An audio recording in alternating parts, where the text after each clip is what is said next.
Welcome to the best of August 2020. In this video, there are stories involving the deep web, the paranormal, and many other topics. As always, these stories are placed in no particular order. A huge thank you to all of the talented writers who allowed me to share their stories with all of you. Please be sure to drop a like if you enjoy. Subscribing if you're new is also very much appreciated, as I post new, long narrations all the time. Enjoy the video, and as always, I hope you all have a great night.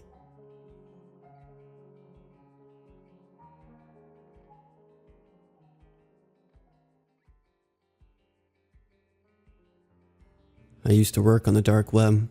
I won't get into how I came into this line of work. My job simply consisted of tracking down people I was paid to find, kidnapping them, and bringing them to a specific location. I never concerned myself with what would happen to those people afterwards, but from what I understood, they'd usually be put into the slave trade or held for ransom. After years of doing this kind of work, I eventually became desensitized to it. To me, it was just another day at the office. The only difference was that this paid much better. I should also point out that I didn't work alone. I had a partner that helped me. For the sake of this story, I'll call him Sam. Sam and I met through the dark web forums about 3 months after I started my work. He was much more experienced in kidnapping people from the dark web than I was, having done it for several years. But, as he was getting older, he realized the job was too difficult to do on his own anymore. After talking for a while, we eventually agreed to work together. I would help him perform the tasks that were more difficult for him due to his old age, and he would guide me along, as well as bring me along on more difficult, higher paying jobs, to reduce the risk of me screwing them up. After meeting, we quickly realized we were a good match. It only took a few weeks to get into a groove. We'd be contacted by our employers via the forums, given a target, as well as any other important information that would be crucial for the task. Sam and I would then drive his van to the location to scope it out. We'd spend whatever time we had getting any information our employer left out, such as schedules and patterns. Then, we would decide on a date, time, and location, then secure our target and bring them to a specified drop point given to us by our employer. We'd be paid, then move on to the next job. We did our job like clockwork. As horrible as the job was, we were really good at it. We eventually got to the point where we could secure a target within a matter of days. We soon were able to live comfortably. Of course, we weren't stupid enough to grow complacent. After all, the dark web is a dangerous place for anyone who isn't careful. We were living smoothly, not really caring about the people we were hurting to do so. All we cared about was our fat wallets and nice homes. But then one day, everything came crashing down around us.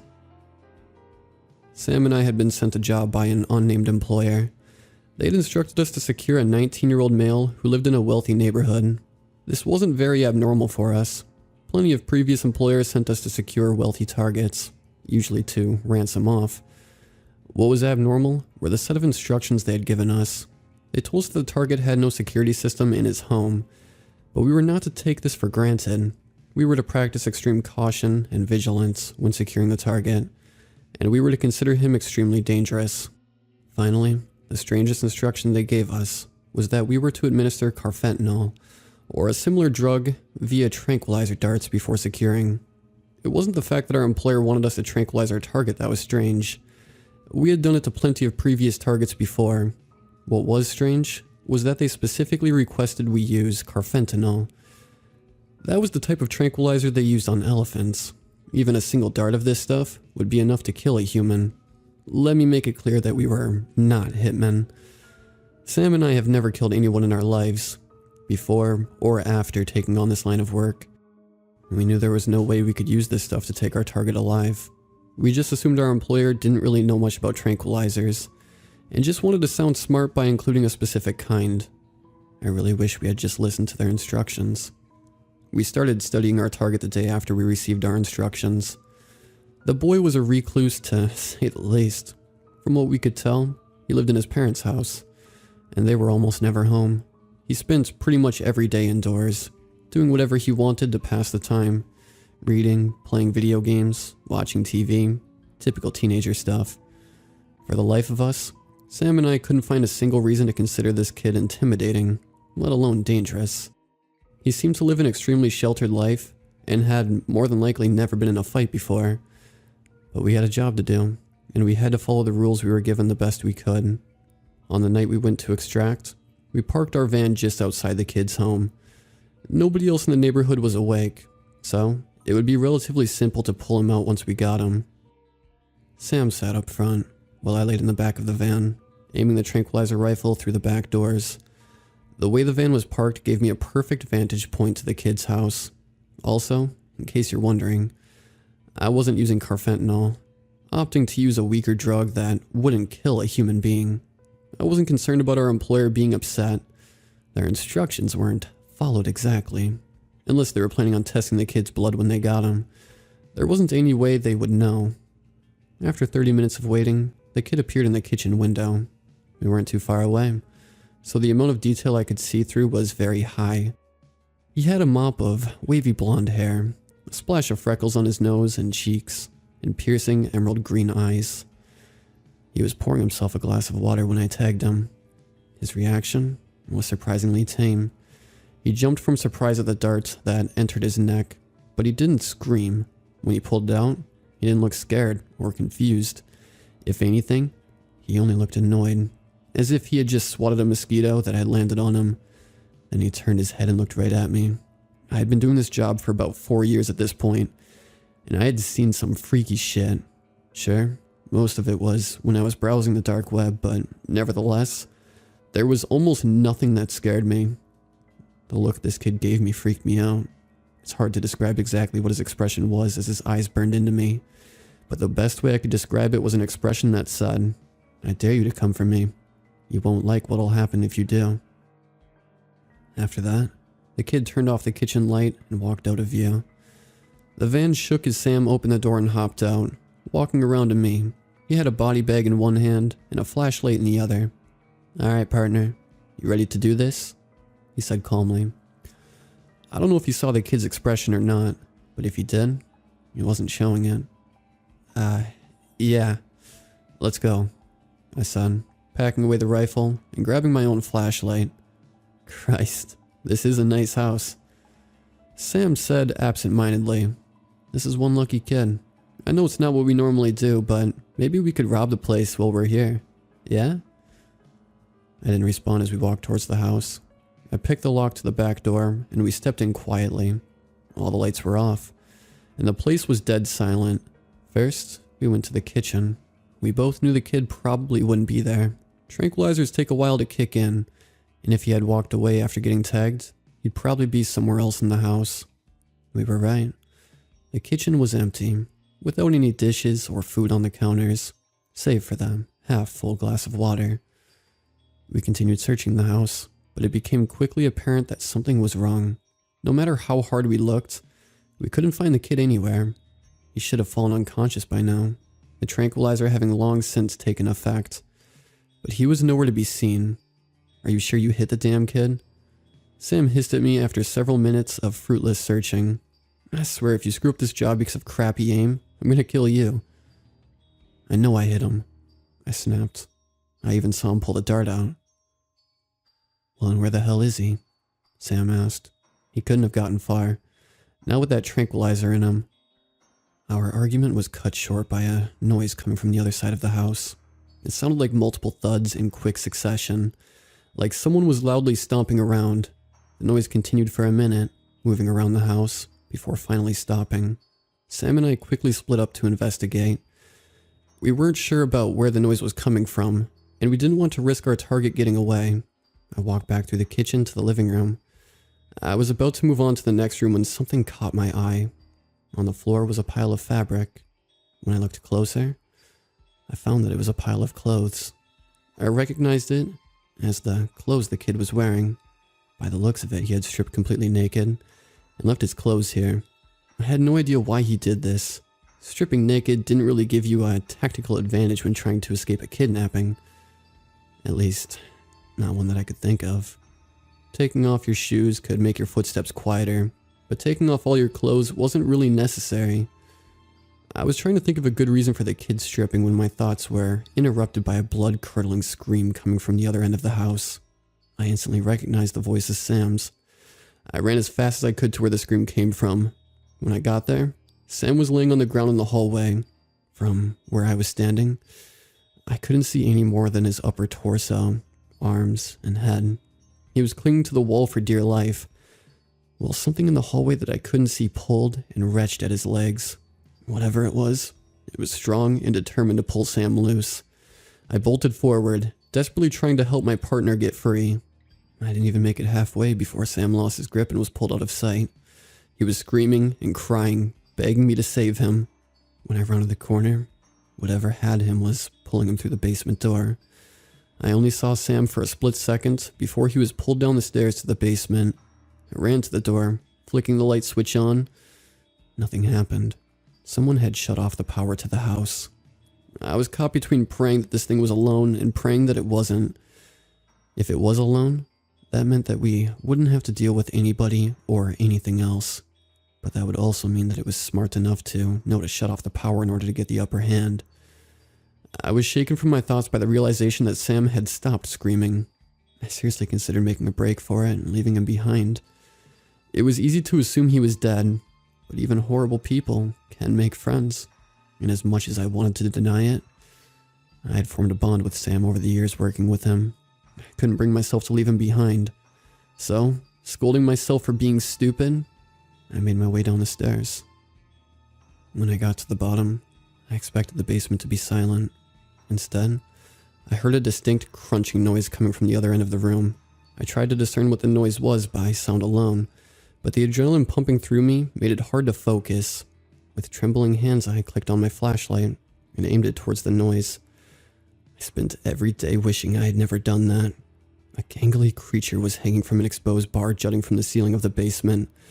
It appeared human, but only barely. Its arms were too long, with nails like claws. Its legs and feet had too many joints, which allowed it to hang upside down from the ceiling like a bat. It seemed to have skin that didn't fit its own skeleton, with some areas being stretched thin, while others were bunched up.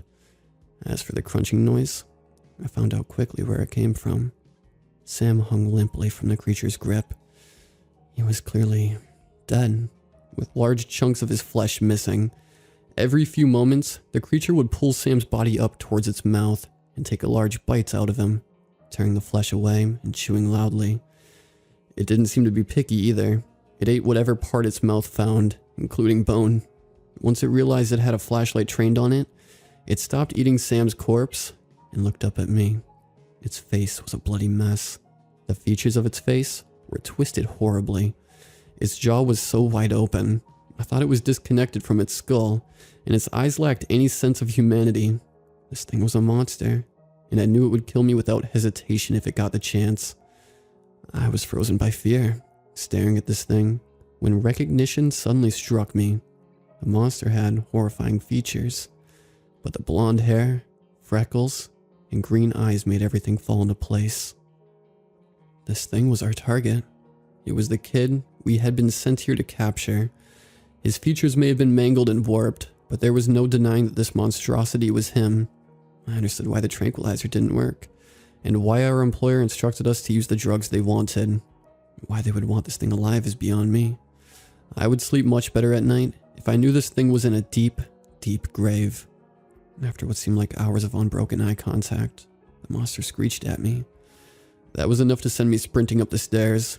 I didn't stop running, didn't turn around to see if the thing was chasing me. I kept running until I got to the van, jumped in the driver's seat, and peeled out into the street. I went several miles over the speed limit. I didn't care. I wouldn't feel safe until I was miles away from that beast. After skipping town, I emptied my savings account and liquidized everything I owned. After that, I went through an extensive process to erase any lingering trails. I changed my name, underwent plastic surgery, and whatever little presence I had on the web, I thoroughly scrubbed clean. Any evidence of the man I was before was completely gone by the time I finished. As far as anyone was concerned, I never existed until 2 months ago. I had made a promise to myself to never bring up what I saw, to bury the past as deep as it would go, but I have been plagued by nightmares ever since seeing that monster, and I thought that maybe if I warned the world of its existence, my conscience might be alleviated. I can't go into detail about where this beast is located. It's better for everyone if that is kept a secret. As for whoever it was that wanted to capture the beast, I haven't heard from them since. In all honesty, I'm actually glad we didn't succeed in capturing it. I don't want to find out what their plans for the monster were when they got it. So, take this as a warning. People say that the dark web is full of monsters. I learned the hard way that sometimes that could be taken literally.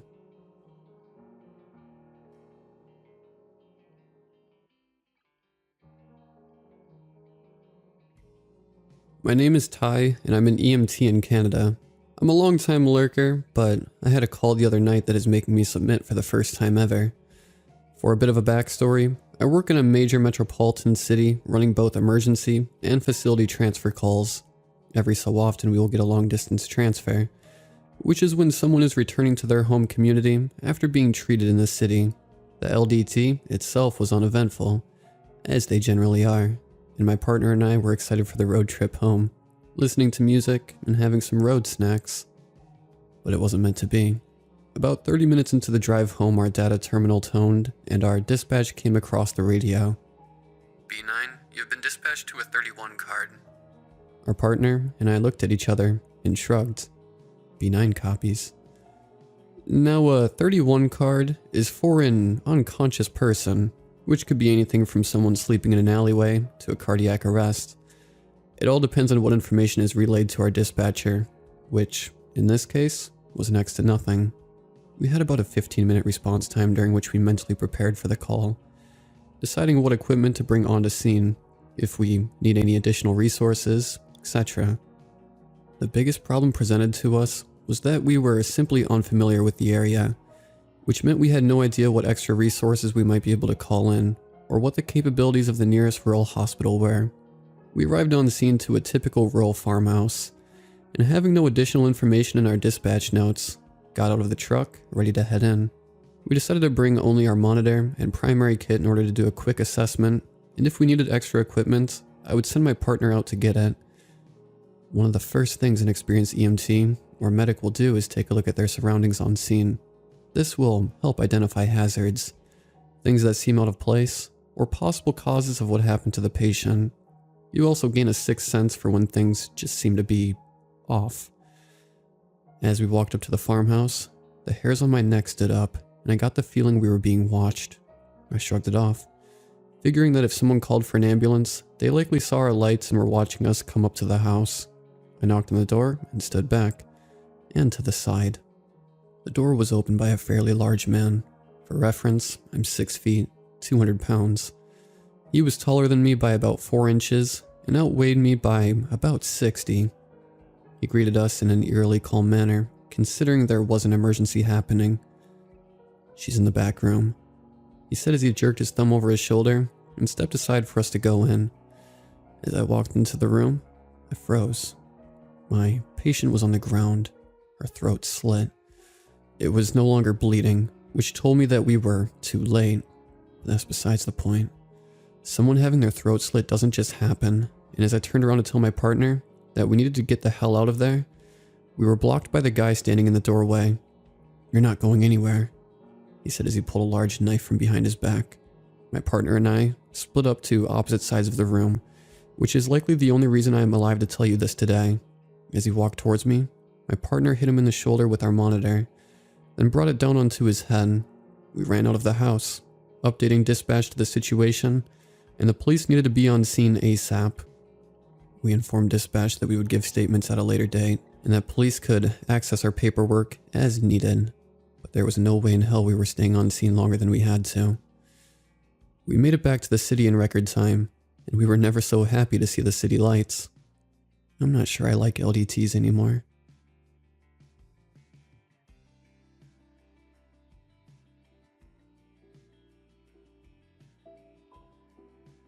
As the movers unloaded the final few boxes from the truck, I fantasized about the newfound peace and quiet awaiting me inside the house. The months leading up to that moment had been a non-stop rush of packing, fretting, yelling, a little crying, and more packing. You'd think with all the chaos involved that I was moving a small army, but no, it was just me. I had to keep reminding myself how much better things would get once I was settled in. After all, I got a good deal on the property. It was bigger than the other listings I had viewed. Once the last of my stuff was situated in my new home, I made a beeline for the couch. I didn't care if there was more work to do. I really needed a break. There were a couple boxes piled up in front of the couch, but I just shoved them aside. I fluffed up a pillow and positioned it against the armrest, kicked off my shoes, and I heard a knock at the door. Shit. I begrudgingly made my way back to the front of the house, wondering if the movers had forgotten something. I looked through the peephole and instead saw a shorter, balding, middle-aged man. With a sigh, I opened the door and greeted the man. He introduced himself as Frank, and although he was struggling to balance several bags in his armpits, he awkwardly reached his hand out for a shake. I obliged and told him my name was Dave. "Nice to meet you, Dave," he said cheerily. "I live just a few doors down, and I wanted to welcome you to the neighborhood." Well, he was certainly efficient, even if a little intrusive. I thanked him and told him I would have invited him inside for drinks, but the kitchen wasn't set up yet. Frank didn't seem to take the hint. With a huge grin, he informed me that the bags were for me. He said I should consider them a housewarming gift. Frank then proceeded to reveal the contents of the bags. 2 dog bowls and several bags of dog food. "Oh, thanks," I said, forcing a smile of my own. "But I don't actually have a dog." Frank was quick to respond. "Oh, no, I know. These are for Shadow." He must have seen the confusion on my face because he went on to explain. Apparently, Shadow was a local stray that went from door to door around the neighborhood begging for food. The residents got accustomed to him, and everyone just started leaving food and water out on their front porch. This struck me as a bit odd, but I didn't feel like questioning it at the time. I thanked Frank again, and he turned to go. He started to take a few steps but then stopped, his back still facing me. "Dave," Frank said in a much more serious tone, "if Shadow pays you a visit after sunset, do not under any circumstances open the front door." Frank's cryptic warning kept replaying in my mind as I tried to relax. I couldn't understand why he had given me such strange instructions. If this dog was dangerous, why did everyone feed it? Why didn't anyone call animal control? Why did I only have to keep the door shut after nightfall? I wondered what kind of dog Shadow was, and why Frank's first instinct was to supply me with bowls of food for him. For a stray dog, Shadow seemed to take a high level of priority in his life. My questions didn't go unanswered for long. I only had to wait 2 days before the mysterious canine made his way up to my front porch. It was late afternoon, and I was still busy unpacking when I heard the distinct patter made by paws on wood. I stealthily walked to the front door and took a cautious peek out the window. There he was, lapping up water from the bowl Frank left me. Shadow didn't strike me as a very intimidating dog. He was a border collie with a white and black fur coat. I knew they could be an excitable breed, but Shadow held a calm, still stance as he drank from the bowl. He must have sensed my presence because he abruptly stopped drinking and lifted his head. He turned to meet my gaze. I'd never seen a dog act like this before. He didn't bark or wag his tail. He didn't bare his teeth at me or growl. He just silently stared at me through the window. I began to feel uneasy, and that's when I noticed his neck. Despite the fact that Frank had told me he was a stray, Shadow was wearing a faded blue collar. I was confused. Why would Frank lie to me about that? I tried to read the name of the dog tag, but I needed to get closer to see it. I glanced up at the sky. The sun was still well above the horizon, and Frank's word had already proven to be less than truthful. I decided that Shadow seemed harmless enough, so I opened the front door to get a closer look. I approached Shadow slowly, holding my hand out for him to sniff. Shadow just continued to stare at me motionless. I knelt down and patted his head with one hand, and reached for his collar with the other. Still no reaction. There were only 2 things listed on Shadow's tag, his name and an address. I felt a chill run down my spine. It took me a second to realize it, but the address was mine. I was thoroughly confused at this point. Did Shadow used to live here? Again, why would Frank keep this information from me? Up close, I could see that Shadow's fur was pretty dirty, and he had a couple of bald patches around his legs. If he did have an owner, he wasn't being well cared for. I thought about it for a minute and decided I should call animal control to see if anyone had reported a missing dog. I walked back inside and grabbed my phone. I looked up the number for animal control and gave them a call. A female operator answered on the other line. Animal Protective Services. How can we help you? Hi, I responded. I just wanted to report a lost dog. No problem. Does the animal have any identifying markings? Yeah, he has a collar. It says his name is Shadow. There's an address listed too, but it can't be right because it's the house I just moved into. I was wondering if maybe the previous owners were looking for him. Have you received any missing reports lately? There was dead silence on the other end. Hello? I asked after several seconds without a response. When the operator's response finally came, she was curt and she spoke quickly. I'm sorry, sir, but our department will not acknowledge that particular dog. Wait, what? I tried to object, but I was cut off. The operator had hung up the phone. At this point, I was more perplexed than ever. I'd never heard of animal control refusing to acknowledge a dog. What did that even mean? I turned back to the doorway to take another look at Shadow, but to my surprise, he was gone. I walked out onto the porch and looked as far as I could down both ends of the street. There was no sign of him. I wasted no time making my way to Frank's house. There was clearly more to this dog than Frank had initially let on. As I walked, I took notice of the houses I passed. Each and every one of them had their own set of bowls put out on the porch. It was like some sort of weird dog cult. Of course, Frank's house was no exception. There were a couple of shiny silver bowls set next to his front door. They even had Shadow's name etched into them in fine calligraphy. I rang the doorbell, and it didn't take long for Frank to answer. He greeted me with the same huge smile as before, but this time, I thought I detected some apprehension in his eyes. Hey Dave, to what do I owe the pleasure?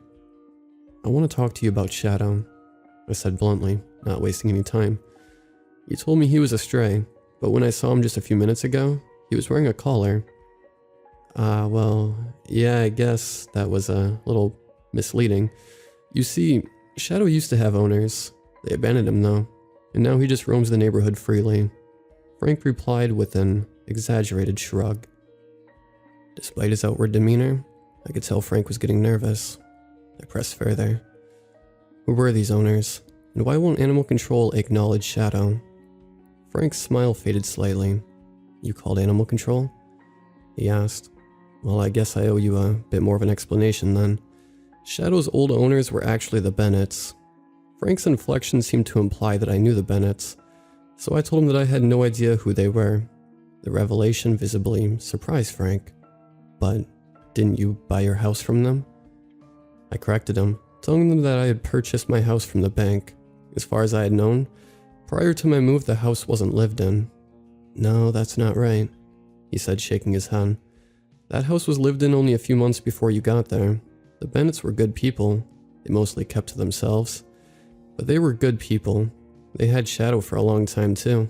He was a puppy when they first adopted him. The Bennetts loved that dog, but then... Frank began to trail off before quickly catching himself.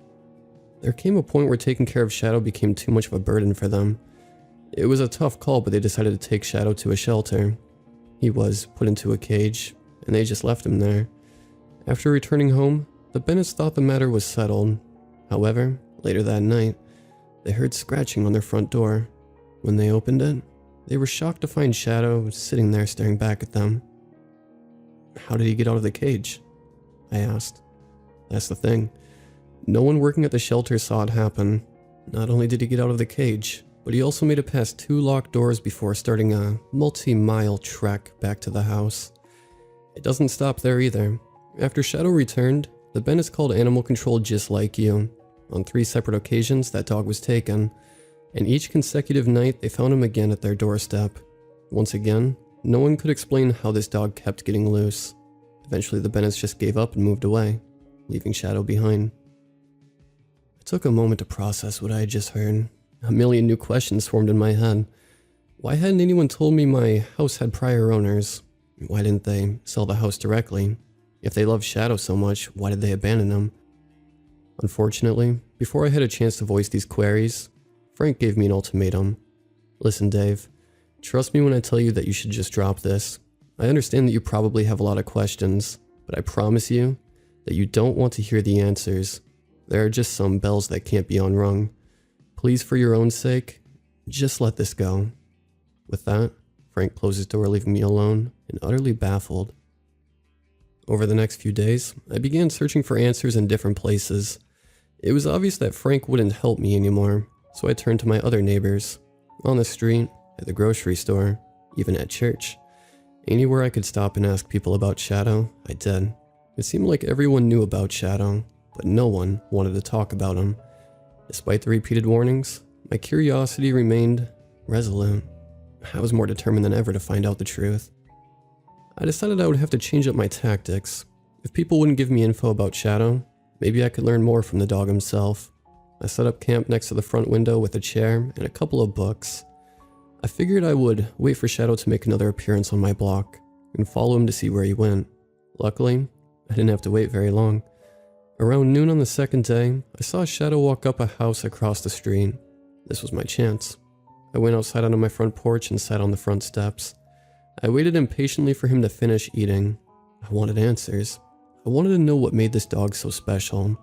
After what seemed like an eternity, Shadow finished his meal and started walking back towards the street. When he reached the curb, he noticed my presence. Once again, the dog just stared in absolute silence. His somber black eyes seemed to pierce through my very soul. I began to worry he wouldn't move, but he did eventually turn away. I kept my distance, trailing Shadow from the opposite side of the road. He walked with a clear sense of purpose, never stopping to sniff anything, and always keeping his attention fixed firmly ahead. I'd only ever seen other dogs behave like this in dog shows with people. Never when they were on their own. We walked for about 15 minutes, and made our way to a part of the neighborhood I had never seen before. Shadow kept a steady pace throughout, so when he suddenly stopped, I was caught off guard. He walked over to a telephone pole and laid down at its base. From my viewpoint across the street, I could tell something else was at the base of the pole, but couldn't quite discern what it was. I needed to get a closer look. I slowly made my way towards him, and as I did, the other figure at the bottom of the pole became clearer. It was a large pink teddy bear. Time and the elements had worn its once vibrant coat into a dark, grimy mess. It was missing an eye, and some of its stuffing was falling out of its side. Shadow rested his head on the bear's lap. He noticed me approaching, but made no sign that he cared. The bear wasn't the only thing under the telephone pole either. Flowers in various states of decay were spread around the base, as well as some unlit candles. I knew what this was. I had seen far too many living in the city. I reached a point where I couldn't get any closer. I stood only a foot away from Shadow and the bear. That's when I saw it. Taped on the post was a picture of a young girl who looked maybe 8 or 9. There was writing on the top and bottom of the picture. It read, "Caroline Bennett will never be forgotten by her mother, her father, her friends, her community, or Shadow, the dog who never left her side." The pieces of the puzzle began to click in my mind. The Bennetts had a daughter. Shadow was Caroline's dog. This must have been why they no longer wanted him, because he was too painful a reminder of what they lost. Frank's actions made a bit more sense too now, though I still didn't agree with them. He wanted to shield me from the dark truth of the house I had just bought, the sad fate of its previous owners. I took another look at Shadow. He kept his head resting on the teddy bear's lap, but his eyes peered up at me. He gave me a look of deep sympathy, as if he understood what I was thinking. I returned to my house with a newfound respect for its history. The story of Shadow and the Bennett family was a tragic one, but I felt a certain peace of mind finally knowing the truth. I made my way through the next few days, gradually shifting my focus to other things. By the time a week passed, I felt as though I had returned to some semblance of normalcy. The illusion didn't last forever though. I was getting ready to go to bed one night around 11 when I heard a strange scuffling sound. It was coming from downstairs. I cautiously made my way to the top of the steps and listened. The scratching sound felt quiet. I wasn't completely sure, but I thought the source of the sound was outside. I tiptoed down the steps and looked out the peephole on my front door. Sure enough, there was Shadow waiting impatiently on the other side. I realized I had forgotten to put his bowl back outside after I refilled it that day. It was still sitting on my kitchen floor. I began to reach out for the handle but then stopped myself. I remembered Frank's warning from the very first day. Don't open the door at night. That warning was still a mystery to me, and I mostly chalked it up to Frank's overcautious manner in dealing with Shadow. I felt like I had gotten to know the dog at this point, and I had a certain level of trust that he wasn't dangerous, a reason that my anxiety wasn't warranted. Shadow was a good dog. I once again reached for the handle, turned it to the side, and opened the door. The instant I looked out onto the porch, I was paralyzed with fear. I couldn't think, and I felt myself start shaking. I opened my mouth, but no sound would come out. It was too difficult to even breathe. I took a shaky breath of air and finally managed to choke out. "Caroline?" The specter stood beside Shadow. Her posture was unnatural. It was broken. Her shoulders rested at different heights, and her back was crooked. Her right ankle was cracked and faced almost completely behind her. Her neck bent sideways at an impossible angle, and her gaze was fixed on the floor. She only appeared to have one eye, and it was glazed in a creamy mist. She was wearing a pink dress, which was stained and worn with dirt and blood. A pale white light surrounded her body, and her presence chilled me to the bone. I didn't move. I couldn't move. All I could do was stare. Caroline lifted her head slowly to meet my gaze. When our eyes met, I didn't see hatred or anger. I saw sadness and fear. I saw a little girl who lost everything except for the dog that she loved. Caroline started to limp forward, and I just moved aside to let her pass me. Shadow trotted obediently beside her. The pair made their way into the kitchen, where I had left the food bowl. Shadow looked up to Caroline, and she nodded. He lowered his head to start eating. I just kept watching on from the front door. As Shadow ate, Caroline reached a gnarled hand down to stroke him behind the ear. I thought I even saw a faint smile across her face. I just stood there watching the pair with a sense of awe and sadness. When Shadow finished, Caroline again turned to face me. They made their way back to the front door without stopping or acknowledging me in any way. I watched them walk off the porch and onto the sidewalk. I closed the door behind them and looked out the window. Now, all I could see was Shadow, making his way back in the direction of the telephone pole. The dog really did never leave her side.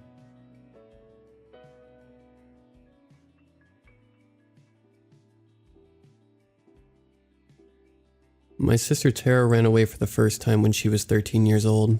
At the time, I was only about 5 years old, so I didn't actually understand why. It was on a chilly October night that didn't seem very out of the ordinary.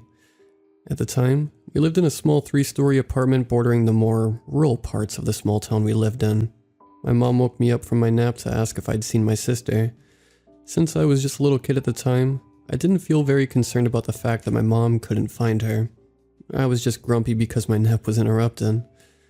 I didn't really understand the seriousness of the situation until late into my life. That night, my mom searched the entire building for her. She went to the roof a few times because my sister always sat on the roof when she was upset. Eventually, my mom called in reinforcements to help find her. We never called the police because the police in that town weren't good people, but that's a different story. My uncle arrived within about 30 minutes. My sister was gone for almost 4 hours at that point, and my mom's anxiety filled the room. My mom tried to break down possible places my sister may have gone. As she began heading out, she realized I was still quietly playing in the bedroom. She brought me along and we searched the town. Finally, we ended up at the train station. The train station was fairly empty because the last train left at midnight, and we were there around 11:30 p.m. We ran from one side to the other, my small legs struggling to keep up. Mom only picked me up for short distances before her arms got tired. Her brow was stuck in a permanent furrow. "Tara, Tara," I shouted with my shrill voice echoing off the walls. There she was standing glassy-eyed towards the tracks. She held the hand of a man. No, a giant with matted black hair and sunken eyes. He seemed to have hair in every visible part of his body. I felt a chill looking at this man. "Tara, what are you doing?" My mom shouted at the top of her lungs while sprinting towards her. My uncle had already approached them and pried Tara away from that strange man. Her expression hadn't changed at all. She was in a daze, an unrecognizable foggy look in her eyes. She gave a slight nod to the man, and he simply started walking away. My mom and uncle were torn between making sure Tara was okay and going after this man. Mom felt afraid to be by herself with both of us because she was in such a fragile state.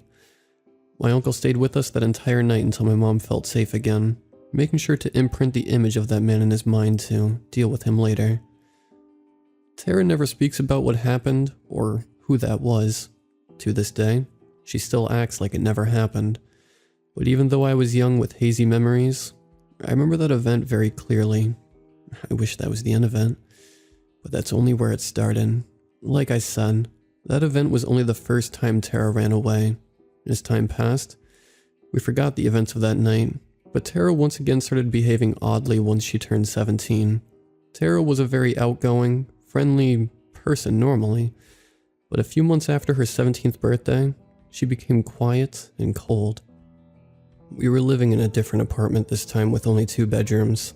The apartment complex was nestled in the suburbs, very different from the more rural area we had lived in previously.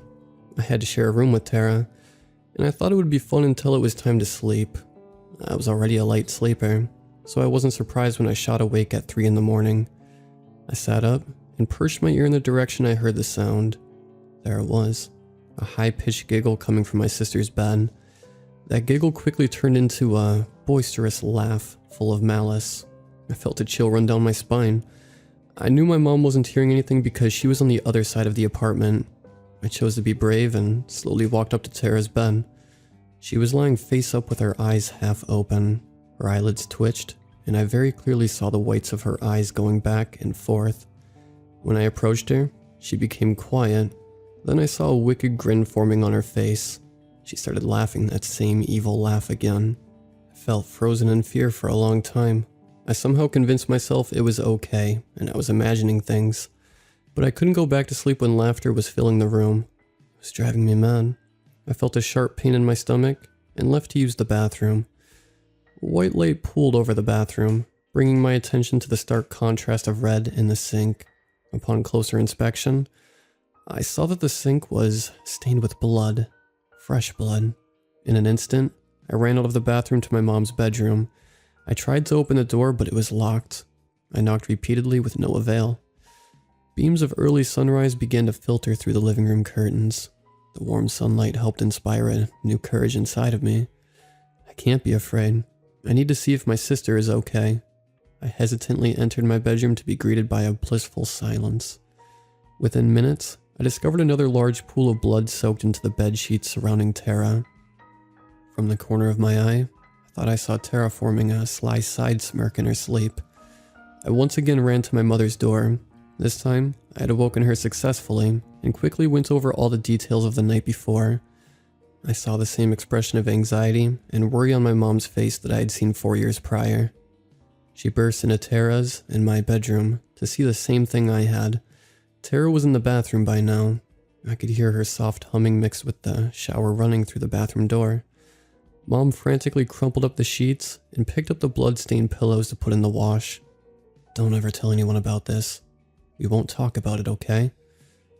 Mom said to me with the most stern voice and equally stern expression. "But what? No, everything's fine. It'll just stay between us, so just forget it." I knew she wouldn't tell me, so I let it go. I still really wanted to know what happened, but as time passed, I forgot about this incident too. We started noticing a pattern of odd behavior in Tara. Every 4 years, right before her birthday, she would do something crazy. When she was 21, she got incredibly drunk at a party. Why not? That's what 21-year-olds do. She eventually passed out, so her friend drove her home. They staggered in around 1 a.m. when the commotion started in the living room. I was awake watching TV in our bedroom, so I stepped out to see what was happening. Tara's friend was furious. His face was beet red, sweaty, and he was telling my mom that Tara needed help. He showed her the marks on his neck from when Tara tried to strangle him. Tara lay drunkenly on the couch, just chuckling at the situation unfolding before her. My mom apologized profusely and even offered to pay the man. He didn't want any of it. He just said that if Tara ever comes near him again, he would call the cops. He dashed out of the apartment and slammed the door behind him. Mom was sobbing by now. She kept asking Tara why she would treat her friend like this. Tara just shrugged her shoulders and pushed out some nervous laughter. I could tell she was beginning to sober up a little. "I was drunk, Ma," Tara said with her words slurring just a little. "That's not an excuse. Why do you show no remorse for your actions? Mom's words were also slurred from her continuous sobbing. Tara shrugged once again. Then she turned towards my direction and locked eyes with me. I jumped back from shock and ran back into my room. I covered myself up to my head with my blanket. Will Tara finally get the help she needs? Unfortunately, no. When I asked, Mom claimed that in our culture, we don't believe in therapy. She also believed that Tara will get better on her own. She was proven wrong once again when Tara turned, you guessed it, 25. Mom was making decent money by this point from switching jobs, so she put in a small down payment to buy a house. I was so happy to finally have my own room, so much so that I basically never left it. It was on an unusually warm October night. I was taking a nap after school when it was cut short by my phone's ringing. I groggily looked at my phone screen and saw that it was Tara's boyfriend, Cole, calling me. I hesitantly picked up the phone, wondering why my sister's boyfriend was calling me. Hello? Have you seen Tara? Cole asked in a panicked voice. I thought she was in her room. Well, is she? Is she not? Can you go check, please? I can tell Cole was getting impatient with me. Annoyed and frustrated over not being able to finish my nap, I trudged over to Tara's room and knocked. No answer. Another knock. No answer. Finally, I decided to just barge in to find an empty bedroom with Tara's usual mess. I picked up the phone again. Yeah, she's not in here. Maybe she went out. I said matter-of-factly. Well, I've been trying to call her all day and she hasn't been picking up. I messaged her on Facebook and she won't answer there either. Can you call her for me? If she's upset with me about something, I'd at least like to know, so I can give her space. I agreed and hung up. Then I called Tara. To my surprise, I saw her phone light up in a fold of her blanket. What? Why would she leave her phone? Her cat lethargically walked up to me. It looked like he hadn't been fed all day, and his water dish was bone dry. I fed the cat quickly with Tara still in the back of my mind. I decided to search every room of the house. I even checked the backyard and our small tool shed. Then I saw it. Tara's car was still parked neatly on the driveway. She had to be around here somewhere. I called my mom to ask if she'd seen Tara, and, like some kind of switch, I remembered clearly the time Tara ran away the first time. I told my mom my suspicions, and she left work right away. I also called Cole, and he rushed to our house. I briefed Cole on the problems Tara had in the past. All of this was new knowledge to him. He berated us for not watching over her better, and not getting her the help she needed. I felt guilty. I knew there was more we could have done, but we didn't have time for all that now. We had to find Tara again. Cole had a lot of police friends, so he knew the protocol of reporting a missing person. He knew that not enough time had passed, and since Tara was an adult, the case wouldn't be taken seriously. Cole and my mom went through the neighborhood with a flashlight to see if they could find her, while I stayed in the house, thinking of what may have happened to Tara. I ventured back into her room to look for clues. Her books were strewn around the desk like normal, but this time, the pages were torn up. Some of them had obvious scratches ripped into the pages. I also noticed a rug in there that I had never seen before. I lifted it up and fell backwards in shock and disgust. Right under the rug was a large putrid stain of vomit and blood. I covered my nose expecting the smell to fill the air, but surprisingly it didn't smell anything. It looked a little like Tara tried to clean it up perhaps hours ago. I remember that I knew Tara's iPad password, so I logged in. Maybe I could find something in there. I looked through her text messages. Turns out that she messaged her boss early in the morning, claiming she couldn't come into work because she had food poisoning. I looked over at the stain on the carpet. Maybe she was telling the truth. But why would she leave if this was the case? I scrolled through messages from other people from that morning, and I found one that I thought was odd. It was from an unknown number, and it simply said, "See you soon." I clicked on the text, but it had gaps in the conversation. Many of the texts were deleted, only leaving bits and pieces of the conversation like, "Yeah, I understand. What for?" Just irrelevant sentences that made no sense without context. I held the tablet against my chest. I knew I had found something important. I ran downstairs and waited for Cole and Mom to come back. They returned only 10 minutes later full of worried sighs. I quickly showed them the text messages. My mom didn't think much of it, but Cole found them interesting. He said sometimes if you call a phone provider, you can recover deleted texts. We would have to wait till morning to do that though, and we were hoping to find Tara before that. My mom was in the kitchen making phone calls to all the relatives living around us. I was surprised to see my mom so calm during this, which was so unlike her. Within a half hour, some of my cousins, aunts, uncles, and Cole's parents showed up to our house. We split up into small search parties in hopes of finding Tara. Since it was 8:30 p.m. and the sun had set, we decided it would be best to look in our immediate areas for the time being. The road within our neighborhood connects to a bigger road that splits in two directions. My search party chose to go left in the direction of two parks. We went to the park closest to us first.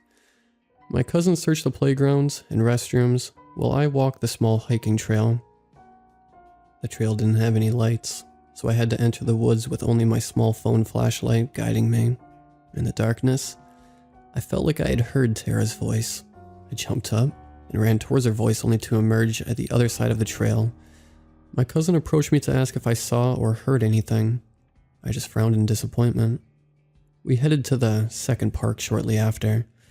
There was an unusually long baseball game happening that day, so every inch of the park was covered in people. It was hard to distinguish one person from the other. As we moved through the crowds, I finally made my way up to the hill where the trail in the bordering forest starts. I could see everything in the park from there, but something in my gut told me she wasn't in the crowd. I turned around and peered into the woods. I saw a moving figure in the darkness that almost looked like Tara, but I convinced myself it was just my imagination tricking me like in the previous park. My cousin and I felt defeated, so we headed back home. Before entering my neighborhood, I saw my mom just standing next to the street sign looking toward the empty road. Her face was in a permanent grimace, and her frown lines stood out more than ever.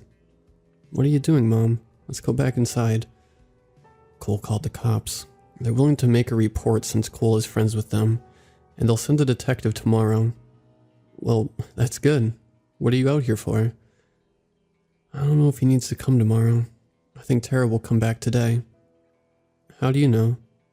I just do. Let's go back inside. We can wait for her there. Mom followed me inside. We were greeted by Cole's parents trying to comfort him while he sobbed in his hands. I felt bad for Cole. I knew no one has ever loved Tara as much as he has. Mom left the door unlocked just in case Tara came back. We all slept downstairs that day, hoping the sound of Tara opening the door would wake us up. At one point, Mom and I startled awake to the sound of the door, but it wasn't Tara. Cole had been out again looking wherever he could in the dark. Mom convinced him to get some sleep no matter how restless he felt. The next morning, I was greeted by what felt like a crowd of people gathered in our living room. My mom was in the kitchen making large amounts of coffee while Cole went over the game plan with his friends. I counted 8 people and 3 dogs. Cole explained to me that these were some of his friends from the canine unit that will help track down my sister's scent. Each dog was given a different item that belonged to Tara to smell. Then we got to work. I was with the group that used a bloodhound. Tara's smell seemed to be everywhere, and I was beginning to question the accuracy of a dog's ability. That wasn't until our bloodhound latched on to one of Tara's scents heading towards the park with the baseball field. That dog led us straight to the trail in the woods next to the park where I thought I saw Tara the previous night. Something about this didn't seem right and gave me goosebumps all the way up my arms. The dog stopped in the middle of the trail and turned. He led us onto a small, unmarked trail off to the side that led us into a neighborhood I didn't know existed. The dog stopped right at the road that went through the neighborhood. We all stood there very confused. Why would the tracks just stop on the road?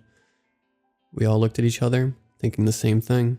Someone might have picked her up there, but why would she be picked up at this seemingly unknown neighborhood? Was she kidnapped? We canvassed the entire neighborhood to see if they saw anything strange. The only lead we got was that someone was picked up by an ambulance at the nearby park on the same day. We asked the house across the park if they saw anything. The man told us he did see someone matching Tara's description go into the park. He also told us the thing about the ambulance. By the time our group returned to my house, we all had a strange feeling at the pit of our stomachs. What could have possibly happened to Tara? Cole frantically began calling every hospital he could think of to see if she was brought in with no luck. We spent the next couple of days putting up flyers, asking locals, and we even got the news to put up our story. It was hopeless. Our detective was unhelpful and didn't work weekends, so he wasn't available during the most important times. Cole had lost his life within his body. He refused to eat or sleep. He wouldn't return to his apartment. His parents tried to get him home, but Cole refused, knowing Tara would come back for him. Mom was the same way. I, however, felt emotionally numb to the situation, having dealt with Tara's breakdowns throughout the years. I still looked for her though. I wasn't a monster. I still wanted my sister back. About a week later, a man called me saying he saw Tara sitting on a bench. I dashed downstairs and told everyone right away. Cole didn't hesitate for even a second. He got into his car and sped out of the neighborhood towards the location the man described. I got in my car and followed suit. I was driving along a road when I saw Tara walking in the direction of our house. She had bruises all over her body, and she was holding a torn-up book in her hand. I stopped the car in the middle of the road, unafraid of what the drivers behind me may think. At almost the same time, Cole had stopped his car going in the opposite direction. He must have seen her at the same time I did. He ran out of the car sobbing and hugging Tara. He was babbling incoherent words between sobs. I stood frozen looking at the scene unfold behind me. Tara's eyes were glassy with the same expression I saw when she was 13 years old. She set her gaze on me and smiled coyly. The book in her hand was stained in blood. That was 4 years ago. Cole and Tara are happily married and live in a house far away from us. Cole got Tara the help she needed right after the incident, but I haven't heard anything from them in a couple of months. It's almost fall. I wonder if Cole is going to be okay.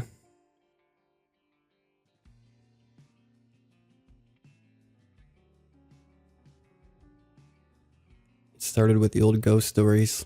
You know the ones. The sort of stories that always seem to collect around old houses at the edge of a town. These stories are how I was first introduced to the house at the end of Sunny Lane. The irony of the location wasn't lost on me. The stories told by everyone always made radical claims about the house. When I was 5, I was told it was home to 100 ghosts. At 7, it was a horde of goblins. By the time I was 10, the house had supposedly been the site of gruesome murders and was inhabited by demons. My parents always warned against going near the house. It will likely tip over on you if you so much as breathe on it. My dad was fond of saying. He always said it in a joking manner. But there seemed to be a hint of fear in his eyes whenever he spoke of the house. That should have been my first clue to the truth. In my teenage years, the cool thing was to dare each other to go knock on the door. Not go inside, just knock. You would think that going inside would have occurred to us, but deep down I think none of us, rebels, wanted to admit that we all believed the various stories on some level. I must have knocked on that door 4 or 5 times. Each time I ran away like a cheetah, never looking back at the house. I went away to college and got my degree in architecture. My hometown had a lot of buildings that had inspired me when I was young, and yet, oddly enough, none of these other old buildings had any spooky stories about them. Not the old hospital, the old library, or even the defunct steel mill at the edge of town. Only Sunny Lane carried any weight. Thinking back on it, that only makes my spine tingle more at the realization. The real story begins when I had graduated from college and returned home for the summer. A wave of nostalgia washed over me as I drove through town, taking in all the old hangouts. I found myself drift over to Sunny Lane. The first part of the street is quite pleasant. Well-kept homes that look straight out of a painting. Sunny Lane was one of the oldest roads in town. When asphalt had been put down for the first time, they laid it all the way out to the house. It was assumed that people would build all the way down to the street. That hadn't been the case. People built along that first quarter mile and stopped. That left an entire mile of empty road, leading out of town. That mile flew by as I drove along in my truck. It was only a few minutes before the house came into view. It looked as worn as ever. The siding was peeled back and rotting. The porch was in similar condition, and the roof had several holes in it. In all the years the house had stood, none of the windows had been broken, at least that I knew of. None of my friends in my teens had ever dared. It was as if we were scared the house would retaliate somehow. I pulled over to the side of the road and got out of my truck. There was a warm breeze in the air. Looking at the house now, I felt myself begin to chuckle. It seemed silly now, at 24, to have been so scared of this old place. It was nothing but an abandoned structure that needed to be torn down. The longer I stared, the more curious I became. This house had been a source of many sleepless nights when I was a child. Now, I felt the need to prove how ridiculous those fears had been. I pushed open the iron gate at the edge of the road and walked toward the house. As I mounted the first step up the porch, the warm breeze died. I thought nothing of it. I walked along the porch, inspecting the outer walls and windows. There were some wonderful turn-of-the-century flares to the outside. Underneath the rotten mold, must be a beautiful home. I found myself in front of a window and peered inside. The interior looked just as worn as the exterior. I could tell it was the living room I was looking into. There was an old couch in the middle of the room, facing the fireplace. A bookshelf stood in the corner, several dusty knickknacks on the shelves. My eyes scanned around the room more, taking in every detail. There was a lamp, or what I assumed to be a lamp, covered by a sheet in the corner. Strange that the lamp would be covered in nothing else. I moved away from the window and walked down the porch to the next one. This one was looking into the kitchen. The cupboards all seemed to be missing their doors. There was an old wood stove in one corner, and the only piece of furniture left was a chair. My eyes scanned the kitchen once more, finding the opening that led to the entry hall. I could see into the living room from here, spying the couch and, odd. Had the sheet fallen off the lamp? In fact, where was the lamp? I had definitely seen. I felt my heart drop to my stomach as my eyes drifted back to the kitchen. The sheet was sitting in the chair. I jumped away from the window and ran to my truck. I sat in the cab, drawing in long breaths to try and calm down. I went through every possibility in my head. Surely it was just a kid playing a harmless prank, nothing more. I stepped out of the truck and moved toward the house again. I approached slowly, keeping my eyes on the windows. I checked the living room first. No sheet. The kitchen next. No sheet. From the kitchen window, I investigated what bit of the entry hall I could see. Nothing. The kid had probably ran off to brag to his friends. Bunch of punks nowadays. I stepped back from the window and sighed, and from the corner of my eye, I noticed something different about my surroundings. The front door was halfway open. I looked around the yard. No one in sight. Surely I would have heard someone running off. I moved toward the door, daring to peek inside. The sheet was standing about 10 feet back from the doorway. I felt my heartbeat beginning to race. And then the sheet spoke. "I'm sorry. I didn't mean to scare you. I was just having a bit of fun." I let out a sigh of relief. "Oh, it's okay. Just harmless fun, right?" The sheet stepped a little closer. "Would you like to come inside?" "Are you kidding? This place will likely tip over on top of us if..." God, sounded just like my father. "No thank you either way." "Are you sure? It's a nice house despite the appearance." "I'm sure. Perhaps another time." "And maybe you could help me. I seem to be stuck in this sheet." "Seriously?" The sheet nodded. I motioned for them to come closer. "Well, come here and let me help you." "Could you come in and help me?" I stood at the doorway. A chill ran up my spine. Even at my age, I felt apprehensive about entering this place. I'd never known anyone to do it. "Are you sure you couldn't?" The sheet came within a foot of the doorway. "How about here? You'd barely have to cross over the threshold, or just reach in and help pull this sheet off." I was beginning to feel uncomfortable with the whole situation. I took a step forward toward the door, wanting to get out of here as fast as possible. Perhaps helping them would be easiest. I stopped about 2 feet from the door, taking in the sheet for the first time. It was worn and dirty. There were smudges all over it, most of them brown like mud, but a few of them were red, like blood. My own blood seemed to freeze in my veins. Why would you put on such a dirty sheet?"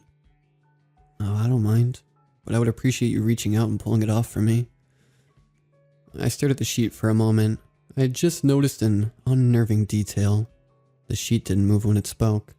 No puff of air pushed the fabric out where the occupant's mouth should be. I felt my heart beginning to pick up pace. You know what? I think I have an appointment. Please help me. Just reach out and grab the sheet. Still no movement from around the mouth area. Why not just step out on the porch for me to take it? The sheet's next words still haunt me. Then you wouldn't come in the house. Okay, this was too creepy. I was thoroughly freaked out and ready to hightail it back home. I took a step back and forced a chuckle. How silly. Why do you need me to come inside? The sheet was right at the threshold now. Haven't you always wanted to come inside? There are so many stories about what lives in here. Wouldn't you like to know the truth? I looked past the sheets into the house. Looks pretty normal. Nothing out of the ordinary. The sheet seemed to shake its head. Oh, but there is something very special about this house. I promise it's unlike anything you've ever seen. I took another step back as my gaze returned to the doorway. The sheet had taken a step to the side to give me space to enter. Not wanting to look directly at the face of the sheet, my eyes drifted downward toward the floor. And that's when I noticed the blood. A pool of blood oozing out from under the sheet, and the pool had stopped at the threshold, held back by some unseen barrier. I looked up one last time to discover an arm sticking out from underneath the sheet, and a gnarled, jet black hand at the end of it motioned inward. Won't you come in? I'm ready for supper. After that sight, I raced away from the house as fast as my feet would carry me. I never went near Sunny Lane after that, and when the summer ended, I moved 1,000 miles away. That was 3 years ago now. But every so often I feel this eerie pull at my very soul, like something is calling to me. My blood runs cold when this feeling occurs, and I feel as if something is wrapped around my neck, something waiting to take hold of me, like a hook or a noose, or a black hand waiting to pull me inside.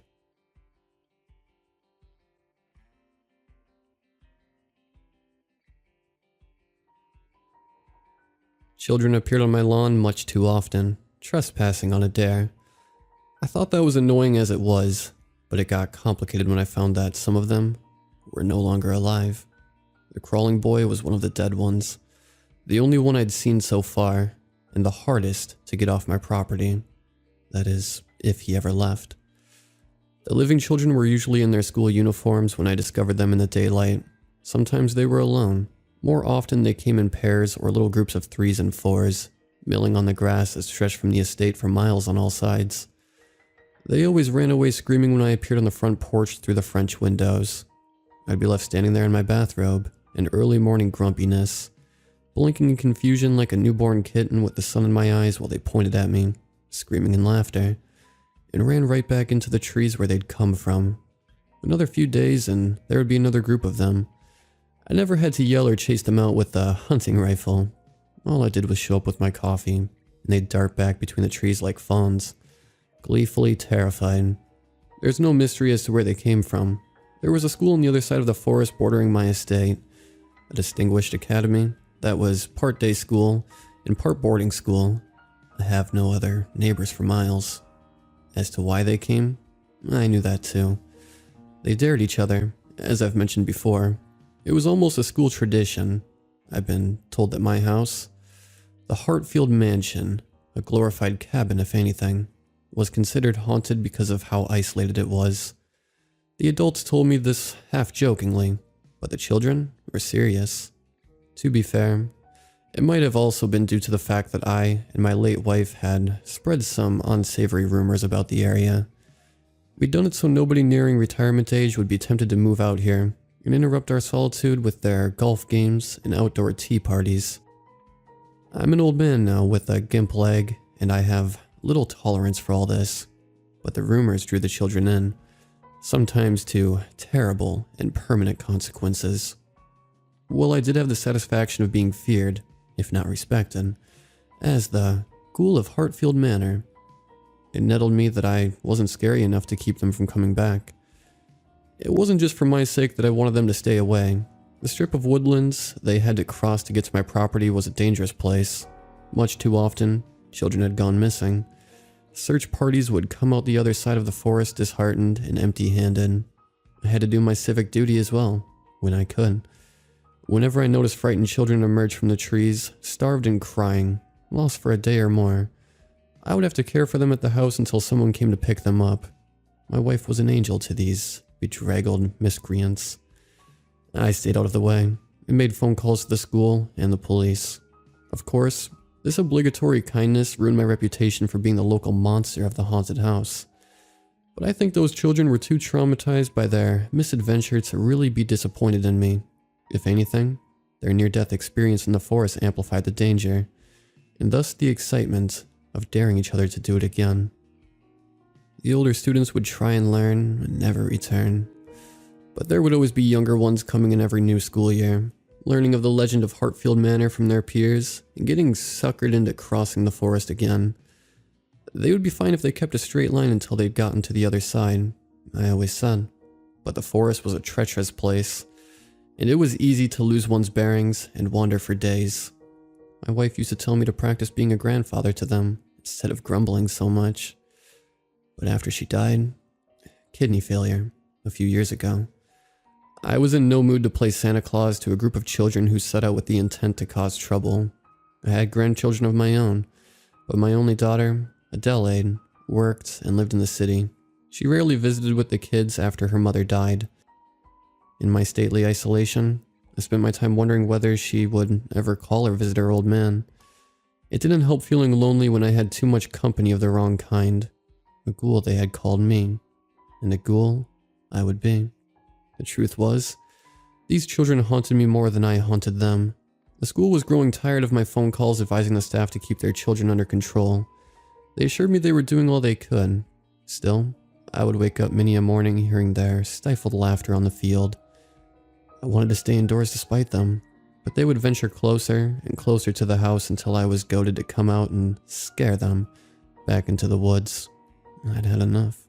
So one day, when I saw a young boy lying on his side on the grass in the soft light of dusk, all alone, I didn't think to investigate. I went straight indoors and called the school. "There's another one," I said. I was told there were fences put up on the other side. Why are they still getting through?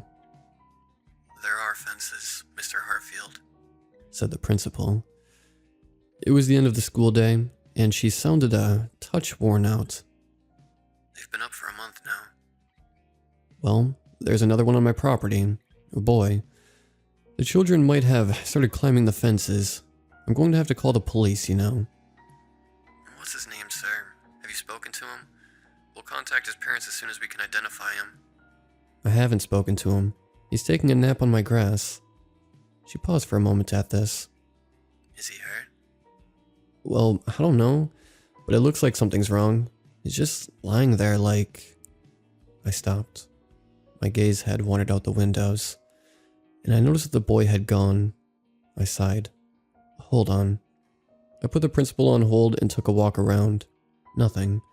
If the boy had heard me and run away, or if some animal had dragged him back into the woods, that was not my problem anymore. Coldness was settling into my bones, but I felt a pang in my chest recalling the look of the boy, small and frail, his white school shirt an offensive contrast in the green of the manicured lawn, just lying there, curled on his side, facing away from me into the forest. I tried not to think of it again.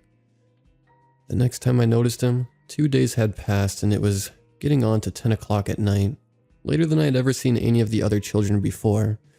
Even when they were lost, I knew then there was something very wrong. The boy was on his side again, lying on the neat grass that the part-time groundskeeper Martin had carefully cut that morning. His white school shirt glowed faintly in the moonlight. There was no blood that I could see, but his uniform seemed a bit tattered, old, and off color. I called out. I could see the small body shiver briefly, but there was no other answer. Suddenly afraid for him, I limped over, going as fast as I could despite my bad leg. By then the boy had rolled over on his back, his head, dark hair, untidy and matted, turned my way. And then after a slow, painstaking moment, he shifted heavily onto his stomach and began to crawl toward me. I slowed to a stop before I was halfway across the field, just staring. The boy had a hollow, gaping mouth look about him. His jaw hung loose and his eyes were glassy and blank as he dragged himself forward on his hands and elbows, clawing at the grass. His limp legs followed behind, jerking at odd angles and dragging behind him, while his head lolled on its scrawny neck this way and that, as if it were too heavy to hold up. Slowly, steadily, silently, he approached. It was such a bizarre and grotesque sight I couldn't look away, nor could I move. At first, the same pang of pity hit me. The boy was obviously badly hurt, but then the feeling sank into dread, and though a part of my brain shouted, "Help him, he's hurt.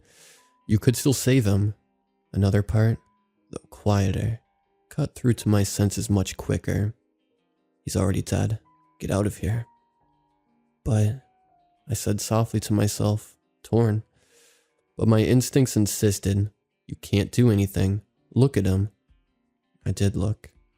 It looked like the boy was breathing through his mouth, but his jaw was hanging so strangely, a tiny bit too wide, a silent scream. I could almost imagine the sound of his breathing, shaky, wheezing, pained. I didn't stick around for him to get close enough for me to hear it.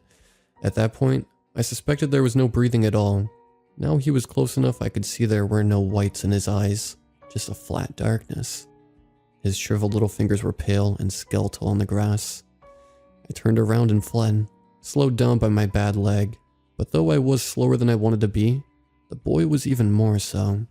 I got into the house in plenty of time and made sure to lock all the doors and windows on the ground floor before I called the police. Then I hurried up to the top floor to be as far from the ground as possible. From one of the higher windows, I could survey the field overlooking the forest, and there was no boy. The police, however, had arrived. In the near distance, I saw a couple of patrol vehicles pull into view with their sirens silent and their headlights cutting across my empty lawn. They were used to my phone calls about the children, but even they knew I never called this late at night, this breathless. I made my way back down to receive them. After I explained the situation as generally as I could, they agreed to scour the area. I was made to sit down in one of the porch chairs. I had overexerted myself for my age, they told me. Every now and then, I would catch them throwing an odd look my way. I wanted to have the forest rangers search the woods for the boy, preferably well armed. But the officers told me they couldn't justify the effort without evidence that there was any danger, or that there even was a boy to find. If he really were hurt, they reasoned, he wouldn't have been able to get away so quickly, nor would he have wanted to. An officer asked, "Do you want us to search your house too, sir?" As if humoring me, or suspecting something. Exhausted, I leaned against the wall and nodded, "Please." They found nothing. To be kind, they told me that it might have been some kid playing a prank, but I knew they thought I had imagined everything.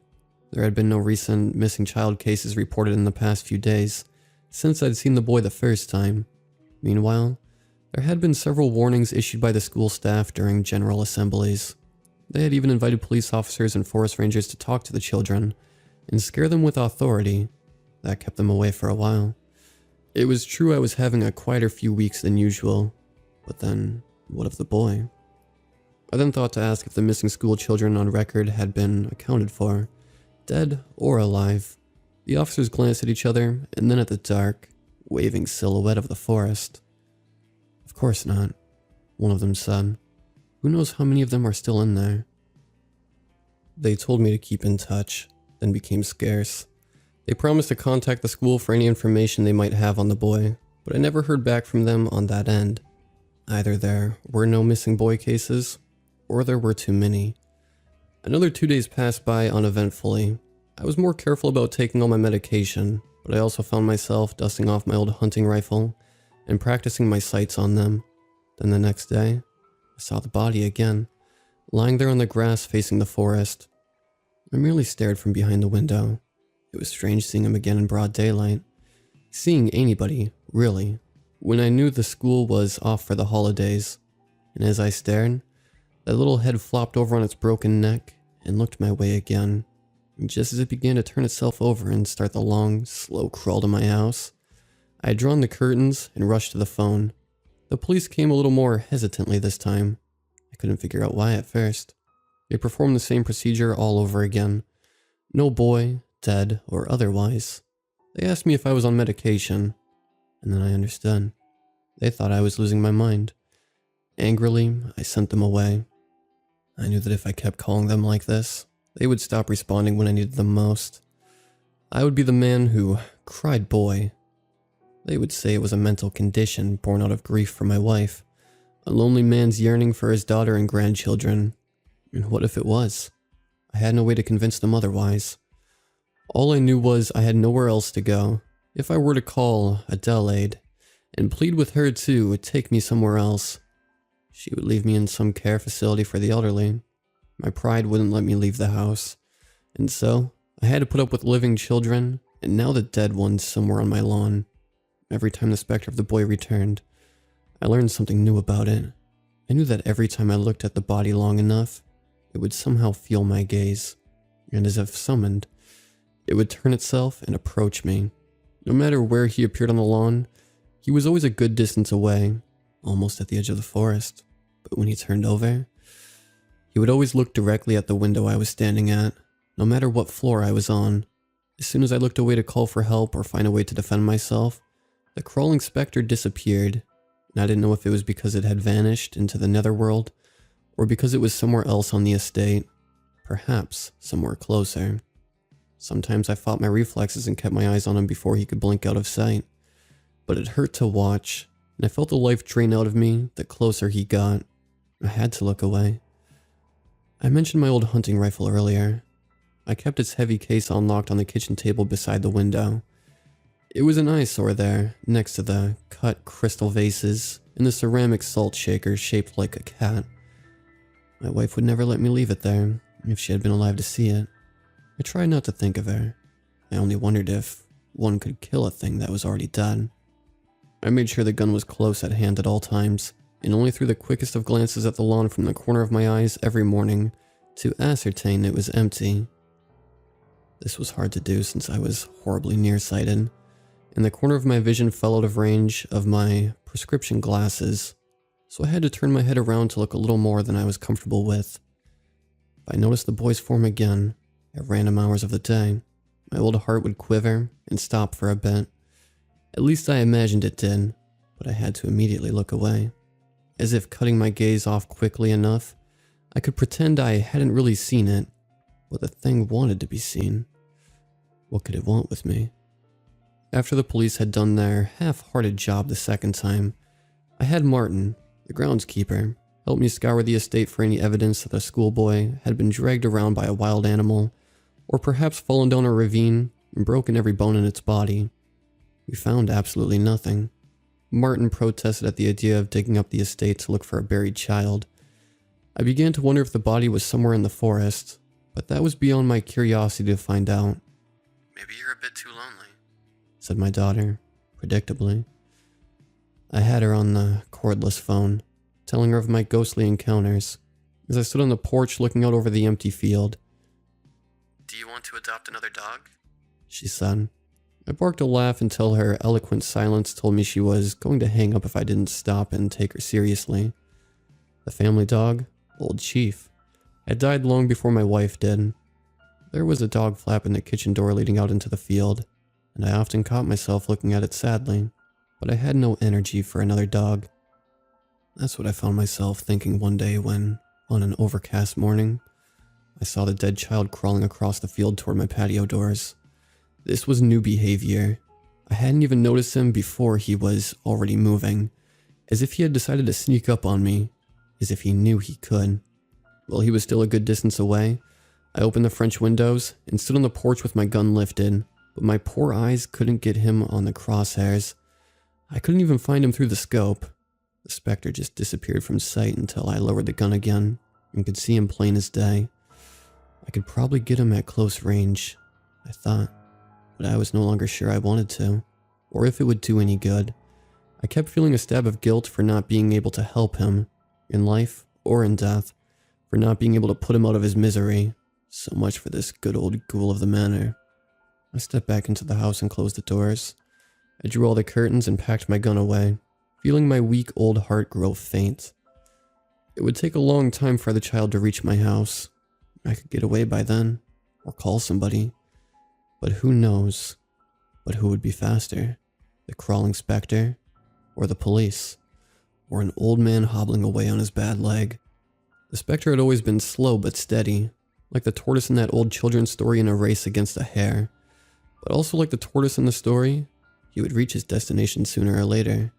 So there I was leaning against the granite counter with my pills spread across before me, and a glass of water trembling in my hands. The entire lower floor of the house was darkened by the heavy curtains and blinds drawn against the windows. I knew death was coming for me, and that it would be slow and steady and silent. But I never thought I'd be alone when it happened. I was considering calling up Adele again, and finally telling her I was willing to be taken to a care facility in that city I hated so much, when from the corner of my eye, I caught a silent movement. There was a quick wave of sunlight flashing from the outside. A dog flap at the kitchen door was swinging gently back into place.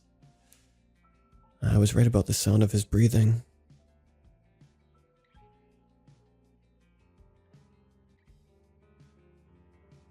My parents told me a witch lived here. Beyond the densest clusters of gnarled roots and thorny bushes, there was a clearing, and in that clearing you'd find her cottage. The clearing was hidden in a perpetual fog, but through the mist, they said you could make out the 2 large sticks that marked the front door. You'd know it was her house by the skull suspended above those sticks.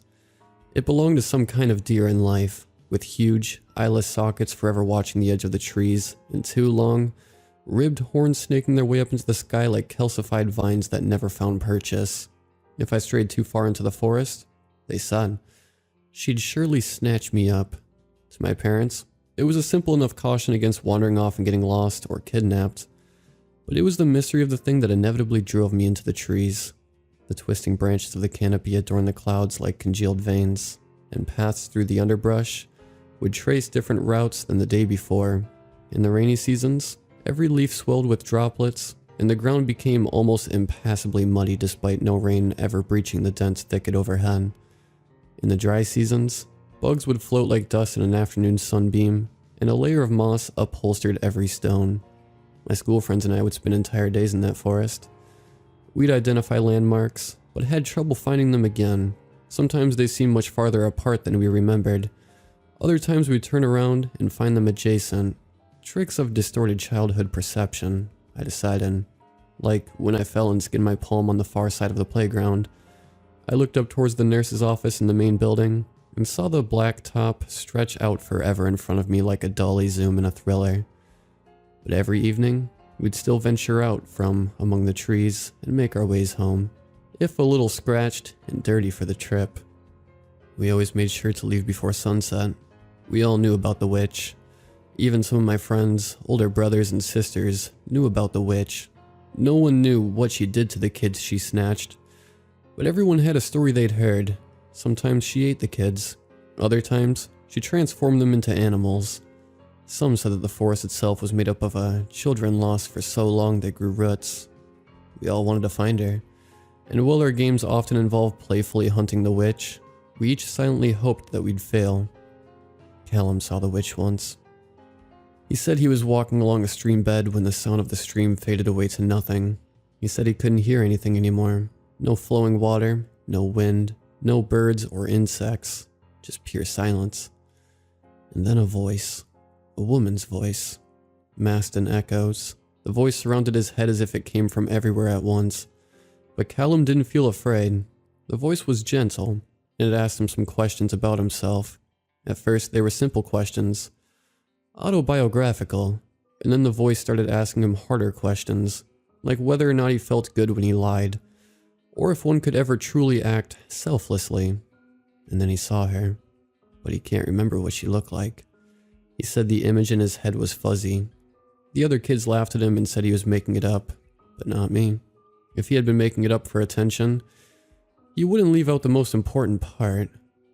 He'd give them a story about a wrinkled, warty crone, or perhaps even a preternaturally beautiful maiden, sustaining her youth through the absorption of children. But no, he said the image was fuzzy. That was the part that scared me the most. As a teenager, I brought girls into the forest with me.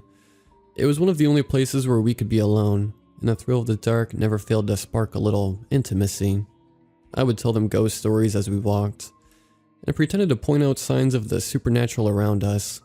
But once I sat a girl down on a fallen tree so I could step off the path to relieve myself, When I returned, she was gone. There was no doubt it was the same log, but she was nowhere to be found. I called out to her, certain that she had also gone to relieve herself, and heard no reply. I shouted for several minutes before giving up and collapsing on the log. I was more embarrassed than scared. Maybe she was playing a prank on me, and later she'd tell everyone about my panic. But as I peered through the trees, I realized that the crickets had stopped chirping. Then I remembered what Callum had said about the forest becoming silent, and I became aware of the ringing in my ears as my brain tried to make sense of the world without any oral stimulation. I thought I'd gone deaf. I froze where I sat, unsure if I'd be able to hear my voice if I cried out, unwilling to break the silence even by breathing. I waited for the voice. I imagined a creature surrounded by a bubble of silence. Wherever she went, the air around her ceased to conduct sound waves. What sort of a creature could do that? I held my breath for ages before a sound made me jump out of my skin. A frog croaked. Then other nighttime sounds permeated the atmosphere until the forest felt alive again. I had to breathe manually, sucking in air and releasing with intention to slow my heart. Still alone, I found my way out of the woods, like Orpheus leading Eurydice away from Hades. I did so without turning around, no matter how desperately I needed to check what was behind me. Only when I stepped into the glow of a streetlight on the edge of town did I glance back at the trees. I hadn't seen the witch, but she had seen me. She had watched and watched. In my mind, she was no longer human. From then on, she took on various forms anytime I envisioned her. Sometimes she appeared as a lumbering, bloated boar with an agonized human face, and sometimes she was a towering, tree-like expanse of blackness with piercing white holes where eyes might be. I never told anyone about this experience, in part because no one ever heard from the girl again. On my saner days, I tell myself that she might have slipped and broken her neck or something, and I feel a twinge of guilt. I imagine her lying there in shock, unable to call for help, until either the injury or starvation killed her. After that, I stayed away from the forest. We left for college, and the myths faded to the back of our minds as the normalcy of life took over. There is always a witch in every town. She might be the old woman in the rundown house around the corner, or the creaking sounds coming from the attic at night. Years later, I would learn that even a friend who had grown up in a suburb of a large city played in a park with its own witch's hut, the gardener's shed obscured behind a single line of shrubbery. Somehow this fear of the exiled has become innate.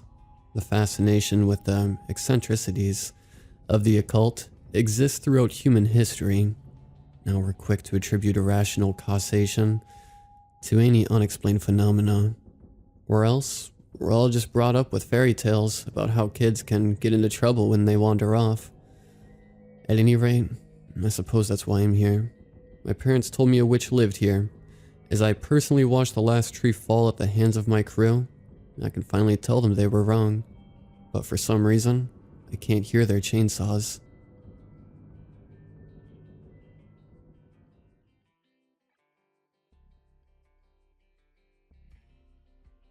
I woke up and started my day with a brisk cold shower. My feet traversed the oak staircase, down to the kitchen, where I only had time to scrounge together some eggs.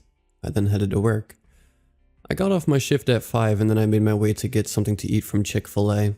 I got a chicken sandwich and a milkshake, and then I made my way home after that. I got home and let my dog out. I got out some leftovers from the other night to make dinner and loaded up my PC. I play a lot of video games to relax. I basically play in my free time, like before I go to bed. The next day, I only got called into work for a couple hours, which was nice because I was super tired. After I got home, I went up to my room to play some guitar and just jam out for a little bit. I got pretty bored of that soon, so I just turned my Xbox on in the living room and put my feet up to play my favorite game for a little while. It was getting pretty late by this point, so I threw a Netflix show on to fall asleep watching. It was around midnight at this point, and I was pretty sleepy. I think I dozed off pretty soon after that, but I was woken up a little while later by some type of sound. I couldn't make out exactly what it was, because I was half asleep, but it definitely woke me up. It was pretty loud, and I thought it came from out front of my house. It was pretty damn close anyway. It was like a light, high-pitched sound, almost like someone was playing a violin with a piece of rusty scrap metal outside of my window. I didn't really think much of it at the time. I was half asleep, and I really didn't care at the time, so I just went back to sleep. I woke up around 11 in the morning, and I felt like absolute shit. It felt like I was hungover, which was odd because I had nothing to drink the night before. I had a horrible headache and a slight ringing in my ear. I went to the medicine cabinet, grabbed 2 Tylenol out of the bottle, and took them. A little while after that, my headache started to calm down, and the ringing eventually stopped.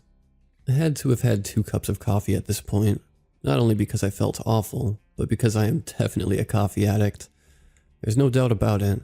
I'm a total caffeine fiend, because it really helps me focus. Thankfully, I wasn't scheduled to work until later that day, but I was going to see how I felt about working later. I was mostly waiting to see if I was even up to it. Something about that day felt off, as if some presence was watching my routine as a play upon a stage. I was alone, except for Gracie, but it felt like I was being watched. I was restless, and I just didn't want to be in the house anymore. I thought that maybe it was because I wasn't feeling good earlier, so I thought maybe some fresh air would do me some good. I got the dog's leash, loaded us up in the car, and took my Gracie for a walk to the park. I thought once I got back I would feel better from just getting some fresh air. We walked in the park for almost an hour, and while I was there I discovered something strange. I was walking Gracie on a path in the woods which I hadn't tread recently, but could remember taking in the near distant past. All of a sudden, my dog started freaking out and growling to the left of me. I looked over to see what she was barking at, but I couldn't see anything. It was totally out of character for her, as I had never seen her act so defensively before. I was sure that she had definitely either seen or could sense something out there that I couldn't. This piqued my curiosity, so I decided to investigate. I walked off the path, letting her lead me. Gracie was pulling the leash so hard, I tripped a couple times. She was choking herself just trying to get there. I was walking for what seemed to be forever, until we finally got to where she was leading me. It was in the middle of the woods, but above me was a huge, circular clearing in the trees, which was super random, because there were trees all around except in this one circle. On the ground there was nothing but grass, but it was growing in a very weird way. In the almost hexagonal shaped area, it didn't look very natural at all, and my dog was now ripping up the grass, digging for something. There was something under there, and she was going to find it. Everything that came next happened so fast. Gracie had dug up what looked like a bone. It was this dirty, yellowish white stick, and I grabbed it out of Gracie's mouth. I then examined it further, and then realized maggots were festering inside, surely making a meal of whatever marrow was left. One even crawled onto my hand, and at that point, I did my best Derek Jeter impression and threw the bone halfway across the field. I yelled at Gracie not to go after it. I then started jogging back to the path, and Gracie and I ran straight back to my car and drove home.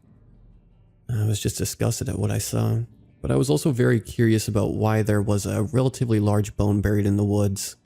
I didn't know it then, but this was only the beginning. I didn't get much sleep that night, because I was trying to understand it all. The odd circle in the middle of the woods with no trees in that one area, the bone that belonged to a large animal that was buried. I wanted to go back, and maybe do a little investigating so I could really see what was happening. It was around 1 in the morning at the time, and I heard a large whoosh come over my house, almost like an airplane flying over. You know how if you stand on the ground and a jet flies by flying low? Well, that was the sound that came over my house. I was startled from brainstorming ideas of what could be out in the woods when the loud sound went over my house. I got right up without blinking an eye and headed downstairs. I hopped in my car and flew down my street towards the park.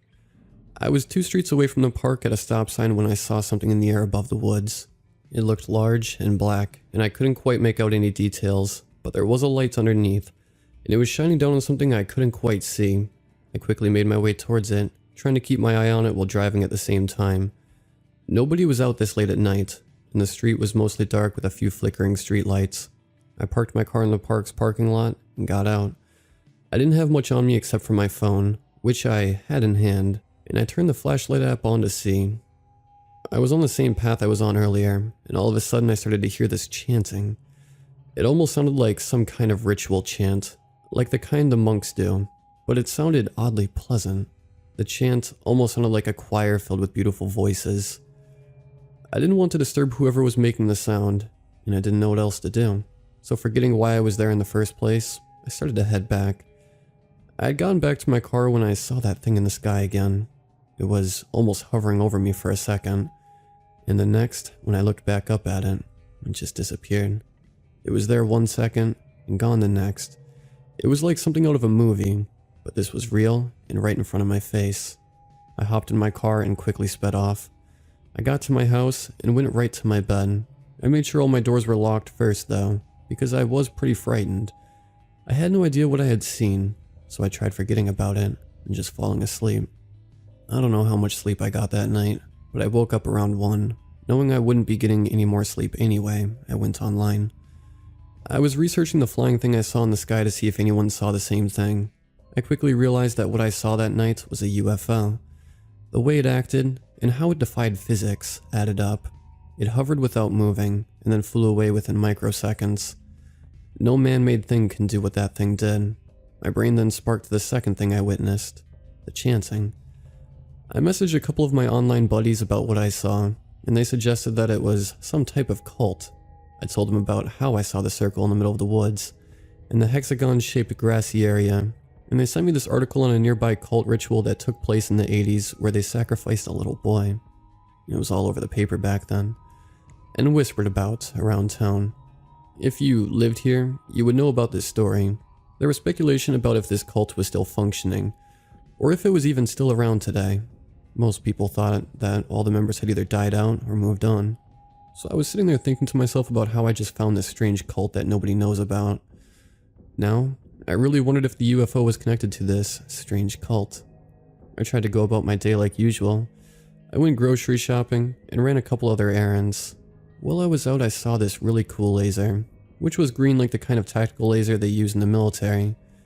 I got it for around $50, because I'm into that type of weird stuff. I wanted to use it next time I went out to explore the woods, and maybe to mess around with a couple of my neighbors. Nothing odd happened that week until Saturday. This is when I saw something I never should have seen.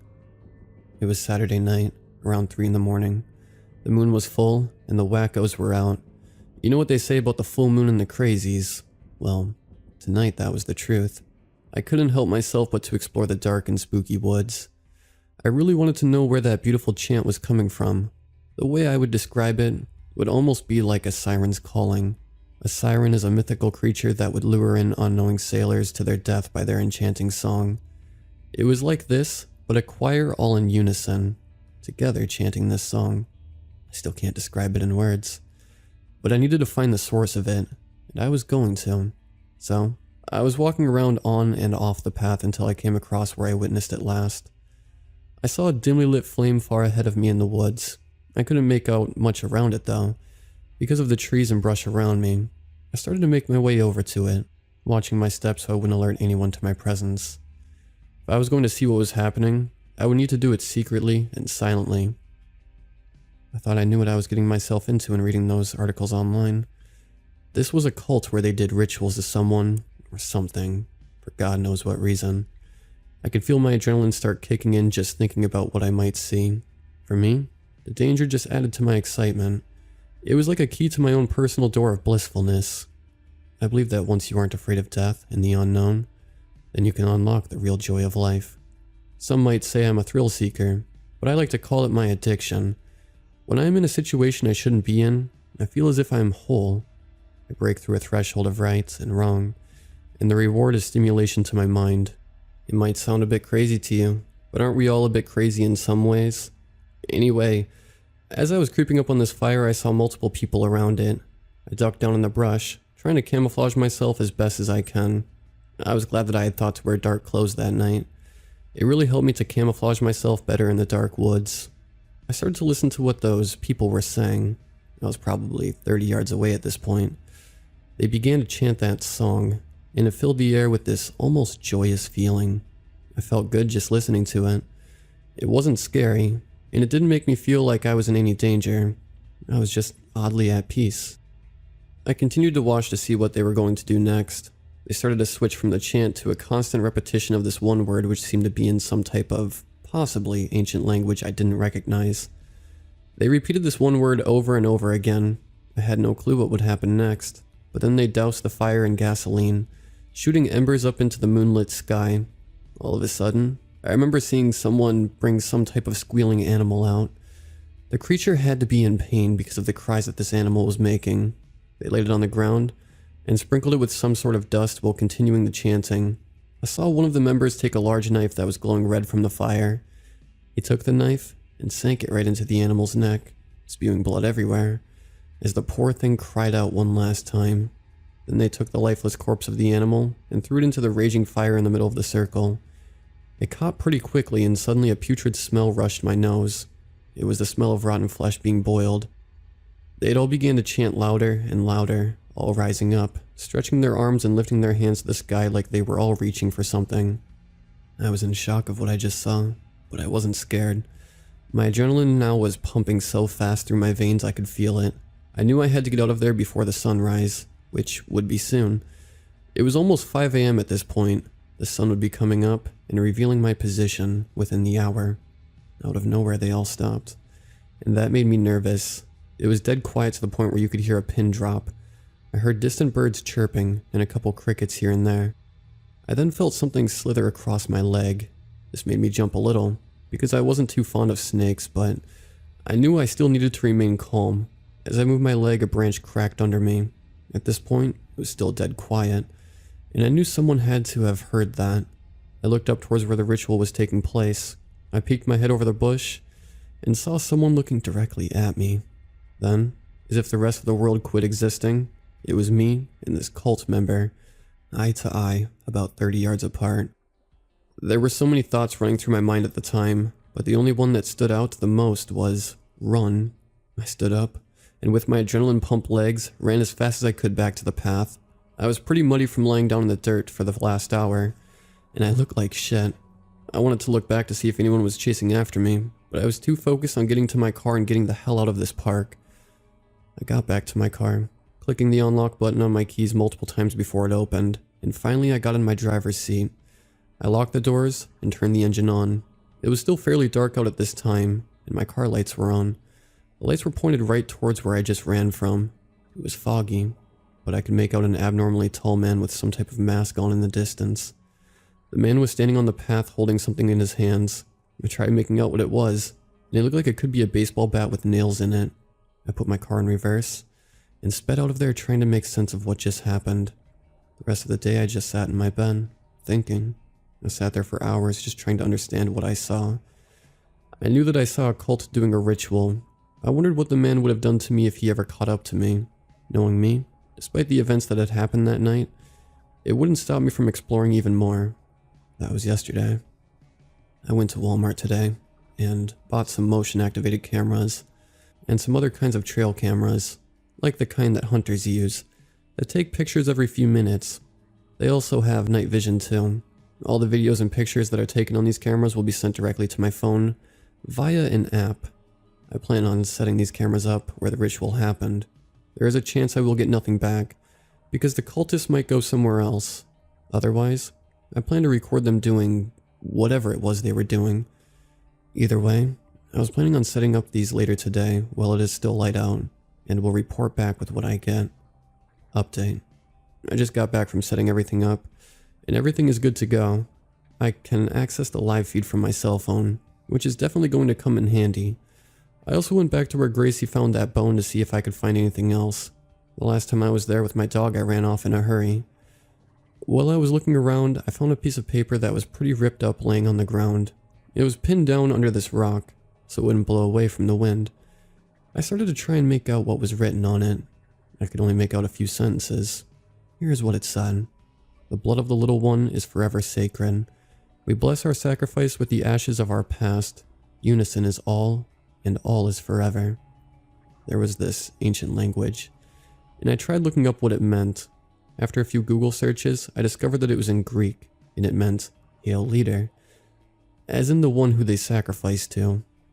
I found it amusing that the language they were using was Greek, a reason that this cult must stem all the way back to ancient Greece. It was around 9 p.m. now and I was preparing myself for the night. Before I had left the woods, I made sure that when I walked in front of where I placed the cameras that they would all take my picture. The cameras worked just like they should, with very high quality pictures.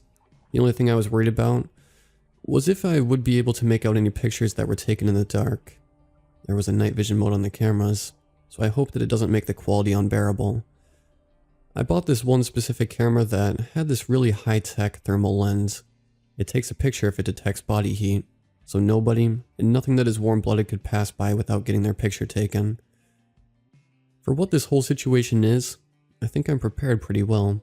I don't really have a plan B if something goes wrong, so I guess I'll keep this post saved on my computer. This way, if something bad happens to me, or I go missing, then whoever finds this will know what has happened in that time. I made myself some dinner and put some Netflix on to make time go faster until it was time to leave. I planned on leaving around 2 a.m. and to be near the park just watching the cameras on my phone. I was a decently patient person, so I could sit there for hours and wait until something happens. After watching a couple episodes of my favorite show, I got up to go to the bathroom. My bathroom has a window that you can see my backyard from.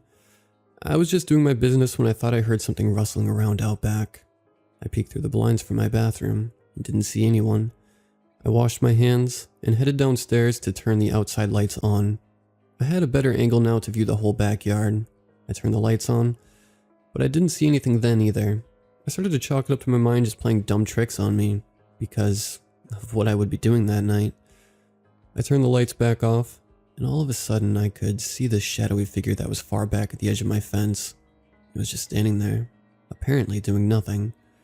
I closed my eyes, holding them shut for a long moment before I opened them again, because maybe it was just my mind playing tricks on me. When I opened my eyes again, it was still there. The figure was solid black and unusually tall. I would say it had to be at least 7 feet tall. I turned my lights back on, and it instantly disappeared. It was almost 1 a.m. at this point, but I felt compelled to leave early. I made sure all my doors were locked, and I headed to my car. Tonight was just getting started. I got into my car, put my keys in the ignition, started the engine, and I pulled out of my driveway. I headed to the parking lot of a closed coffee shop that was nearby to the woods. I turned my car off and plugged my phone in to charge it. I loaded up the camera app to see what was currently going on, and there was nothing. What a surprise, I thought. I'm not too sure how long I waited, but it had to have been a few hours before something caught my interest. A notification popped up saying Camera 1 has activity. Click here for details. I clicked the notification and I pulled the feed up. I couldn't make anything out, so I turned the night vision mode on. As I turned this mode on, I could see to the far left of the screen 2 tiny glowing eyes. I tried zooming in, but it wouldn't let me. I swiped over to my other cameras to try to make sense of what I was seeing. Camera 2 was the same, but now there was double the eyes. You know how a cat's eyes glow in the dark? Well, it was the same thing, but it had to have been 7 feet in the air. I went to my third camera, and I could finally make out a person. They had to be wearing some kind of dark colored robe, because I couldn't make out any features on it. It also had this weird mask on. It appeared to be some type of animal skull with sticks coming out of it. This thing was wearing an animal skull on its head. Then, I remembered I had my thermal camera. I quickly pulled up the video feed and clicked the scan area option. This was the oddest thing, because it should have lit up like a Christmas tree in shades of red. It was actually quite the opposite. These things were cold as ice. No high temperatures were recorded. I only knew where they were, because their bodies were outlined in the cool blue color of temperatures 40 degrees and below. As I was focusing on this, something else caught my eye. The temperature meter lit up in the middle of the circle. It was the fire, and the temperature meter was the highest it could get. The ritual was beginning. This didn't make any sense at all. If they were human, it would be reading above 98 degrees, but these things in dark robes were colder than ice. The meter doesn't read below 40 degrees, so I can only assume they had ice water for blood. I looked at the clock and saw that it was 4 a.m., and shit was now getting real. My curiosity was beyond peaked at this point. Then, out of nowhere, something lit up the camera with a bright light. I couldn't see anything but this large, super bright light. I switched over to my thermal camera to see what it was recording. Above 200 degrees Fahrenheit. This was some crazy shit. A huge light, which I still have no clue as to where it came from. was hotter than that fire. I had only been looking at this light for a minute when I started to get error warnings from the apps. The error is read, camera non-functional, please reset. I was really curious now that all my cameras weren't working because of the heat. This huge light from the sky melted my cameras, and somehow these people are still alive. This was impossible. It had to be a mistake of some kind, an equipment malfunction of some kind maybe. Because if this light was hotter than the fire, then shouldn't it kill those things? I was on my way over to the park, and that's when it hit me. The light was from the UFO I saw earlier in the week. That was the only explanation I could come up with. I had just gotten to the park and parked my car in the lot. I felt the adrenaline starting to slowly course its way through my body. I was moments away from seeing what was going on in the middle of the woods.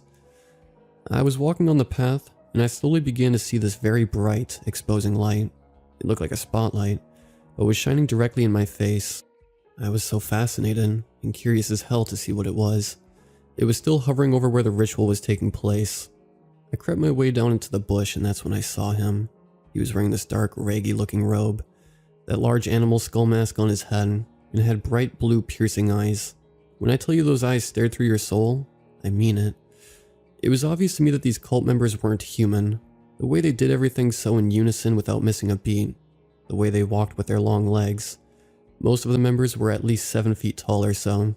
The tallest one was probably 8 feet, with these long, inhuman arms. The way they stretched and morphed was unnerving. I saw him bend down, and it almost looked like he broke his arm, and then snapped it back into place without flinching. I found all of this absolutely fascinating. Every bit of it pumped more adrenaline through my veins and into my brain. I was feeling amazing, but also killer focused. I was now on a task to get a picture of this UFO. I took my phone out and brought the camera app up.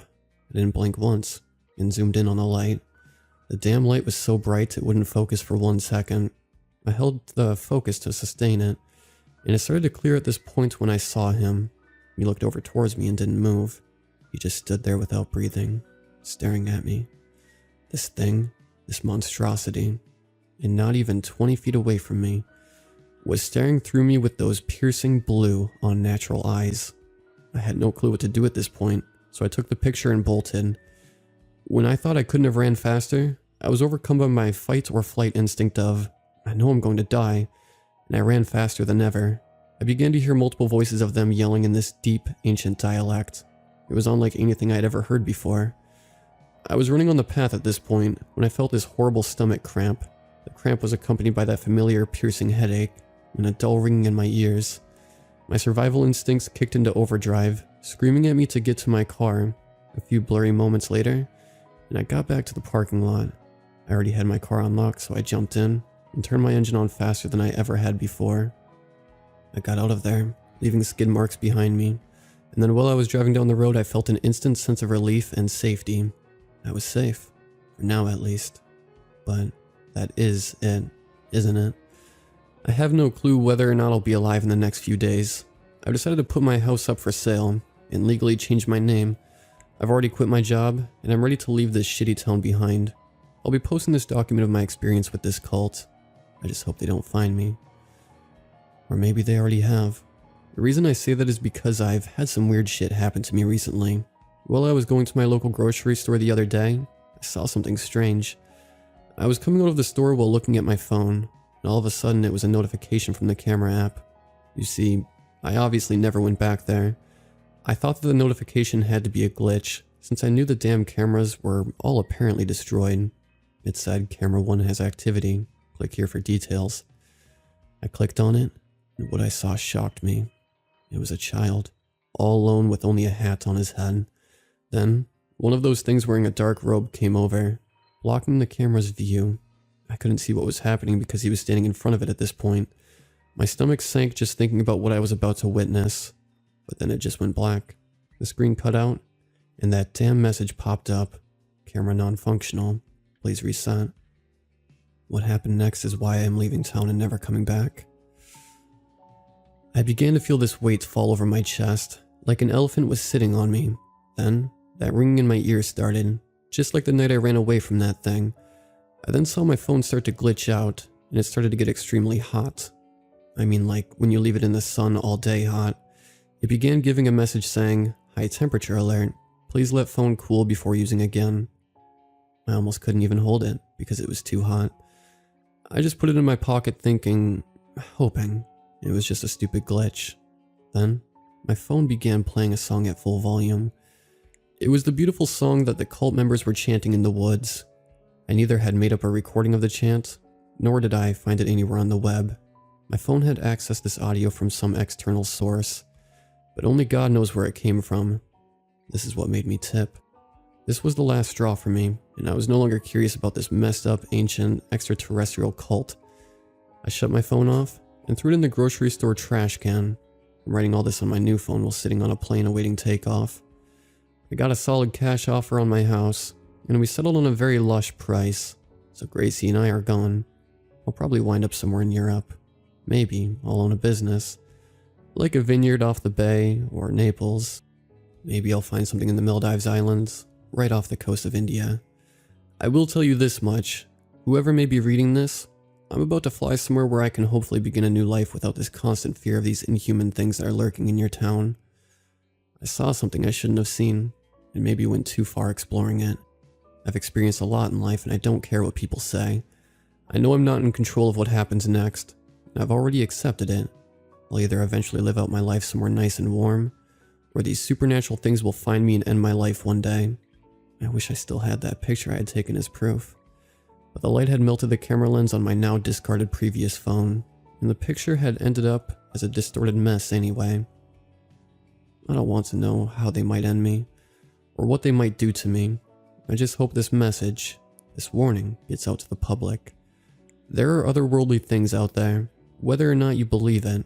It's real, and I have seen it with my own eyes. Goodbye now, and wish me luck on wherever I wind up going. Remember to be safe out there, and live life to its fullest, because you never know what could be out there, just waiting for you.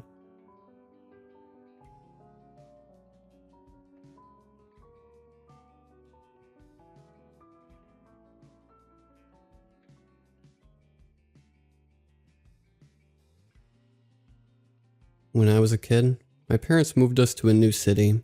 They presented it as if it was going to be this great adventure for the family, when really, it wasn't. Our new house was bigger, but didn't feel as friendly as the old one had. It felt more like a scowling octogenarian, just waiting for a reason to slap someone across the shins with their cane. The yard was big and unkempt, surrounded by a large forest. There was only one road leading through the lot, and it did nothing to diminish the isolation. There were no flowers, just sharp autumn grass flowing like an ocean in the wind. My brother and I shared a room in our old house, but in this one, we both got our own.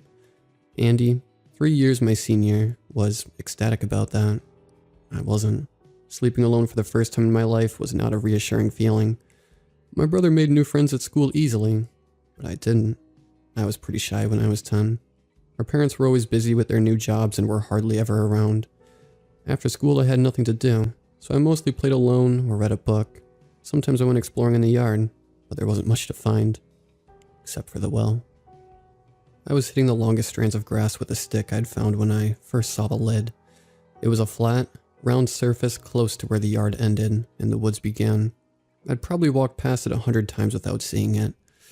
I poked it with the stick, feeling the surface over and over. There was nothing on it, only moss. The edges were low, close to the earth, but when I pushed the grass down as far as I could, I saw a crack that went around the whole thing. You couldn't even fit a razor blade in there. I tried pushing it to the side, but it didn't move an inch. I sat down next to it, absent-mindedly scratching away the moss with a stick. I was there for an hour or so before I headed back, hoping that someone had noticed that I was gone. They hadn't. After that first time, I went there more often, just sitting next to the round surface, scratching at it. I didn't really think about it as a lid, more that flat place. I never even entertained the thought that there could be something under it. The first time I heard it, I was crying. A kid from my class had tripped me in the hallway in front of everyone, and they laughed at me. I couldn't take it and bolted home, only to find the house locked. Dejected, I went around it and to the lid. Wiping snot on my shirt sleeves, I sat down on the lid and put my arms around my knees. "Why are you crying?" whispered an echoing voice. I hiccuped, looked around me, and saw no one. The tops of the trees behind me bent softly in the wind. Birds sang. Leaves fluttered. And I was alone. "Why are you crying, little boy?" whispered the voice again.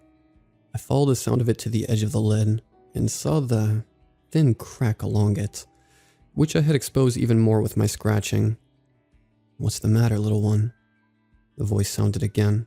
It came from the crack, yet it seemed to come from far away, as if in a cave. The voice itself was soft and sing-song. My breath hitched in my throat, and I ran back to the house as fast as I could and spent the remainder of the day on the porch. I didn't go back for a long time. For a while, I managed to convince myself it had been a dream, but eventually I went back. This time, I walked cautiously, eyeing my surroundings as if I was going to get attacked at any second. When I got about 5 feet away from it, I stopped. "Hello?" I called, unable to keep a slight shake from my voice. "Anyone there?" It was silent for a while and I dared myself a few feet closer. "Hello?" I called again, stronger now. "I'm here," a soft voice answered. I backed up. "Who are you? What are you doing under there?" "I can't get out." The voice sounded shaky, as if on the verge of tears. "You can't get out? Get out of what?" "The well." I understood what the surface was now. A lid put on a well to keep people from falling in. Or to keep something in. "Why are you in a well?" A mournful sigh was the only answer I got. I crept closer again, fingered the edges. The moss I had scratched away before had revealed where the lid and the well connected. "Will you let me out?" The whisper was almost inaudible. I tried prying it open, but of course it didn't work. "I don't know if I can. It's very heavy." Another sigh. "Please, I'm so hungry." It sounded like the person was full on crying now, not churned in my stomach. "I can ask my dad if he can help." The voice cut me off. Would he help? I thought about it. He barely paid me any attention after all. Would he even come out here to look if I asked? He was always at work anyway. Well, he works a lot, so probably not. But maybe my brother could help. I'll ask him as soon as I see him. Won't be for a few hours though, I said hesitantly. "Do you want me to stay with you for a while?" "Yeah, thank you." It was a bit stronger now. Maybe the prospect of release strengthened it. "What's it like out there?" I looked around me confused. "What do you mean out there?" Did it mean right here by the woods? Or out in the world? Or... What's the air smell like? Oh, I closed my eyes and inhaled. Like pine trees and grass. A bit like gas from the road. And maybe some cows? I wasn't sure I'd answered correctly, but the voice seemed satisfied. I fidgeted, not knowing what to say. What are you supposed to say to someone trapped in a well? "You're going to be okay. I'm going to get help so you can get out. Don't be scared." "Thank you." We were both quiet for a while. "What's it like down there?" It took some time before the voice answered, seeming further away than before. "Cold." I didn't know what to say, so I didn't say anything. A gust of wind lifted my hair from my forehead. I couldn't imagine being trapped down there, especially not while the sun shone on me. The wind blew and crickets chirped. From a distance, I heard voices, and I turned around to see my brother walking up the front pathway with two of his friends. The boys he had with him were not nice, and I ducked down low in the grass so they wouldn't see me. I peeked out when I heard the front door slam, and let go of the breath I was holding in. I couldn't ask Andy anything when those two were here. He wouldn't even acknowledge my existence until they left. "Are you still here?" "Yeah, I'm here. Don't worry. I'm going to get you some help. I'll be back later. Do you want me to bring you something? Like a sandwich or something?" I rambled while brushing grass from my pants. "Rope. Bring rope," was the only thing the voice said. "Okay, rope. See you soon." I headed back to the house. I felt bad about leaving the voice alone in the well, but I had to be home when Andy's friends left, or he'd lock himself in his room before I got the chance. I hid behind the sofa in the living room, counting the minutes. There was some rope in the shed in the garden that I'd grab on our way out. It took hours before they left. Dinner had gone and passed, and it was dark out. When Andy was just about to close the door to his room, I called to him. He left it open with a sigh. "What?" he said, not even looking at me. He sat down in his bed, looking through his backpack. "I have to show you something," I said, not daring to cross the threshold. He had a nasty temper sometimes. "What?" "It's a secret." Another sigh. "I don't care." "But it's important." "Like I said, I don't care. Get out." "Please?" "No, get out." "Please, please, please. It's really important." He rolled his eyes and finally looked at me. "Will it take long?" "No," I lied. He begrudgingly got up. "Fine." I almost skipped down the stairs with him in tow. Our parents were so occupied with the TV that they didn't even notice us sneaking out the back. I ran ahead and got the rope from the shed. "What's that for?" he asked. "Come on, I'll show you." I slung the rope coil over my shoulder and led the way towards the well. It was dark outside. The bright windows only illuminated squares in the grass closest to the house. I should have brought a flashlight. But when I thought about it, we were already outside, and I didn't dare turn around to get it, lest he tired of me and went back in. He walked a few steps behind me with his arms crossed the whole way. I fought the desire to run and walked as calmly as possible until we arrived. It was even darker in the shadows of the trees, and I almost tripped on the lid. "Well, what's the important thing?" He tapped his foot in the grass. "It's right here. Feel this." I took his hand and led it to the edge of the lid. He bent down and ran his fingers along it. "What's this?" he said, no longer impatient. I didn't answer. Instead, I bent even lower and knocked on the lid. The knock sounded hollow and echoed. "Hello? I'm back, and I brought help," I said. "What the hell are you doing?" Andy grabbed my shoulder. "And I have a rope," I added hastily. From under the lid came a soft whining. "Please help me," whispered the voice. "Help me move this." I grabbed the edge and waited for him to grab it too. He didn't react. "What's going on?" He crossed his arms again. "Is this some kind of prank?" "No, there's someone down there, and we have to help them get out. Now grab the edge and help me." Slowly, he uncrossed his arms. "Alright, but if this is a prank, you're gonna get it." He finally grabbed on. Together we managed to move the heavy lid a little bit to the right. Cold, rank air rushed out of the crack. Redoubling our efforts, we pushed it to the side until it lost balance and fell off the base. It cracked and broke in two when it hit the ground. I leaned over the dark hole, my face glowing with sweat, and yelled, "Are you okay down there?" "Throw me the rope," the quivering voice answered. I wrapped the rope 3 times around a big oak and slung it into the well. The darkness swallowed it, and I felt, more than heard, a wet thud as it hit the bottom. The rope strained suddenly and moved with the weight of the voice.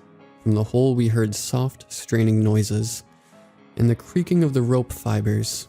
Slowly, a pair of white marble hands emerged over the edge. Next came 2 painfully thin arms, wet and covered with algae. Then an amorphous head, bald except for a few strands of white hair, an emaciated torso, every bone easily counted, long thin legs and bony feet. And then the man fell off the edge of the well and into the grass. "Oh my God," Andy whispered. The man in the grass trembled and groaned, pulling all his limbs as close to his body as possible. "Hey, are you okay?" I asked loudly but kept my distance. Andy stood paralyzed closest to the man. He looked up at me. "What do I do?" he said as quietly as possible. "I don't know," I mouthed back. The man stretched out one stick-thin arm and pushed himself up in a sitting position. He shivered while reaching the other arm up to my brother. Could you help me?" he stuttered between breaths. Andy looked as if he didn't want to touch the man with a 10-foot pole, but took his hand nonetheless and pulled him up. Despite being a fully grown man, the man seemed weightless and easily came to stand on his own 2 feet. Andy tried to let go of the man's hand, but as soon as he did, the man wobbled. He steadied the man up by putting his other hand on the man's shoulder. The man released a shuddering breath, and Andy looked over the man's head. He gave a, "What am I going to do?" Look, when he did, he stretched his neck out and angled his chin upwards, exposing the soft skin underneath. The man lunged forward and buried his mouth in my brother's throat.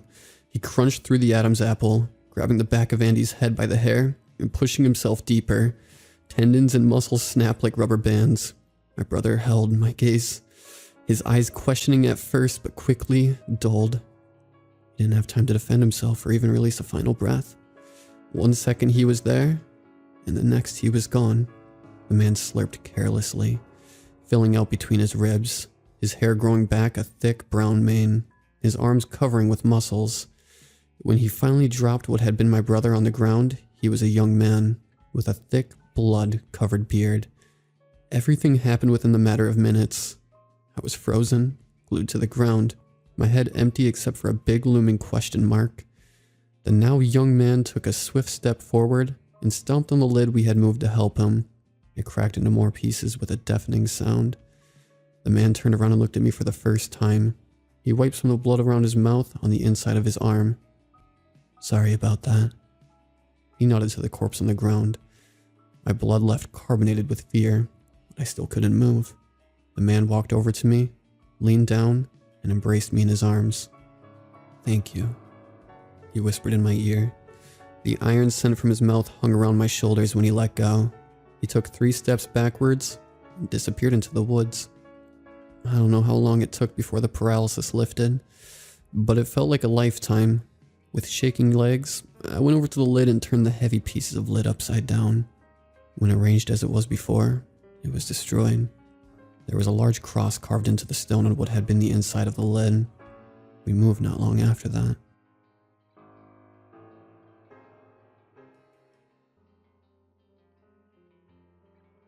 Please, make sure you lock everybody in their rooms on the night before Christmas. It is very important for everybody's health. The name Santa Claus came from St. Nicholas. In Dutch, that would be Sint Nicolaas. And that's where Santa Claus got his name. I can personally attest to the fact that this is false. My father was paranoid. Very paranoid. He was also a little crazy. Maybe more than just a little. We lived in a neighborhood surrounded by trees in the mountains. Growing up, our house had cameras facing every single angle of our property.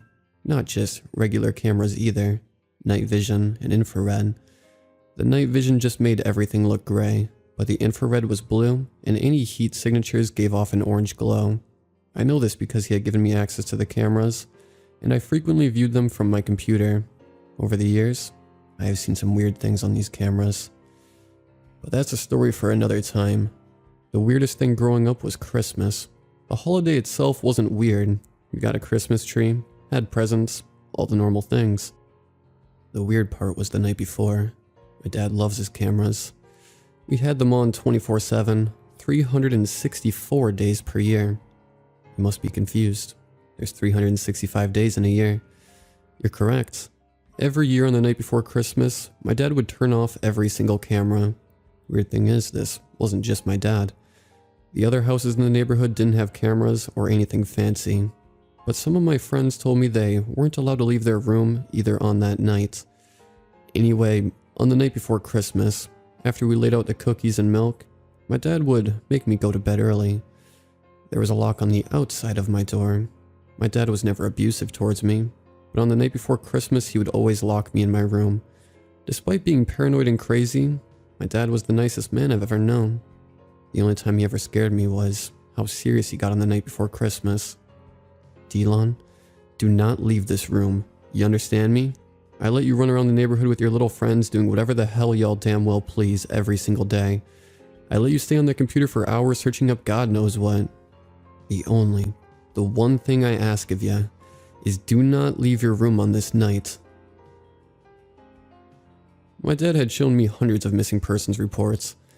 Every time I questioned this little tradition of his, he would have 20 ready to show. All of these missing people had been missing on a December 26th, day after Christmas, spanning back years. Each of these reports had a circumstance of disappearance section that explained what the person had done shortly before their disappearance, and none of it seemed to have anything to do with Christmas. Each one was completely random, but he said that they purposely changed it so that nobody ever finds out what really happened. He would never tell me what really happened. Just another one of his conspiracy theories. Yeah, Dad, I know. You tell me the same thing every year. I know. 14-year-old me replied with attitude. Alright then, I don't want you to be another statistic. You mean statistic? I smirked. Yes, boy. I don't want you to become another statistic. You saw all those missing persons reports I showed you. All those people gone missing on December 26th, day after Christmas, every year. That ain't gonna be my boy. He said as he walked out of my room. He was so paranoid. Did he think Santa was going to kidnap me? Santa isn't even real. After he walked out of my room, I heard a click as he set the lock outside my door. I heard his footsteps protrude away as I turned over to my computer that displayed our camera footage. I counted down. 3, 2, 1, 0.5, 0.4, 0.3, 0.2, 0.1, and boom. Just like that, the camera footage shut off and displayed no feed connected. I felt like a psychic for being able to accurately predict the exact time it would shut off. Good night, boy, my dad shouted across the hall from his room. Good night, I shouted back. I hated this tradition. I loved going downstairs to eat junk food in the middle of the night, and I loved checking the camera to get a glance at the weird things I saw in the woods from time to time. But on this night every year, I couldn't go downstairs to eat junk food, and I couldn't bring it upstairs either. No food was allowed in my room. And all that just because of my dad's paranoia. Every year until this day, I just listened to my dad. After he shut off the camera footage and locked me in my room, I would usually just accept it and go to sleep. For some reason, I just couldn't sleep. So despite my dad's wishes, I stayed up playing computer games. Around 2 a.m., I heard something on our roof. There were a lot of animals and other things in those woods, so this was a pretty common occurrence.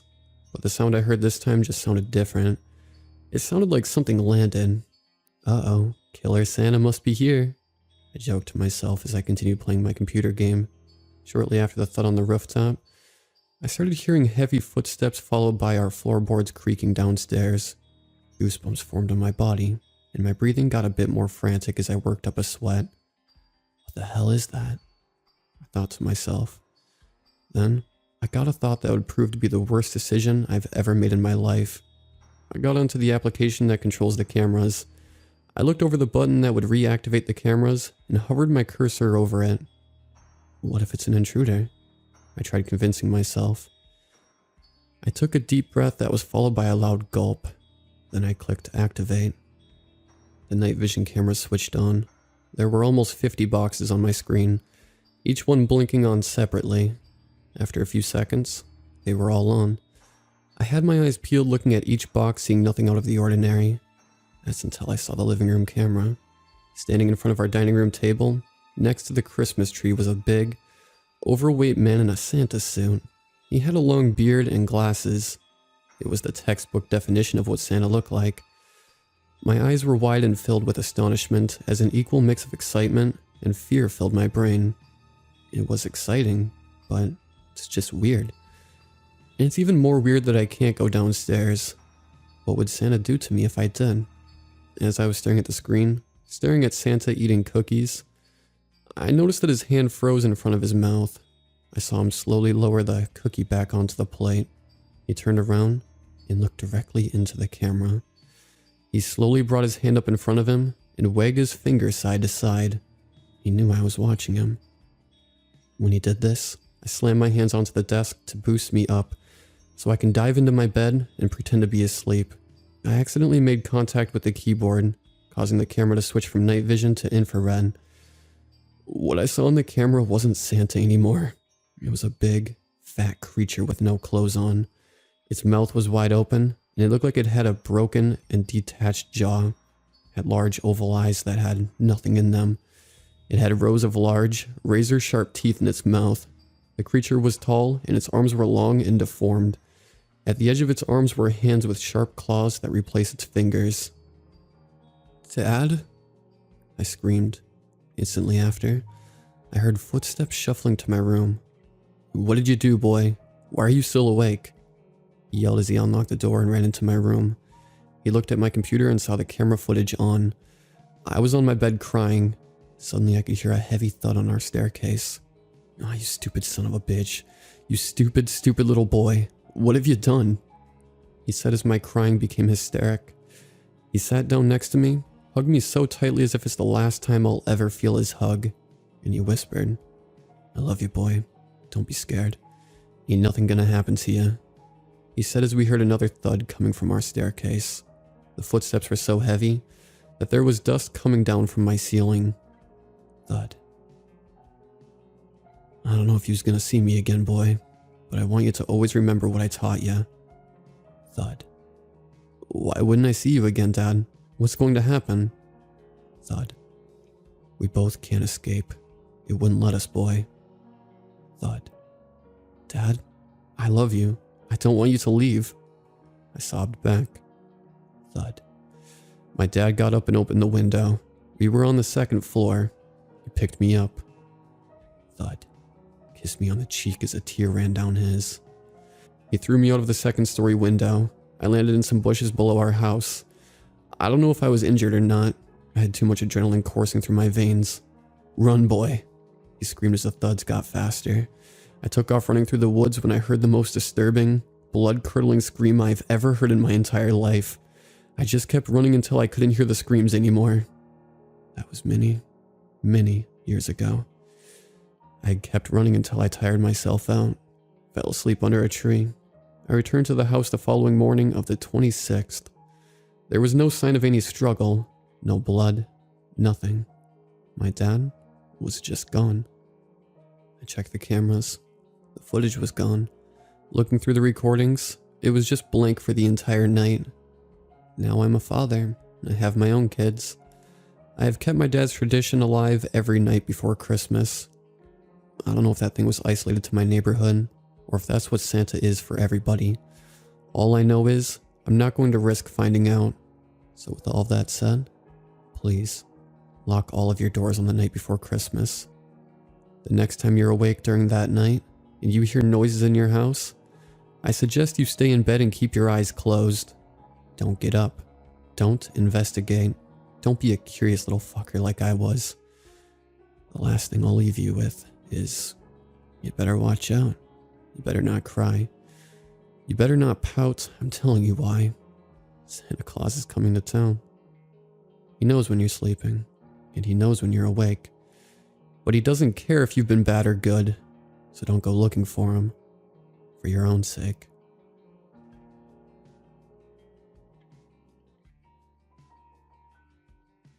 I'm writing this as I'm being watched, so forgive me for not telling you the exact story of how I got my, until this month, very mundane job, and forgive me for my grammar errors because I might be killed at any moment, and I'm typing this as fast as possible. I work security at a theme park that's currently under construction. My job, simply put, was to sit in my booth and scan people's ID badges to let them in and out. My booth was a wooden square with 3 windows and a door with a smaller window. The door had a locking mechanism made of wood, but it could be unlocked and opened from both sides. Occasionally, I had to tell a visitor that the park isn't open yet and instruct them to do a U-turn. The most exciting thing to happen before these events was someone not stopping at the booth, and me blowing an air horn to get them to turn around. So, it's simple, easy work that I had been doing for 3 or 4 months. That all changed 2 weeks ago. I work night shifts on the weekends, and I honestly enjoy them. Being alone in an empty construction site is creepy, but also invigorating in a weird way, as if part of me is excited at the idea of something scary happening.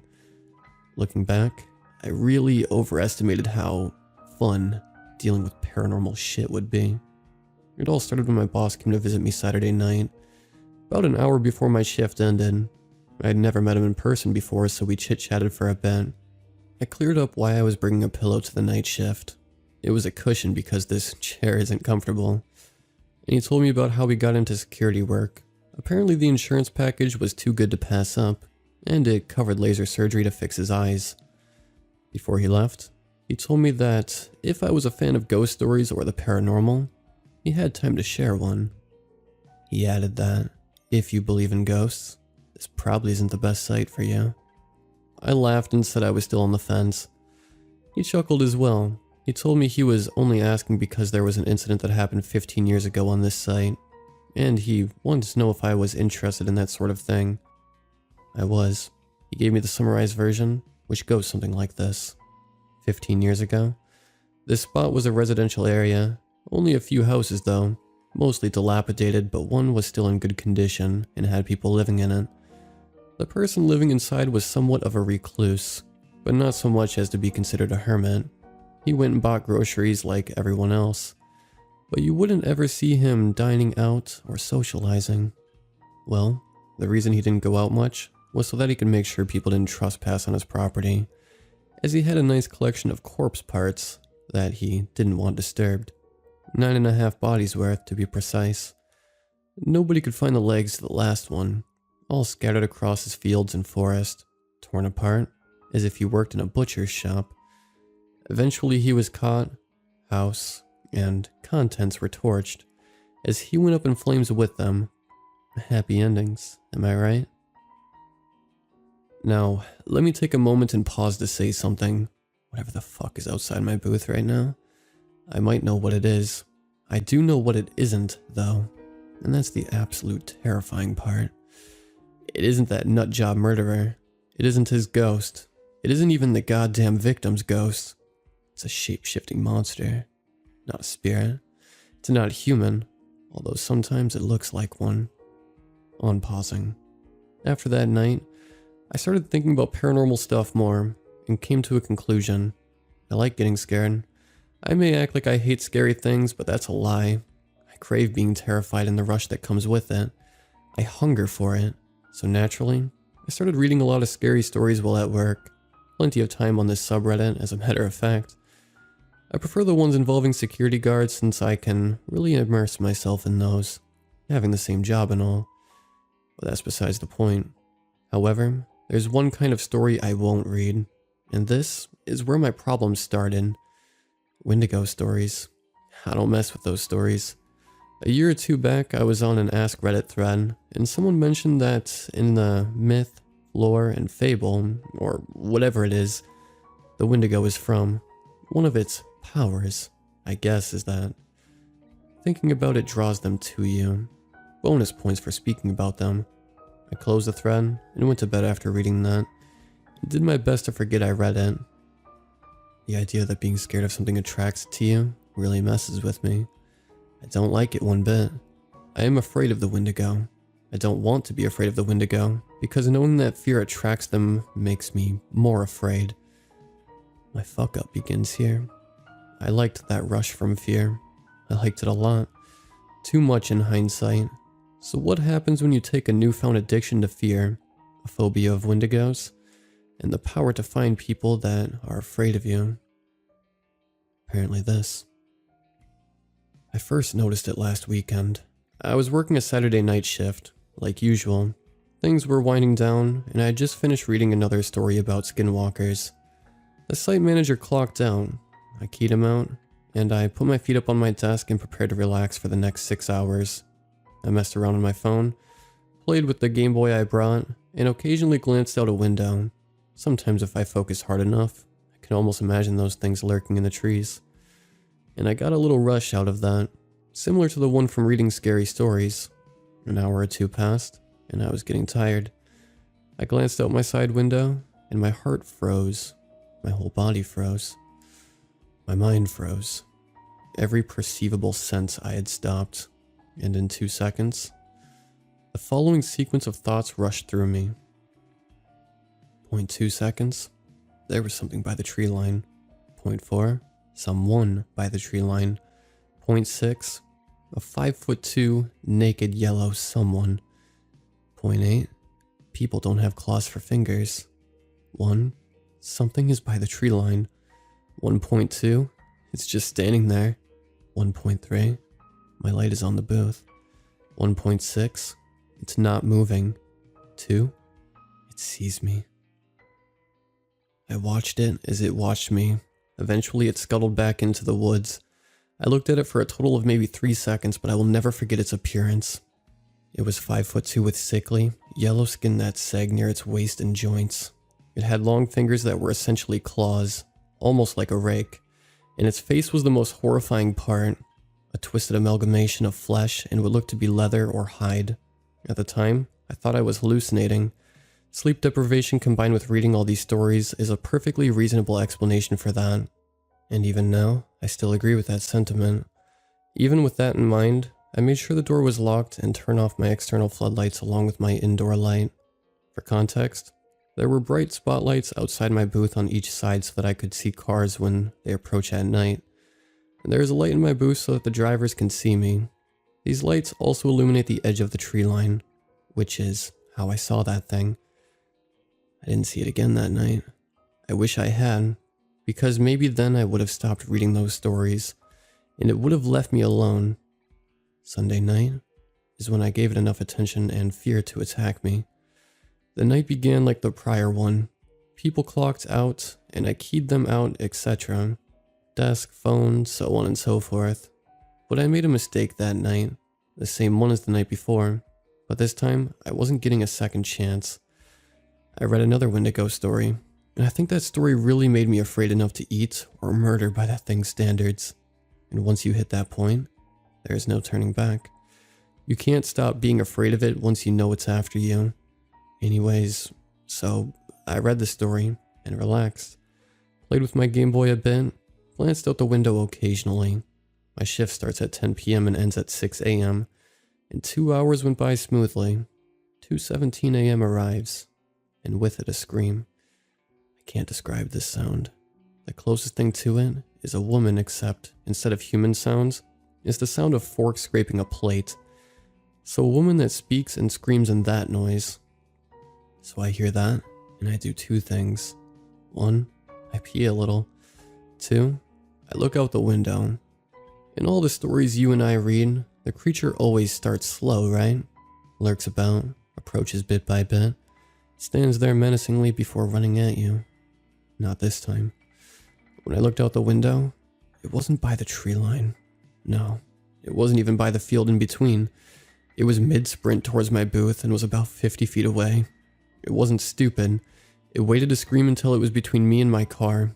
It wanted me to know it was there, but it didn't want me to get away. First thing I did after seeing this was slam my chair into the wall behind me and bang my head on it by accident. Second thing I did was grab the mag light on the wall. And the third thing I did was grab the air horn. A second or two after grabbing the horn, it slammed into my window, and I quickly turned around. I had been preparing myself to get maybe one swing in with the mag light before being torn to shreds. But I froze again like the night before. It was gone, and where it previously stood was my boss with a very, very angry expression. He just witnessed me have a hallucination and mental breakdown. He gestured to open the window, and thinking he wanted to speak, I reached for the latch, and I paused. Something wasn't right. He had glasses on. My boss wears glasses in all of his company photos, but when we spoke a few weeks ago, he didn't have them on. He said he has had his vision corrected with laser surgery during the spring. So why was he wearing glasses right now? And more importantly, why was he wearing our winter uniform in August? I gestured at him to wait, and pretended to grab a notebook while I tried to sneak a glance at the wall he was facing. Nothing of note except a picture, which I had to suppress a scream after seeing. It was a picture detailing what to do in case of an accident, taken last winter after a truck had tipped over. And in the picture, my boss was speaking to a worried-looking contractor in front of an ice patch with a caution sign, and he was wearing our winter uniform with glasses. That wasn't my boss outside. That was the monster. Suppressing every natural instinct, I set my notebook down calmly, turned to the window where my boss stood, and smiled warmly. I set my mag light down, and in one smooth motion I opened the window, pointed the air horn directly at the creature, and squeezed the trigger. This did three things. 1. Hurt my ears. 2. Hurt its ears. 3. Woke up some people in the nearby residential area. Within seconds, it unhinged its jaw and screamed, and I had to drop the air horn and shut the window. It ran off into the forest, and I hid under my desk after flipping the breaker switch to shut off all the lights in my security area. After a few minutes went by, I got a call on the company phone from my boss. Apparently someone called the police to report the sounds they heard. and they sent 2 squad cars and expected to arrive in 10 minutes. I told my boss what I saw, and he told me that I could take the week off, and they would have me at a new site next weekend. He assured me that it was probably just a homeless person with mental issues, and hung up. That brings me to today. They moved me to a new site as promised. The creature followed me. It senses my fear, and it won't rest until it has me. My first day, or night, on the new site began smoothly. I arrived at 10 and was pleasantly surprised to meet my partner. They told me he had the night off and would be there tomorrow night, but I was happy to have the company on my first shift. He gave me the tour of the facility, which was some sort of factory for chips. He started with the security room, which was just a small room with a single window. Inside the room were some monitors displaying camera footage, a landline phone, and a panic button that alerted emergency services. There were 3 main sections, not including the security room: food production, packaging, storage. Food production was machinery that made the chips themselves. Packaging was where they were bagged, and storage was where pallets of them were kept in stacks reaching the ceiling, and maze-like pathways through them to navigate. The factory had been closed due to the virus for a while, and planned to reopen in a few weeks. I learned my partner's name was Gregory, and he told me he would take the first patrol. Things went smoothly for a few hours, with us alternating patrols, and then it happened. The beginning of the mess I find myself in as I type this. It was 3 a.m., only a few hours until the morning guard would come to relieve us. Greg went out on patrol while I watched the monitors.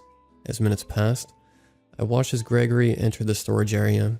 He would probably be there for 10 or so minutes before returning to the room so that I could do my patrol. I was snapped out of my boredom when the phone on the wall started ringing. I picked it up. My boss was on the other line. "Hey, I know it's your first day back on the job since that incident, but we really need you to cover the day shift there as well. The guard that was supposed to come in went missing. His wife says last she saw him, he was on his way to work for the Saturday day shift. Hasn't been seen since." I asked him if Gregory could possibly cover it alone since I had plans, and his answer is where everything became horrifyingly clear. "I just told you that the morning guard can't make it. Gregory is missing. You'll need to cover him." Panicking, I told him that Gregory was my partner for this night. "You're not supposed to have a partner tonight. I put you down as solo. Gregory was going to work a 16-hour tomorrow to show you the ropes when you came in for the Sunday night shift. You're doing fine, it seems. Just sit tight and we'll relieve you tomorrow night." I screamed into the phone, some inner part of me knowing that if I didn't tell him now, I would never get another chance. Someone is on the site with me, and they said they were Gregory. As the line went dead, I checked the cameras. Gregory, or the thing pretending to be him, had cut the phone lines and was staring into the camera. This facility had a no cell phone policy, so I left mine in the car. I had fallen right into its trap. I was alone, with no way out and no way to call for help. As I watched the camera, Gregory slowly shifted into that yellow monstrosity that attacked me at my old site. I sealed the door to the security room and barricaded myself in with my chair and desk. I cried, I bawled my eyes out. I didn't want to die. I saw him slice another wire, and the air conditioning stopped working. That creature wasn't strong enough to break down the door, but it was smart enough to plan around it. Within seconds, a smell of rot and decay filled the room, and I looked up to the vent. I pulled it open and found a severed arm inside the ducts. No doubt the rest of its body was further in there. I knew where the real Gregory was, at least. Hours went by. I was in a standoff with that creature. I was safe in the room, but it was getting hotter and smelled worse. The night shift had long since ended, and I guess my boss assumed I was fine since I was supposed to work the day shift anyway. My only hope was to last until night, so that the next guard might find me and be able to help. I waited, and became delirious from the heat and stench. I was hungry as well. I hadn't eaten for over a day. I bit my fingernails, an old habit that I thought I had kicked. And that brings me to now. I was just so hungry. I don't know what possessed me to do it. I ate the hand, and it just looked so good, and I was so hungry. I ate Gregory's hand, and finally I was full. I've been stuck in here since 10 p.m. Saturday, and it's now 9:58 p.m. Sunday. After I ate the hand, the creature stopped staring at the camera. It came to the door and tapped at it. I looked at the camera and watched as it left the facility. Just like that. Gone. Gone like the rest of Gregory. I was still hungry after the hand, so I ate the rest. Figured I'd save them the trouble of cleaning it up. The night shift guard is here now and I think I'm safe, so I don't need to write anymore. I'm still hungry though. I'll show this guy around and then get a bite to eat.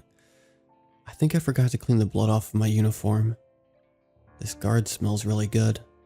Really afraid.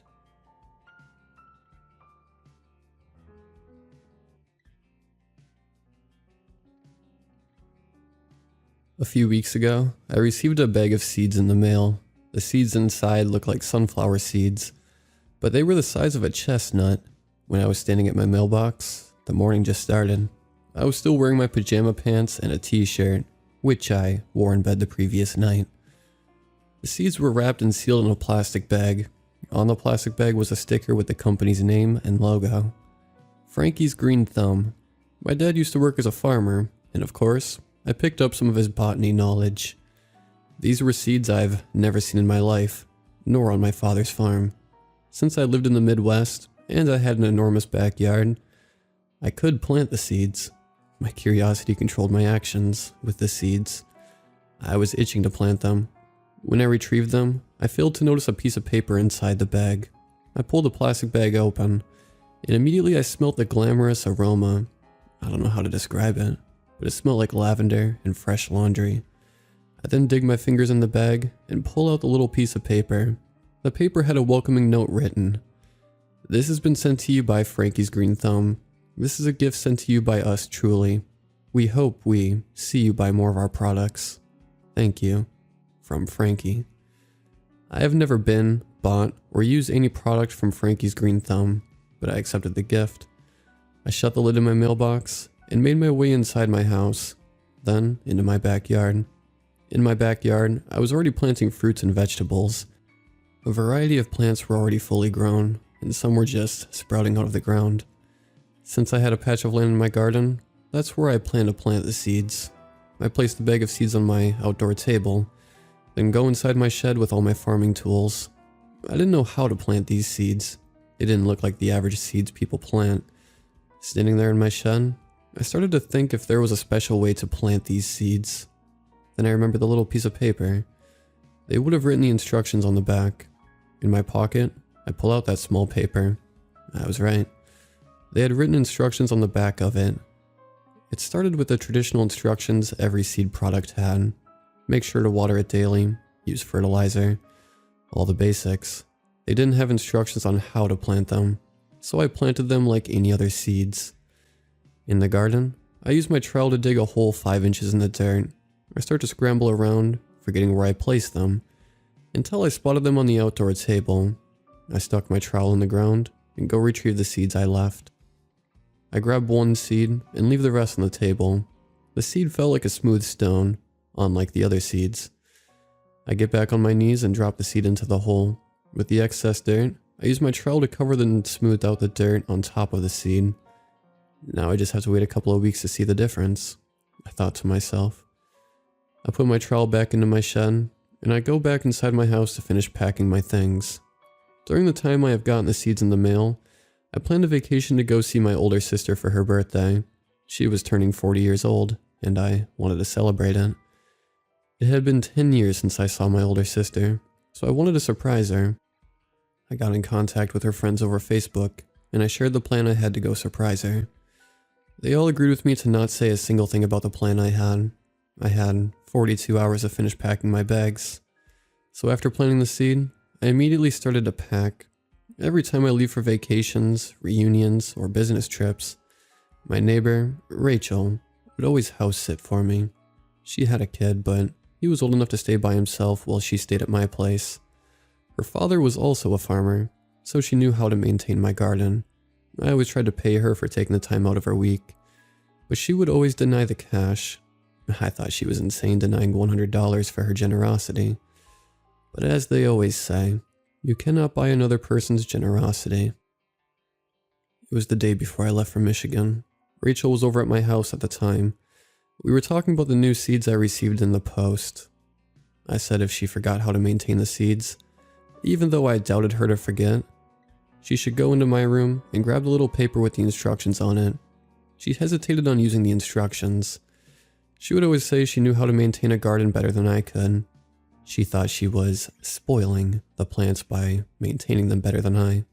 Her ego soon went away after I showed her the bag of seeds. When I saw her priceless reaction to the seeds, I laughed my ass off. It is quite hilarious to see someone's ego soon turn into confusion. She started to question where I got the seeds and why they're so big.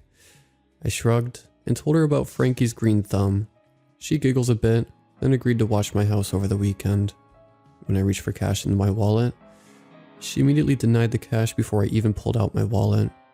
Cannot buy another person's generosity. In Rachel's case, of course. I should have known not to bring up finances, but I just had to for her sake. For her to get out of her way to help watch my house, you had to pay her. But as the nice and cocky woman she is, she denied the $100. When I woke up the morning I left, I noticed the new plant. That seed I planted 2 days earlier already sprouted. I'm not talking about a stud in the ground, but it grew leaves and a stalk. It was at the height of my leg when I first walked up to it that morning. When Rachel came over, her mind exploded at how fast the plant grew. The leaves were spiky, like the leaves on poison ivy. The stalk was thick, like the width of my arm. All I could do was laugh at the fact that Rachel's ego vanished at the sight of it, like it already hasn't the night before, her eyes wide when she walked through the back patio door. That much of a difference in 2 days? She had a tone of confusion in her voice, like the confusion I had when I first saw it. I know.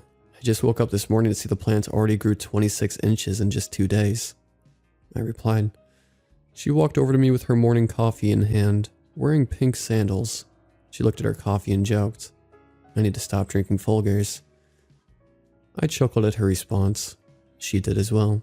I pat her on the back and say, well, see you in 3 days. She looked at me with her eyes full of dread. I could tell she was genuinely surprised. Wish me luck, she joked, sighing deeply. She took another sip of her coffee and groaned. It's not that I don't want to maintain the plant. It's that the plant is growing at an alarming rate. You'd be lying if you said you weren't a little surprised. She was right. Someone would have lied to themselves if they weren't surprised or alarmed. Right as I was about to go back inside the house, Rachel told me to wish my sister a happy birthday. I waved at her and said not to worry. And then I went on with my journey up to Michigan. About 14 hours later, I finally arrived in Detroit. The night before her birthday, I booked a hotel nearby. The next morning was when her friends would sneak me into my sister's house and surprise her. When I finished unpacking my one suitcase, I got a phone call from Rachel. I answered the phone, and immediately I heard Rachel at the other end of the line. It grew its first flower, she said, surprised. Wow, what does it look like? I asked. She cleared her throat and then said, a nebula. It looks like a beautiful nebula. There was a slight pause. Brian, I think this company created a new plant species. Looks like they chose you out of all people to plant this. Genuinely, I felt surprised. In my mind, I thought about all the things that could happen if it was a new species. Is it invasive? What is its last form? Is it actually a new plant species, and not something that already isn't known to botany? All of the ideas in my head went rampant. I still never came to a conclusion. After that phone call, we hung up. After we hung up, I got in contact with one of my sister's friends. She ran me through how she was going to sneak me in and where she would hide me. After about an hour of chatting, we settled, and I went to bed soon after. The bed of the hotel wasn't the best bed I slept on, but it was manageable. When I woke up the next morning, I could now meet my sister after so many years. I got up, showered, brushed my teeth, and got dressed. I didn't have a gift for her, and I didn't actually plan to get one. I thought that the surprise of me driving 14 hours would be a good enough present. The hotel was an hour from her house. I searched for her address on GPS, and it created the quickest route. Off I went to my sister's house. So she couldn't see my car, I parked my car behind a tree next to the road. When her friends arrived in an SUV, they got out and walked to my car. Only 3 of her friends received an invitation, so we planned for 2 of them to walk in, pretend that the other friend got stuck in traffic. After she snuck me in and hid me in her laundry room, she would pretend that she just arrived. About an hour later, she would pull me out of the laundry room and hide me under her big dining table. When my sister starts to cut the cake, I would crawl out from under the table and surprise her.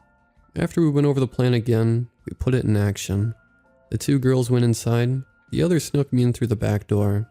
My sister gave all of her friends an exact copy of her house key, in case of an emergency.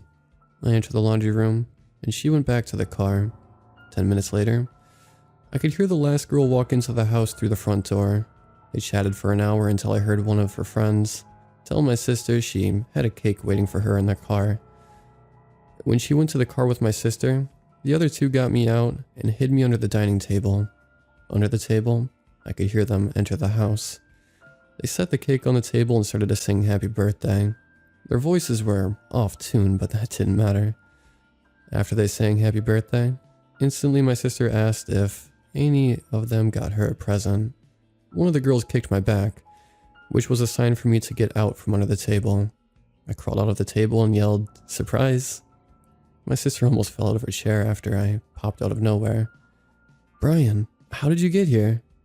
After everyone chuckled at my sister's amusement, I started to unravel our plan. She got up and hugged me, then started to sob on my shoulder.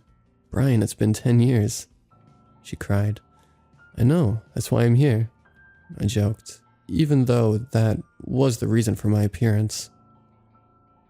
After we had some cake, watched some movies, and just caught up with each other, we all said our goodbyes and left. My sister wanted me to stay over since I drove 14 hours, but I denied, saying I already paid for a room at a hotel. During the hour drive back to my hotel, my phone buzzed in my pocket. At a convenient stoplight, I pulled out my phone and opened it up. 16 missed calls from Rachel. After seeing the amount of missed calls, I gasped. I didn't have voicemail, so I couldn't play the call back. I tried to call her back, but no answer. After 6 tries, she finally answered. Nothing but silence, until she abruptly hung up. When I went back to my hotel, I tried calling her again, but no answer. The same night I left my sister's house, I left to go back home. Something was wrong. Rachel never missed a single call. This was out of the ordinary. Theories about what happened to Rachel started to float around in my head. A robbery, kidnapping, a homicide. All of these conclusions started to make my apprehension rise and rise. The 14-hour drive was the worst 14 hours of my life. Just the thought of her dead rattled me. When I arrived, the sun began to rise. I pulled my car into my gravel driveway. The house looked fine from the outside. Nothing changed. In my car, I kept my pistol. I made sure it had ammunition just in case. I didn't know if someone uninvited was still on the property. I slowly get out of my car and quietly shut the door with one hand. I walk up the gravel driveway, trying my best to not let the rocks crunch under every step. With my pistol drawn, I open the front door to my house. Luckily, I oiled the hinges. Not a single noise from the door. I walk in with soft footsteps and softly close the door behind me. Lightly, the door shut with the smallest noise. I tiptoed around the house into the living room, then into the kitchen. When I entered the kitchen, I looked out of the window to my backyard. When I say my heart dropped, I mean it. I slowly lowered my pistol down at the sight of my backyard. The plant wasn't a small house plant. It wasn't a tree either. The plant I planted in my backyard wrapped its roots around my shed. The plant absorbed my shed, full of my gardening tools. I walked from the kitchen to the door that leads into the backyard. I took deep breaths before I swiftly opened the door with my weapon drawn. On the side of the shed hung a giant flower.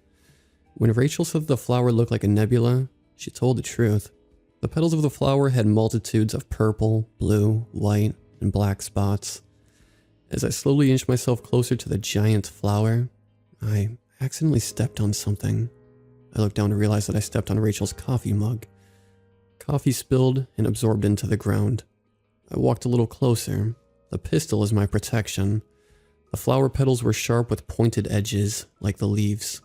I noticed Rachel's phone on the ground, like her mug. Her phone laid under the giant flower, but something laid next to it. When I got a little closer, I realized to my horror that it was Rachel's pink sandal, the sandal she wore the morning I left. My heart was throbbing like a blood clot. My stomach churned in apprehension. Besides my walking, my feet were shaking. My pistol bobbed up and down from my jittery hands. During this entire dilemma, I started to think about if the pistol would have worked if anything attacked. Now I stood right in front of the ginormous flower petal. Thoughts of the plant eating me alive, like in the little shop of horrors. I stared inside the flower for a good 10 seconds. That's when I lowered my weapon down just a smidge. The stigma of the flower stuck out like a sore thumb. I could see the stigma release a yellow powder into the air. The powder got into my nose, which instantly dazed me. I became so dizzy that I had to sit on the ground. I almost blacked out until I felt something wrap around my ankle. I looked at my ankle in a dazed state. What I saw would forever haunt my mind. The stigma began to open like a mouth, revealing 1,000 razor-sharp teeth. The sound of opening stigma sounded like crushing cabbage, or the sound of pulling flesh. Vines from the plant started to crawl up to me, growing at an alarming rate. In my dazed state, I pushed myself backwards, the roots and vines only inches from my foot. The vines then successfully wrapped around my foot, but in my panic state, I tugged my leg, which broke off the vine. More of the powder circulated into the air, like pollen during the spring. I knew that the powder would make a person dazed to move, so I covered my nose with my shirt. I finally got to my feet, but my pistol wasn't in hand. In my horror, I realized that my pistol became absorbed by the vines, then ingested in the vein-like vines. I didn't have a weapon. All I had were my hands. Knives would have never worked because it was too big. The pistol was useless anyway. What damage could the bullet have done? As the plant ingested the pistol-like food, my apprehension forced me to climb the fence. Halfway into my neighbor's yard, I felt the vines wrap around my leg and try to pull me down. In retaliation, I ripped the vines again, like string cheese. With inertia, I fell face first on the ground. My back cracked loudly after I fell in a curled pose. As I picked myself up, I noticed the roots creeping above the fence. I ran all the way to the opposite side of the yard. Rachel lived on the last row of the 13 houses, which formed the neighborhood. So if someone were to jump the fence, they would be in one of the many fields in Nebraska. I jumped and grabbed the fence. I then pulled myself up to see the field next to the house. Just one quick glance, I could see the roots and vines travel at a fascinating speed. After that, I fell into the fields and ran. Before I could distance 100 feet between the vines, sharply pointed stalks poked through the ground. They were sharp enough to impale a man, sharp enough to kill. They poked like sticking toothpicks in the ground. I dodged the stalks like landmines, weaving in and out. As a few more stalks poked, they just stopped. Distancing myself, I finally get the chance to glance back at the houses. My house covered in roots and vines like my shed. Vines crept and then covered the house to the point that I couldn't see it. So I ran away from the houses. I swear I could hear the screams of Rachel. Her screams begged for someone to save her, but there is no way I would be able to.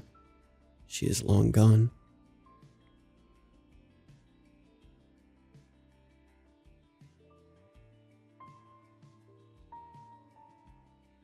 It's strange how someone can have an impact on your life without being around. For me, that person is my grandfather. I never knew him, never even laid eyes on him, and yet his absence in my family cast so large a shadow. It was almost a presence in itself. We would see him in my mother's stiffened face whenever we asked about him. We would hear him during my grandmother's long silences, twisting her wedding ring in endless circles, staring into space. We would feel him in the walls of his great house, built from the fortunes of his antiques empire, his collection hidden away or shrouded from view. He did not feature any of the empty photo frames, and yet even as a child, I knew it was still his house. My grandmother just lived in it. His employees still worked, hustling and bustling with deliveries. Items bought and sold in his name still brought money to my family, but there was a hole inside that house, and within our lives, a silence that screamed of betrayal, abandonment, and unanswered questions. Ran off with some young lass. I overheard one of the movers say one day. He grunted as he lowered a chest of drawers, lacquered oak shimmering in the afternoon sun. My sister and I were playing hide and seek, so they had no idea I was eavesdropping. I stayed in my hiding place, peeking between ruffled dust sheets. There was a soft thunk as the legs settled on the polished wooden floor, and the man let out a sigh of relief. "That's what I reckon, ain't he, Road?" "Nah," said the other voice dismissively. "You do that? You take your money with you." My ears strained to wade through their accents. I knew exactly who they were talking about, and this sort of gossip was far more than I was ever likely to hear from any of my family. "So what do you think, then?" asked a more well-spoken voice. The new boy, most likely. I had something of a crush on him. "Something dodgy?" said the dismissive voice. Another grunt, another thud. "Where you want this one?" "Over by the grandfather clock, please." There was a pause and the new boy lowered his voice. "What do you mean dodgy?" "Come on, lad," heaved the dismissive mover through gritted teeth. They shuffled across the floor until I could barely see them, and plonked down in the cabinet. "You didn't get this kind of cheddar without doing something rotten." "Ted thinks he was murdered," said the first mover, resting a hairy arm on the cabinet as he caught his breath. In my hiding place, I held my breath and shifted, trying to get a better view. Despite the July heat, their conversation made the air feel so very cold. I shivered and hugged myself. "By who?" asked the new boy, then after a pause added, "Take this one and the cellarets over there." "Well, you were stealing from the Chinese, paying bribes to the Russians, on-cutting the Americans, and dodging taxes over here," said Ted, as the men moved back into view. "And that's just what we know about. Mark my words, lad. We'll open those crates one day and find what's left of him, stuffed inside. Just bones and teeth." I closed my eyes and kept my tears silent. Abrupt laughter burst from the two gruff men, and at first I feared they could see me, but when I peeked back at them, they were watching the new boy, struggling with a cargo crate. They effortlessly plucked it from his arms and set it down on the trolley. "Leave the lifting to us, lad," Ted said as they carted the stock out of the room. "You just tick them boxes." Their chuckles faded from the room, and even when they were gone, I didn't cry out loud, just clutched my knees and felt tears trickle down my cheeks. When Macy found me, several minutes later, I was still there, but I didn't feel like playing hide and seek anymore. "Why are you crying?" she asked quietly, tilting her head before shuffling over to sit next to me. She was 3 years younger than me, and was always such a tender soul. She leaned over and kissed my head softly, as though it would make me feel better, like our mother would when we fell over and scraped our knees. I didn't tell her, of course. I was far too protective for that. If I told her why I was crying, she would cry too. I wiped my tears away and flashed a smile. "Let's play something else." There were plenty of games to play when we visited our grandmother. In a house that size, with countless treasures and mysteries, even an adult could lose hours exploring and perusing. Two little girls could play forever. We could dance in the empty rooms, or listen to our echoes in the cavernous hallways. We could live a million lives amongst the vintage furniture, trying on dusty top hats, or having sword fights with silver-capped canes. We could drape ourselves in dust sheets, and pretend to be ghosts or birds or aeroplanes, running around with our flapping cloth cloaks trailing behind us. But new stock? Bought new guessing games. Hidden under the sheets that covered them were antiques freshly bought, ready to sell, or ready to be restored to former glories. It would be years before I learned the intricacies behind the business, but as a child, it was close to magic. Most objects were easy. The sheets barely hid their outlines, but a blocky shape that looked like a table could end up being a stack of paintings, a freestanding chessboard, or a sealed crate with yet more mysteries lurking inside. We made our way through the fresh inventory, but I let my sister pull off the sheets and barely guessed, lost in thought. What if our grandfather was still in one of these boxes, desperate to get out, trapped in the dark? "Where are you going?" I heard Macy ask. My eyes focused, and I realized I was halfway out the door, staring down the corridor, towards the door with the ivory handle. Grandmother didn't have many rules for us to follow. Don't break anything, don't irritate the staff, but the one she always insisted on was don't go into the room with the ivory handle. She never explained why, she simply forbade it. Quick and clean. I'd always figured there were valuables in there she didn't trust to children. The door wasn't locked, and I'd seen the staff go in there a few times, but only the senior staff were allowed through this corridor. Senior staff and family. I glanced back at Macy and nodded for her to follow. She followed, and together we slowly made our way down the corridor. Empty photo frames hanging ominously above us. I always wished they'd just put something in them. Photos of my mother, or us. Landscapes, art, anything really. Even taking them down would have been better than leaving them empty, like gilded tombstones. Approaching the door, it was impossible not to feel small. A black paneled door towered over us and had a way of looking heavy. Without having ever so much as touched it, somehow my mind knew the weight of it. With dry lips, I reached out to the handle. My fingers hovered, afraid it might burn to touch. Footsteps made me snatch my hand away, and I turned on my heels, babbling nervous gibberish to my sister. Lucille, my least favorite administrator, stalked past. Her heels click-clacking. She ignored us completely as she passed. I don't think she cared for children. Or, not for us at least. I always thought she looked shriveled up, like a piece of fruit left out in the sun. "Are we going to get in trouble?" whispered Macy, after Lucille had left our view. "No," I said with a smile. "Of course not." But I knew it was too risky to try whilst the staff were still here. In a couple of hours, they would finish, and it would just be us and our grandmother. So I raced Macy to the gardens, and we practiced cartwheels. But even in the summer sun, I couldn't get the image of my grandfather out of my mind, pressed in tight, clawing at the wooden insides of his box-shaped grave, pleading for us to find him. The staff left at 5 o'clock, and we had dinner with our grandmother.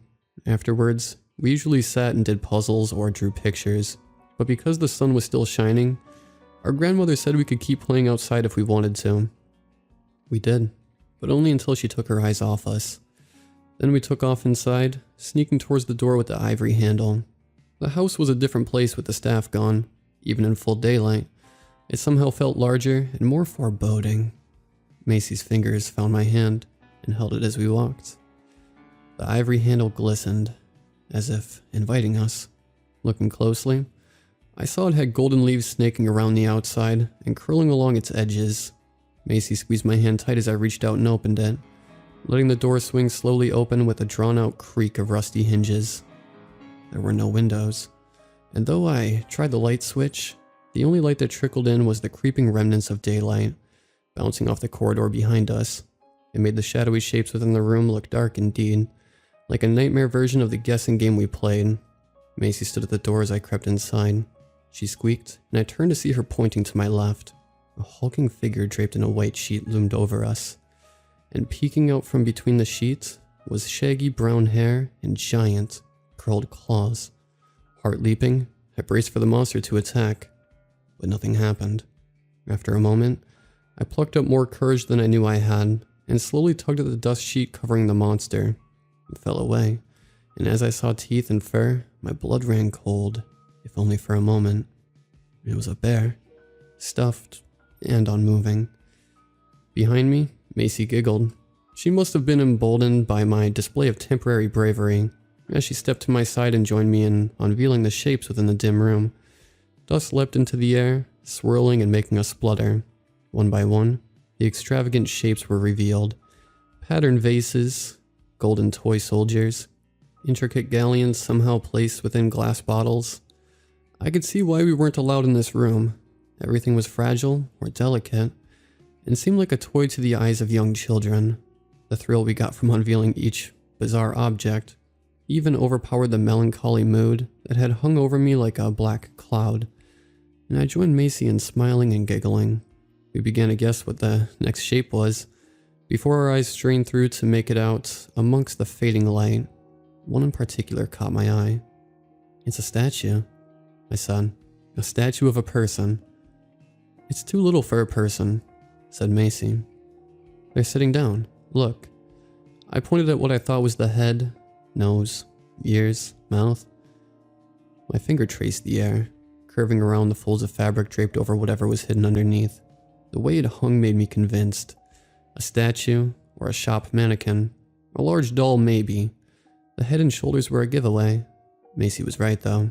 It was too short, but the way the dust sheets also covered a blocky oblong beneath the person made me think of a park bench I'd once seen, with the statue occupying one seat and the other empty. I stretched out my hand, and just as my fingers settled on the fabric, whatever was underneath shifted. I flinched back, snatching my hand away and stumbling, my foot getting caught in the trailing sheet. I snagged it, and some of the dust sheet slid away, the rest getting tangled around the object underneath. Half revealed, barely lit by what little daylight trickled through the open doorway, was a sofa. My mind barely registered it, my eyes locked on what I thought had been a statue. Most of it was still wrapped in tangled sheets, but enough had been removed to show a trouser leg and polished black leather shoes. Macy stepped forwards to pull off the rest of the sheet, thinking it was another toy, like the bear, but I shot out a hand to stop her. It had moved. If it was a statue, it looked very, very real, and it had definitely moved. "Don't," I whispered to Macy, but the moment the words left my mouth, they died.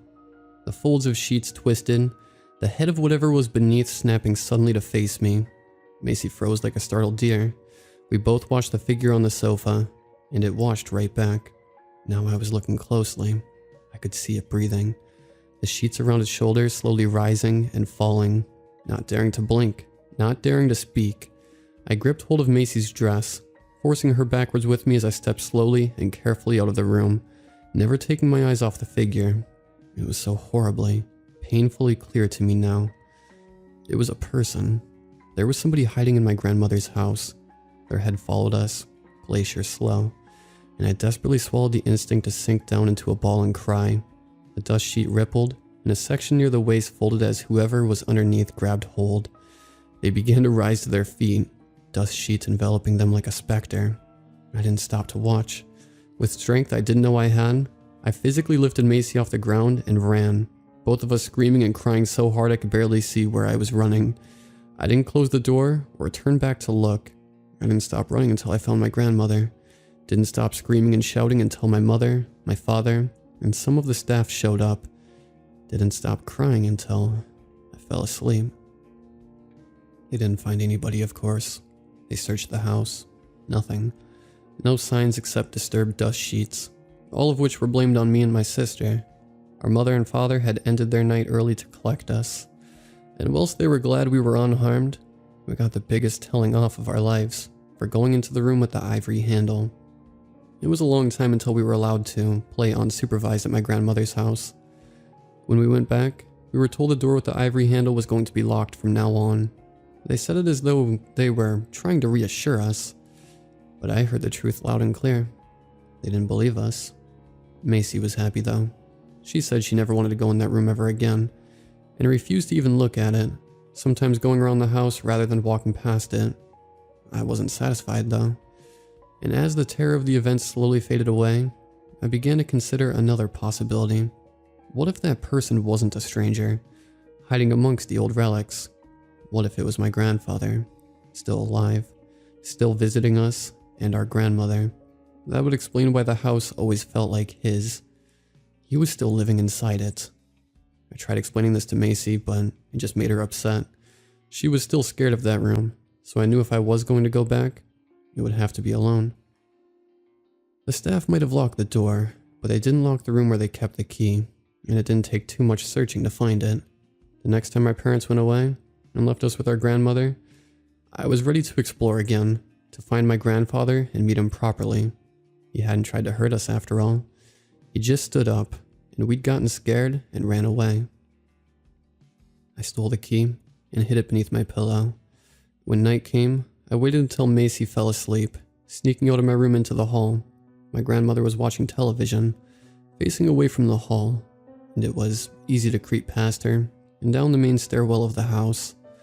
I was walking barefoot, and the floor was icy cold on the bottom of my feet, tiptoeing past boxes of new stock and inventory. I made my way down the corridor, eyes locked on the black door and the white ivory handle. shining like a beacon on the faint echoes of moonlight. I'd taken a torch, but I didn't need it.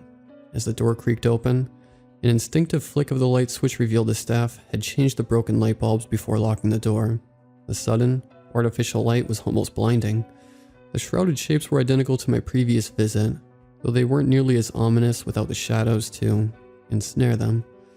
It was reassuring, and the light made all my nerves vanish. More than ever, I was convinced. Tonight, I was going to meet my grandfather. As I stalked between the sheet-covered shapes, somewhat familiar and recognizable from before, I noticed only one difference. The blocky shape of the sofa was vacant. Searching the last hidden spaces of the room, it quickly became obvious. My grandfather wasn't here. The room was empty. Apart from the hidden treasures, a crushing weight settled over my shoulders, and I shook my head slightly, trying to ward off stinging tears. I was just a silly little girl, up past her bedtime chasing ghosts. I walked towards the sofa, wanting to sink down and go to sleep right there, but a hissing voice stopped me before I took my final steps. "What are you doing?" Macy, at the doorway, rubbing sleep from her eyes. I didn't see any point in lying. "I'm looking for Granddad, but he's not here. Nobody's here." As if to check, Macy's eyes drifted off to the vacant sofa. I expected her to nod and turn to leave, but instead, her eyes went wide and her lips began to tremble. She pointed, and I turned to look. An insect, or something, was crawling beneath the dust sheets, right across the sofa cushions.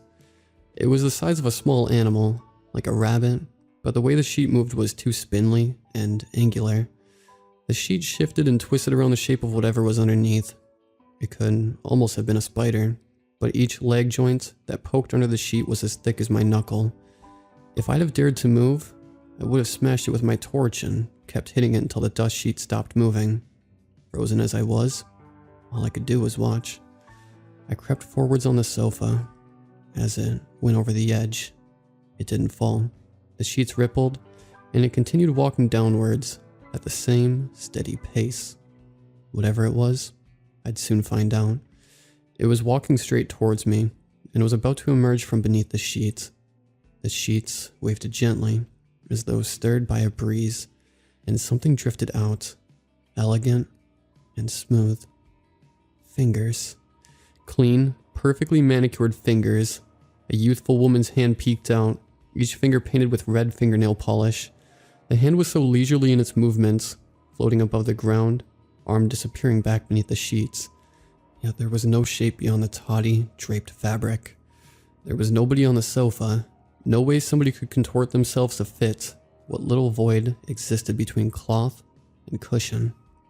Mouth unable to close as the hand slowly rotated and took hold of the sheet, raising higher and higher to reveal the floral patterned sofa and pinewood legs, as though it were a woman hitching up her skirts. The colors of the sofa were so vivid and vibrant, it was hard to believe we hadn't noticed it before. Even with a person distracting us, even in the near darkness, the flowers looked so real. You could almost see the morning dew forming on the petals, almost feel the sun's reflection glittering in the tilt of wind-brushed leaves. Before it rose above the cushioned seats, the hand released the dust sheet and beckoned me. It withdrew, slowly disappearing beneath the sheets, and the shape of the arm slithered away. The way it curved and twisted made me shiver. Even as young as I was, I knew no human arm could bend that way. Whatever was underneath that thin layer of fabric, it moved the way a snake did, writhing and uncoiling. The sofa was dazzling. It appeared pure white behind the flowers, but it couldn't have been. It was too bright. White somehow seemed too dull a color to describe it. It was almost blinding to look at, yet I couldn't stop myself. Macy was at my side, and we both stared unblinking at the fabric and flowers, and the new colors our eyes had never seen before. Birds fluttered into the room with silent flapping wings. Hummingbirds, dozens of them, hovering and sipping from the flowers of the fabric. It took me a long moment to realize they weren't in the room at all. They were just another pattern, stitched into the fabric of the cushion. And yet they were moving. One by one, they zipped beneath the covering, following the hand and for a moment, I wanted to follow them. I took a step forward and stopped myself. Macy had made the same step forwards at the exact same time. We turned to look at each other, peeling our eyes away from the sofa. That was enough.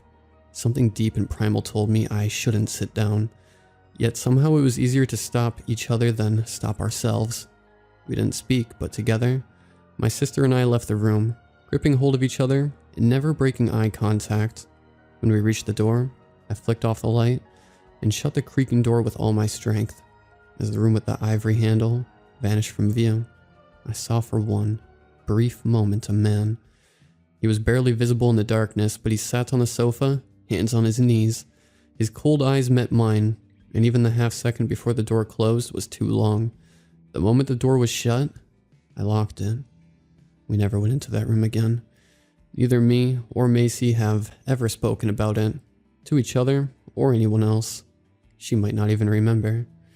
Perhaps I would have been able to dismiss it as childish fantasy, if it wasn't for the thing I saw yesterday. My grandmother passed away last year.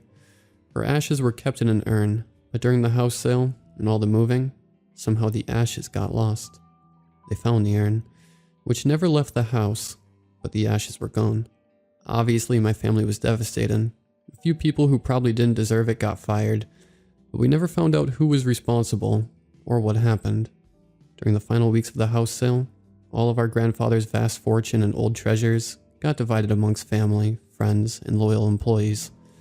Of particular interest to most were several items locked behind a door with an ivory handle.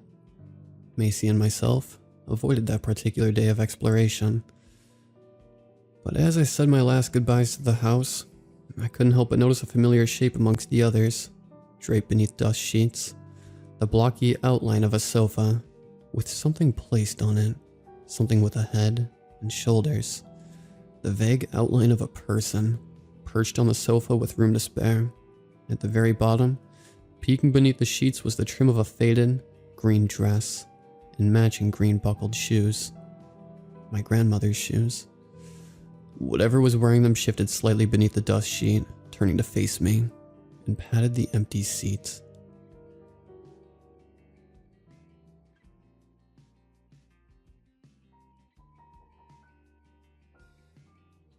The ad was on the way back pages of the local penny saver, mixed in among pet adoption notices and requests for anonymous sex. Night shift custodian needed at Sunset Gardens Senior Living Facility. No prior EXP necessary. There was a number listed at the bottom with a request for any interest in parties to phone between 10:45 and 11 in the morning. I called and made an appointment. The Sunset Gardens Senior Living Facility was an elegant red brick structure laid out like some sweeping Foss southern plantation, complete with gleaming white columns out front and a wide wraparound porch lined with rockers and dainty wicker sofas. Inside, the rooms were bright and cheerful, the whole place smelling of fresh paint and newly laid carpeting. Dr. Arthur Pennycuff, the facility's director, according to a laminated badge clipped to the front of his white coat, was a rotund and ruddy-faced man with a receding hairline and an immaculate book-lined office. You understand, of course. He mumbled around a forkful of spaghetti, slurped from a little blue bowl on his massive mahogany desk, that this isn't your normal janitorial position. I nodded as enthusiastically as I could, hoping I wasn't visibly sweating through the pits of my cheap blazer. Yeah, sir. Sure. I mean, yeah, I understand. The doctor regarded me silently for a beat, the only sound between us the tinkle of metal on glass, as he tined some wet noodles into his mouth, before nodding and sliding a folder of officious-looking documents towards me. These are our standard SF-312 forms, governmental NDAs and background check, consent, prerequisite to employment, that kind of thing. I sifted through a few of the top pages trying to parse some meaning from the convoluted legalese. NDAs just to take out trash and scrub toilets? Dr. Pennycuff nodded, dabbing at his lips with the edge of a paper napkin. Sunset Gardens isn't your run-of-the-mill old folks home, Mr. Jackson. Our residents are from some of the most affluent families in the state. They value privacy and discretion, And anyway, for 30 bucks an hour, does it really matter what we do here? He placed a fancy fountain pen on the desk between us. I thought about the mountain of unpaid bills piling up at home, shook my head, and scrawled my name where indicated. Excellent. You start tomorrow night at 11. Excellent. You start tomorrow night at 11. See Mr. Pomeroy, the second shift guard. He'll walk you through your duties. Welcome to Sunset Gardens. I stood, thanked him profusely, and was almost out the door and gone when the doctor called me back. Remember what we discussed, Mr. Jackson? He tapped a stack of papers with my signature meaningfully and brought a fat pink finger to his lips. Shh. Mr. Pomeroy was a friendly middle-aged guy in a too small uniform with the Sunset Gardens logo stitched across the sleeve. He met me in the lobby with a firm handshake and took me on a quick tour of the facility. Yeah, this job looks pretty cherry, he was saying as he ushered me through the neatly appointed main dining room and down a long cream-colored hallway. There's not all that much to do, really. Polish the marble in the lobby, wipe down some stuff, unclog a shitter or two. Otherwise, your time's your own. Most of the residents stay in their suites after sundown, so you'll spend a lot of time hanging in the break room. If one of the nurses need you, they'll page you. You clock out when the first shift guy comes on at 7. Got it? That's it? I asked in confusion. He nodded. Sounds stupid, right? At first, I thought it was some kind of Herbalife, Lallaroo pyramid scheme thing, but it's on the level, man. Trust me. After that, we shook hands again, and he left me to my own devices. Turns out, there really wasn't that much to do after dark, and I spent those first few nights mostly killing time on my phone, unobtrusively browsing Reddit, and waiting for the end of each shift when the pretty young gal from reception would hand me an envelope stuffed with cash, as I trudged warily back to my car. At first, I didn't notice anything off about the place. The nurses and attendants were pleasant enough, a tad inscrutable, I guess, but they smiled a lot and doted on the residents like a bunch of grandkids at Christmas time, keeping them busy with arts and crafts projects and shopping trips to the upscale Galleria in town. But as the nights went by, I began to notice something a little odd. Sunset Gardens had what seemed to be a disproportionate rate of turnover for a private facility that rarely boasted more than 30 live-in residents at any given time. Every few weeks, some new old geezer would materialize, another new name going up on an empty P.O. box in the lobby, only for them to pass away unexpectedly or move out unannounced shortly thereafter.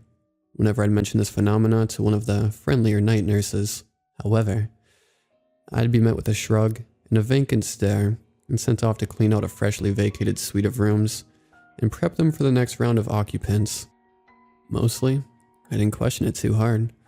They kept me just busy enough vacuuming the oriental rugs and tossing out bags of used adult Depends to wonder too much. And as long as the money kept flowing, I was happy to keep my questions to myself. My favorite part of each night at Sunset Gardens was the time I got to spend in the crypt. Listed on facility brochures as the solarium, this cathedral-ceilinged room, with its expansive glass walls overlooking the hilly back lawn, was the de facto gathering place for the geriatric night owls, who found sleep elusive in the early hours, shuffling about in their silky pajamas or staring into the muted glow of Fox News, shining out of the 60-inch Vizio with empty slack-jawed faces. They made the place into something straight out of a Romero flick, hence the nickname. Anyway, like I said, my favorite part of each shift was the time I could steal in the crypt, reclining on one of the plush sofas, playing cribbage with Mrs. Seward, listening to one of her rambling stories, or just generally shooting the shit with whatever lonely old bird was up for a little company, and cheered before heading back on my rounds. Thursday night shift was no different. I clocked in like usual, spent some time cleaning the kitchen for the breakfast crew, then made my way over to the crypt.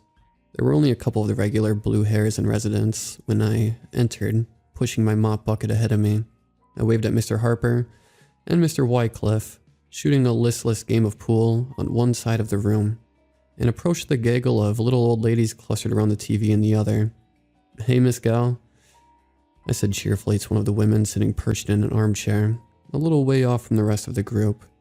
The old lady squinted up at me through Coke bottle lenses and frowned. She was new to Sunset Gardens, about 90 I'd guess, with watery eyes and a slight dowager's hump. Her son was a big shot lawyer for the governor, or something, who dropped her off one day a couple weeks before and hadn't been back since. She didn't talk much and had a bad case of RLS that kept her up most of the night. "Good evening," she said softly. "Or morning, I suppose. It's all the same here."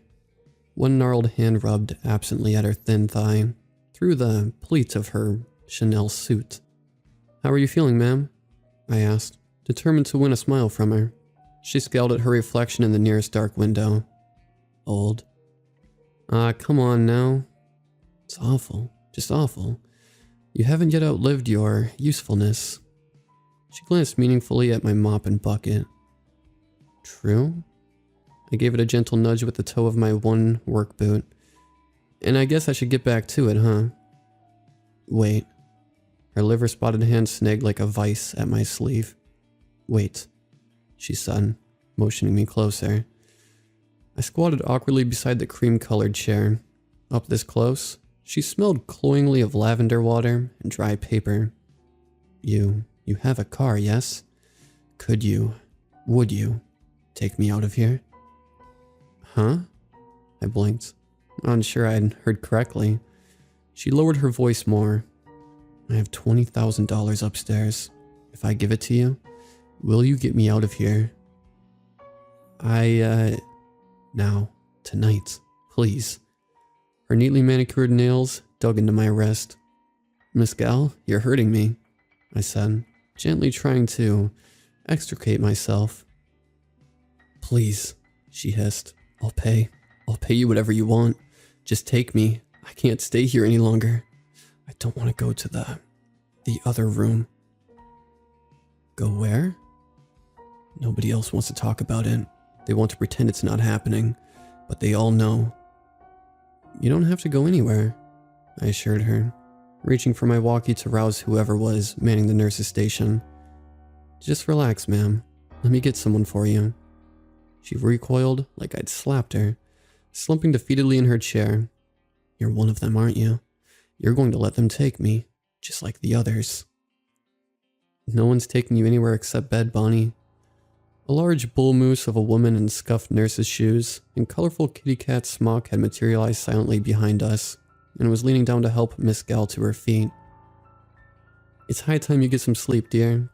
And you?" she said to me as she steered the old woman toward the door. "Shouldn't you be sweeping something?" "Night, Miss Gal," I called after them. "See you tomorrow." But I never saw her again. On Friday night, there was a fresh work order waiting on my desk.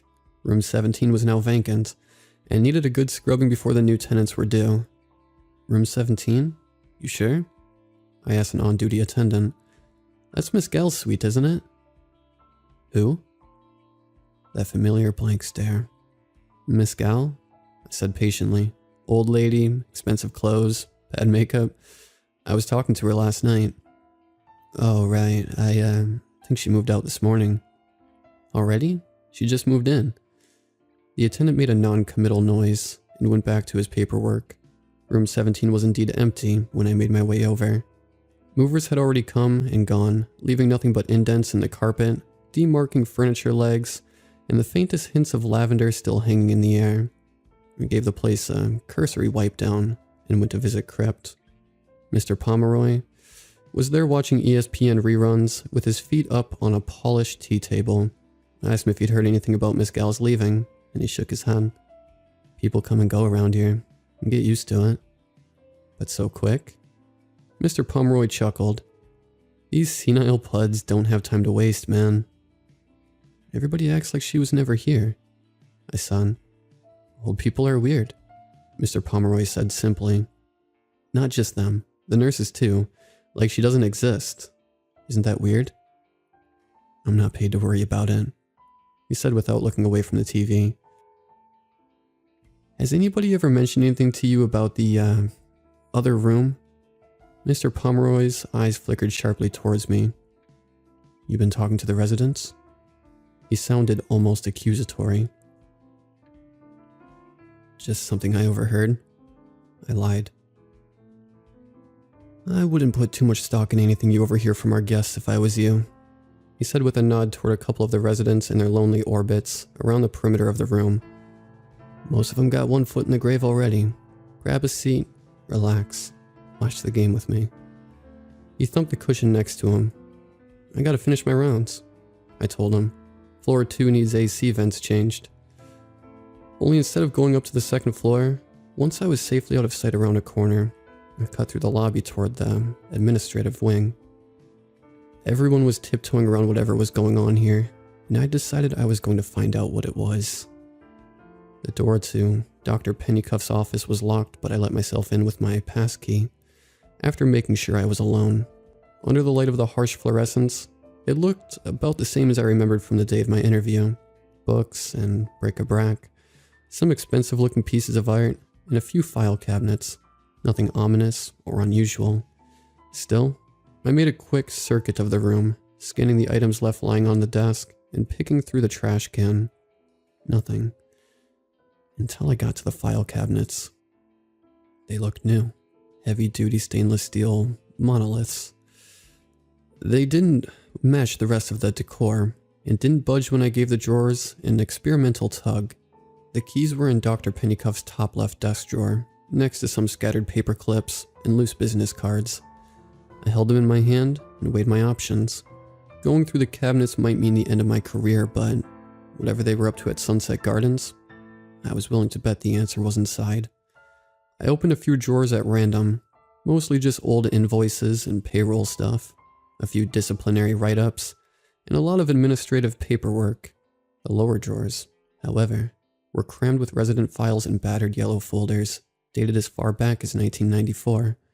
A lot of them were labeled with names I didn't recognize, but those nearer to the front, Donaldson, Bemis, Gal, were files on residents who, I'd been told, had left the facility without notice in the last few months.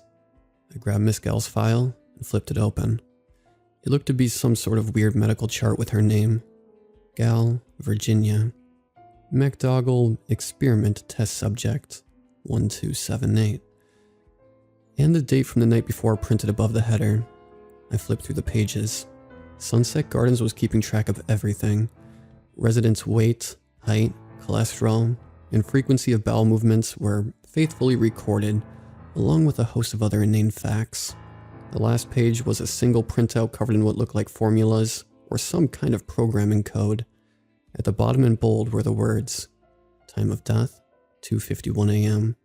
Weight before subject death, 99 pounds. Weight after subject death, 98.95 pounds. Extraction successful. I grabbed another file and skimmed it. Same thing. Another and another. All the same. The blood roared in my ears as I leaned against the filing cabinets, trying to understand what I was reading. The residents were dying, being experimented on. Dr. Pennycuff was covering it up. My walkie went off with a squawk that sent me jumping. Jackson, where you at, man? Mr. Loomis shit himself again. Need a scrub brush upstairs. I scrabbled for the mic and keyed it. Yeah, okay. I'll be right there. Stuffing the files back into the drawer haphazardly, I slammed it shut and returned the keys to their proper place before heading back out into the hall. I went through the rest of the night in a daze, keeping one anxious eye on the clock the whole time. I kept waiting for Mr. Pomeroy to come around the corner and grab me. When the first shift people started trickling in, I made a beeline for the door without so much as a nod for the pretty girl at reception. Back at home, I locked the door and lay in bed staring at the ceiling, unable to sleep. I thought about calling the police, but really, what could I say? Old people are dying in a retirement home. As the sun set, I found myself unable to get up and move. I reached for my phone to call out or quit when a text bubble popped up with a daze. Mr. Jackson, this is Dr. Pennycuff. I'd like you to come by my office tonight before you start your rounds. We need to discuss your job performance. That was 3 hours ago, and he keeps calling. There's something weird going on at the Sunset Gardens Senior Living Facility, and I think I'm too afraid to go back.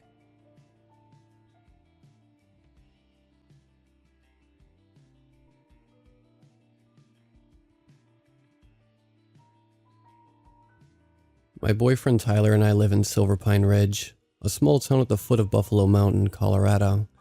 It's a resort town, so between the months of June and September, it can get pretty crowded. If, like me, you're lucky enough to work in the bar of one of the only chain hotels in town, the season can be relentless. Fortunately, the benefit of living in a resort town is the very reason that people flock here in the first place.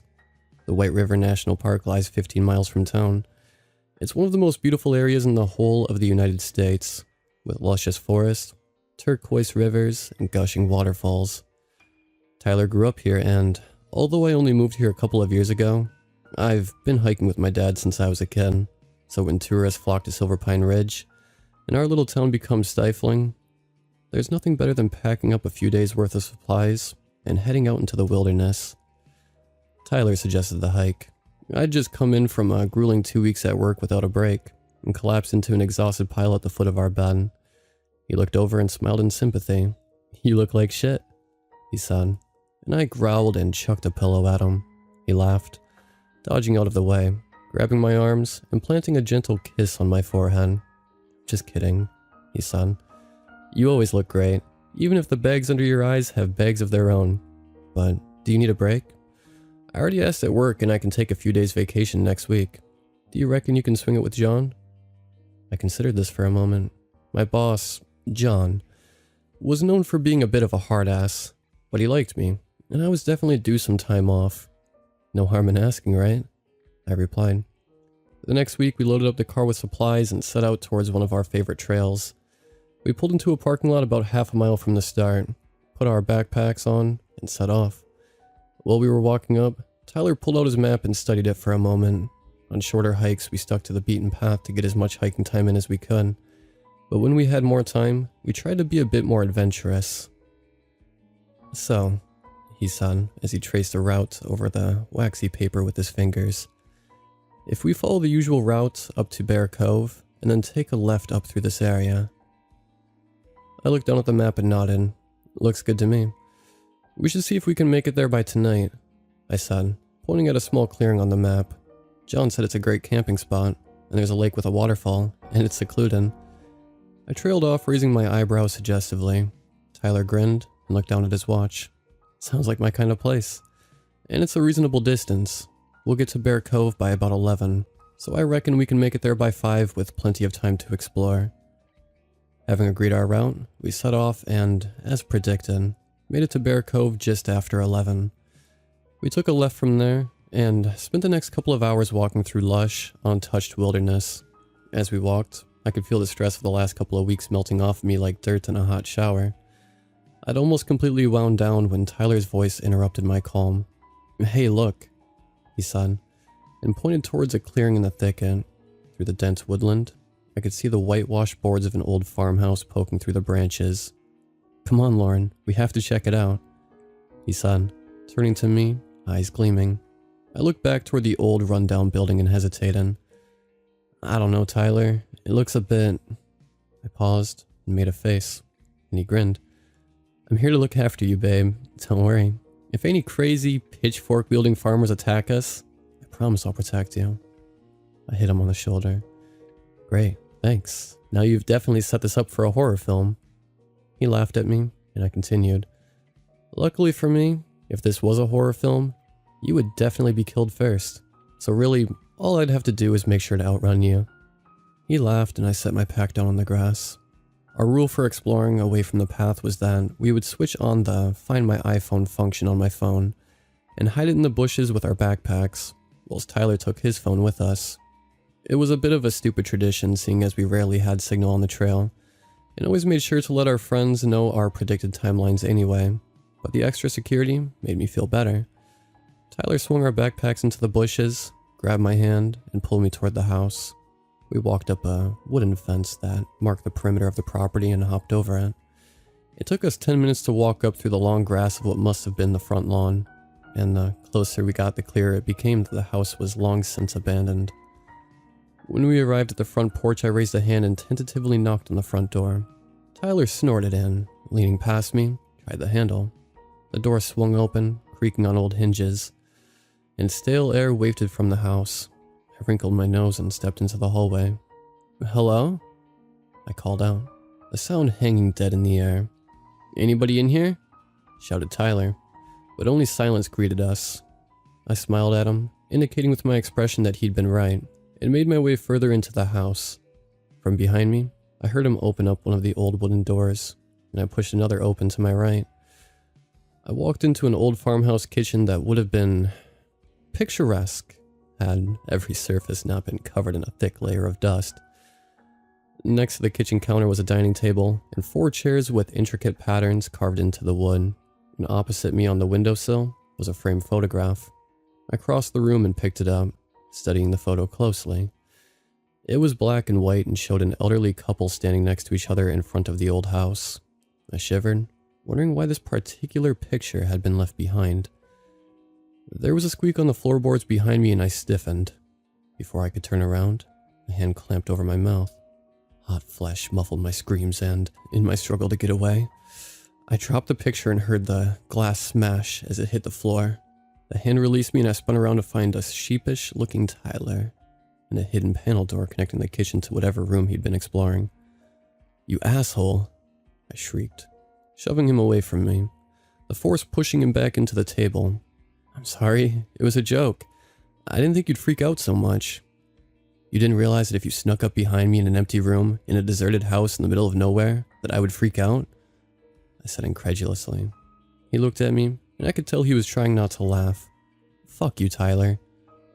I stormed out of the kitchen, adrenaline and anger pounding through my veins. I walked out of the house, the front door ricocheting off the wall and slamming shut as I marched towards our backpacks. It took a few minutes for Tyler to catch up with me, and when he did, he was slightly out of breath. "Babe, slow down," he said, grabbing my hand. "Leave me alone," I said, trying to shake him off. "I really am sorry. It was just meant to be a joke." He pulled gently on my hand. I slowed down and looked at him. "Honestly, I didn't think you'd be so scared." He looked so earnest that I just shook my head at him and sighed.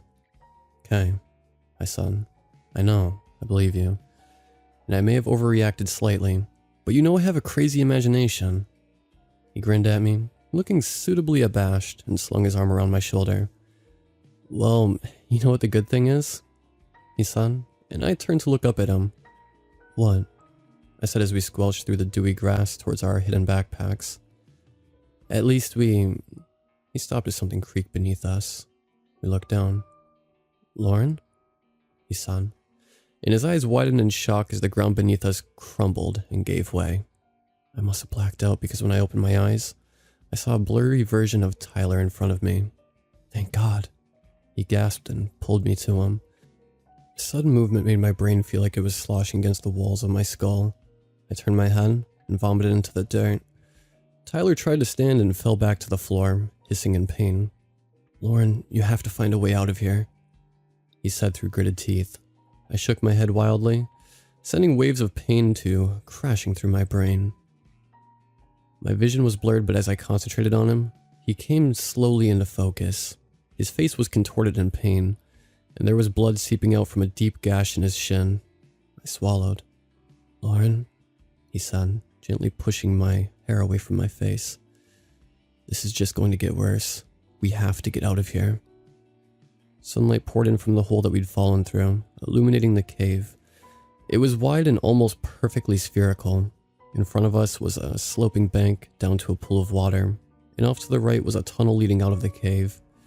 Bits of grass and rotten wood littered the floor around us, and Tyler caught me looking at them. The farmers must have boarded it up before leaving. His voice echoed oddly in the cave. Over the years, grass grew over it, and the wood rotted. We couldn't have known it was there. His soft tone did nothing to calm the panic simmering in the pit of my stomach. But what if they did it on purpose? I whimpered, my voice high. "What if they've trapped us here?" Tyler's eyes widened in surprise. My heart was pounding against my chest. Out of the corner of my eyes, something shifted in the darkness and I screamed. Tyler reached out to me, and I batted his hand away, my breath coming in harsh, irregular gasps. "Tyler, I just saw something move. We have to get out of here," I said, and pushed myself to my feet. The movement set my head spinning, and I stumbled and fell against the wall of the cave. Tyler grabbed hold of me and pulled me down until I was sitting next to him. His warm arms snaked around my waist, pulling me into his chest and holding me there until my breathing evened. Lauren, this area is full of cave systems and shallow mines. You know that. His voice vibrated through the warmth of his jacket. I closed my eyes tight. I did know that. White River National Park was famous for its intricate cave systems that ran below the surface. I'd been hiking these trails for 3 years. Hell, Tyler and I had even explored some of them. I swallowed back the rising fear and tried to refocus. You're right, I said, my gaze falling back to his leg. Shit, Tyler. I know, he replied, his face serious. If I could find a way out, you know that I would, but I don't think I'll get far with this injury. I nodded again and grimaced as the pain in my head flared up. He looked at me concerned. Is your head okay? He asked. I moved my fingers to the back of my head and gingerly brushed the skin at the base of my skull. The pain was instant and sharp, and I winced. Tyler took hold of my hand and turned it around. There was blood on my fingers. Oh God, he said, his warm hands wrapping around mine. How do you feel? I shrugged, trying to keep my head as still as possible. He nodded, and we sat in silence for a few moments, the only noise the sound of water lapping gently at the bank. Okay, Tyler muttered to himself, and I looked at him. Our eyes met, and he gave me a small smile. Grasping a hand on either side of the wall, he grimaced as he pulled himself to his feet, careful to keep his weight off his injured leg. What are you doing? I whispered. One of us needs to find a way out, he said, gingerly putting some weight on his injured leg. A thin sheet of sweat broke out on his forehead as he practiced hobbling forward. His leg buckled from the strain, and he fell back against the wall. I pushed myself up to my feet. The dizziness was still there, and my head was pounding, but I could stand. I walked over to him. I'll go, I said, and he shook his head. I took his hand. You're messed up, Tyler. You can barely walk. I looped my arm around his waist and helped him lower himself down to the floor. I'm sorry, he said, and I smiled at him. It's okay. My words heavily contrasted with the churning fear in my gut. I've been caving with my dad before. I'll be okay. He smiled at me weakly. He slid his hand into his pocket and pulled out his phone. Take this, he said, and I shook my head. No, it doesn't make any sense. When I get to the surface, we might need the signal to find you. You keep it. He nodded and reached down to his belt, unclipping his flashlight from his holder. He clicked the button, and I looked away as the cavern flooded in the harsh white light. I unclipped my own flashlight and pushed the button. Nothing happened. Shit, I muttered, shaking it in a futile way that people do when they're trying to fix something electrical. It must have broken on the way down. Tyler plucked it out of my hand and pressed the cold metal cylinder of his torch into my palm. Take this one, he said. There's still some natural light in this chamber. Besides, I have the torch on my phone if I need it. I nodded at him, and the movement sent shock waves of pain through my skull. I closed my eyes, and when I opened them, Tyler was studying my face, his expression grim. He held out a hand to me, and I took it. You're going to be fine, Lauren. I gave him a shaky smile. His hand gripped tighter onto mine, and he returned the smile. You can do this. I love you. I nodded at him. I love you too. He let go of my hand, and I turned away from him before he could see the fear in my eyes. I walked out of the cave, the sound of rumbling water echoing off the rocky walls. My boots slapped wetly against the floor as I made my way through the dark. As I walked, the caves began to narrow around me, and panic constricted in my chest as I came to a dead end. I shone my torch over the rocks, searching for a gap in the wall, the torchlight revealing a small opening at the base of the rocks, and the tightness in my chest loosened a little. Crouching down, I shone the light through the gap. It was small, but so was I, and the next cave was close. I had just enough space to squeeze through. I lay down on my front, clenched the torch between my teeth, and tried to shimmy my way through the opening. The fabric of my hiking jacket caught in the rocks. I hissed in frustration and ripped free from it, the slimy liquid from the floor seeping through the thin material of my thermal shirt. After several minutes of struggling, I managed to pull myself through the hole. I stood up on the other side and shone the torch around the room. The cave branched out into a network of tunnels. I walked forward, and the movement sent a lightning bolt of pain darting through my head. I stumbled and dropped the torch. I touched my fingers against my temples, the coldness of them soothing the aching heat in my skull. Gently, I crouched down and picked up the torch. From somewhere in the darkness came a low growl. I screamed and shone the light towards the noise. The bright light threw up monstrous shadows in the darkness, and I screamed again, throwing myself forward down one of the tunnels. There was a rustling of leathery wings as my movement disturbed a colony of bats, and I shrieked as they fluttered out at speed from the darkness. I ran, my hands outstretched in front of my face, following the twists and turns of the cave until I couldn't run anymore. Breathless and exhausted, I collapsed myself down behind some rocks. The light from my torch was shaking. I tried to keep it steady, but my hands were trembling too hard. I clicked it off, my teeth chattering as I tried to control my breathing. I must have blacked out again. When I came to, I was slumped on my side.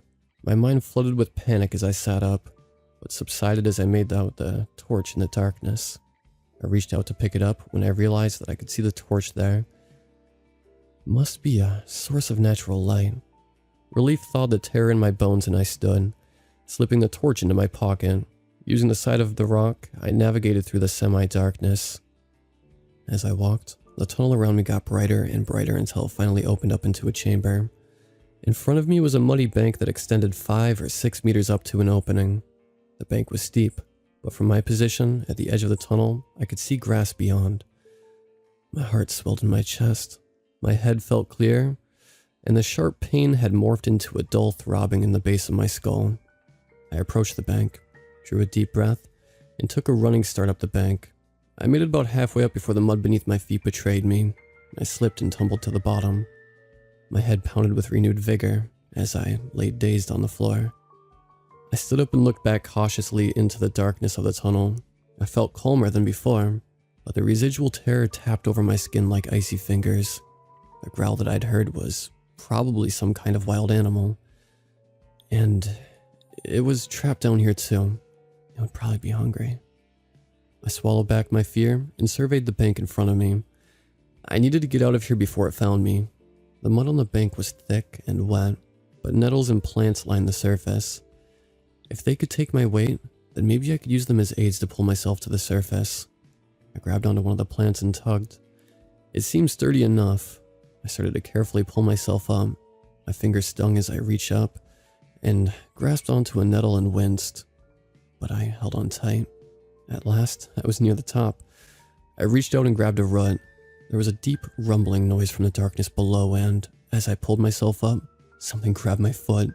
Sheer horror ripped through me, and I shrieked in terror, pivoting around. The abrupt movement snapped the root in my hand, and I started to slide down. Panicked, I grabbed for my previous handhold, but I wrenched the roots out of the ground and tumbled down with them clutched in my hand. I landed at the bottom of the bank, terrified and covered in mud. My eyes darting around the cave, but there was nothing there. I looked up at the bank, and where I had been grabbed was a tangle of weeds that I had missed. I must have gotten my foot caught in them as I climbed. I let out a low moan of frustration as I looked at my escape route. Where I'd fallen, I'd created a landslide of mud that had covered the roots and any hope I had of trying to crawl back up. I let out another moan and put my head in my hands. I sat there for a while, rocking back and forth, and eventually stood up. I needed to get out of here. I needed to stop jumping at shadows. I thought about Tyler and the pain in his eyes as the blood seeped from the gash in his leg. I turned and walked out of the chamber. I needed to find another way out. There had to be another way out. I walked slowly, keeping my torch on and ready as I returned back into the tunnel. My left hand trailed against the cave wall as I walked. The light fell upon an opening in the side of the wall that I had missed on my way past it the first time. I shone the light towards it and saw a narrow tunnel that extended past the reach of the light. I turned to the side and edged down it carefully. As I made my way into the tunnel, the sound of rushing water amplified until I finally made it through to a high-ceilinged cavern. A fast-flowing river rushed through the center of the cave that was lit up by an opening at the top. Relief flooded through me. Snaking around the edge of the chamber was a thin ledge leading up to the exit. I walked over to it, addressing the way out. I'm not a great climber, but if I could get up onto the ledge, I'd be able to shimmy my way along it toward the exit. I reached out, and the ledge was just within touching distance. It took me a couple of jumps before I was able to get a good grip, and I managed to heave myself up onto the ledge and stand up, pushing myself back into the wall as much as I could. I started to edge along. The ledge was thinner and more slippery than I realized, and my heart pounded against my ribs as I shuffled along and ascended higher. One wrong step and I would fall, meaning broken bones at the very least.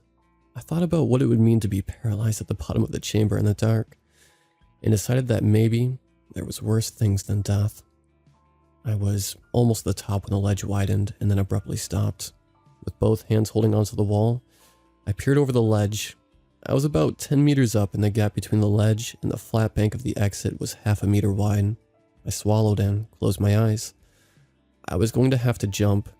I took a deep breath and leaped across the gorge. On the last step, my foot slipped on the slimy scum of the ledge, and I slightly undershot the jump. For one breathless moment, I was falling. Then I managed to grab onto the ledge, but as my hands held on, I could feel the loose earth beneath my fingers begin to crumble. I gritted my teeth and willed every ounce of my remaining strength onto my aching arms. I fumbled around for something to hold on to, and my fingers found a root. I held on to it and tried to calm my breathing, determined not to make the same mistake again. I moved my right foot to touch the side of the cave and carefully began to probe the wall. When I found an indent in the side of the rock face, I let out a breath I didn't know I'd been holding in, and pulled myself upward, using both the root and the ledge for support. My arms strained as I heaved myself up onto the ledge, but I grinned through gritted teeth. I was doing it. Finally, I pulled my full body up onto the bank and collapsed onto my back, closing my eyes and letting the warmth of the dappled twilight drench my cold skin. I let out a peal of laughter and lay there for a moment, experiencing a swelling of happiness beneath my chest before rolling onto my knees and standing up. As I turned towards the entrance of the cave, a man stepped through, pointing a rifle at me. "Don't move," he said. His accent was thick and strange. He was thin and old, with white wispy hair curling from his scalp. I looked at him bewildered and frozen to the spot. There's a good girl. The barrel of the gun was still trained on me. What?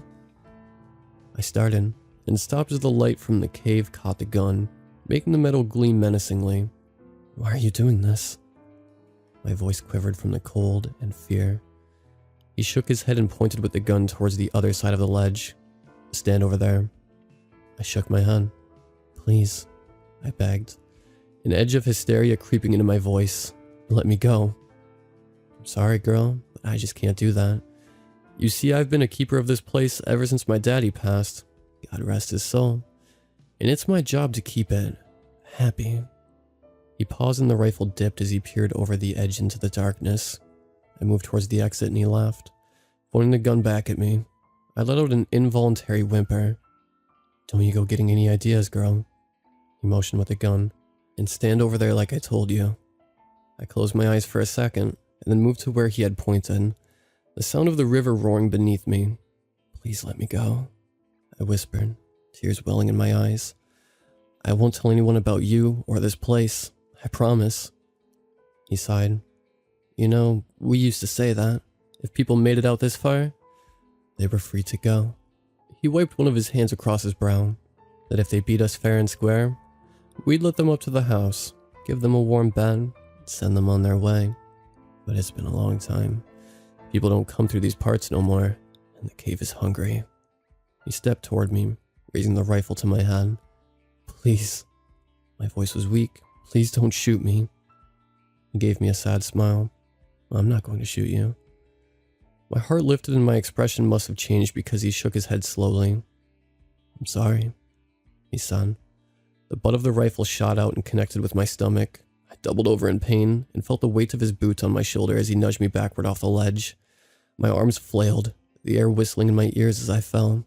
I landed with a heavy splash in the river at the base of the cave, narrowly missing the floor.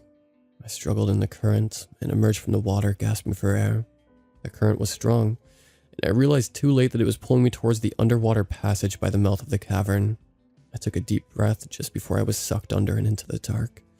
I tumbled through the icy passage until my lungs began to burn in protest at the lack of oxygen.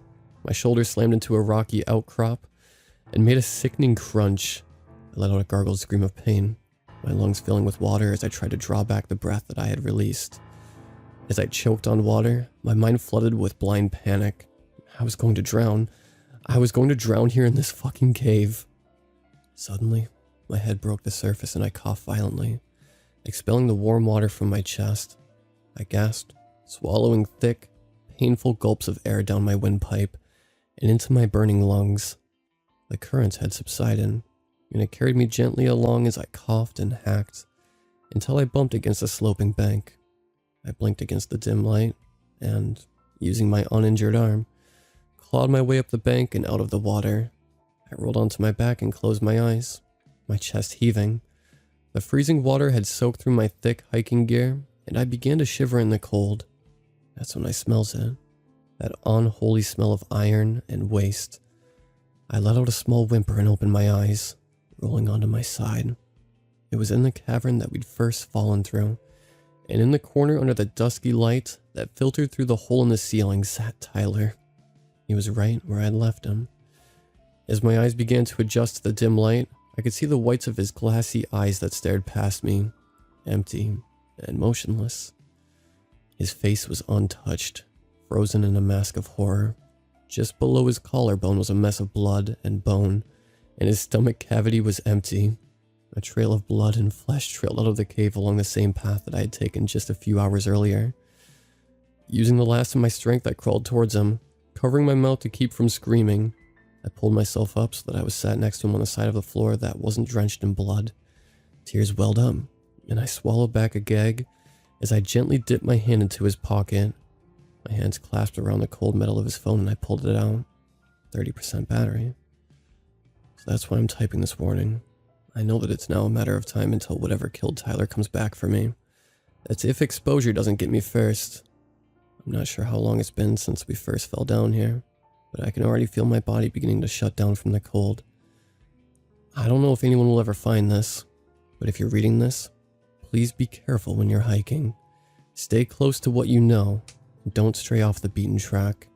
And if you come across an old, weather-beaten farmhouse about 40 minutes from Bear Cove, run as fast as you can, and never look back.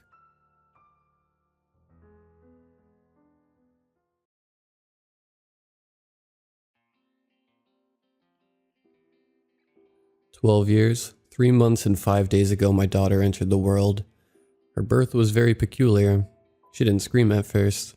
She simply observed the room with her big, blue eyes, watching the doctor that delivered her, the nurses, me, and at last, my wife, her mother.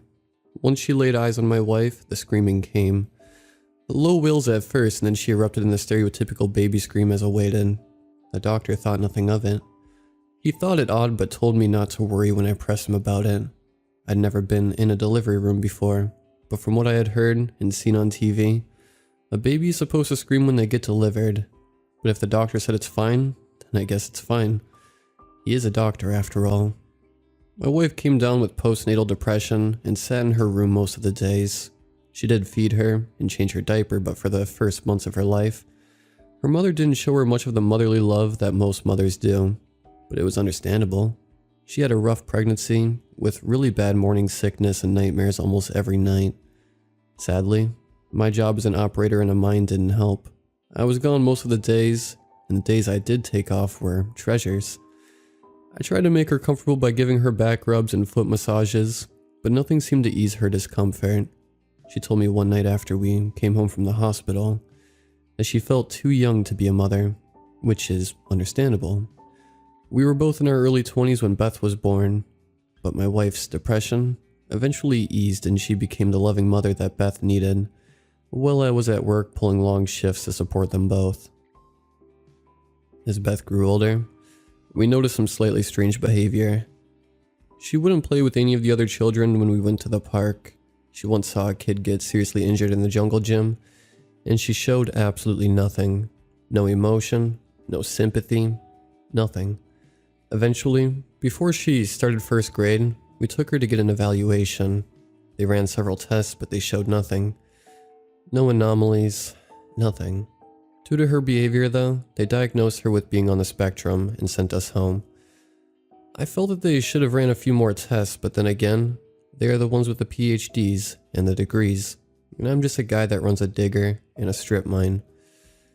But it just got weirder and weirder, especially towards my wife, her mother. It started with low-grade insults. She called my wife a dumb face at first, then a bad mother, bad wife, idiot, R-word, N-word, and eventually a whore. Strong words from a now 9-year-old. They would lash out at each other almost every day, and Beth would scream at the top of her lungs how much she hated her mother, and my wife would run up to our bedroom sobbing. I remember the night before my wife died. She and Beth had been in a huge fight. Both ran to their rooms in tears. My wife cried from being degraded by her own daughter. Beth cried from her hatred of her mother. I slowly walked upstairs to console my wife. I used to run upstairs, but I was so used to it at this point, and I knew that trying to sort things out was pointless. Beth wouldn't budge about her mother. She hated her, and I'm not even sure that she herself knows why. It's just the way she is. If she decides to dislike someone, then she won't ever like that person. But it was different with her mother. She really hated her, and she would do everything to make her mother's life as miserable as possible. But that night, as I walked upstairs, I passed Beth's room. I peeked in to see what state she was in, and she just sat there. Her face was completely void of emotion, her big, now green eyes looking into her bedside drawer. While her hand was digging through it, she pulled up a candle. That was odd, I thought. Was she really old enough to play with candles? I mean, she was just 10 at the time, and she did have a slightly violent streak, although mainly verbal, but still. The candle was beautiful though. Long and purple with some pink writing wrapping around it. She put it in a holder and struck a match, lighting the candle and then shaking it out. She proceeded to just stare at the candle, watching the flame with her big, absolutely gorgeous green eyes. Maybe that soothed her, I thought. In that case, I'm absolutely fine with her having candles. She needed something to soothe her mind. My wife was still a wreck when I reached her room. I didn't bring up the candle issue as I just assumed that my wife bought them for her after one of her support group meetings. My wife was sobbing, looking at Beth's baby pictures to cheer her up. I gave her a back rub and started her favorite TV show on the TV while tucking her in.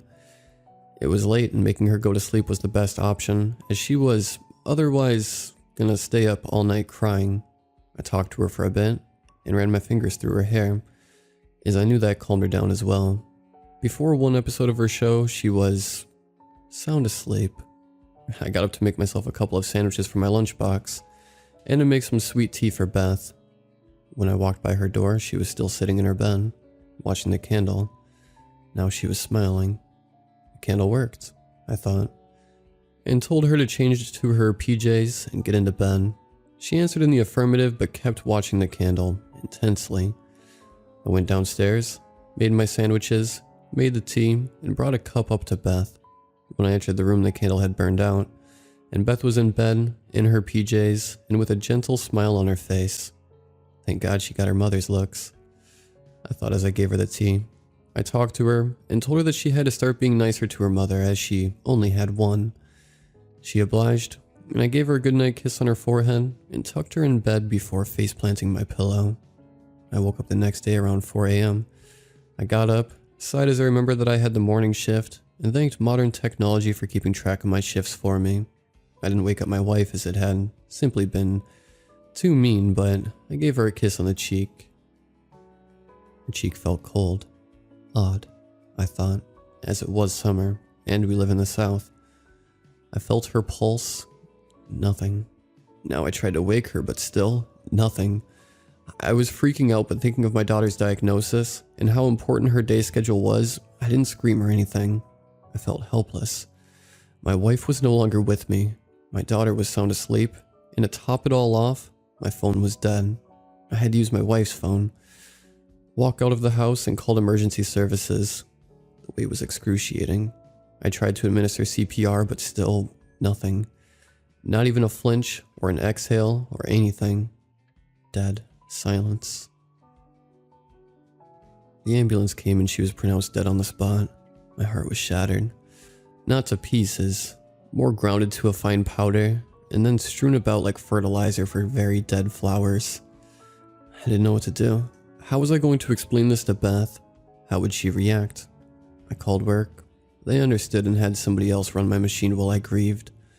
I told Beth in the morning, and to my surprise, she took it well. In fact, wasn't affected at all. She just said, "Okay, Dad," and she went off to the school bus. I had already called the school and told them that her mother had died and that she was to stay home that day, but was so shocked by her just shrugging her mother's death off as a new piece of information that I couldn't say anything. I had to call the school again and tell them that she was still coming and maybe she could see a counselor. I spent the day mourning, calling a funeral director, calling relatives and acquaintances, and mourning some more. My daughter's reaction didn't help. Did she really care that little about her mother? Did her death really not affect her even in the slightest? She seemed almost giddy at hearing the bad news. I drank a beer, walked the dog, cried some more, and took a nap. When I woke up, Beth was home. I wanted to talk to her, but I didn't. I was too depressed. I never brought it up. I just couldn't bring myself to discuss the matter with her, so I didn't.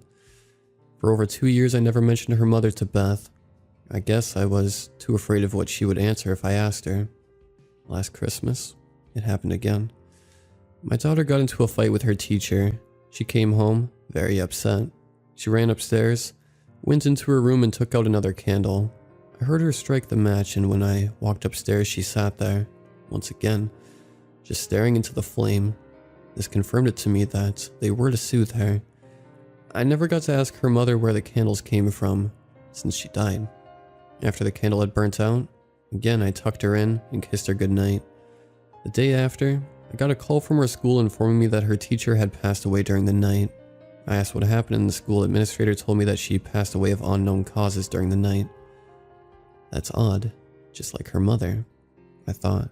Everything felt so similar. The fight, the candles, the cause of death. It all felt the same. Odd, weird, strange. Gave me the jitters. After that deja vu, I made food for me and Beth. We ate, talked, packed my lunchbox for the night shift, and I went off to work. As I sat in my excavator, I couldn't help but to think about how she seemed so happy. She even helped me pack my lunchbox and gave me a kiss goodbye. She never did that before. I got a bit distracted and accidentally ran my bucket into the dump truck, seriously startling the dump truck driver. I radioed my apologies, and I decided to focus up and not overthink the stuff about Beth. A couple of weeks go by and Beth gets into another fight. She gets home, lights a candle, goes to sleep. Next week, another fight, another candle, another death. Is it the candles? No, that's silly. Candles can't kill people. Also, why would my 12-year-old daughter kill people? She's not sinister. She's just a bit odd, a bit quirky. Sure, she could lash out sometimes, but are there any kids that don't? I let it go and kept on with my business. This all brings us to last night.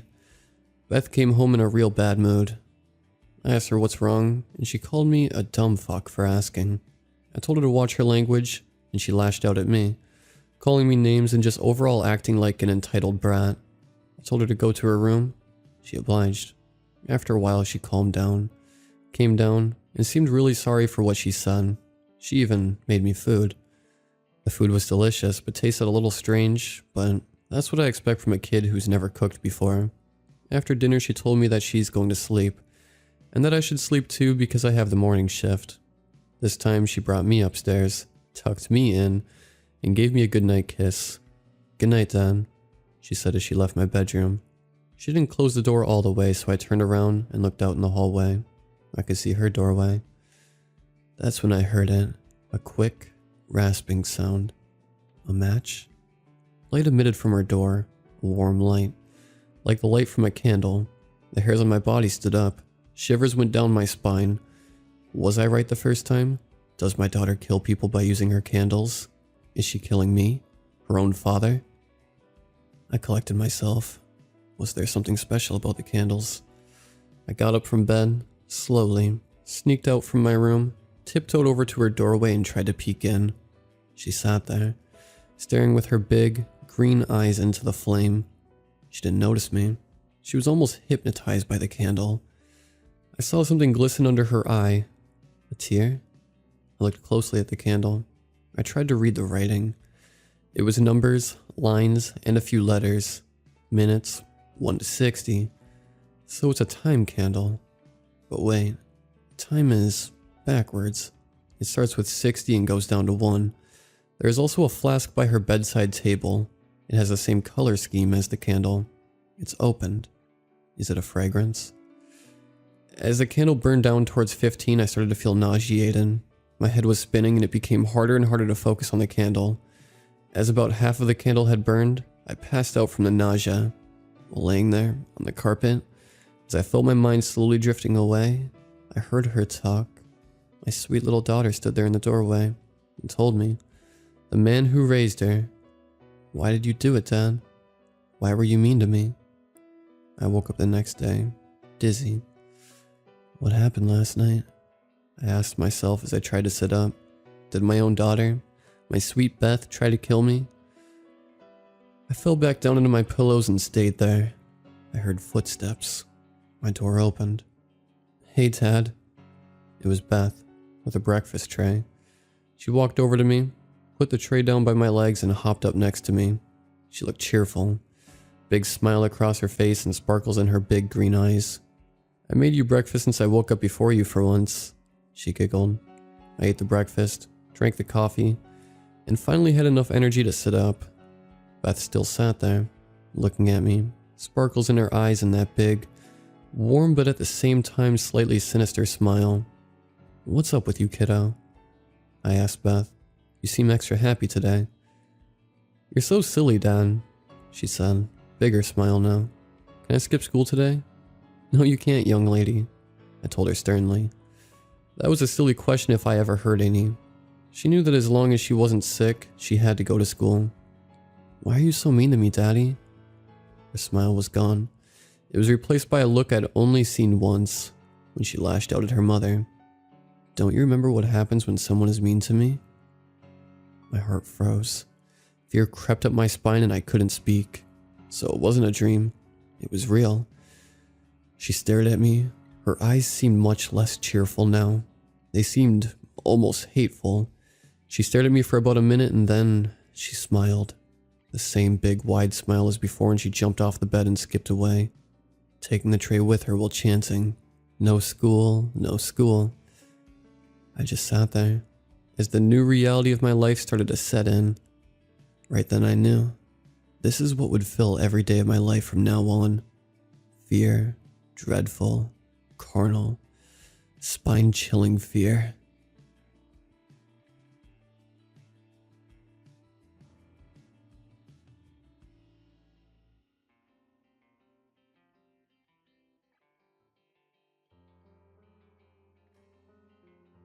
My cousin was kind of a weird guy.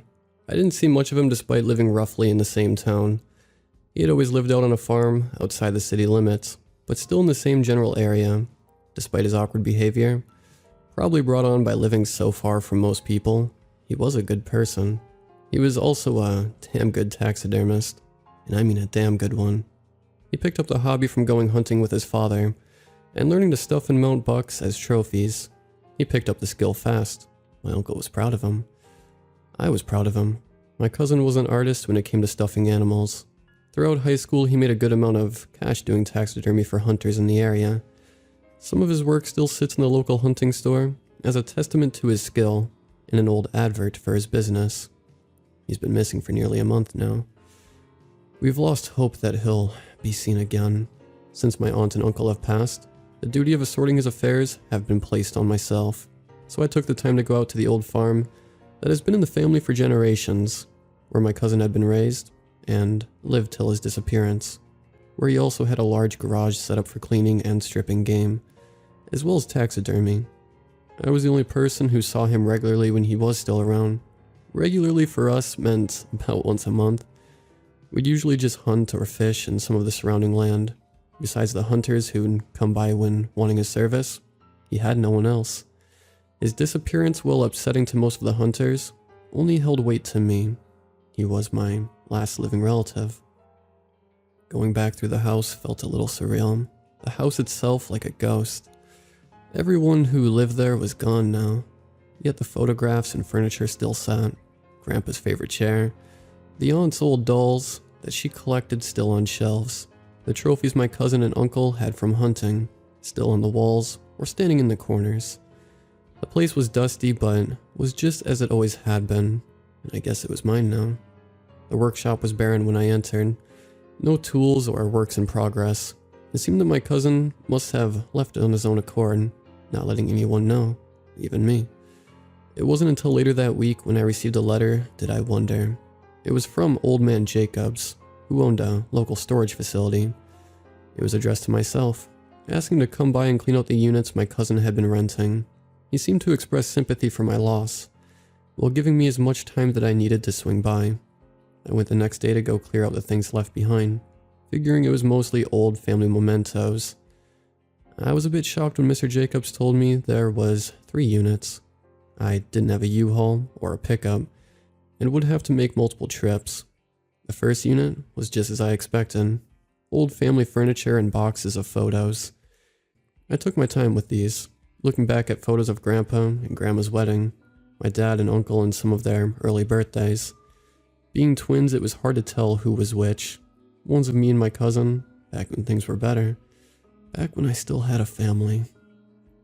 I had cleared it out, making sure to get everything. I even took the worn wardrobes back with me to the farm. I hadn't much use for the workshop, so I could store things there. I didn't sleep that night though. A heavy storm kept me up. I sat flipping through the family's albums again and again, while making space for them on a shelf. During the windy night, I heard a tapping. A branch from a bush under the window must have been hitting up against the house, something I'd have to look at later. The following day, I made my way to the storage units first thing in the morning. The second unit was bound to be full of larger items. It sat next to the final unit, on the end of the row. When I finally got inside to look, it was a bit of a shock. From wall to wall, it was covered in various stuffed animals and pelts, from full bears and mountain lions, perfectly mounted buck heads, to boxes of small and large pelts. Some of them seemed familiar, like the buck that had been caught in the barbed wire a few years back. I remember that summer. We'd been out camping for the weekend, and when we got back, it was there, stuck in the barbed wire of the fence, tangled something awful. In its desperation, the buck managed to get a post out of the ground, then managed only to get more wrapped up in it. The thing must have been there for a day because it reeked. It had that rotting meat smell, gamey and putrid. Not much of the thing would have been useful, but I guess the head was intact enough for something. The other things I figured had minor imperfections or were to be sold online. He would post his stuff online from time to time when bills got overdue. Others would be marked by notes with prices and names. It wasn't unusual for a hunter to try and haggle after the item was made, either because they didn't have enough on them or didn't respect an artisan's craft. So some of these had been held for a later payment or to be sold to buyers able to pay their worth. From time to time, he'd donate some to nature museums.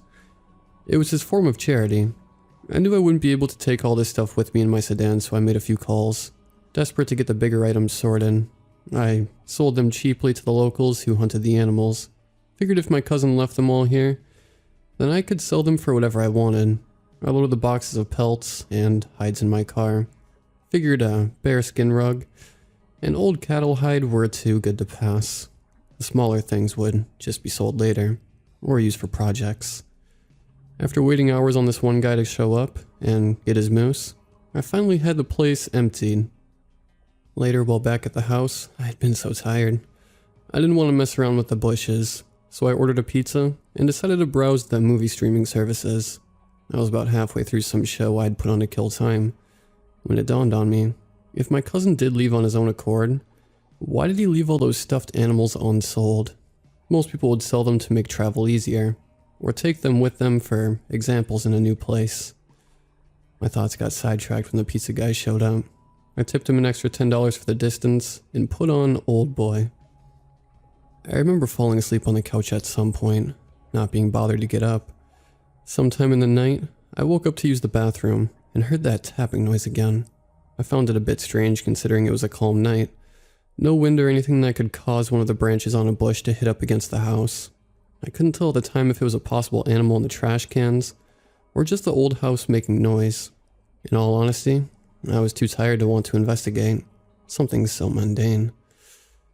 I would just get some better trash cans and have the place looked at later in the week, making sure the place is safe to live in and no animals can mess around in the trash. The third and final day of cleaning out my cousin's old storage was finally here. I was going to be glad when it was all over and I could just continue with things as normal. I was a bit worried, however. The final storage unit was on the end of the row and was larger than the others. It was one of those storage spaces with its own little side door you can open instead of always using the sliding one. I figured it would have been more stuffed animals and boxes of horns and hides that I'd have to try and contact people to sell or take the things I didn't need. So when I got to the storage center, I was going to open the main door and just take photos of the stuff, go to a local pawn shop or the sporting store, and see if anyone was interested. I remember the events that actually transpired all too clearly. I opened the garage-style door and was greeted with a rancid odor. The hot, wet, gamey smell of a carcass filled the air around me. A smell like an animal had been killed and in the process of being skinned. The unit itself contained a human corpse laying on the ground, skinned and bare, collapsed in front of a perfect effigy of my cousin, dressed in his Sunday best, standing in a neutral position. The police ruled the murder of my cousin as suicide, despite the obvious flaws in the logic. A person can't skin themselves while making a near lifelike representation of them at their best. However, they saw a clear-cut case in the fact that he was skilled in taxidermy and was the only one known to have a key to the unit. I'm still fighting the system, demanding they look further into the case, then nothing at all. I can still hear the tapping, and I think I know what it is. It sounds a bit like a small metal object tapping against the glass of a window.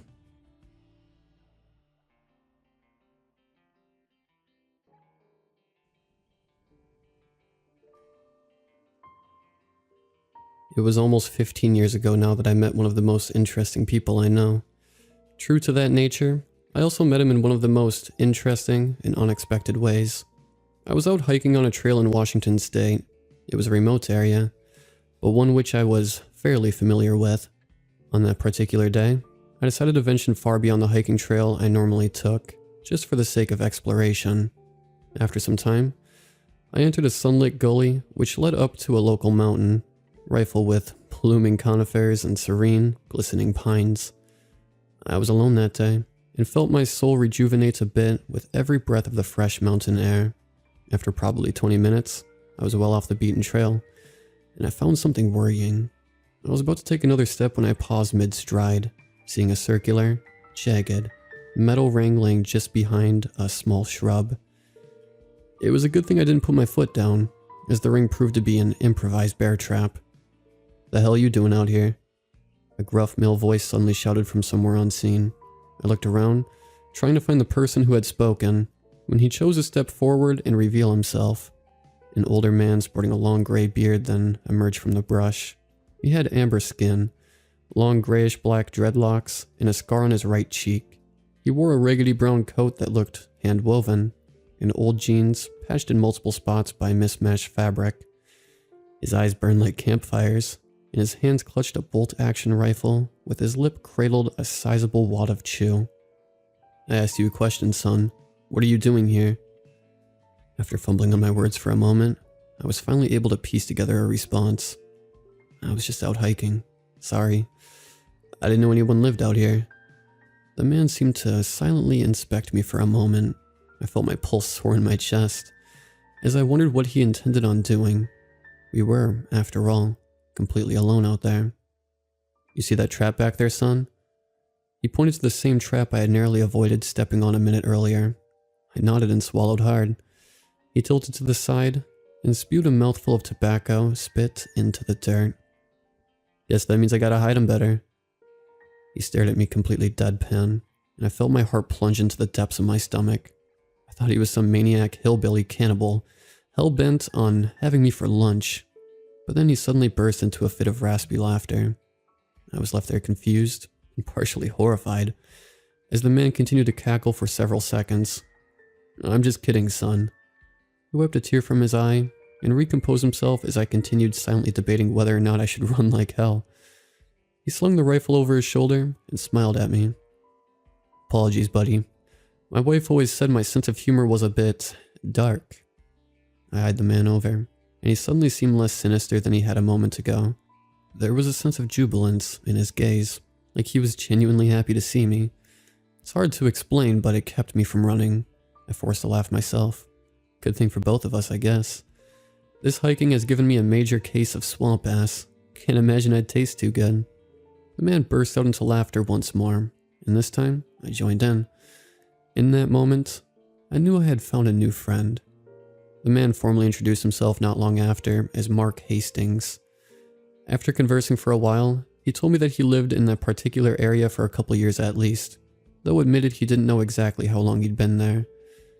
He said he left the city behind in '96, and seemed quite surprised when I told him the current year was 2020. Mark's accent was something which struck me as quite interesting, as it was one I couldn't quite pin down.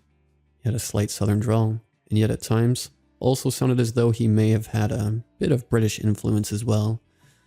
He pronounced words like again as again, and had a strange vocal inflection. The best way I can really describe it is the way someone speaks in old black and white movies. Proper, and yet somehow country. We got to talking, and he told me more about himself. He said he used to do construction back in the day, and when his wife got sick with cancer, it really changed things for him. He said she battled it for almost 30 years, but eventually lost the fight. Afterwards, he was left alone, and with a mountain of medical bills to account for. Rather than paying them off and attempt to move forward, Mark chose a different path. It's funny, you know. You work your ass off for years, begin building the life you want with the woman of your dreams, and then it all just falls apart for no good reason. Then when you're at your lowest, good old Uncle Sam comes in and slaps you with a bill you ain't never gonna pay back. So I say, to hell with them. To hell with their taxes and debt. Out here, I am truly free. There ain't nothing left for me in the real world anyway. There was a distinct glimmer of pain behind his gray eyes as he said it, and I felt myself feeling sorry for him. He wasn't at all what I expected when we first met. Just a normal guy whose life fell apart. Not at the fault of his own. In a way, I found it sort of admirable. The system had beat him down, and yet rather than just accept it and be a good little wage slave, he left it all behind with one big middle finger. I visited Mark pretty regularly after that, and tried to make the trek out to see him at least once a month. He always seemed to have a smile on his face when I came to visit. Soon enough, he even invited me back to his cabin for a fresh meal and some drinks. I was a bit hesitant at first, but decided to accept. Part of me expected him to prepare a meal of squirrels and tree bark when he first offered, but I couldn't have been more wrong. Mark made us a fresh rabbit stew with some homegrown potatoes and bread he had made from scratch. On top of that, he even had his own home-brewed ale to wash it all down. It was surprisingly delicious, and it really made me admire Mark more for his resourcefulness. He wasn't just some half-assed camper. He was truly a man of the land. His cabin was reminiscent of one that would have been used by early 18th century trappers. A handcrafted stone chimney was his only source of heat, while animal pelts covered the walls and strips of meat were drying on his jerky rack. There were 2 couches in the main room constructed of whittled wood, and bearing hand-woven pillows stuffed with feathers. He had no electronics of any kind, claiming he didn't need these technologic doohickeys anyways. Mark had 2 bloodhounds, Raleigh and Daisy, that lived there with him, and were his only real companions. I eventually asked if he ever missed civilization, or got lonely out there, but he immediately refuted the question. For a while, yeah, but not anymore. It's easy to forget about society when society already forgot about you. I really grew to admire Mark, and even cherish our friendship. Over our mini meetings, he would tell me stories about his life, told me all about his business and his wife before she passed. The way he spoke about her in particular truly broke my heart. He was a man who met his soulmate and built a life he loved with her, only to have it all ripped away by the cruel hands of fate.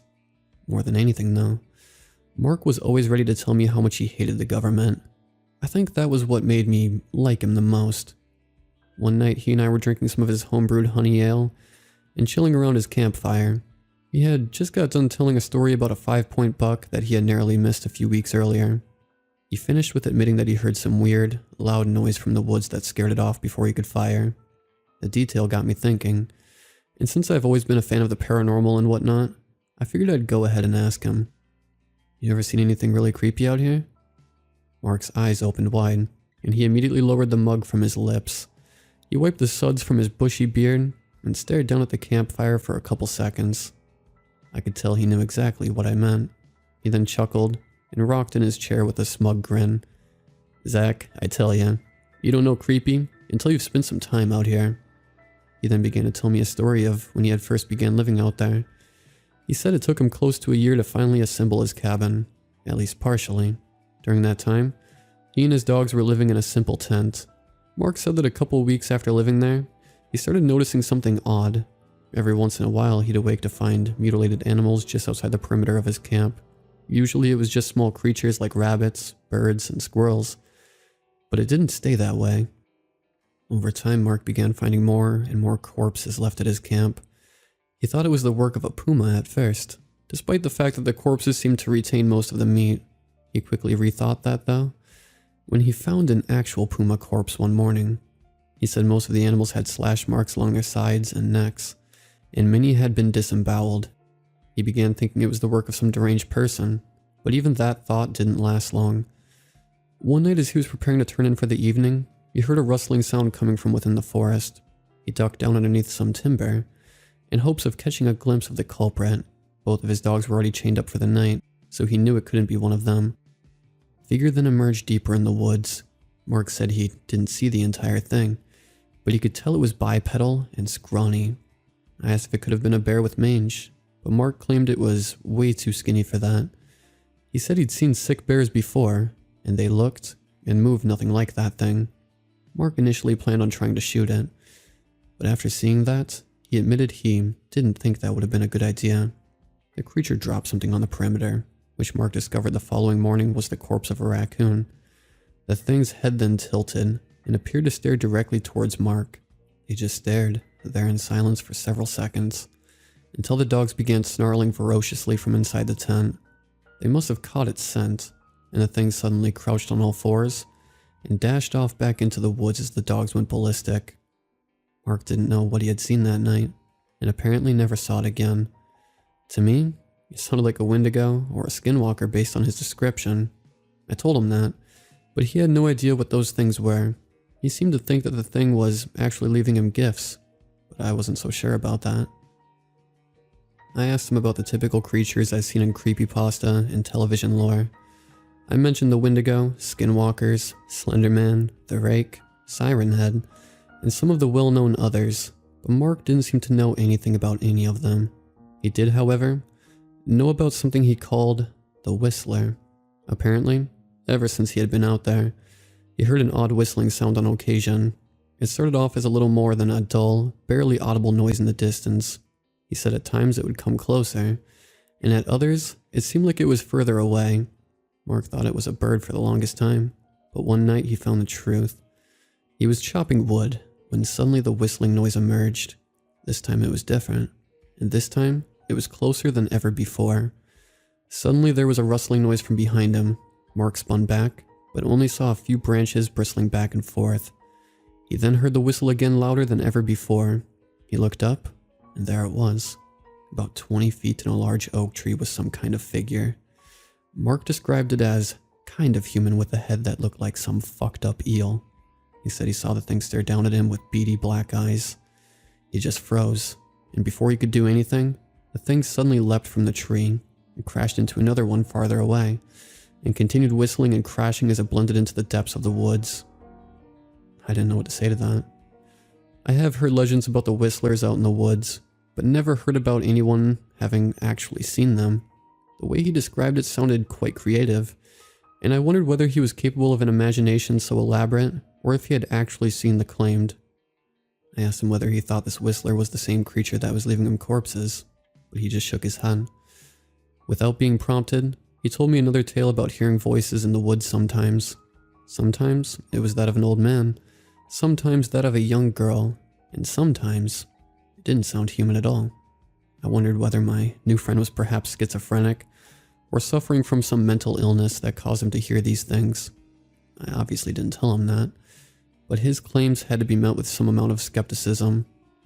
What do you think it was? Mark leaned back, and his head swiveled on his shoulders. No clue, son, and part of me hopes I never find out. He went on to explain that he'd continued hearing voices on occasion, but never saw who or what was making them. He seemed to think all the voices were coming from the same entity, though. Without being prompted, he took the conversation in an entirely new, accusatory direction. It's the goddamn government, Zach. Messing with things they got no business messing with. He then delved into a conspiratorial rant about how the government, and specifically the guys in black trucks, that were up to some really shady antics.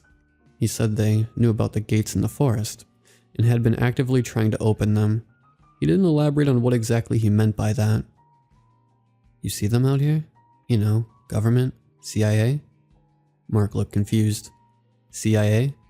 He asked. It was my turn to look confused then. Yeah, Central Intelligence Agency, you know, Men in Black, MK Ultra and whatnot. Mark still appeared slightly puzzled.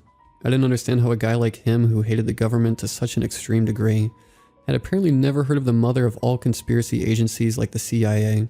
He then seemed to have an epiphany, and his eyes lit up in recognition. Oh yeah, I forgot all about them. He then laughed, and shook his head as he downed another swig of ale. My memory ain't what it used to be, I'm afraid. God damn, how could I forget about them? Well, in my defense, they don't carry no badges out here, and their vehicles don't exactly advertise who they work for. He paused and rubbed the back of his neck. But you've seen them out here? Mark met my eyes and nodded. Oh yeah. Mark told me that one time he had been tracking elk through the woods in late autumn. He'd followed the trail for a few miles, when he suddenly heard a noise coming from a grove up ahead. It sounded nothing like a bear though, and more like several people arguing. Mark crept slowly forward, taking care to not disturb the foliage and remain out of sight. After a couple seconds, he saw the outline of several people emerge in the grove. One man was on his knees in the center, while 4 men in black suits surrounded him. The man on his knees had open wounds and bruises upon his face, and his clothing was torn and tattered. He was begging the others for mercy, but they didn't appear to be the forgiving type. 2 of the men were speaking quietly to one another, while the other 2 stood watch over their apparent captive.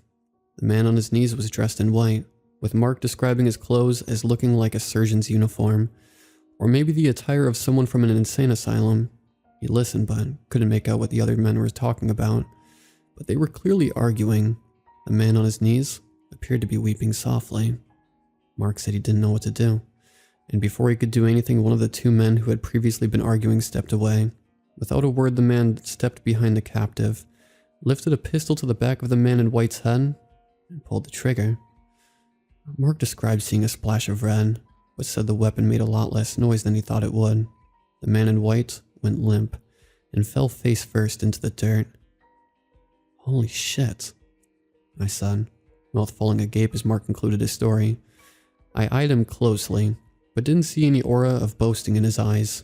They didn't twinkle like that of an old man who tried telling a fabricated story to simply amaze or impress an audience. He didn't meet my gaze at all, as a matter of fact. He just clasped his hands in front of his mouth and stared into the campfire with a somber gaze.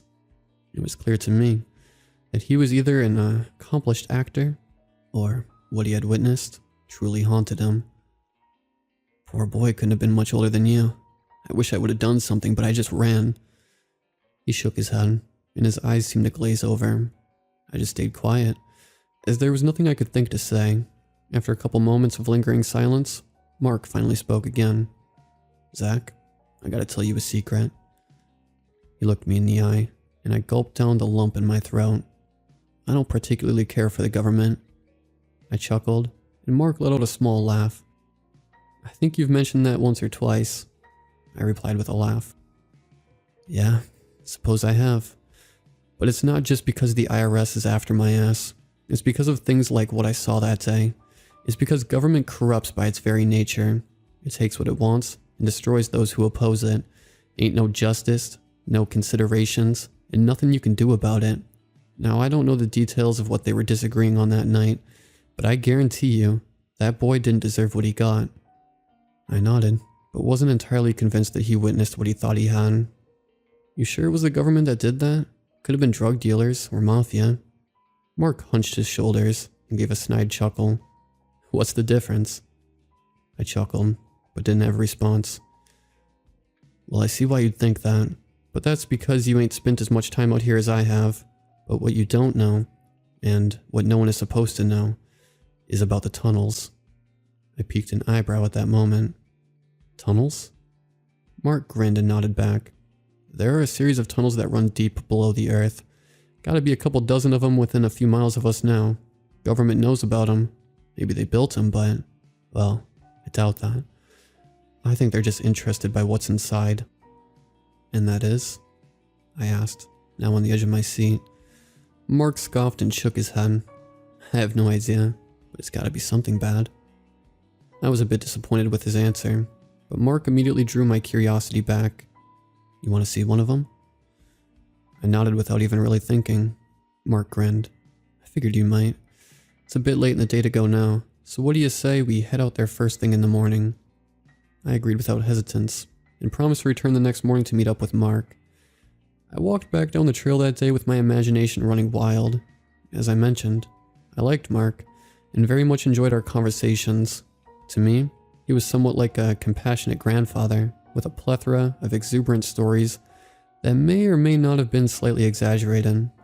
I thought about all he had told me, about the animal carcasses, the whistling thing, the voices, and the tunnels. I wanted to believe him, but urban legends, around in our day and age, I was well aware that perhaps he had just concocted these stories after his decades of isolation. I needed to see some proof for myself. Dew glistened on the leaves illuminated by the crimson sun rising over the hills as I set off the next morning. It was a bit chilly as I walked, but thoughts of the unknown kept me warm as I walked. Before long, I arrived at Mark and I's usual meeting spot and found him already waiting there for me. He greeted me, and without hesitation we began the trek out to his spot. We made small talk on the way, mostly about asinine topics like my family and work. About maybe 15 minutes of walking, we rounded a small bend tucked behind a small grove of trees. Mark stopped out in front and turned to face me. He then grinned and outstretched his hand to the right. I followed his gesture and felt my jaw strike the floor. There was an opening in the side of the hill that was lined with smooth stone and bricks. It was quite enormous, with the perimeter having to be at least 15 feet wide. The opening appeared collapsed and the entrance was filled with rubble and dirt, looking as though someone had intentionally yet clumsily sealed it. This is the tunnel? I asked. Mark nodded. One of many, but it wasn't sealed up like this last time I was here. How long ago was that? Mark shrugged. Don't know. Maybe a year or two? I looked back at the collapsed tunnel. It was clear someone had gone through a great deal of effort to construct it, but the construction didn't look like a mining operation. I'm no expert in mining or anything, but I can't imagine they would spend time laying brick and creating such a wide entrance. Maybe I'm wrong about that. But the more curious fact was why had it been sealed up? I thought maybe it was just vandals, but that explanation somehow didn't satisfy. What's inside? I asked. Mark paused for a moment and stared towards the wreckage. He then shook his head and spat into the dirt. Bad things. I hoped he'd elaborate on that, but he didn't. I mean, it'd have to be for someone to seal it up like this, right? That's an impressive hole. Would have taken a great deal of effort. He was right about that, but I still felt there was information he was withholding from me. You think this is the government's work? Mark nodded. Not a single doubt in my mind about it. Mark's head then suddenly flicked to the side, and he stared out into the trees as if someone had alerted him. I watched the color drain from his cheeks as his mouth pursed open. We should go. I don't like lingering here for too long. I didn't argue, as clearly something had spooked him. He and I trekked back to his cabin, checking his snares on the way back. Mark found a pair of rabbits in his traps, and after swiftly snapping their necks, he slung them over his shoulder. We got back to his cabin, and Mark set to work on harvesting the meat from the rabbits for his stew. I sat around, petting Daisy and Rally as they slobbered all over my knee and panted endlessly. I don't think I ever told you about the scariest part of living out here, did I? Mark asked. I looked up from the two dogs and stared at him, heart now beating with excitement. Mark sauntered over, carrying the meat of the rabbits along with a clump of chopped vegetables. He dumped the plate into the simmering cauldron on the fire, then took a seat across the fire. I stayed silent as he stared down at the flickering flames in deep thought. There are things out there that people don't know about. Creatures, places, and things that would seem to defy all explanation. The advancement of society and technology has led people to believe they're safe, and for the most part, they're right. So long as they stay out of the woods, those things can't get them, but there is something that can. Mark paused and looked me dead in the eye. I call it the silence. He paused as if to allow the words to accumulate the dread he felt they deserved. I had an inkling of an idea where the conversation was headed, but just waited for him to explain. There's been rumors about it for a very long time, and it's something that has been affecting humanity for centuries, if not millennia. People have only just begun to realize it, but if they knew the true extent of what's going on, well, no one would ever go into the woods again. He paused and leaned in to stir the pot a bit before sitting back. People disappear, Zach. No reason for it, no explanation, and no bodies are ever found. The cases seem to defy all explanation, and it happens again and again. Mark then suddenly grunted and began rubbing his eye. Ah, damn smoke. Sorry. Where was I? The disappearances, I replied. Mark seemed suddenly hesitant, as if he didn't know whether he should continue. Yeah, the disappearances.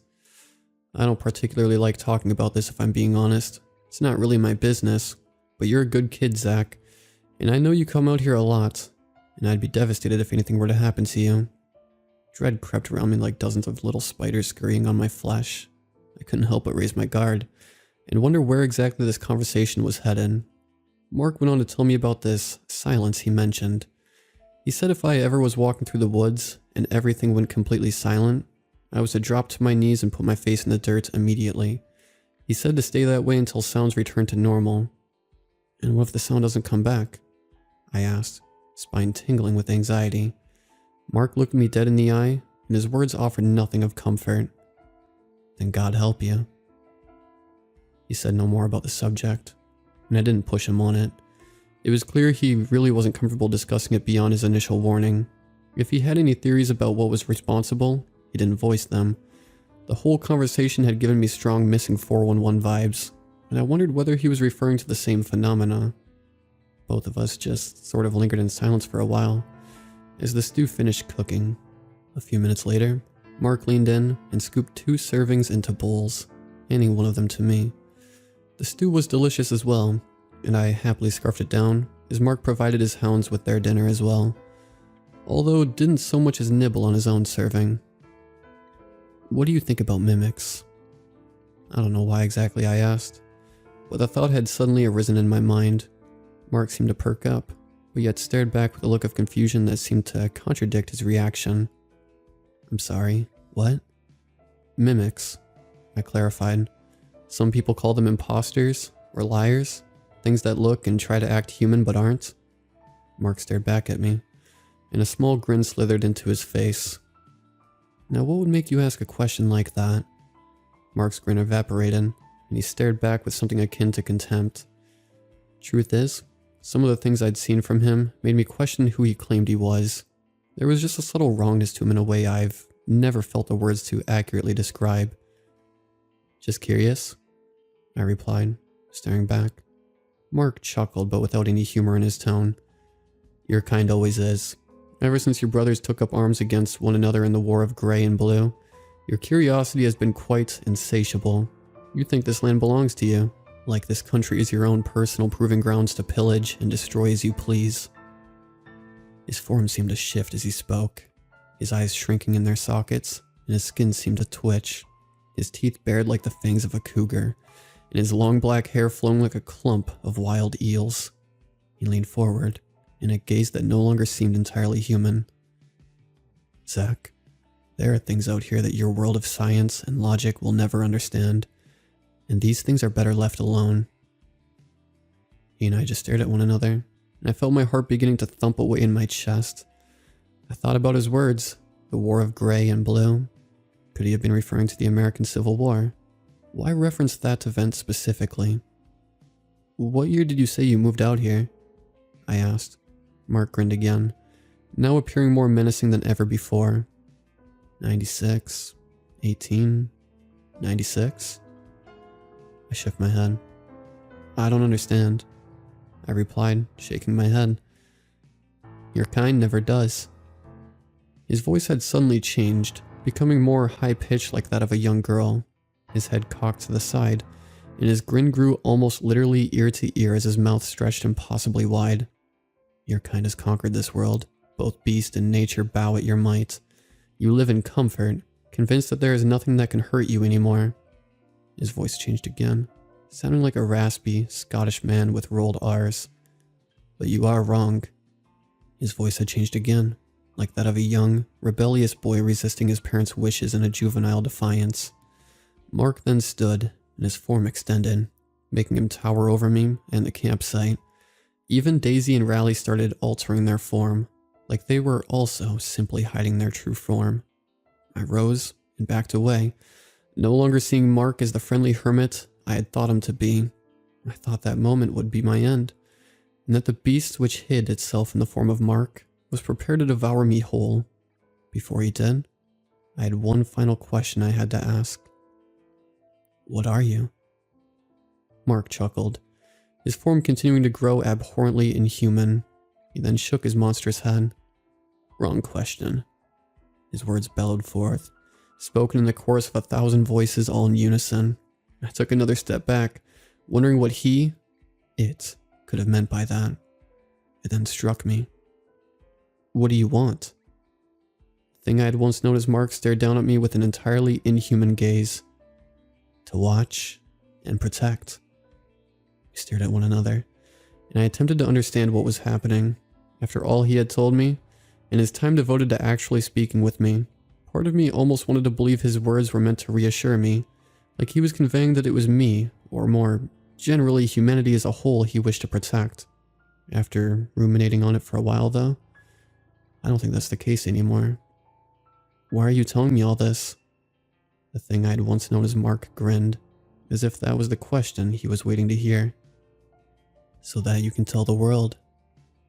And so, I have.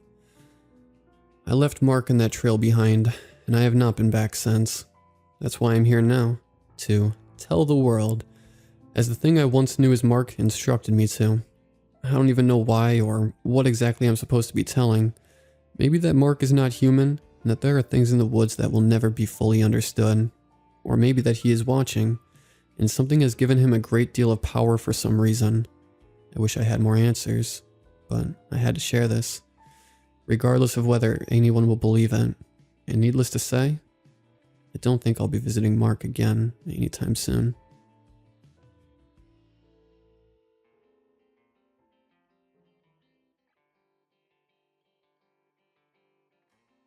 My name is Yuri. I'm 27 years old, and I have a daughter named Alexa. My wife passed away a few months ago, and I've been trying to find a steady job, but it's been difficult. I mostly do occasional odd jobs to support my daughter, but lately, I haven't been able to find anything. I was on a forum for people who needed help with various things, and I saw something that interested me. It was a post from someone saying that they had a position open for the night shift, and they were willing to pay $20 an hour. I know it seemed too good to be true, and it did seem a little sketchy at first, but I needed the money desperately. The post had a link for an email address, so I clicked it, and told them that if the position was still open, I was interested in applying. About 20 minutes later, I received an email from the person, and it read as follows. Hi. Yes, the position for the night shift is still open. Thanks for replying. I was honestly worried that people would think that my post was a scam, but I can assure you it's not. I need someone who can follow instructions and not ask too many questions. If you're still interested, meet me at this address on Monday at 5 p.m. and we can have an interview. I admit something felt off about all this, and I should have just left it, but for some reason, I felt like the person was being sincere with what they said. Monday arrived, and it was almost time for the interview. I had hired a babysitter to watch Alexa for the night. I got in my shitty car and made my way to the address mentioned in the email. After half an hour, I finally arrived at the location. It was a bit far from the city. The building was 6 stories and didn't have many windows. There weren't any logos or signs besides the address on the building. The parking lot was massive and only had 3 cars. I parked as close to the building as I could, took a deep breath, and got out and walked to the door. It was an automatic door that opens when you get close to it, but didn't open when I was near it. I saw a secretary and waved at her. She noticed me and opened the door for me. I walked towards her and she let out a smile. She was absolutely stunning. She had curly red hair and extremely light blue eyes. Her smile made me ease up a bit and I said, "Hello, I'm here for the interview." She nodded and said, "Ah, yes, please take a seat and Mr. Jackson will be with you shortly." Her voice was extremely soothing. I sat down on a chair not too far from the door and looked around the reception area. The walls were this depressing shade of gray, and there were barely any decorations, besides a few plants that looked like they were on the verge of dying from dehydration. There was also a couple hallways, but they were all pitch black and seemed to go on forever. There weren't any windows either, so the only natural light was coming from the door. Actually, it was sort of dark in there. There were only a few lights, and they weren't very bright. About 5 minutes passed and the secretary told me that he was ready to see me. She got up and led me to the interview room, which was luckily near the reception area. She opened the door, let out a sweet smile, and closed the door. I walked up to Mr. Jackson and shook his hand. He was a pretty tall guy, maybe about 6'4", and absolutely towered over me. He was also bald and had a short beard. He let out a smile, and we both sat down.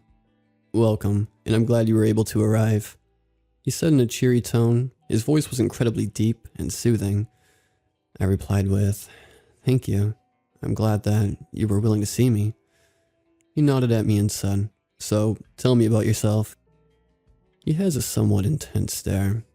"Well, my name is Yuri, and I was born in Moscow, but at a young age my parents moved to the United States. I'm 27 years old, and I have a 6-year-old daughter," I said in a somewhat nervous tone due to how intensely he was staring at me. "Well, that's quite interesting, Yuri." He started to notice that I was nervous and said, "What are you so nervous about?" I took a second to reply, "I'm sorry, it's just how you're staring at me. It's making me a bit nervous." He looked at me for a few seconds. I noticed that he didn't blink the entire time I was talking to him. I'm sorry. I sometimes do that. I'm sure you're wondering what exactly it is you will be doing if you're hired. Well, you'll be our night shift janitor." He let out a chuckle and smiled. "Oh, I see. Well, I don't have a problem with that," I said as I was starting to ease up. "Well, I'm glad to hear that. You're the only person who's applied for the job, so I think it's safe to say you're hired."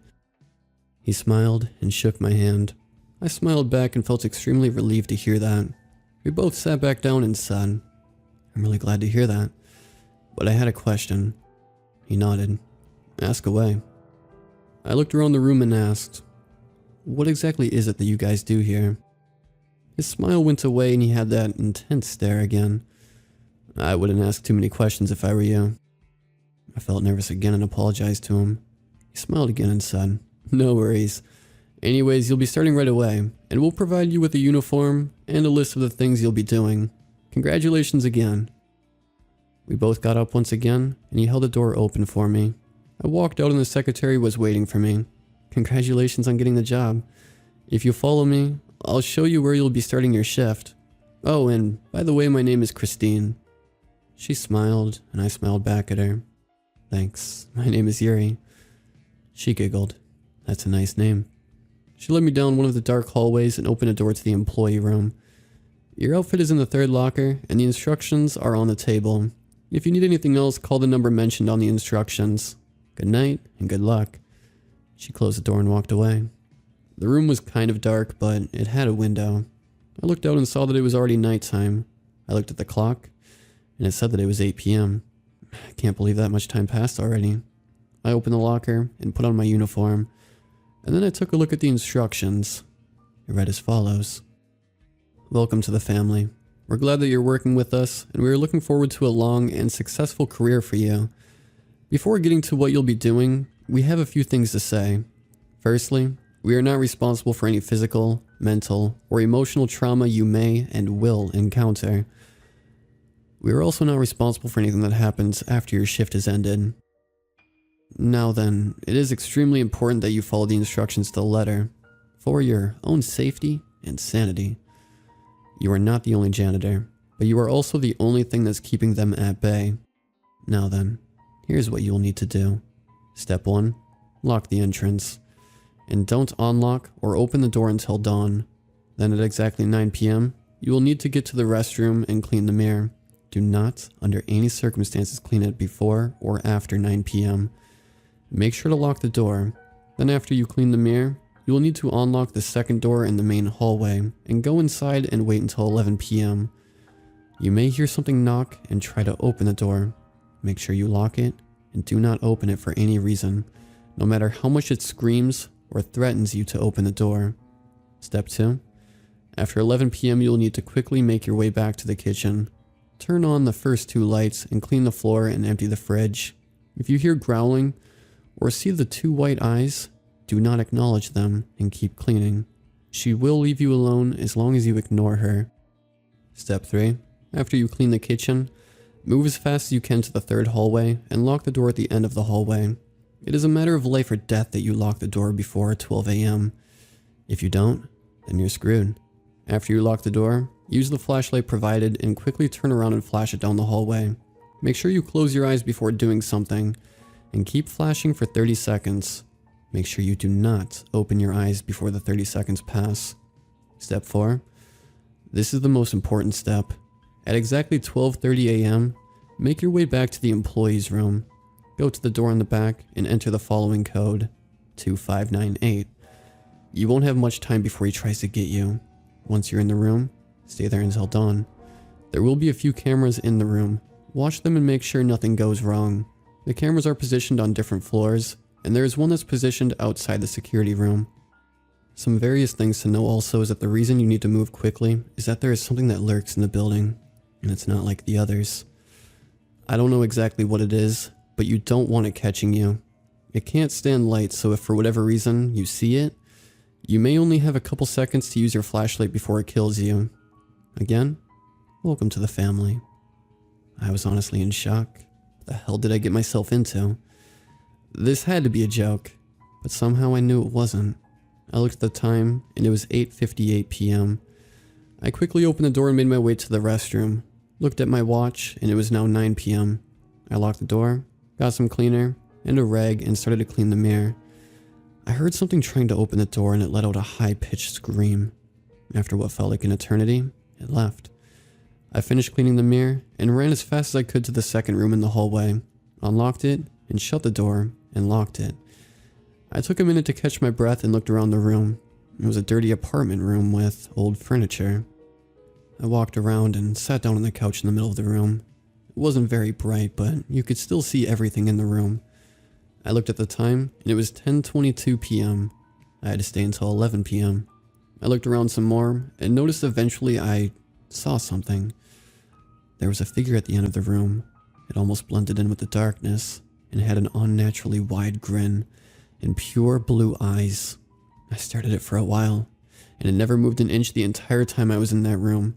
It was finally 11 p.m. and I got up and ran out of the room and to the kitchen. I turned on the lights like the instructions said, and started to clean the floors. Almost immediately I heard a deep growl.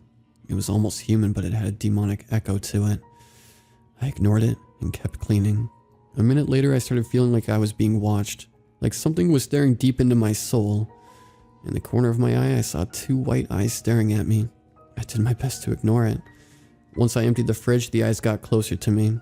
I started to hear what sounded like someone calling me, but I kept ignoring it. After I cleaned the kitchen, I sprinted to the third hallway. The building was pitch black, and the only way I could tell where I was going was by a few dimly lit lights that marked the rooms. The entire time during my shift, I felt like something was chasing me, like something wanted to rip me apart. That only made me run faster. I eventually made it down the hallway after what felt like an eternity, and locked the door. Immediately after, I felt something bang up against the door and scratch at it. I fell back, and after a few seconds, I remember I needed to get my flashlight. I got it out, turned it on, and turned back, closing my eyes. I heard a loud screech, like something was in extreme pain. It was almost deafening. 30 seconds had passed, and the screeching was gone. I opened my eyes and ran to the security room. On my way there, I tripped, and as I did, I heard something running towards me. I was scared shitless and turned on my flashlight and shined it down the hallway. For a split second, I saw a figure run back into the darkness. I wasn't able to get a good look at it. I made my way back to the employee room and got to the door, used the code, and closed the door. I took a deep breath and wondered what the hell I got myself into for a few minutes. After I looked around the room, it was a small, brightly lit room with 7 cameras, 1 for each floor, and the one outside the security room. I walked to the cameras and looked at them. Every floor in the building was pitch black with the exception of dimly lit lights, marking rooms and such. About an hour passed and nothing really happened, except for the occasional scratching at the door. Although at 4 a.m., I saw something in the camera on the first floor. There was a figure that looked just like my daughter, staring into the camera. My eyes widened as I wondered what the hell was going on. She said, "Please, Daddy, help us. I'm scared." She was crying uncontrollably, and I tried to open the door, but it was locked. I tried to unlock it, but nothing happened. I kept trying to unlock the door, and I tried to break it down, but it didn't even budge. There was a phone, and I tried to call the police, but as soon as I did, I heard a loud, deafening screech coming from the phone. I recoiled and held my ear. I looked at the camera, and Alexa was still crying. Eventually, something started to approach her. She looked and screamed, and for a second, I saw something jump at her, but the camera then went out. The audio was still on, and all I could hear was a mix of screaming and flesh being ripped apart. I started shaking and my eyes teared up. I began frantically banging the door to open it, but to no avail. I slid down the door and started sobbing. I thought to myself, how did she even get in? What happened to her babysitter? What the hell was that thing? I lost the only thing I had left in the world. After about 20 minutes, I heard the phone ring. I answered it, and I heard Mr. Jackson over the line. "Hey, Yuri. I just wanted to check on things and see how..." I interrupted him and said, "Listen, you motherfucker. Why didn't you tell me this building was haunted? And how did my daughter get inside here? I just watched her get ripped to shreds by some demon." Mr. Jackson said, Whoa, calm down, Yuri. Listen, you were hallucinating. I forgot to mention that in the instructions. The creature will try to trick you into coming out. Alexa is home safe in bed. I calmed down but realized what he said. Wait, how do you know what my daughter's name was? The line went dead. I felt an extreme rage and sadness come over me. Was my daughter dead? Was she alive? Am I hallucinating? I don't know. All I know is I'm trapped in a building with a bunch of demons that want to kill me. I tried my best to not panic. My daughter has to be okay. That was just a hallucination. She's okay, I said to myself as I took a deep breath. It was finally dawn, and my shift had ended. The door unlocked and I ran out as fast as I could. Got into my car and drove back home. To say I broke the speed limit would be an understatement. I had to have been going 80 miles per hour. Eventually I made it home, opened my door, and called for Alexa. Nothing. I called for her again. Still nothing. I ran up to her room. Each step was heavier than the other. I opened the door and I saw her, sleeping in bed. I ran to her and hugged her as tightly as I could. She woke up and asked what I was doing. "Alexa, I'm so glad you're okay." I was trying not to cry. "Of course I'm okay, Daddy. Why wouldn't I be?" She asked, still half asleep. I hugged her again and looked at her, but then I noticed something. Her eyes, they were pure blue. "Is something wrong, Daddy?" She started to form an unnaturally wide grin, and then I realized this isn't my daughter. This was that thing from the building. I stood up and started breathing heavily. I ran out of the room and locked the door. I yelled for the babysitter and no one replied. I looked around and noticed a trail of blood leading to my room. I reluctantly walked towards it, and there I saw the mangled body of the babysitter. Her head was split in half and her organs were spread out around her. I vomited and tried to call the police. The line was dead. I even tried to run out of the house, but the door wouldn't budge, and the windows wouldn't break. I was trapped in this house with that thing. I ran back into my room, and I saw a note on the bed and a check. The note said, "Congratulations on surviving the night. However, it seems you won't be back for the second night. I'm sorry about your daughter, but she'll make a fine addition to the family. As will you. I hope it won't be too painful. From Mr. Jackson." That son of a bitch. I should have known this was all a trick, but I was too stupid to realize it. My daughter is dead because of me, and soon I will join her. I know you all probably don't believe me, but honestly, I don't care. I don't know why I even wrote all this out. I'm so sorry, Alexa. I'll join you soon.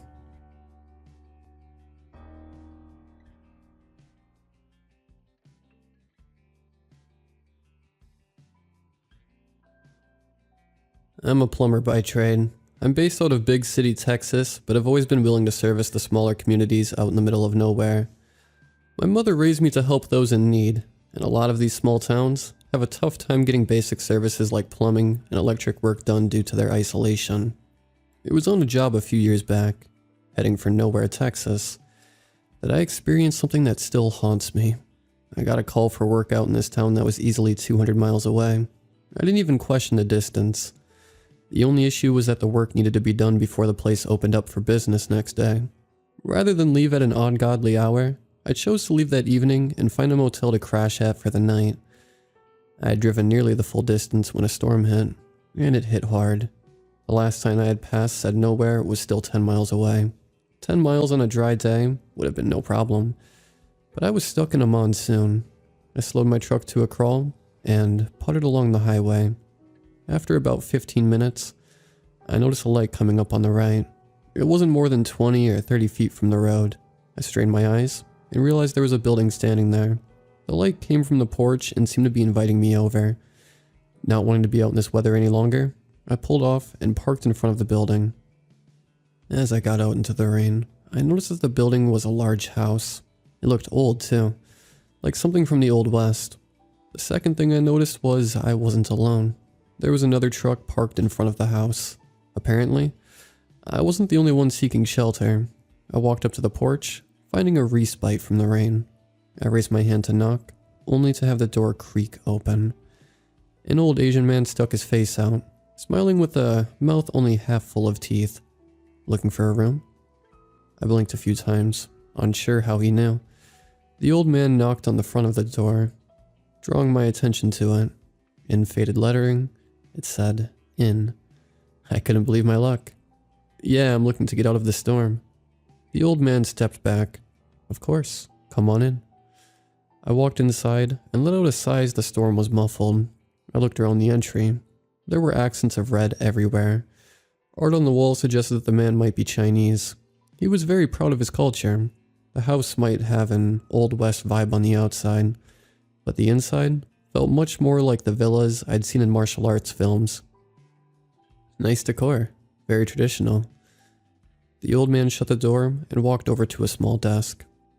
It's important to honor one's heritage and respect all that comes with it. He laid keys down on the desk and motioned to them. There are 4 rooms to choose from. Number 2 has already been taken.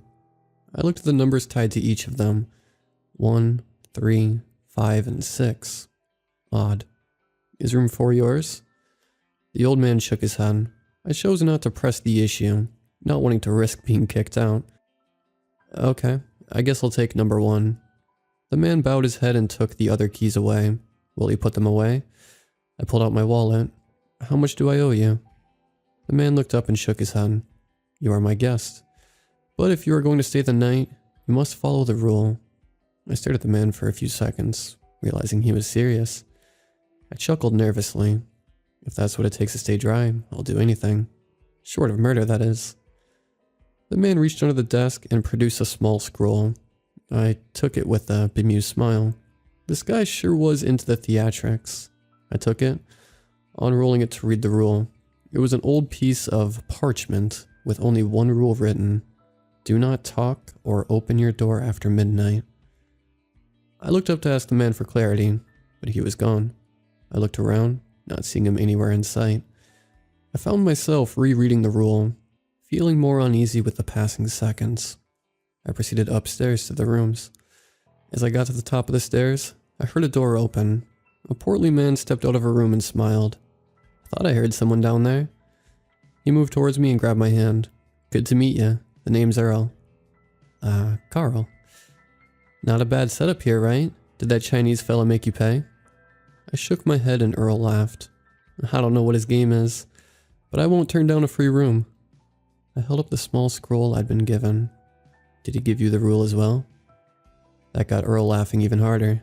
I don't know what that's all about. But then he's an old fella. Well, I'll get eccentric at that age. Earl walked with me to my door. I noticed that the way the rooms were arranged placed the door to room 4 right in front of room 1. I couldn't help but look at it. Earl, did you ask about number 4 at all? Earl looked over his shoulder at the room. Yeah, I couldn't get an answer out of our friend downstairs. It's locked up tight anyway. He gave me a pat on the back. I'll leave you to it. If you need anything, just holler. I watched Earl walk back to his room and shut the door. I heard his lock turn and looked back at room 4 again. Maybe it was a storage room or something. It wasn't worth worrying about. I entered my own room and locked the door behind me. The room was small. There was only a bed and a nightstand with a lamp. I looked around for a bathroom, realizing that there might be an issue with my stay. And then I noticed a large pot in the corner. I was all for aesthetic, but this was pushing it a bit far in my opinion. I heard a knock on the wall. Earl's voice came through as if he were in the room with me. You got a piss pot too, right? I approached the wall inside. Yeah. Bastard couldn't spring for indoor plumbing. I looked at the wall and realized that I could see light coming between some of the boards. Not a lot, but enough to tell that Earl had his lamp lit. Thin walls, huh? I heard Earl chuckle. I don't mind if you don't, but be warned, I snore a bit. I smiled. I'll be just fine. I moved to the bed and sat down. I looked at the lamp, realizing it was an actual oil lamp. This old man really went all in for old-fashioned, didn't he? I emptied my pockets onto the nightstand, placing the scroll on top of everything. The rule ran through my head, sounding more ominous each time. I turned the lamp down until the flame extinguished. The light coming from Earl's room died down until it too was gone. I laid down in bed and settled in. After about 10 minutes, I began to hear Earl snoring. He wasn't kidding about it. The man sounded like a prize hog. I shook my head and pulled the sheet up to my chest. I just needed to try and sleep. It didn't take long for me to doze off, despite Earl. The next thing I remember was waking up to the sound of a jiggling noise. I opened my eyes, trying to find the source in the darkness. My eyes adjusted just enough to see that the handle on my door was moving. Someone was trying to get in. The rule rang through my head suddenly. Do not talk or open your door after midnight. I sat up in bed and checked my phone. It was a little after 2 a.m. My eyes turned to the door and watched as the handle jiggled again. I wanted to call out but stopped. Something felt wrong with the situation. Why wasn't the person asking for me? Was it the owner? Was he making sure we were complying with his rule? The handle stopped moving after a few seconds and was replaced by another noise. Whoever or whatever was out there was scratching at my door now. It was like a large cat was sharpening its claws on the wood. I covered my ears. What was happening?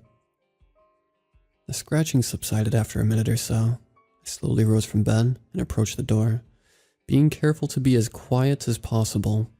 I got to the door and pressed my ear against the wood, and that's when I heard a soft, feminine whisper. Won't you let me in?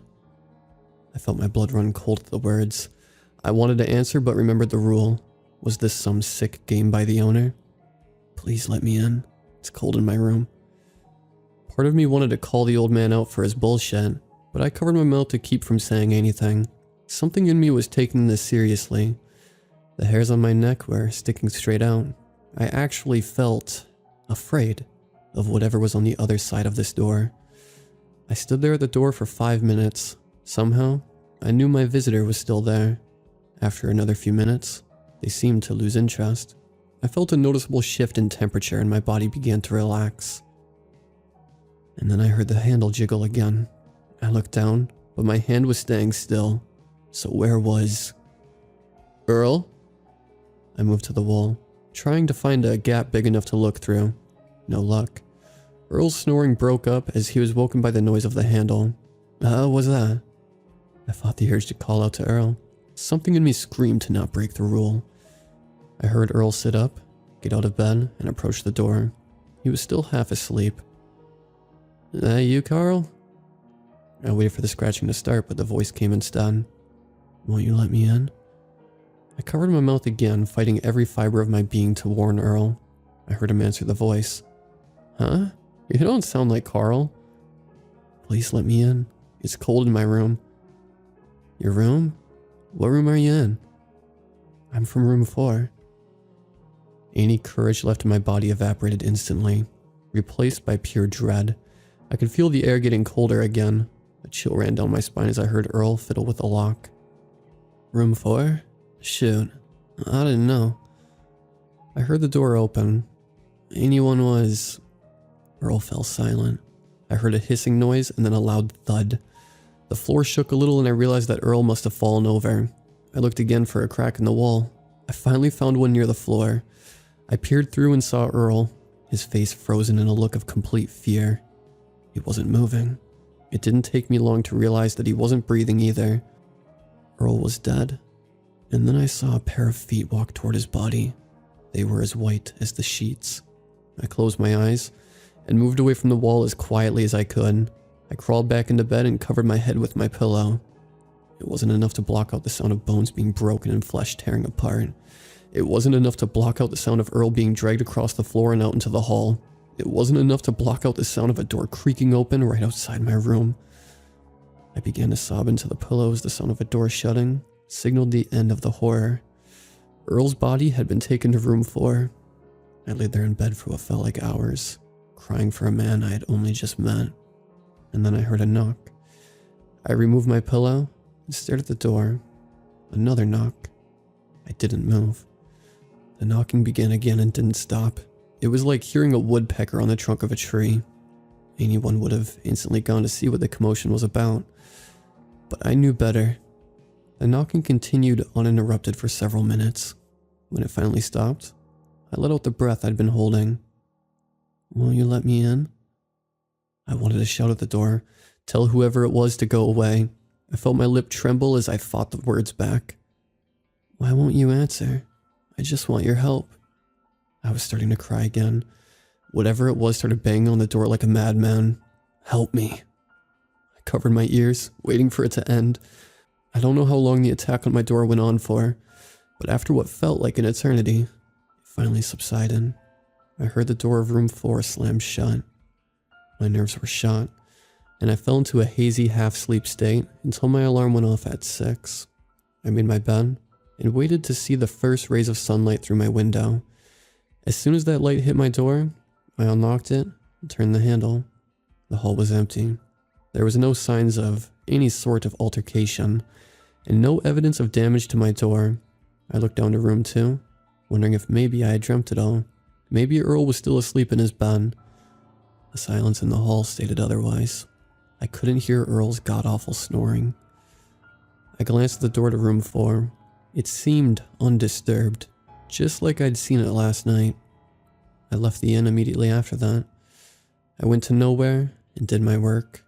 The only reason I ever got near that inn again was because I had to go past it on the way home.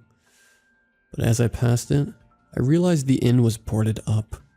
It was derelict, like it hadn't been occupied in decades, and Earl's truck was nowhere to be found. I kept driving, not wanting to give in to my curiosity, and even as the inn shrank in my rear view, I could feel something watching me from the window of room 4.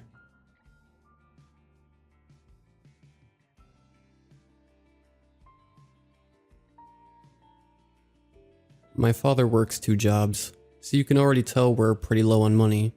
We sometimes have to move around a lot and try to find better houses for better prices. My mom works in a kitchen at an elementary school, and I'm only in middle school, so we try our best to stay in one town at a time. By the end of the school year, my mom had found a pretty cheap house for us to live in near the south. I begged and pleaded for us not to move because I had so many friends and memories in the current town we lived in. But they denied all of my issues as me being stubborn. Once we moved and arrived at the house, I must say I was impressed. It was quite a lot bigger than the previous one we had, but a lot more secluded. When our stuff was unloaded off the truck, I immediately started to unpack my things. I'm a very independent person, so I was able to unpack all my stuff and hang up all my posters by lunchtime that day. The only thing left was my TV and Ben, which my father said he would do later. Thankfully, there were no new people I had to introduce myself to. But that wasn't on my mind at the time. When we were pulling up to the house, I saw an abandoned one just sitting across from ours. It intrigued me, and I wanted to explore it. I imagined no one had lived there in years, so I thought it would be fine. I went back outside and headed towards the house when all of a sudden I got this weird feeling in my stomach. Not nausea, just a bad feeling like something was wrong. I stared at the house one more time, and the more I did, the more I noticed how bad it was. There were actually many cracks in the walls. The door was busted down. The windows have been shattered. Some of the roof was missing, and I couldn't shake the feeling something was in that house. Not an animal or a person, but just something. I decided to go back inside and entertain myself another way. It was a Sunday, so my dad had gone back to work after lunch, leaving just me and my mom. She said she had to go to the store, and she wouldn't be back for a while, and asked if I would be okay by myself. I know we just moved here and all, but we can't order takeout forever.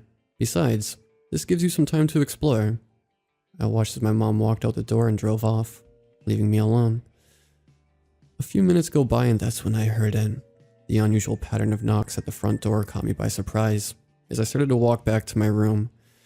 As I went up to the door, I kept wondering who could have been here in such a short amount of time. Who knew that we had just moved in, and how? I looked through the peephole, and to my surprise, saw a girl about my age standing there looking around. She wore her long black hair in braids, with red ribbons at the end. Her white shirt with a black peace sign on it matched perfectly with the black skirt she was wearing. She wore silver round glasses that reflected the sun. Oddly enough, she reminded me of my mom. The mystery girl knocked again in the strange pattern, and I opened the door. "Hello there, I'm Carrie. I saw you guys pull up to this house and I wanted to greet you all." Something about this girl didn't sit right with me. If she had seen us coming, why did she wait until I was alone to come drop by? "Oh yeah, just arrived here a little while ago. I'm Samuel. Where do you live?" I asked nervously. "Oh, I don't live that far," she explained. "Just a few minutes down the road." I hadn't realized I stepped outside and shut the door behind me as she was talking. Carrie smiled. "You know, they say that house over there is haunted." She scoffed as she pointed to the house across from mine. "Do you like that sort of stuff?" I nodded and explained my love for all things horror to her. Carrie asked if I wanted to go inside with her, and I immediately agreed. Somehow I wasn't disturbed by her or the house anymore. We quickly ran over to the house and stopped at the busted down door. I peered inside and was more shocked to see what was inside rather than out. The inside of the house was surprisingly clean and appeared to be taken care of. Carrie noticed my expression and pulled me inside quickly, like she didn't want anything else to be seen. I've been trying to fix up this place for a while to make it into some sort of hangout spot. No one has lived in this house for years, so I thought, what's the harm? For a frail girl, she was incredibly strong and pulled me all the way up the stairs. This house was taller than mine, having 2 stories, and apparently more elegant. I was able to only get glimpses of what was around me, and was awed by how much work had been done to fix this house. She had brought me to a room that was quite similar to a girl's bedroom. I like to work in this room the most. To me, this room feels comforting like mine at home. There were a vast amount of beautiful paintings scattering across the walls, each one more unique than the next. A navy blue couch sat up against the wall next to the door we entered from. In front of it was a fairly sized TV up against the wall. In the middle of both was a little glass table with a few books and a remote laying on it. In a glimpse, I noticed all of the books were horror novels, specifically murder mysteries. Carrie immediately snapped her fingers to grab my attention back to her. "Hello, Earth to Sam. You okay?" "Yeah, I'm fine. Just taken back by how cool this room is." We headed back downstairs when I noticed a room that I could have sworn I never saw before. Even worse, the more I stared at the door, the more I noticed how old and rusted it was. The door handle was barely intact, and would most likely fall off if someone had so much laid a finger on it. I was slowly reaching the door handle when I was suddenly yanked away by a strong force. I thought it was Carrie, so I turned around to complain. But she wasn't there. I was standing outside the abandoned house. I walked back to my house questioning whether or not what just happened was real. I got inside and found my dad sitting at the kitchen table. "Hey kiddo, where have you been all day? Your mom said she was going to be out for a while, so I decided to end my shift early." I grabbed a water bottle from the fridge and started to put grape flavoring in it. I've been at the house across the street all day. This nice girl named Carrie came by and asked if I wanted to explore it with her. She said it was haunted, but in reality, she's been planning on turning the rundown house into a hangout spot. Carrie's already done so much to it. Isn't that just so cool? My dad laughed. That sounds great, Samuel. But you don't happen to have a crush on this mystery girl, do you? Dad, come on now, I exclaimed in embarrassment as I went back into my room. My bed had been put together, and a pair of sheets and a blanket lay on top of the mattress. I put them on and went back into the kitchen to see my mom enter in with a bunch of groceries. Once we ate dinner, we parted ways back to our rooms, and after a while I went to bed dreaming of living in the house across the street when it was all fixed up with Carrie. Just her and me. The next day I woke up pretty late in the afternoon to find my parents gone. Checked my phone and saw my mom had texted an hour ago, saying that they would be gone for a while doing errands. I got dressed and walked to the kitchen for some food when I heard a familiar sound. I grabbed a banana and rushed over to the front door to greet a pretty face. Carrie stood there wearing a pastel green shirt and jean shorts. Her hair was down and she was wearing a green headband. Ready to go? We ran over to the old house and walked inside. I immediately remembered what had happened yesterday and grabbed her hand before she could walk up the stairs. Hey, so when we went downstairs, I found this old-looking door over there. I began slowly, as I pointed over to the door by the stairs. I was going to ask you about it, but you kind of just disappeared. What's up with that? She looked at me confused and smiled nervously. Oh, that room? Yeah, I need to fix that door. I've just been storing a bunch of trash in there. I've been meaning to do something about that, but I've been distracted with other things. Completely ignoring my question about her disappearing, she walked over to the kitchen area and beckoned me to follow. I still had the creeps about the door in that so-called trash room, but I walked away from it anyways. The kitchen was huge, along with the living room, and the countertops had tiny potted plants all aligned in a neat row. Carrie grabbed chocolate bars from the fridge and handed them to me. Can you hold on to mine? I gotta check on something. I started eating mine while she walked away from sight. I went to grab my phone when I realized I left it in the room at home. I started to gaze around when I saw Carrie had left the fridge open. As I went to close it, I froze in my tracks with pure terror. I stood in front of the fridge, but all the food was old and rotting. Flies flew over disgusting black fruit as the light inside flickered on and off constantly. I closed the fridge and looked back at the living room. I wish I hadn't. The big TV on the wall was barely hanging on. Its screen was shattered with glass all around it, and the wires were all disconnected. The velvet red couches had holes in them, and they seemed to be so beat up. The wallpaper was tearing off and the actual walls were stained yellow with age. Suddenly, I felt a hand on my shoulder quickly turn me around. There stood a worried Carrie, now with both of her hands on my shoulders. Oh my god, Samuel, are you okay? I saw you about to faint while I was walking back in. What the hell happened? I suddenly got that same feeling in my stomach when I first approached the house and saw Carrie for the first time. I'm fine, Carrie. Really, I am. I just remembered I have to do a lot of chores at home. I'll see you later. Before she could say anything else, I rushed out of that place and ran all the way home. I quickly locked the front and back door out of paranoia and sped to my room. I grabbed my laptop and began to type. Effects of staring at something for too long. I scrolled through pages and pages on so many different websites until I found it. The title of an article read, "The more you stare, the higher your death rate increases," in big bold letters. I clicked on it and was immediately taken to a website about the unknown, the supernatural, if you will. Sightings upon sightings of a creature known to play with your mind has been seen all throughout the state of Texas. It craves attention and will mess with its victims until they drop. The creature mostly goes for rundown buildings, abandoned houses, and campsites, and has even been reported to attack an old classroom in an occupied school. The very few victims who have survived attacks from this mystery creature claim it calls itself by the names of loved ones they've never known about. That select amount of survivors all have the same story. They meet a mystery person that knocks on their door in a strange way. Then they spend time with that person in abandoned and rundown places until they realize how bad it is. This creature can turn anything bad into a fanciful world, but if you stare at a certain area for too long, you'll see how awful the place you're in really is. Multiple victims have been found dead in said rundown places. Their heads have holes drilled in them, their brains have been mushed and stirred with wooden sticks. Some victims have been found with numerous body parts severed off and eaten almost entirely. Be careful you don't encounter this rabid creature. Underneath this paragraph was a huge list of names, who I assumed were dead victims. Amy, Leon, Brody, Justin, and Justine, etc. Suddenly I heard the door unlock and people enter the house. My dad called for me for dinner and I sat at the table, nervous to ask the question that had been rattling in my brain for so long. Do we have anyone in our family named Carrie? My parents stopped eating and looked at each other. Well, I suppose you're old enough to know about her. My mother started. Yes, we do have a family member named Carrie. In fact, she's my sister. We were identical twins. We both had long black hair and the same round silver glasses. As much as we looked alike, we were both fairly different personality-wise. Mainly, she wasn't mentally okay.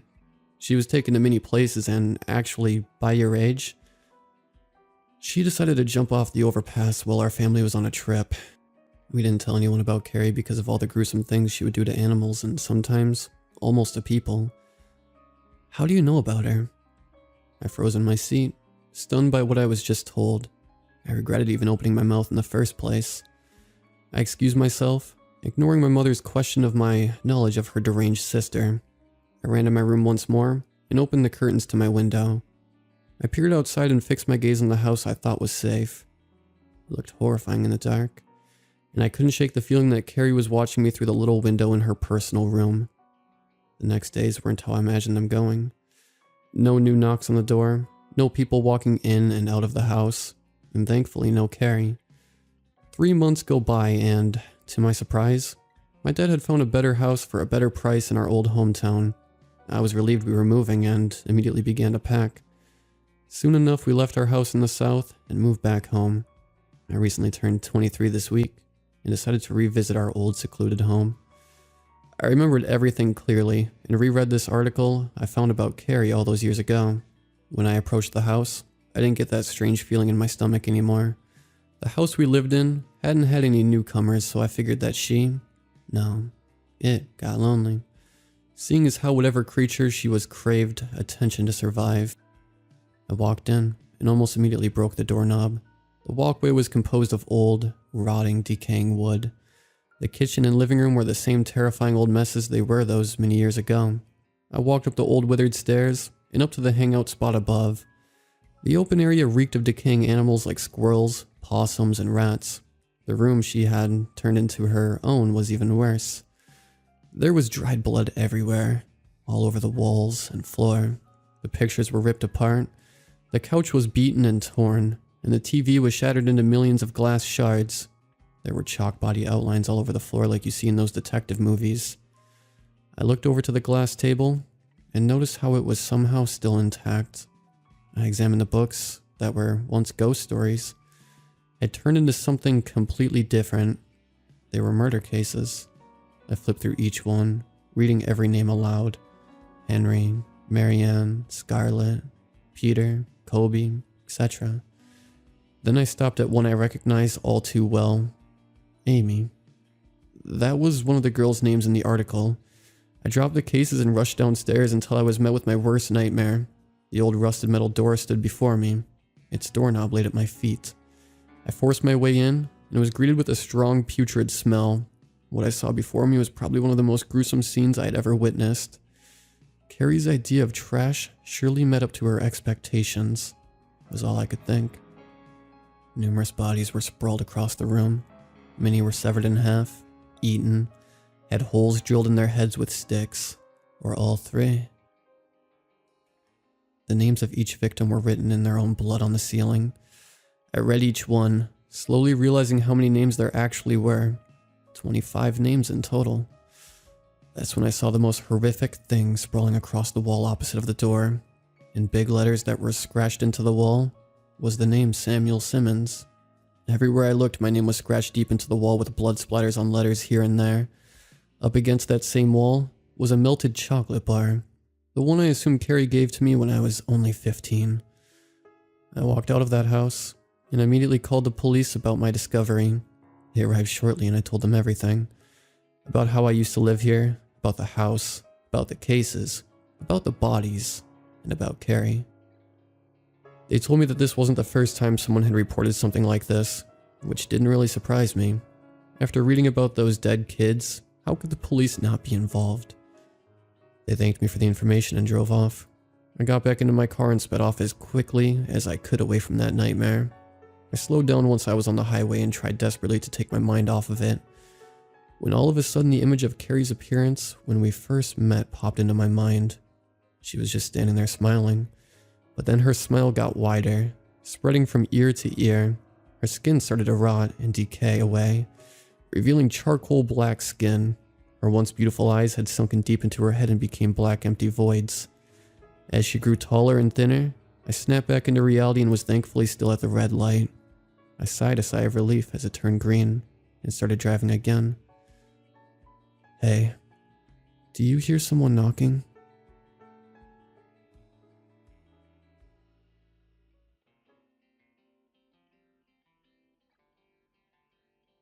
When I was around 22 years old, my wife and I decided to skip church one Sunday. She had been having a particularly difficult pregnancy, and that morning we just decided to lie in and get some rest. Church ends at 11 a.m., and the rest of my family would usually be home by 11:30 a.m. So when the clock was passing the 12 p.m. mark and they weren't back, I knew something was wrong. I was wondering whether I should check in with them, and that was when the phone rang. It was my brother on the line. I could tell by the tone of his voice things were definitely not okay. Dude, you better come to the church. His voice said shakily. Something is wrong with Mia. Now, a little bit of backstory.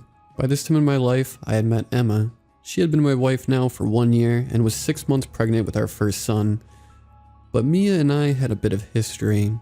Though we never really dated, we were very close to each other, and before I met Emma, Mia and I were always on that verge of being an item. We knew each other well, and I cared for her, which is why when my brother called me, I jumped in my car and raced over to the church.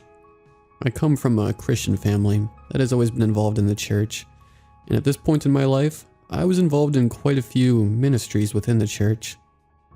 Please note that in no way was this church extreme, like some of those you see on TV or in movies.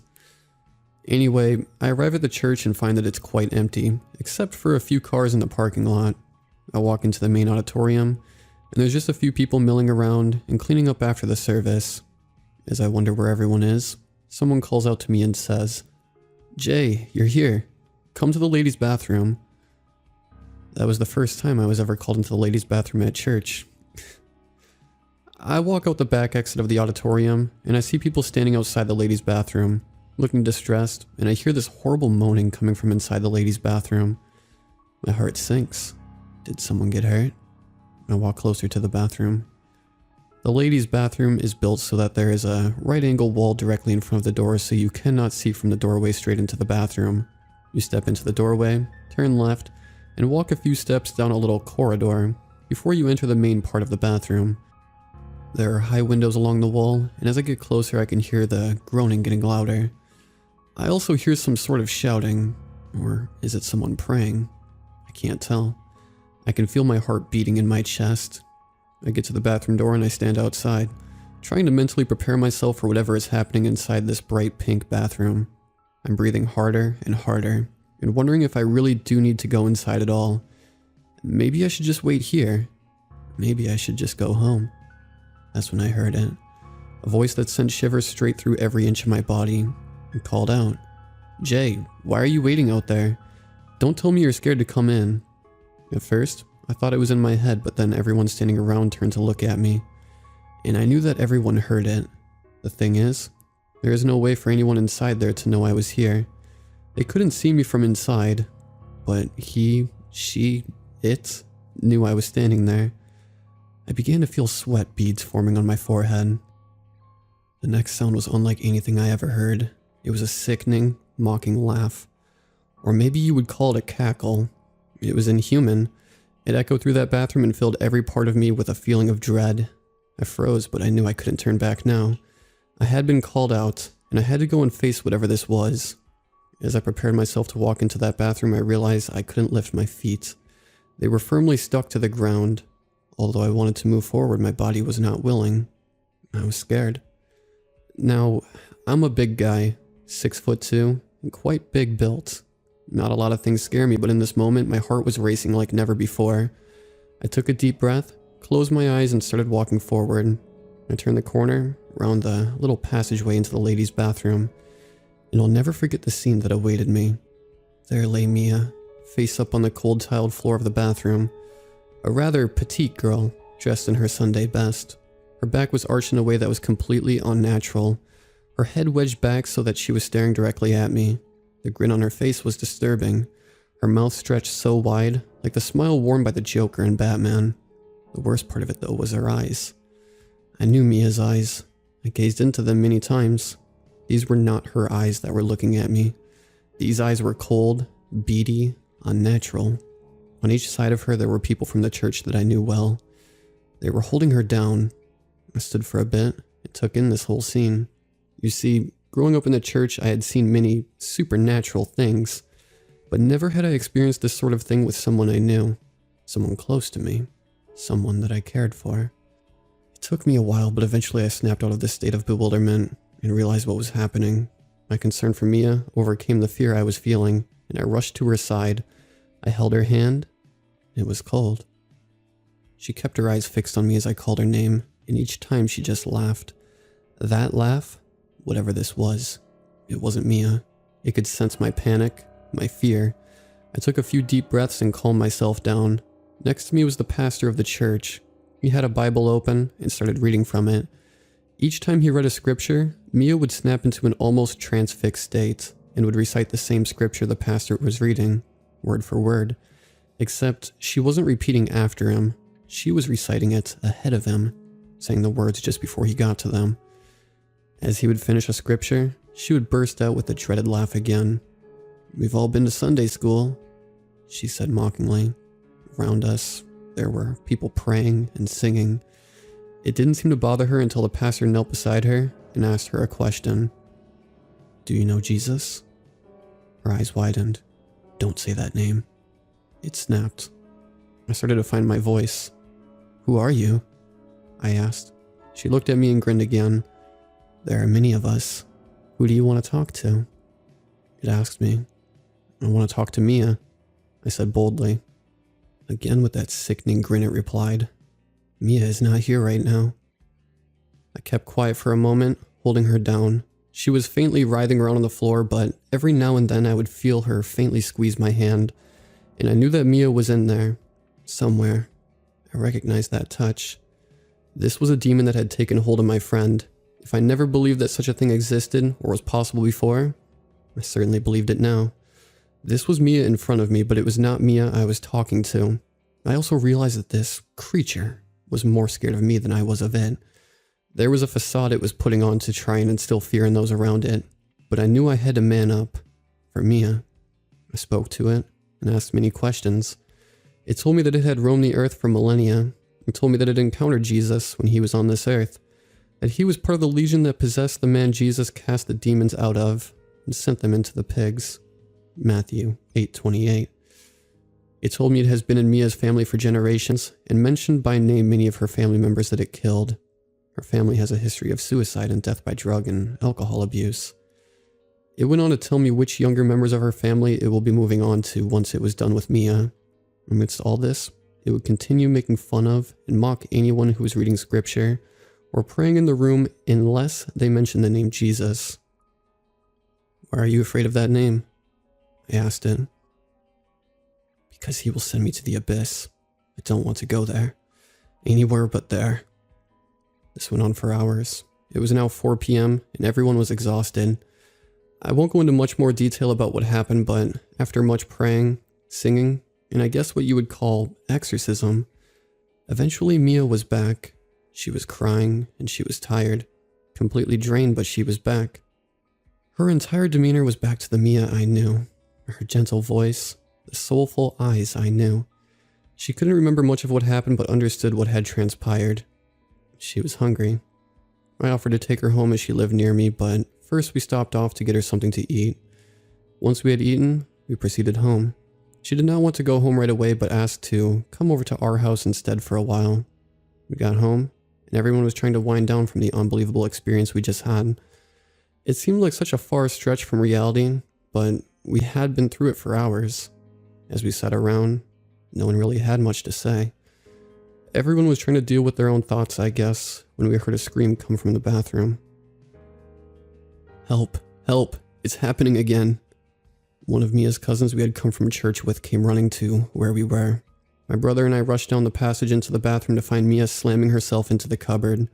I rushed over and grabbed her, and she turned to me with that smile on her face again. It was back. I put my arms around her and swung her around, away from the cupboard. I then forced her down, sat on top of her with a hand on each arm, and pinned her to the ground so that she would stop hurting herself. Now, I mentioned that I am a big guy, 6'2", and around 105 kilograms, about 230 pounds in American. And Mia was a very petite girl, almost half my size, but I could not hold her down. I tried with all my might to pin her to the ground, but somehow she was lifting me off her. My brother saw this and came to help me. Together we managed to pick her up with me holding the upper half of her body, and him restraining her legs. We managed to carry her to the living area. We put cushions down on the floor and lay her on them. My mother phoned the pastors from the church. We continued with the praying as we did earlier in the day, whilst waiting for the pastors to arrive. Emma, my wife who I mentioned was 6 months pregnant, decided to stay in the bedroom. I called for her to come to the living area to bring water for Mia to drink, and she came into the living area. This creature within Mia became hysterical, screaming at the top of its voice, "Keep her away from me. Keep her away." I could not understand why I was afraid of Emma. When Emma came back with the water, it completely freaked out again. I asked it, "Why are you afraid of her?" I will never forget its answer. "That thing she's carrying, it's pure, too pure. It knows no sin."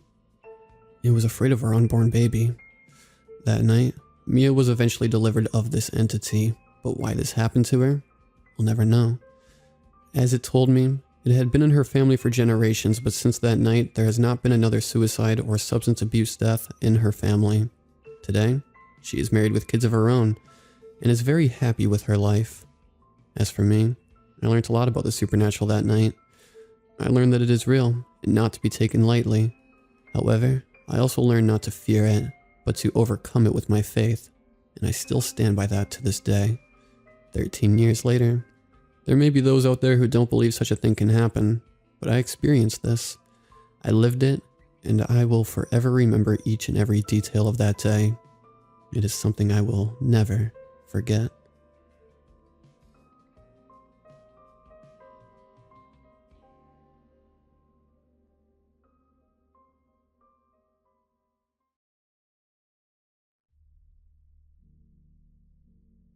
A few years ago, my friend Josh asked me a simple question. "Have you heard of the mirror game?" Of course I didn't know what he was talking about. It seemed to be one of those questions where the inquirer just asked because they wanted to tell you about it. He always asked me about obscure movies and songs. Always aware that I didn't know any of them. That was just the way he was. So when he asked me about the mirror game, I had taken it as just another one of those obscure references. Nothing more than a book or movie that never made it big. "I haven't heard about it. What is it?" I asked him. He grinned at me. "I'll show you." He got up from his chair and went to dim the lights. Then he left the room only to return with a knife and a handheld mirror. "Whoa, what do you have the knife for?" I asked. "Don't worry, it's not for cutting yourself if that's what you're wondering." He sat the mirror on the table and handed me the knife. "Before we start, there are some rules that you absolutely need to follow." I nodded. "Go ahead." "First rule, never let go of that knife. No matter what happens, do not drop it until you hear me say the special word." "What's the special word?"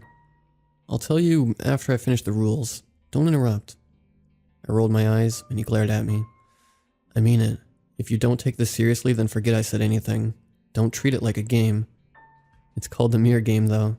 Thought it was a game." "That's just what it's called. I didn't name it. I guess it's a game, but it's still a serious game. Now let me finish. The next rule is, do not say the special word out loud, or even think about it. Do not even mouth the words or write it down. Bury in the depths of your mind. Do not say it. Even if I ask you what the word is. The third rule, don't go too far from the mirror. You don't have to pick it up and carry it with you, but try to always stay within sight of it. If you lose sight of it, don't panic. Just calmly but briskly walk to where it is. Last rule, remember that you are doing this. Sometimes I forget I'm playing the game, but I look at the knife I'm holding and remember I have to go back. When you're playing it, it's almost like it tries to make you forget what you're doing. What type of game is this? I know there are a lot of rules. Just repeat them for me, so I know you got them all. Josh said. Hold on to the knife at all times until you say the word. Don't say or even think about the special word. Stay close to the mirror. Remember, I am playing a game. Not a game. Remember, you're playing the game. Okay, so what's the word?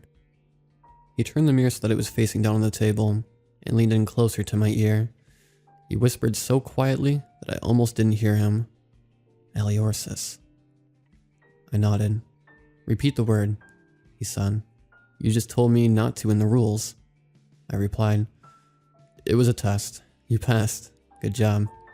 He then put the mirror back so that I saw my reflection in the dim light, and I stared into it.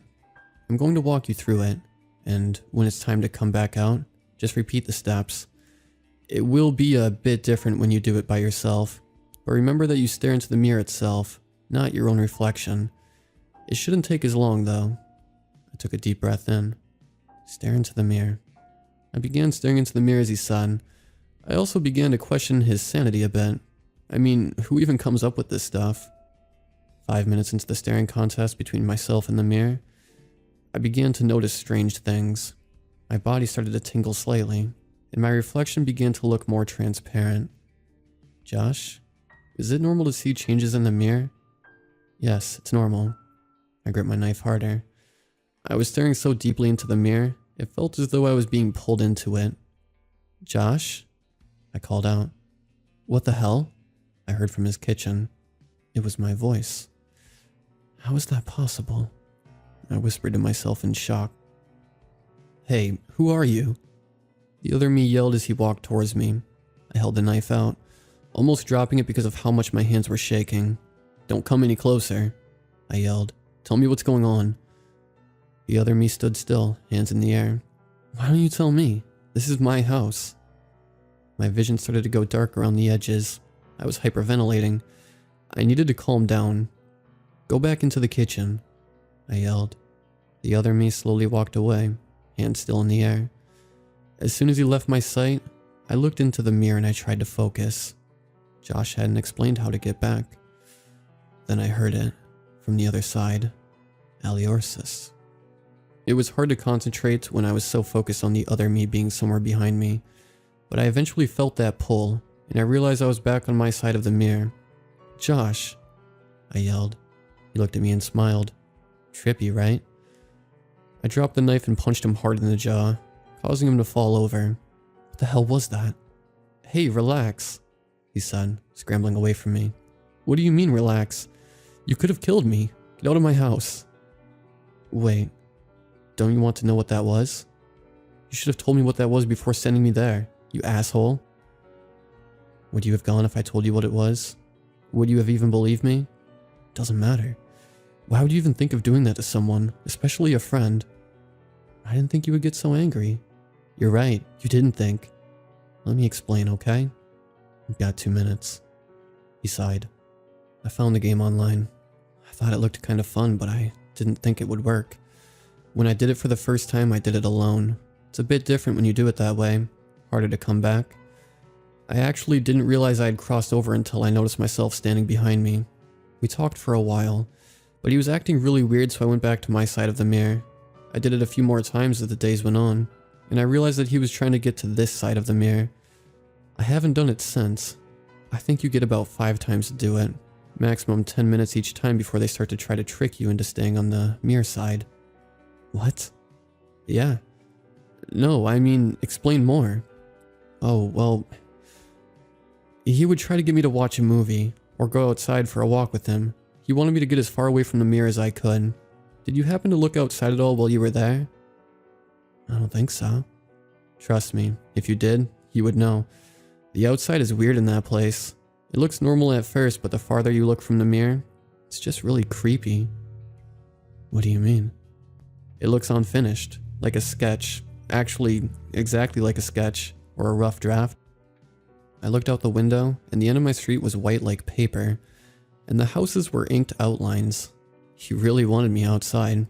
I think he wanted to get me outside the house so we could run back and lock the door for full access to the mirror. Why wouldn't you tell me that before sending me over there? You wouldn't have gone. Thanks for explaining. Take the mirror out of my house and don't ever come back. Come on. Don't you find it interesting? No. He looked disappointed, but he took the mirror and left. I haven't seen him since. Sometimes I wonder if he ever played the game again and got stuck inside the mirror. I've moved on with my life, and I hope he has too. But every once in a while, I swear my reflection has a mind of its own.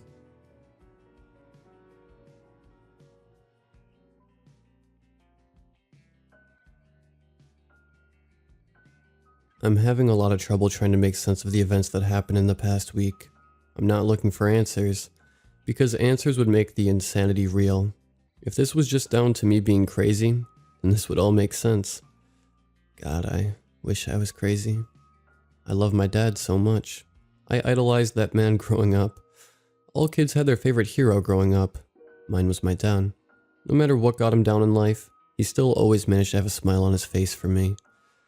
That's why I can't get my head around it. Or maybe I don't want to make sense of it.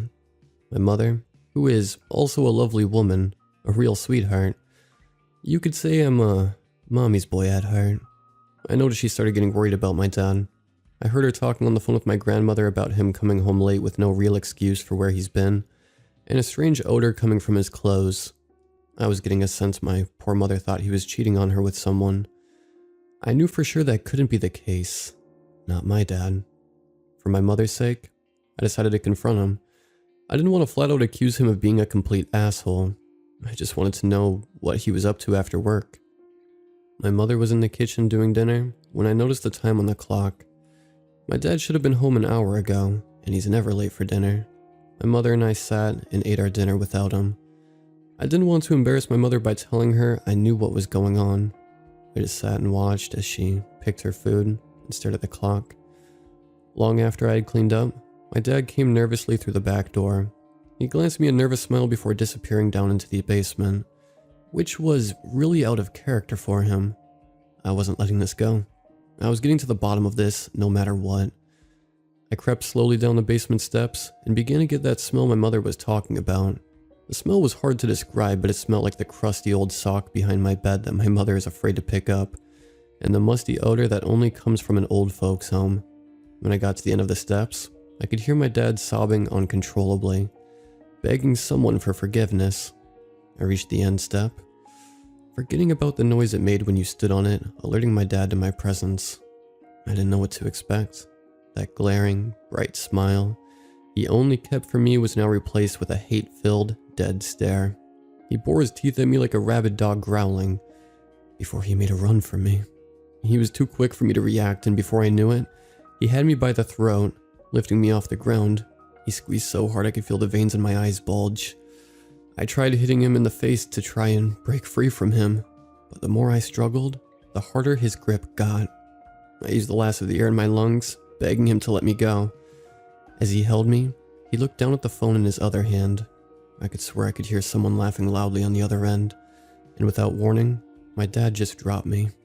I lay on the ground holding my neck, too scared and confused to do anything. My dad just looked at me, before slithering back into the dark corner of the basement, sobbing down the phone begging someone for forgiveness. That night I was in my room crying, and trying to get my head around what just happened. I didn't want to tell my mother and upset her more. I have never in my life seen my dad get violent in any way. That wasn't my dad down in the basement. I was scared for my mother, who had to share a bed with him that night. What if he tries to hurt my mother? So many thoughts were running through my head. As I sat there, I suddenly heard a knock on the door. I nervously ask who it is when my dad pops his head in the door. He has a big smile on his face and tells me good night as if nothing had happened. The next day I planned to skip school and follow my dad to work. I sat in a coffee shop across from the building my dad worked in, waiting for him to finish. I sat there, and I was praying my dad was cheating. I was praying whatever the answer was, it was something that made sense. It was getting late, and it wouldn't be long until my dad left to go home like he was supposed to.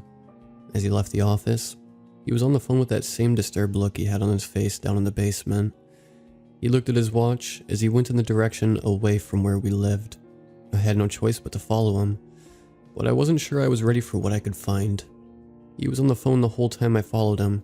I followed for about an hour until we came to this old run-down house on the edge of town. I thought about my mother being distraught about the idea of my dad cheating on her as he walked up to the front door. I couldn't see anyone answer the door before my dad seemingly let himself in. It was now or never. I decided there and then that I was going to confront him in the act. He wouldn't be able to talk himself out of it, and if he attacked me this time, I was ready for him. I walked up to the front and knocked as hard as I could. I kept on knocking, but no one would answer. The thoughts of my dad hiding inside the house angered me. I moved around the back to see if a back door was opened. I glanced something out of the corner of my eye as I passed one of the windows. I crept up to the window to have a look. To my complete shock, it was my dad sitting on a chair looking horrified and sobbing uncontrollably. The room was large and empty, and it was just my dad in the chair. I tried banging on the window, but he just ignored me. I could see he was looking at something. Whatever it was, he seemed terrified by it. I couldn't understand why he didn't get up and run. He wasn't tied to the chair or bound in any way. The only thing different about him was his bare feet. As I screamed for him to move, I suddenly see what my dad was looking at. It crawled across the floor towards my dad. It moved unnaturally as it dragged itself slowly across the floor. Long hair covered its skeletal, naked body. It kept moving towards my dad. He looked so scared as it edged itself closer to him. The closer it got, the more my dad cried. I tried breaking the window, but the rocks just bounced off it. It was inches from my dad. My dad seemed resigned to his fate as the creature stopped at his feet. The creature's bony fingers began searching the ground, sniffing around until it found what it was looking for. I don't think there are words to describe what happened next. The creature started licking my dad's feet. My dad wasn't scared or horrified anymore. He was laughing uncontrollably as the creature's long, slimy snake-like tongue slithered all over my dad's feet. My dad was laughing so much he started sweating like he couldn't control it. The more the creature licked, the more my dad laughed. He began pissing himself as the laughing became too much. I thought my dad was going to laugh himself to death. As I stood there helpless, I noticed someone else was in the room. They seemed to be telling whatever it was on the floor what to do. They got in a frenzy, the more my dad laughed. I couldn't get a good look at who it was. They looked small, like a child, but old and creepy at the same time. I couldn't hear what was going on, but something caught their attention, and a small girl walks into the room. The little person seemed scared of her and backed away into a corner. She walked over to my dad and began collecting his tears. I couldn't understand why my dad just sat there, laughing his fucking head off while surrounded by crazy people. I was trying to come up with a plan to free my dad when I got a familiar smell. The same smell I got off my dad down in the basement. Before I could turn to see where the smell was coming from, something hit me in the head, and I wake up a few hours later, still outside the house. It was getting bright, and my head was pounding. Did I just experience some crazy acid trip, or was what I saw real? The house was empty as if no one had stepped foot in it. All I could think about was my dad and if he was okay. When I got home, my dad wasn't there. My mom was in the kitchen distraught that my dad never came home. When I told her about following him to a house, it just made her worse. I didn't want to upset her anymore, so I left her at it. I went upstairs to lay down for a while. The blow to the head was making me tired, and I just needed to rest. I woke up, and it was dark out. I must have been asleep for hours. I was surprised my mother never called me. The kitchen light was on, and I could hear something moving about. As I made my way down the stairs, I started to get that terrible smell again. At first, I thought it was my dad, so I ran to see if he was alright. The smell was pungent, but it wasn't coming from my dad. It was my mother, and she was huddled in the corner sobbing uncontrollably down the phone, begging whoever was laughing on the other end of the phone for forgiveness.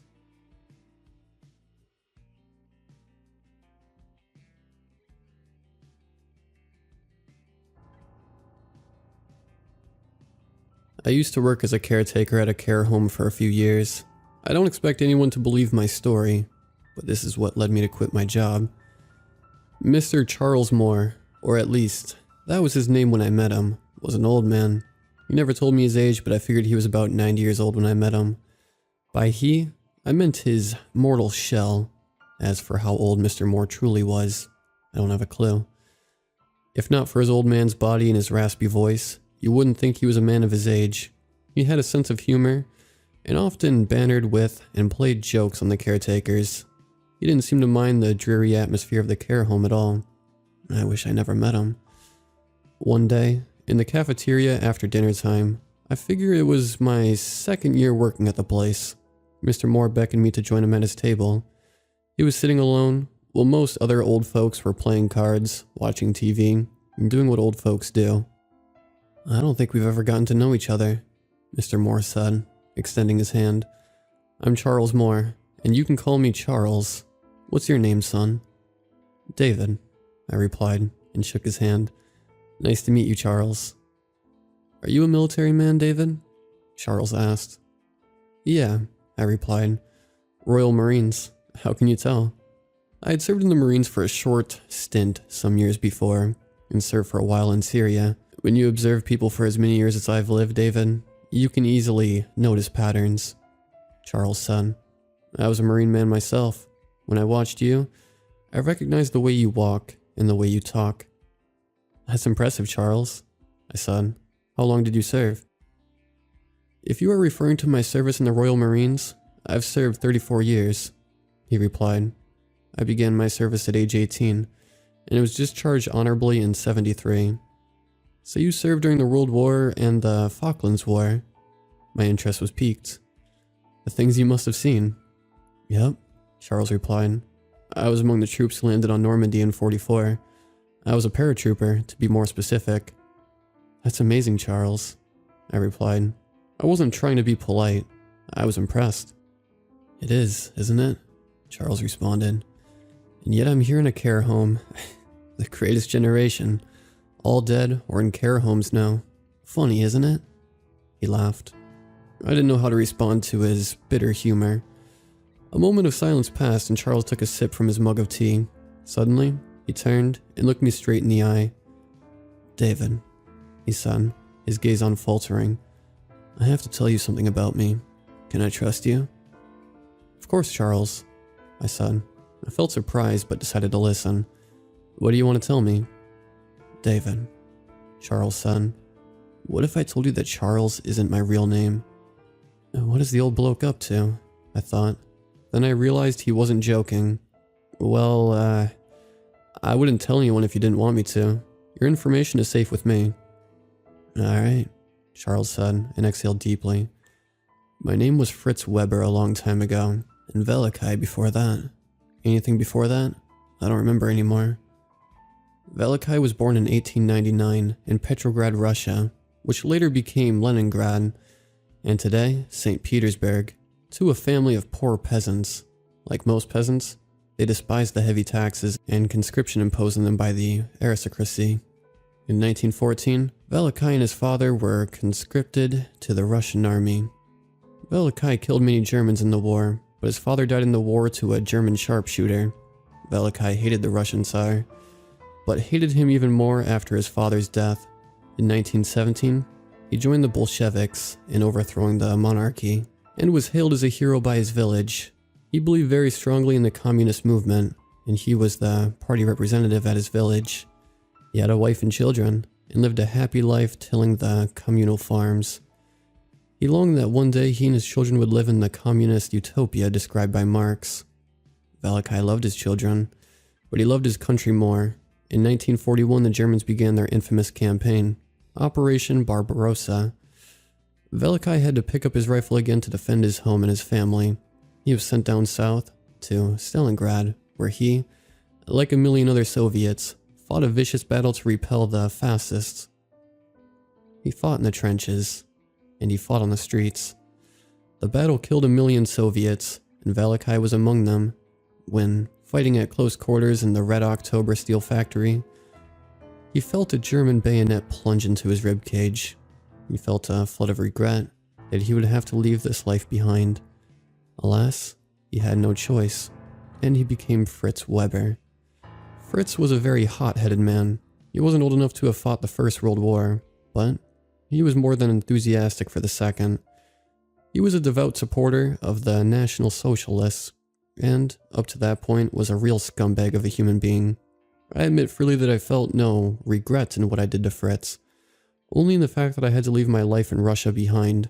Leningrad never fell to the fascists, and Velikai could never see his wife and children again.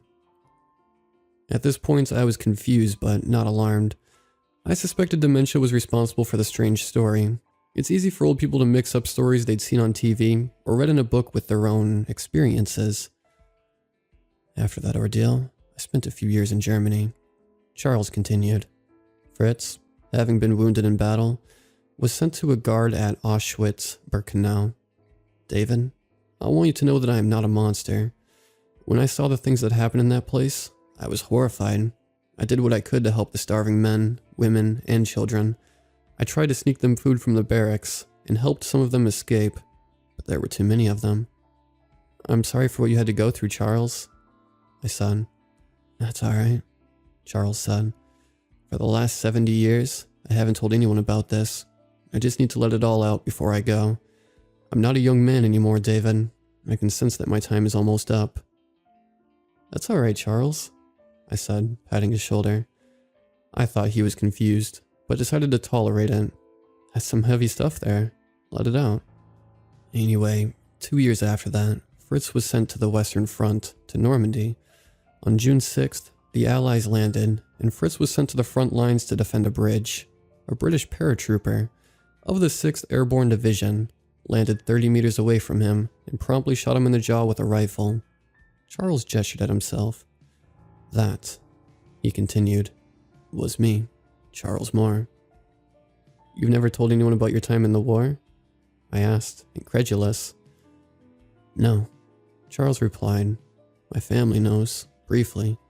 Why would I tell them anything more? My own son put me here to rot. They're probably looking forward to the time I bite the dust, so they can inherit my fortune. I'm sorry to hear that, Charles, I said. That's alright, he said. It's not like it's your fault.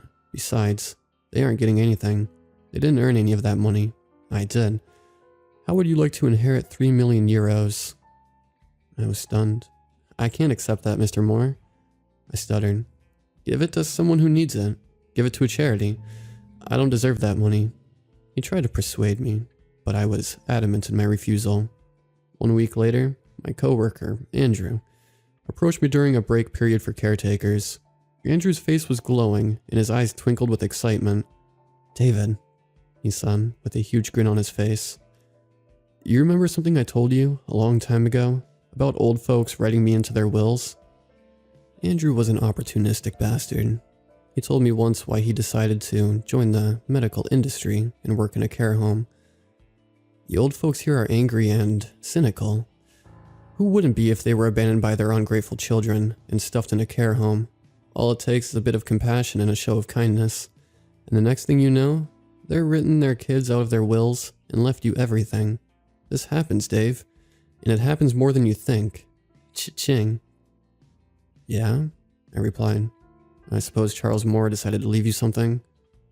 3 million euros, he yelled. And he's getting his will updated tomorrow. I knew something like this would happen. I told you so. Good for you, Andrew, I said, and offered a polite smile. I'm happy for you. You bloody well should be, Andrew said.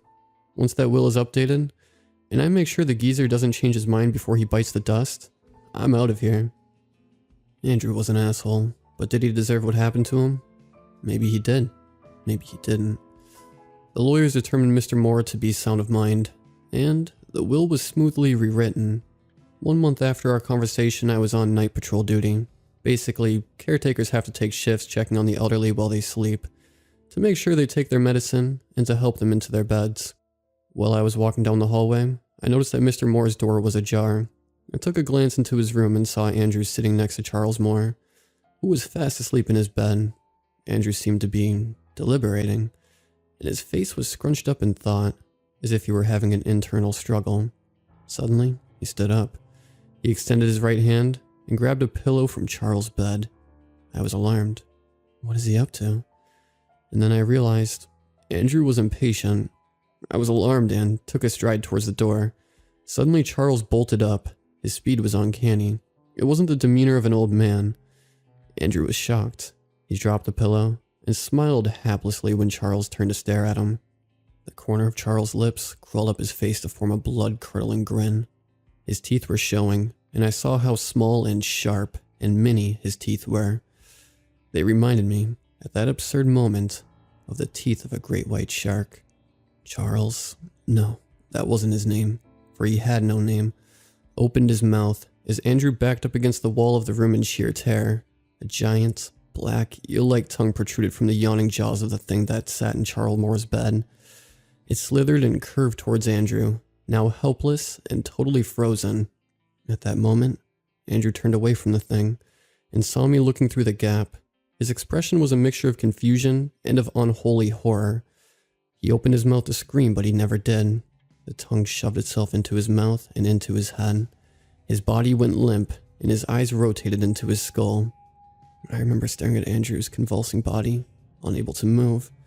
I was numb with terror, but also filled with a morbid curiosity. A few minutes later, the black tongue of the thing began to recede, slowly back into Charles' body.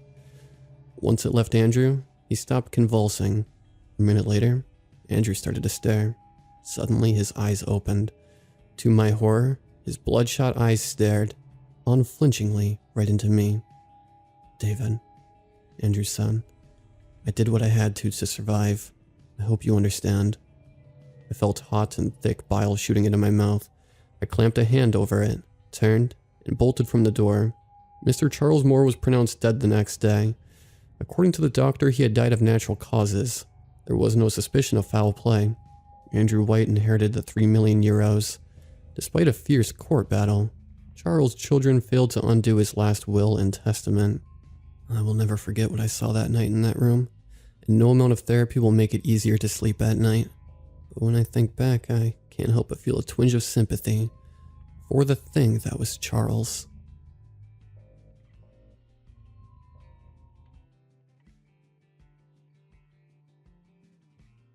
My home state of New Jersey is an interesting place. Rural New Jersey is riddled with poverty and abandoned properties. One of these places struck a specific chord with me.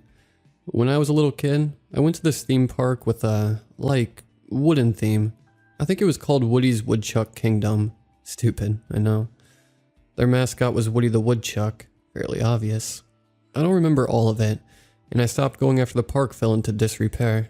Afterwards, it closed altogether. Despite me not having been in several years, it still stung. By that time I was in my early teens, and I hadn't been to a theme park like that in a long time. It wasn't cool, but I still missed the place, knowing that I couldn't go back, even though I didn't really want to. Throughout my late teens, I was a bit of a delinquent.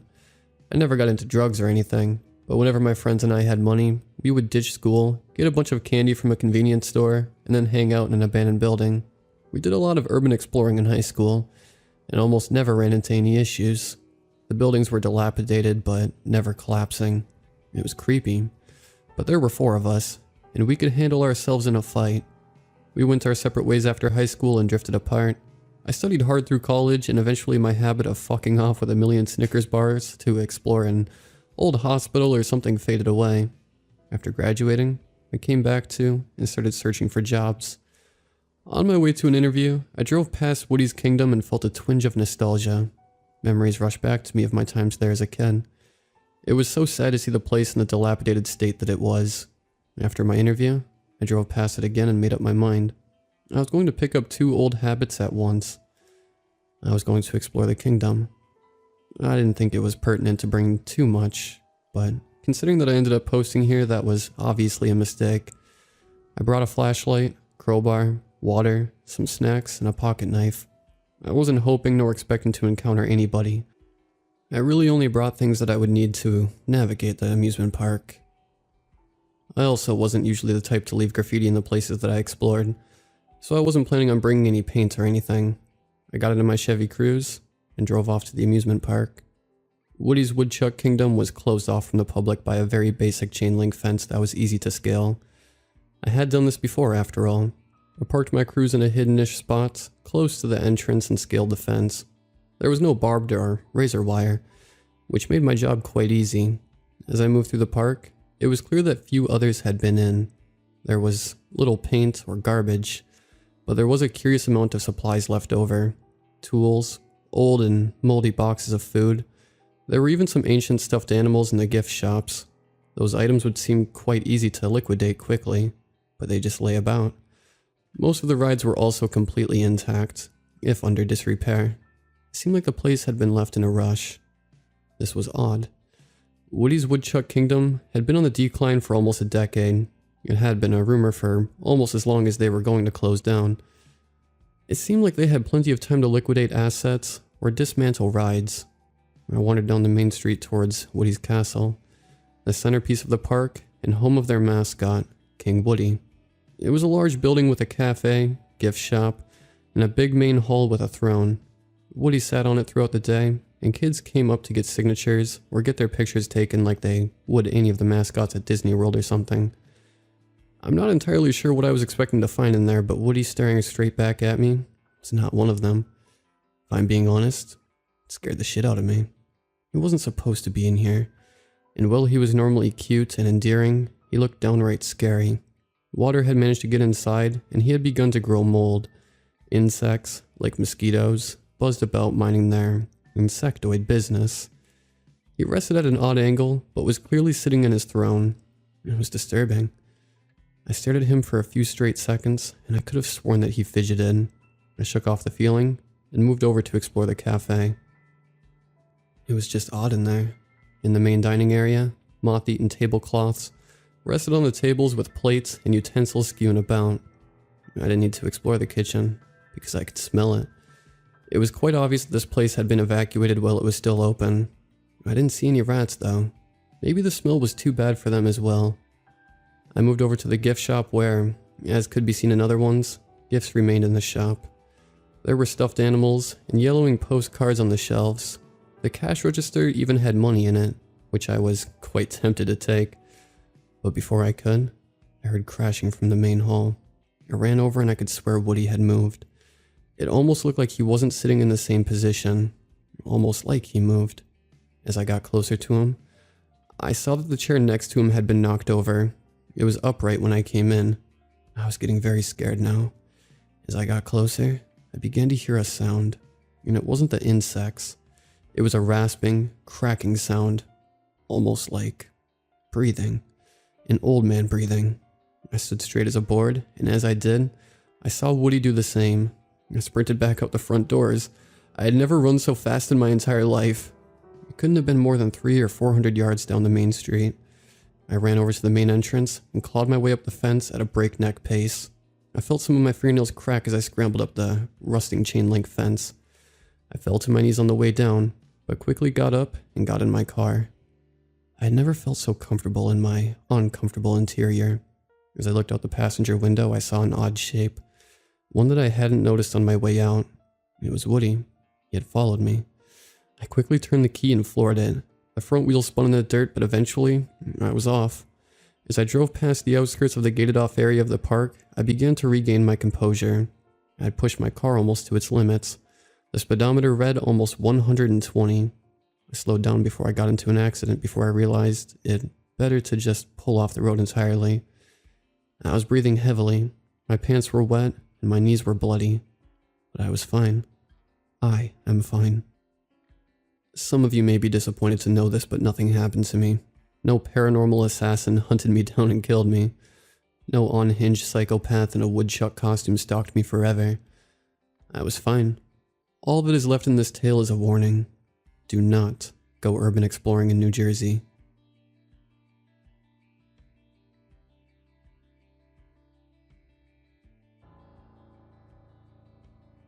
I was walking home from work and needed to grab something to eat before I headed home. I was so hungry that I just walked into the nearest restaurant on the street. I don't think I had ever been in there before. At least, not that I could remember. The door slammed behind me, and a strong wave of fried food hit me all at once. The layout was spacious. Booths lined either side of the space, and there was a clear path to a counter at the farthest end of the restaurant.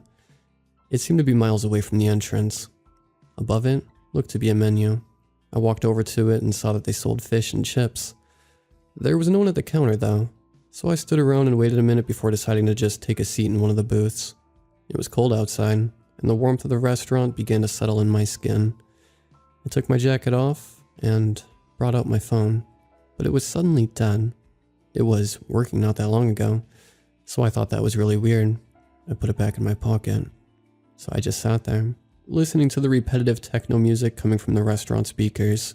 The atmosphere honestly felt overwhelmingly eerie. I kept peering over my shoulder to see if anyone was at the counter, but every time I did, it was still vacant. I thought for a moment that maybe the place was actually closed, but why would all the lights be on if it was? Plus the door was unlocked, and the music was droning on in the background. About 10 minutes went by and I was still alone. I started getting a bit uncomfortable. I was also super tired from my shift at work and just wanted something to eat. As I sat there, I eyed the place a little more. I realized how awful the paint job was. The walls were a dull shade of yellow, littered with a variety of vintage music posters. Taking everything in, I eventually noticed that my bladder was on the verge of bursting. I searched the room for any sign of a bathroom. There seemed to be an open door on the opposite side of my booth, which looked like it was leading to a basement. The entrance was facing the direction of the counter, so I couldn't see for sure. I got out of my seat and walked toward the doorway. It had a wood sign above it that said washroom on it, and sure enough, there was a stairwell. I noticed a dim purple light coming from around the corner of the bottom of the stairs. The steps themselves were steep, so I made sure to hold onto the railing as I went down. It was sticky, gross, and cold. When I reached the landing, I saw where the light was coming from. There was a neon sign in the shape of a fish, hanging on the wall in the middle of two doors, marked with gender-neutral symbols. I got a sudden feeling of unease right as I was about to open the bathroom door. I really don't know what came over me, but it went away just as quick as I started to feel it. Once I had finished my business, I left the bathroom and made my way back up to the dining area. I immediately had to hold on to the railing going up as well. Felt a bit lightheaded, and I figured it was probably from not eating. There was still no one I could see. I combed the room for a clock. There was one above the counter. It said it was just past 10 o'clock. I decided to finally try asking if anyone was there. I walked right up to the counter and leaned over it as much as I could to see if I could spot anyone behind it. I had a thought that maybe whoever was there was on some kind of work break. Hello? Can I get some service, please? I tried to keep my volume pretty low, but my voice still seemed to have a faint echo. There was no answer, so I tried to speak up again, but I was interrupted by the bell above the entrance. Something I didn't notice when I came in. I turned around, hoping it was someone who could actually give me some service, but no one was there. A gust of wind came through the restaurant, and my heartbeat sped up a little bit. I suddenly felt anxious being in this place alone. I remember my entire body shivering from the cold air that came in. I was gripping the counter behind me. I didn't even know why I felt so scared. My eyes darted around the room. I began feeling slightly dizzy and lightheaded again. The obnoxious techno music continued to play, but it sounded further away now. Everything felt farther away, like I was underwater or something. I was suddenly startled by a small voice. There were quiet meows coming from my feet. I looked down and saw a black cat getting ready to rub its body against my legs. In a split second, my anxiety and fogginess disappeared as if it was never there in the first place. I knelt down and pet the creature. I could tell that it was purring. I picked it up because I wanted to get a better look at it and to see if it belonged to anyone. I stood up, still holding it in my hands. "Where did you come from?" I whispered. The little cat sneezed. I let out a laugh. As I was about to put it back on the floor, I noticed that it began shaking. I thought it might have been cold, but the shaking didn't stop. It was vigorous. I wanted to get it out of my hands, but it was moving so much I didn't know what to do. Without warning, the cat burst into black flames, letting out a wounded screech. Then right before my eyes, the cat-shaped flame started to morph into something else. What's weird is that the flames didn't burn me. They barely felt hot at all. I threw the burning cat away from me and stumbled towards the exit. The closer I got to reaching the door, the farther away it seemed to become. It was like I was running in place and in slow motion. No matter how hard I tried, I couldn't go where I wanted to. I was stuck. Still struggling, I looked over my shoulder, scared of what I might see behind me. I could see a shadow-like figure. My heart fell into my stomach. A wave of pure fear came over me, and all I wanted to do was scream, but I couldn't. I tried. I turned my head back to the door. I still couldn't get to it. I then felt a hand on my shoulder. The shadow figure's head crept up beside me, revealing a gruesome smile that will forever be ingrained in my head. The lights in the restaurant started to flicker. I gasped for air, and everything went black. Sometime later, I was woken up by a voice I didn't recognize. I opened my eyes and saw a man I also didn't recognize. He asked if I was okay. "Hey kid, you alright? Do you want me to call someone for you?" I was laying on my back on the floor. Overhead lights were blinding me, so I sat up. My head was pounding and I didn't know where I was at first. But that fried food smell reminded me.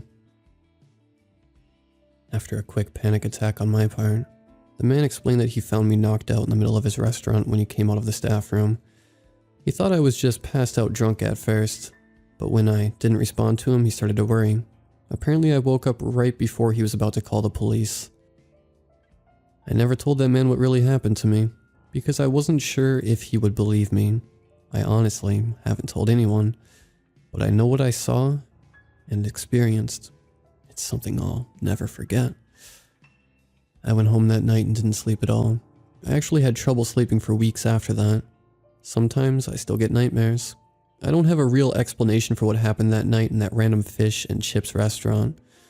I just know that something is terribly wrong with that place, and I'll never be able to look at black cats again without seeing that horrendous, shadowy face.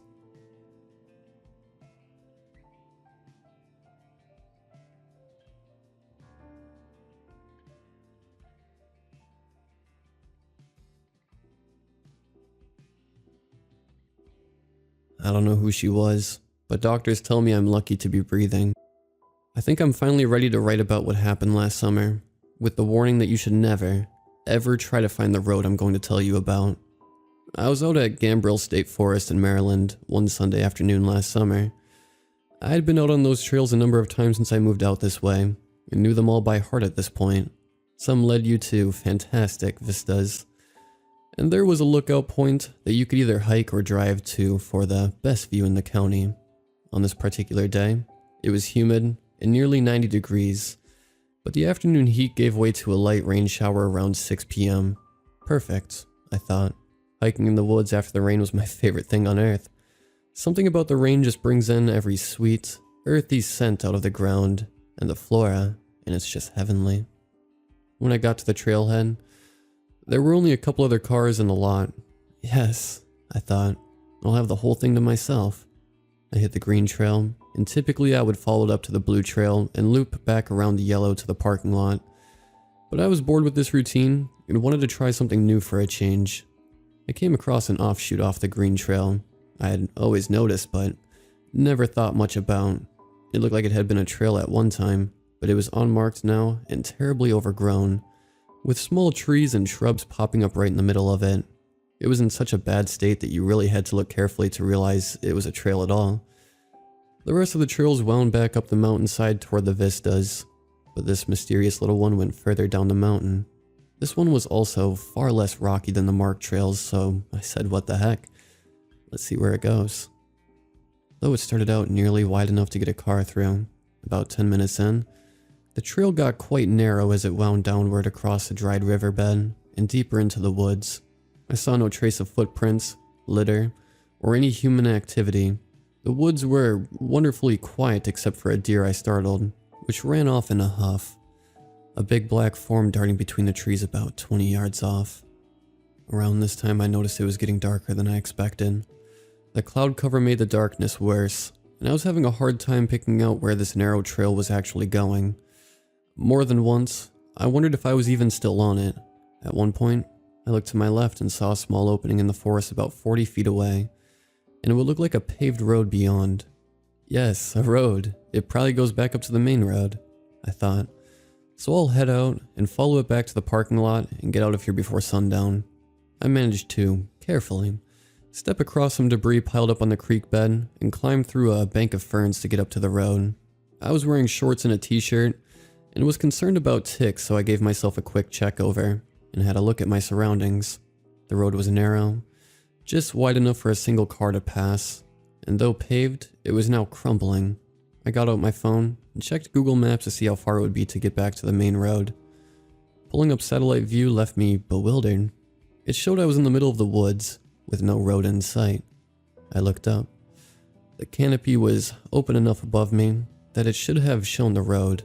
This was annoying, but not a huge deal. I figured I'd just have to follow the road back up the hill and see where it goes.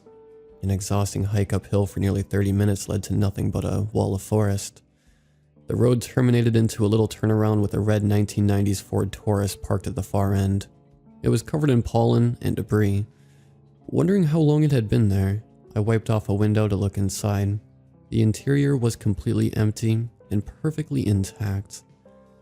I checked maps again. It said I was still in the middle of the woods, nowhere near the main road, and about 2 miles from the parking lot. Damn it. I'm just going to have to go back the way I came and head back on the trail. Figuring the walk downhill would be quicker than the walk up, I set out. Night was falling fast, and I started power walking, cursing myself for not planning this adventure better. I made it back down to the approximate area I thought I came out of the woods from, but my heart sank when I realized I couldn't find the fern bank, the creek, or the trail. Just thick, black woods. Everything beyond the tree line looked the same. The sun had set by now, and daylight was rapidly fading. If I just ran back into the woods now and tried to find the trail, I could get extremely lost and end up spending the night in the wilderness with no tools, drinkable water, or weapons to fight off potential predators. I would have to find shelter. I walked a little further down the road and noticed an old shed. It was empty aside from a rusty old trailer hitch and a few old plastic buckets. It had a leaky roof, and the dirt floor was muddy from the recent rain, so it was less than ideal. But as I was checking it out, I noticed up an incline behind the shed was an old stone house. The house sat proudly atop a very steep embankment. Its walls were entirely stone and mortar. In the back was a balcony on the second floor with a rough-cut wooden railing. It had 2 brick chimneys, both painted red, and a green tin roof. The house was well preserved and looked almost inhabitable, except that the windows were blocked off by plywood boards. But the oddest thing about this house was the fact that it had no driveway. It was just a house about 50 feet up a nearly vertical hillside, in the middle of the woods. I decided to investigate, climbing up the embankment, wading through knee-high grass and thick brush, and made it to the top. The far side of the house was partially embedded in the forest, and vines were creeping onto the roof. In the fading light, I noticed one of the plywood boards obstructing a window had a loose nail, and I pulled on the corner. Several more rusted nails gave, and I yanked off the board. The grass itself was long gone, and before me was just a black, square hole. The air inside was thick and stale, and strongly musty. I used the flashlight app on my phone to inspect my dwelling for the night. The interior wasn't inviting. The house was empty of furniture and only had some old trash piled about. Old paint cans, trash bags, a box of yellow newspapers, and old pulp fiction books. There was also a big, black trunk which was locked, and a cardboard box of what looked like dinnerware. The kitchen had a gaping hole in the wall where an old stove used to connect, and a porcelain bowl sink, blackened with years of dust and mold. A few empty cans of cleaning products littered the counter. Whoever owned it was using it as a dumpster. But why board up a dumpster? I love old stuff, and my curiosity was getting the better of me. I really wanted to check out the upstairs, but shining a light on the remnants of the ceiling, I could see a problem.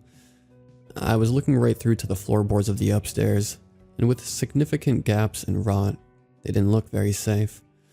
So I remained downstairs and sat down in a corner of what had once been a living room, opposite the window I came in. There I sat for the next several hours, surfing my phone until I started getting drowsy. Eventually, I fell asleep. A loud creak in the floorboard directly above my head woke me up suddenly. I waited, not making a sound. Was it an animal? Was it just an old house settling? I tried to turn my flashlight app on, but my phone battery had died while I was asleep. Damn it. It was now pitch black and absolutely silent. No creaking, no crickets outside, no wind, no rain, nothing. Like a grave. But out of nowhere I heard an elderly woman's feral voice upstairs ask a question in the darkness. "Byron, did you check the fetters?" Holy shit. Was someone actually living here? In a boarded up house with all this junk? She could have been a crazy hoarder or something. I didn't know what to do. I realized I hadn't seen the whole house. Maybe only one side had busted windows, and this woman may have just realized someone broke in. I needed to feel around the walls for the window I came in, and get the hell out of here. But as I stood up to leave, my blood turned to ice.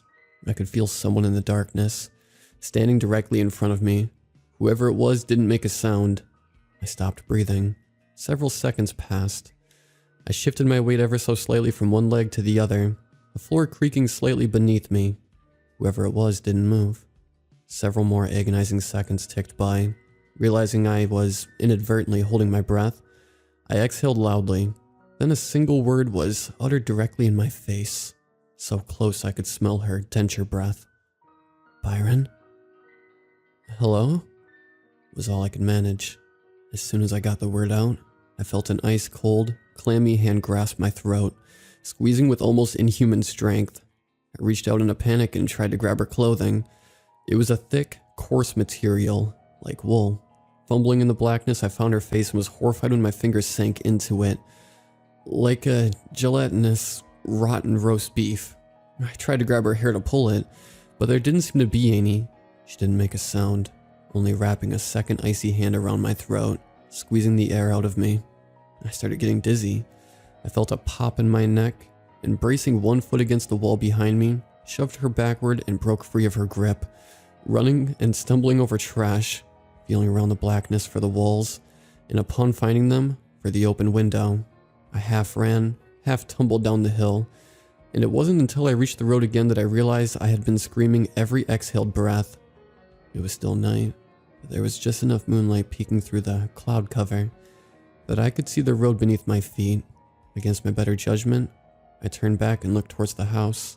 For a moment, as my eyes adjusted to the faint moonlight, I saw a wiry black shape running down the steep embankment at full sprint, seemingly unaffected by gravity. She was coming straight at me like a starving animal. I dove into the woods opposite the road and ran faster than I've ever run in my life, scraped across the face, neck, and arms by tree branches, and at one point, smashing my right shin into a rock. I barely felt any of it.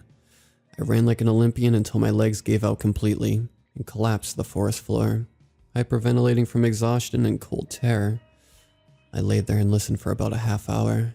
I heard crickets chirping, a light drizzle pattering on the trees. Just forest sounds. Whoever, whatever she was, she hadn't followed. I sat up and tried to wrap my head around what just happened and take stock. I had been running for about 15 minutes straight into the woods, so I was at least a mile from the house. I was also probably a mile from the trail, and in what direction, I had no idea. I got up and started walking. I realized that walking uphill would probably take me back toward my car, and it turned out to be right. After what seemed like an hour of hiking uphill, I made it back. I turned the car on. The clock said 5:14 a.m. Doctors told me I was lucky to be alive. My neck was purple and yellow with bruising, and x-rays showed my hyoid bone was fractured. It took me a few months to really recover from the shock, and honestly, I don't think I'll ever be able to process it. But I've tried to be brave and face my fear in the craziest way. I've tried to find my way back to the house. In broad daylight, of course. I wouldn't recommend this, but I had to do it. But the weirdest thing is, I checked both current and old maps of the park, and none of them show a road in the vicinity where I got lost. I've asked the rangers, and none of them have heard of any road out there. I even tried to retrace my steps through the old trail, and have never found anything but more woods. I guess I'll never know what happened. And maybe it's for the best.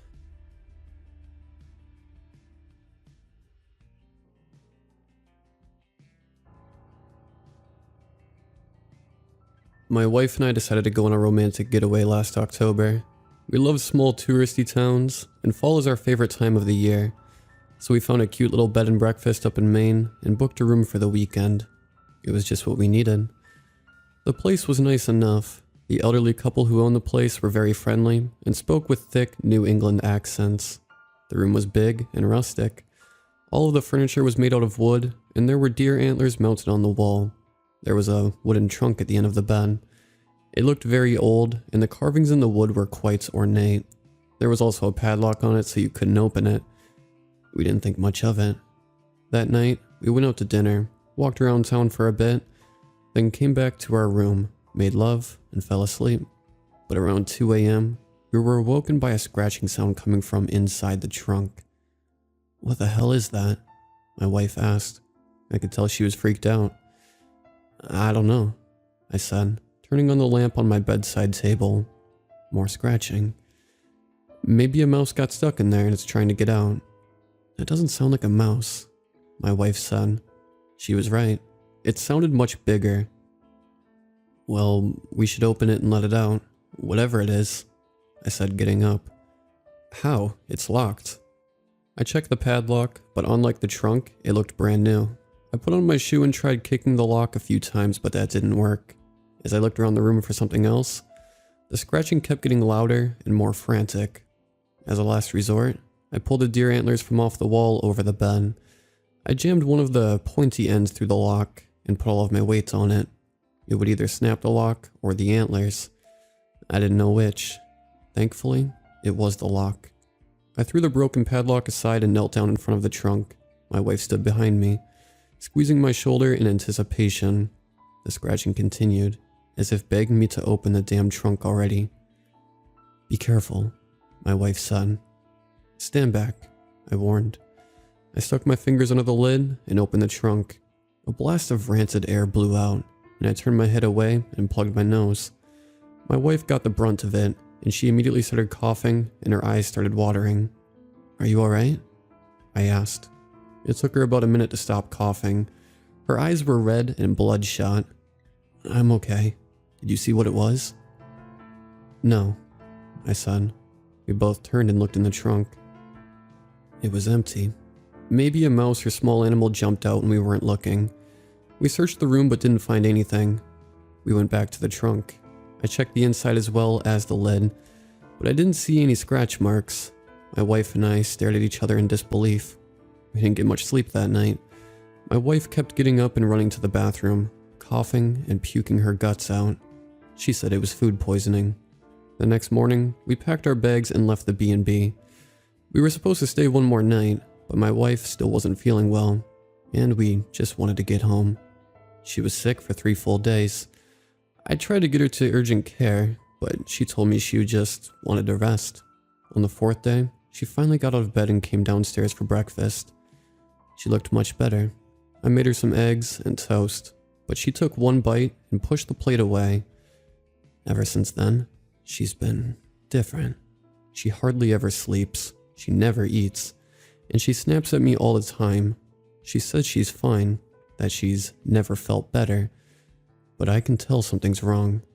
Our cat Sebastian can tell too. He has always been my wife's cat. All I'm good for is putting food in his dish and cleaning his litter box. But he'll snuggle up to my wife on the couch while we're watching TV, or curl up next to her in bed on chilly winter nights. But now, Sebastian won't go near her, and he hisses if she tries to pet him. I think my wife is possessed. I think whatever was inside that trunk is now inside her. How do I know this? Last night, I woke up to a strange sound in our bedroom. It sounded just like the scratching that was coming from inside the trunk. I immediately sat up and looked down at the end of the bed to find my wife crouched there on the floor, staring at me and scratching the comforter with her nails.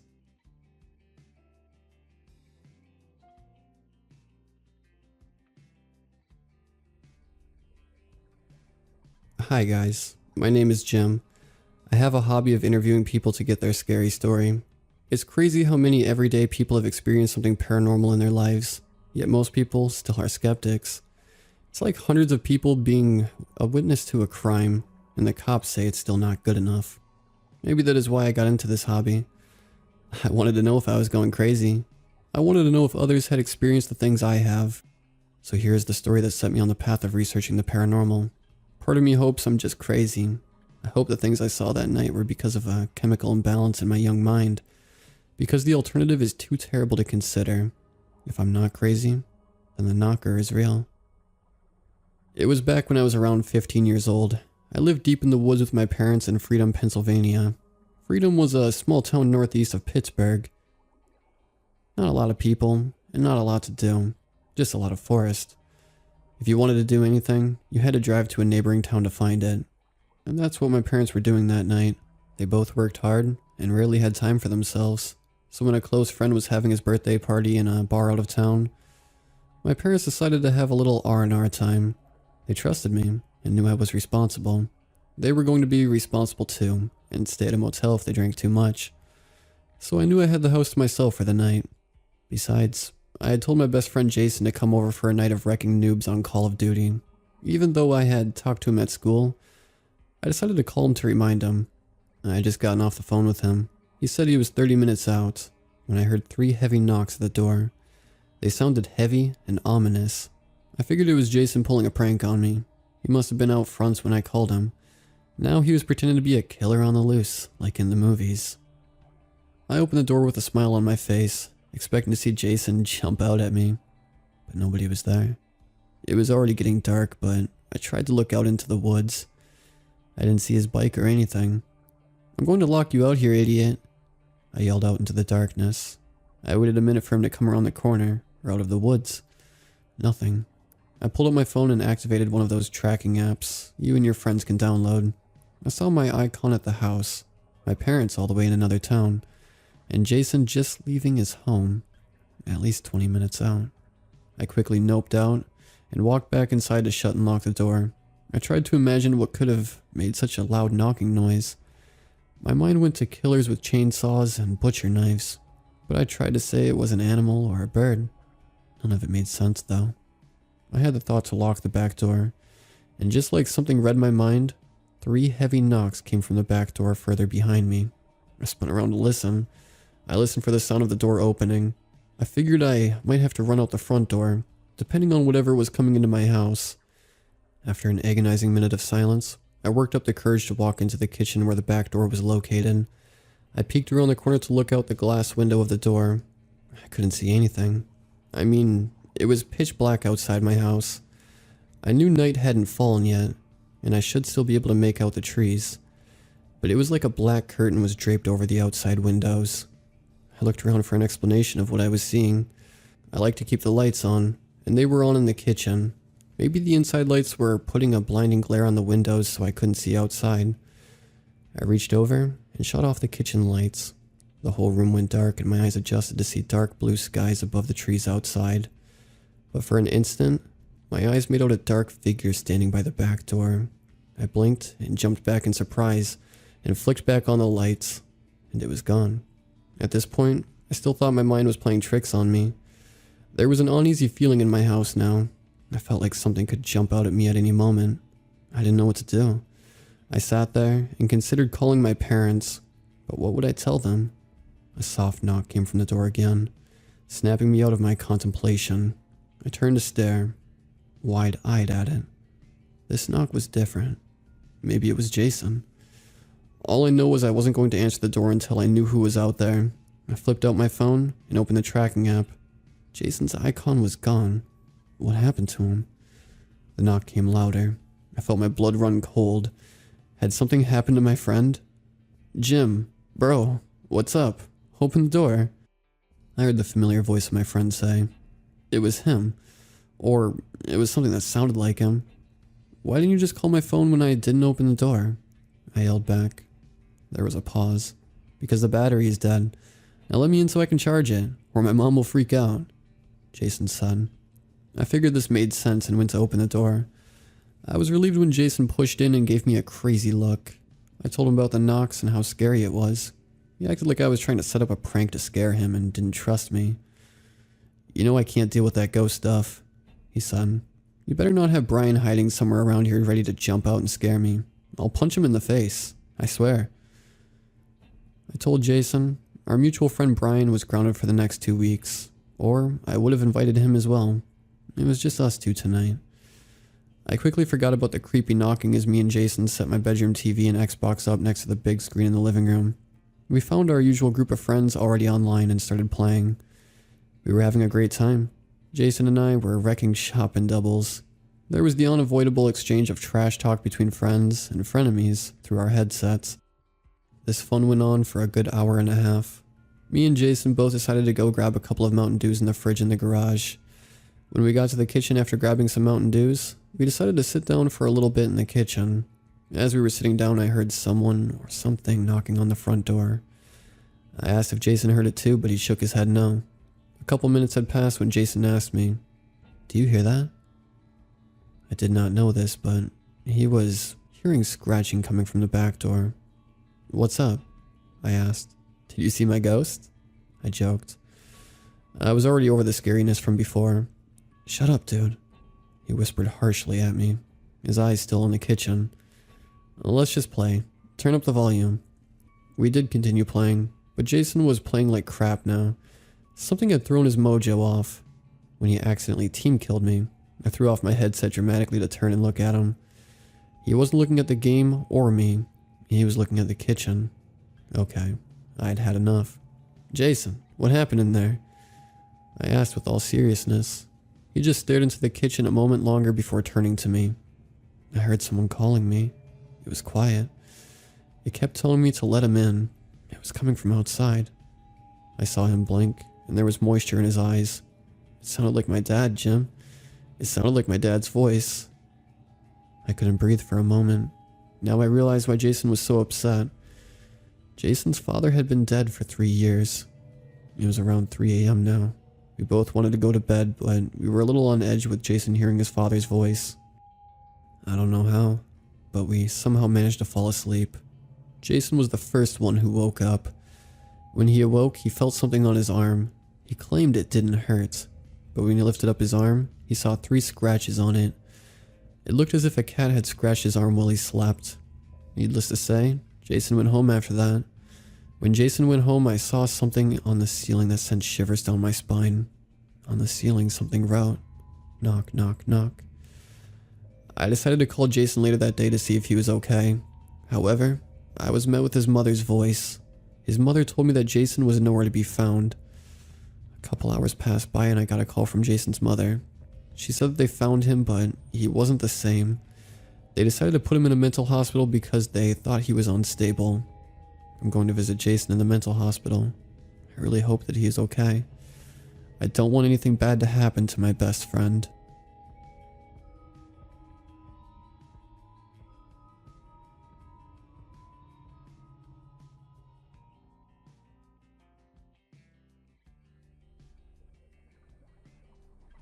I've lived in Alaska my entire life.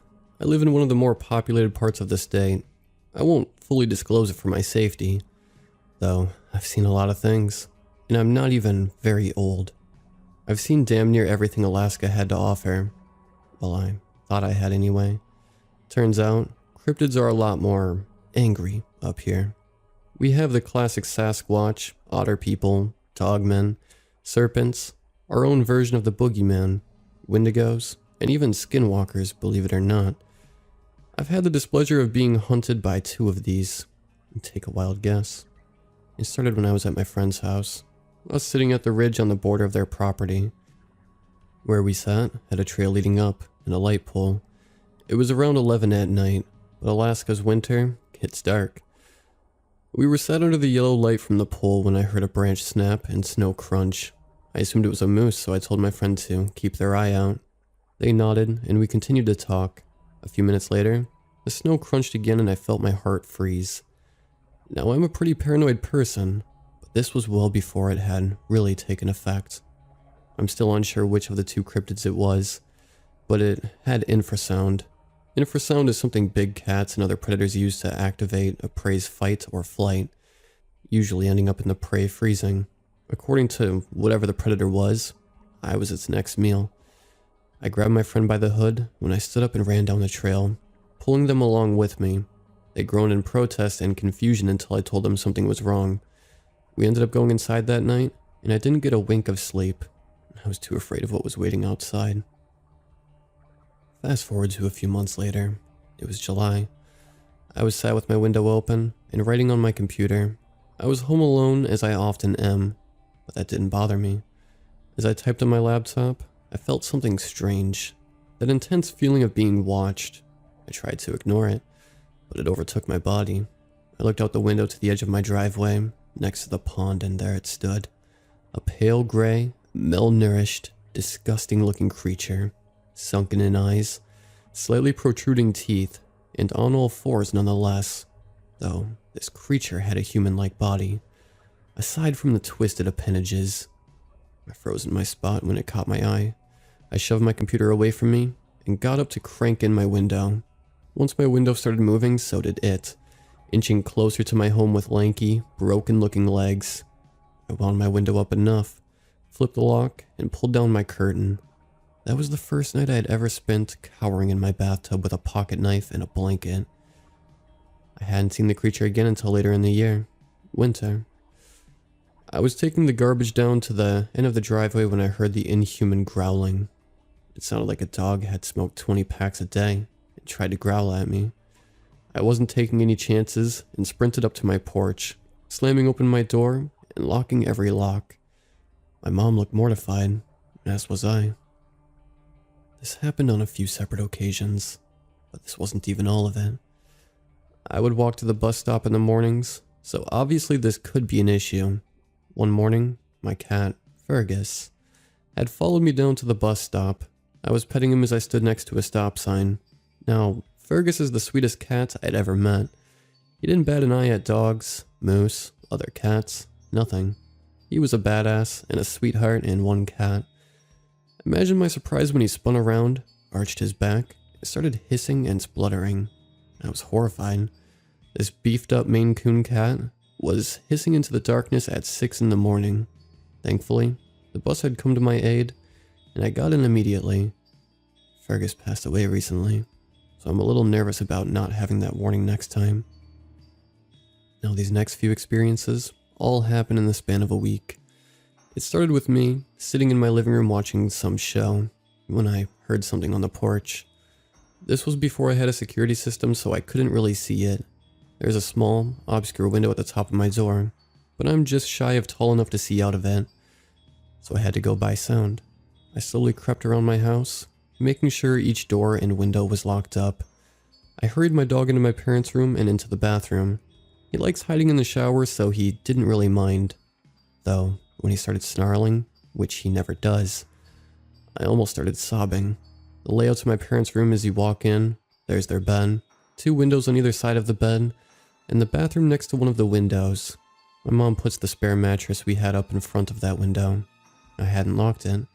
I frantically dialed up my mom's number and called her quietly, while hugging my dog. I was crying. She ended up coming home a few minutes later. When she went to get me out of her bathroom, there were scratch marks on the wall.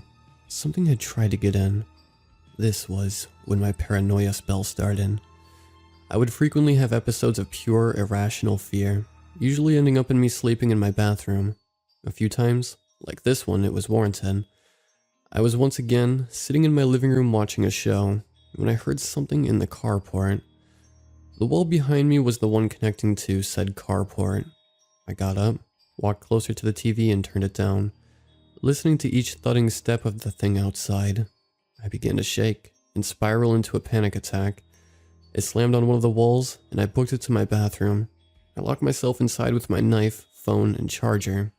I wasn't prepared to hear it behind me. Through the wall to my backyard. The only way to get in is to hop the fence, unhinge the door, or crawl over the massive boxes blocking the back porch. I didn't care which it had done, but I was mortified nonetheless. This thing had definitely known where I was in the house. Eventually, it stopped and must have left. So I left the cramped room to check on my dog. He was fine, though shaken. The last time I had seen it had by far been the worst. I haven't had near as close of an experience since. I was on a Discord call with my friends, eating food and chilling in my kitchen. I was having a good time when I had the overwhelming feeling I was being watched. I knew exactly what it was, so I looked down to the bottom corner of my back door. My back door has a wide window encompassing pretty much the entirety of it, with a curtain that it came with. Peeking out from a sliver of room, the curtain left. It was sunken in eyes and gray skin. It was staring up at me. I grabbed my phone and ran to the bathroom for safety once more. After not hearing it for a while and having my friends calm me down, I went to my room. I knew the window was locked and closed. Felt a little bit safer there. Boy, was I wrong. I had been halfway asleep when I heard ungodly scratching at my window. I was obviously confused and scared at the sound. When I peeled back my curtain, I was faced with that ungodly thing, with its fingers protruding through the window. I dropped the curtain and ran to my parents' room into the crawl space in their closet, knowing this thing couldn't find me there. I'd closed the door to the room itself and the closet on my way in when I heard the mattress blocking my parents' window fall, careening onto their bed, with terrible scratching and snarling. I heard my dog going crazy outside the door. This disgusting thing was stalking around my parents' room looking for me. I heard each deliberate step, each gruff and breath of air. I was frozen on the ladder of the crawl space. I hadn't even turned the light on, which would be my saving grace. I heard the closet door whine as it was opened. This thing could open doors. It sniffed around my parents' clothes. I heard it step on the slab of wood, keeping me hidden. I don't know how it didn't find me. Maybe it was the smell of the carpet, but it eventually booked it and left. I stayed down there almost the entirety of the night until I heard my mom come home. That was the last time she left me home alone late at night, especially during winter.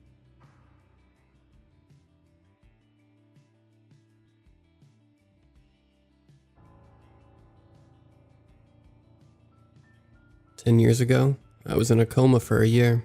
However, I awoke in another dimension. Something happened that makes absolutely no sense. I lived in the city of Grand Fort in the country of Southern Norman, which by all accounts does not exist. Even 10 years after last seeing a glimpse of my previous life, I still clearly remember it. I was an 18-year-old who lived in a shitty apartment on the outskirts of the city. I had just started college and lived in one of the most dangerous and crowded places in the city. I really didn't want my life to go downhill, but I needed a break. After arguing for days, me and my buddies finally agreed to come with me on a road trip. Me and my friends were going to stay at a campsite not far from a famous national park. However, things didn't go as planned. About halfway through the drive, a distracted driver swerved to avoid another car. I quickly spun my head to see what was going on. By the time I noticed the vehicle barreling towards my sedan, it was already too late. The distracted driver's vehicle hit me, causing me to lose control. My car swerved towards oncoming traffic as my friends watched in terror. I wish I could say that we regained control and stopped safely. I wish I could say that the distracted driver got justice and everyone made it out alive, but unfortunately, things didn't go as desired. I tried to regain control before I could hit the minivan that we were headed towards. I really tried to save my friends' lives, and the innocent people that were in the minivan. All I ended up doing is making the situation worse. The minivan ended up hitting the passenger side of my car, killing my friend instantly. My friend in the backseat was ejected and also killed. The world around me fell apart in an instant. In a moment, my whole world was destroyed. The last thing I remember is watching in indiscernible agony as the distracted driver drove off while a shocked crowd of onlookers stared in deafening silence at my crumpled car. Then I blacked out. After what felt like eternity in darkness, I felt a rush of electricity. It almost felt as if a rush of memories suddenly flooded my brain. Memories that were not mine. I suddenly had memories of going on vacations to places that I had never seen before. I suddenly knew countries which in my dimension did not exist. I saw a version of my family that was rich and powerful, something that anyone would dream about, except this is now something that I now have nightmares about. It's like I relived a life that was not mine. It didn't only come in the form of thought, but also with visions. It was something even the wildest of minds couldn't imagine. I saw 18 years of my life fly by right before my eyes. It's something that cannot ever be forgotten. It is something that bewildered me and made me question reality itself. But these visions wouldn't be like this for long. In my visions, I was approaching the time where I was involved in a serious car accident. As things became closer to the day I was put in a coma, things started getting weird. It wasn't like anything supernatural, but more glitch in the matrix kind of stuff. Now that I think about it, I feel like I was experiencing the same things right before the car wreck. The day that I was put into a coma, my other self was also put into a coma. His days started off like usual. However, at around the time I was involved in the car accident, I was walking down an alley. Suddenly, a group of thugs turned the corner and approached me. Seeing my expensive shoes, they attacked. They punched me, beat me half to death, and stole my shoes. But things were different for my doppelganger. What I saw is something that terrified me, yet fascinated me. What I saw is the creator of existence, the creator of endless dimensions in which we are considered insignificant. Only after that experience did I know what gods were capable of. We have souls, and our body is just a physical way of displaying our emotions. But the creator of existence can toss our souls into the void, where dead souls go. Even if your soul is not dead, you can still be thrown into the void. Now I know something went wrong, separating me from my dimension. I don't know how this happened, but it just did.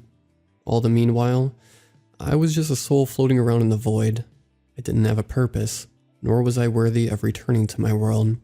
I was just a spectator, watching time fly by and having no real purpose. It happened so quickly. 1 second I was in the void, the next I was someone again, except the someone was not me. Immediately after this, nurses rushed in. I was in a hospital and was being treated for head injuries, which had been caused by a mugging. After the shock had subsided, I asked the nurse what happened. "It's better you relax," she calmly said. Not long after that, a group of unfamiliar faces crowded the room. Except I knew these people as my family. These people looked exactly like I saw in the visions. The memories of another person. Life changed after that. No one would believe my story, and they would just dismiss it as head trauma. I guess maybe they are right, but I remember a life in which things were different.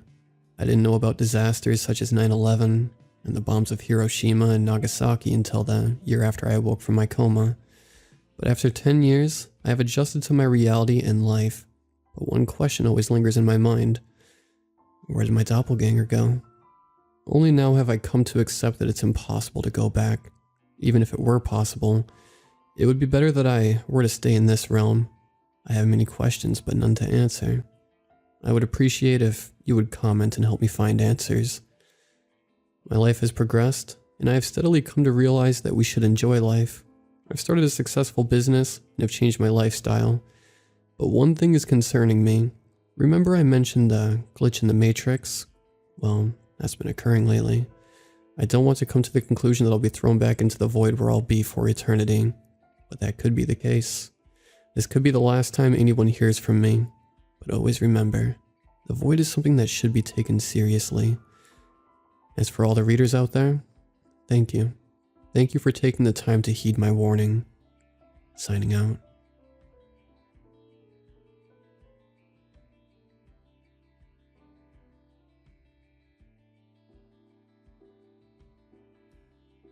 Working as the night auditor at a popular hotel chain, I was fortunate enough to meet many interesting people. It seemed as though the insomniacs who would leave their room at night looking for some company were always the most interesting of people.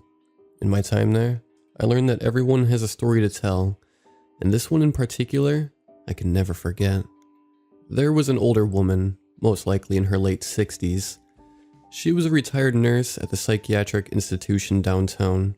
Each night she was at the hotel, she would come down to talk to me at the same time, 3:25 a.m. I was always grateful to see her, not only for the amazing stories she had to share, but also it was around that time when I was struggling to stay awake the most. Most nights she would tell me stories about her children or grandchildren, and occasionally she would tell me about past work experiences. Some of her patients were still at the institution, so she was required by law to leave out any identifying details. One night she had come down. She appeared to be disturbed by something.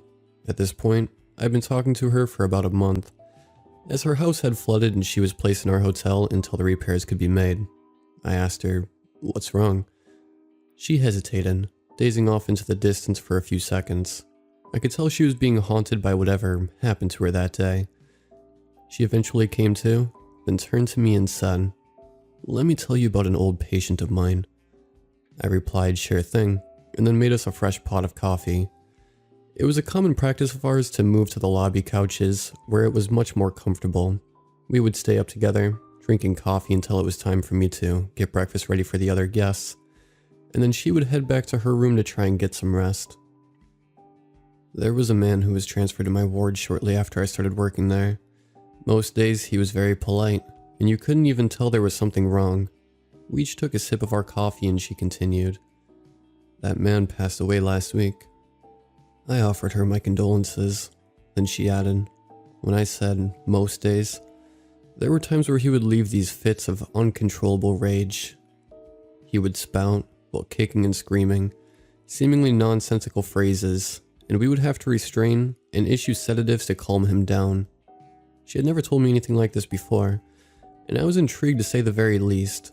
And she said, "Today, while I was at the store, I heard his voice from behind me saying the usual nonsense. Black car, oak tree, yellow jacket. When I turned around, I only caught a glimpse of him in the corner of my eye before he disappeared." I thought nothing of it and continued shopping. When I finished and began loading the groceries in my car, a man wearing a yellow jacket driving a black Camaro stopped next to me and asked where the nearest gas station was. Remembering my former patient's words from before, I was spooked a little bit, but brushed it off as a coincidence. I gave the man his directions and he went on his way. Several minutes later, I had finished loading the groceries into my vehicle and started back to the hotel. Traffic was horrendous the entire way. As I was inching my way down the street, I saw police zoom past me. Shortly after, a fire truck, an ambulance. As I approached the source of the traffic jam, I was horrified. The man from earlier appeared to have lost control of his vehicle and crashed into a tree. An oak tree, to be exact. I remember not really knowing what to think about what she told me. I muttered, maybe it was all just a coincidence. She smirked, sensing my empathy before finally agreeing. Perhaps. Before we knew it, the alarm I had set for myself to get breakfast ready had sounded. She then took her coffee and headed back to her room for the night. A day or two went by and she appeared to have accepted the events that took place as coincidence and moved on with her life. That wasn't until the following Friday, the last time I would speak to her before my work week was through. When she came down, she had the same horrified look on her face. We sat down, got coffee, and began to converse as we usually did. She was quick to tell me, "I was in my room watching TV this morning when I swore I heard his voice again. The voice screamed in the same frantic, delusional tone that he once did in the ward. FedEx, 6, cul-de-sac. I then sprung from my bed, searched my entire room and found nothing. As I went to turn off the TV, I saw a glimpse of the man on the patio. I started towards the door leading outside, and before I got to it, he was gone. At this point, I was just as startled as she was, because I knew what she was going to say next. As I was eating my dinner and watching the news, I saw a story of a shooting in Houston. It was a FedEx employee seeking revenge on his ex-wife. This man managed to execute 6 of her family in his pursuit, but was caught before he could find out where she was. The news showed the man's vehicle surrounded by police in a neighborhood cul-de-sac. I had seen the story earlier that night on the lobby TV, as I would spend most of the night watching the news to pass the time. I didn't know what to say. I sat there waiting for her to speak again, and she just went up to her room early that night. I was concerned for her well-being because, at this point, I saw her as a mother figure to me. After my shift was over, I spent most of the weekend trying to figure out what was going on with that poor woman. I remember thinking, is she just senile? Surely she's just making this up. Despite thinking this, I had not known her to tell a lie. She was always so genuine when she spoke. I looked forward to returning to work to see how she was. On Monday, she didn't come down like she usually did. I checked our guest list to see if she was still checked in, and sure enough, she was. Assuming she needed space, and understandably so, I let her be. She didn't come down again until that Thursday, when she had yet another encounter with the man who haunted her. This time she didn't tell me what she has seen or heard. She just tried to make small talk and forget about what was going on in her life. I was worried for her, but I respected she wanted her privacy, and I carried on with the meaningless banter that night. Before she went back to her room, I told her, "I'm worried about you, you know. I'm always here if you need to talk." She turned to me with a half smile and said, "I know you are, and thank you for listening." The next day when I came in for work, the previous front desk clerk had informed me that the guest in room 406 had checked out earlier that day. I was shocked. I couldn't understand why she would leave without telling me. Her insurance company had booked her for another 3 weeks. I thought, where would she go? That night, as I was walking the halls to keep active so I wouldn't doze off, I noticed a piece of paper on the floor by the elevators. I picked it up to throw it away when I noticed it had the woman's handwriting on it. The sloppy nature of the note led me to believe that it was written in a hurry. This concerned me. As I started to fear for her safety, the note read, "Iron Horse, Clear Water, Field of Flowers." I thought it was strange that she had taken the time to write this down, and that whatever these words meant, caused enough panic in her to make her want to leave. Several weeks had passed and the strange happenings involving the old woman had all but left my mind. That was until I went on a family outing with my daughter, downtown. On our way to the park, we passed by the mental institution. I never noticed the horse statue that sat in the lobby before. It was at that moment I remember the notes I found that night. I spent the rest of the day looking for something that could have coincided with the words on the note, but I found nothing. The next day I drove to that institution and took a look around for myself. It wasn't long before I stumbled upon an empty room with a painting on the door. Depicted in this painting was a beautiful field of white flowers at sunset. I asked the nurse who used to be in this room, and she said it had been empty for a couple of months now. She said that the last person to have occupied that room was a delusional schizophrenic who passed away. Now the room is used for storage. I then asked if it was okay if I took a look inside. She obliged, and I walked in. The only thing left in the room were some old boxes labeled decorations, and furniture that had all been stacked neatly against the wall. As I walked closer, I noticed there had been something scratched into the wood paneling behind one of the boxes. From the looks of it, this carving must have been there for years. It read, "One day you will discover the truth." This was quite different from the phrases I was used to hearing from the old woman, but I assumed it had to be from the same man she had spoken of. Strangely, I felt this message was meant for me. I couldn't explain it. Feeling dissatisfied with what I had discovered and not getting any closure on the issue, I returned to my apartment. The complex in which I resided overlooked a small lake, and I would frequently take walks there to gather my thoughts. That evening I did just that, and I was the only one there. As I was overlooking the clear waters, it hit me. I was where I was supposed to be for the final words of the notes I found. This made me feel uneasy, and I decided to return home. That's when I heard a crazed man's voice.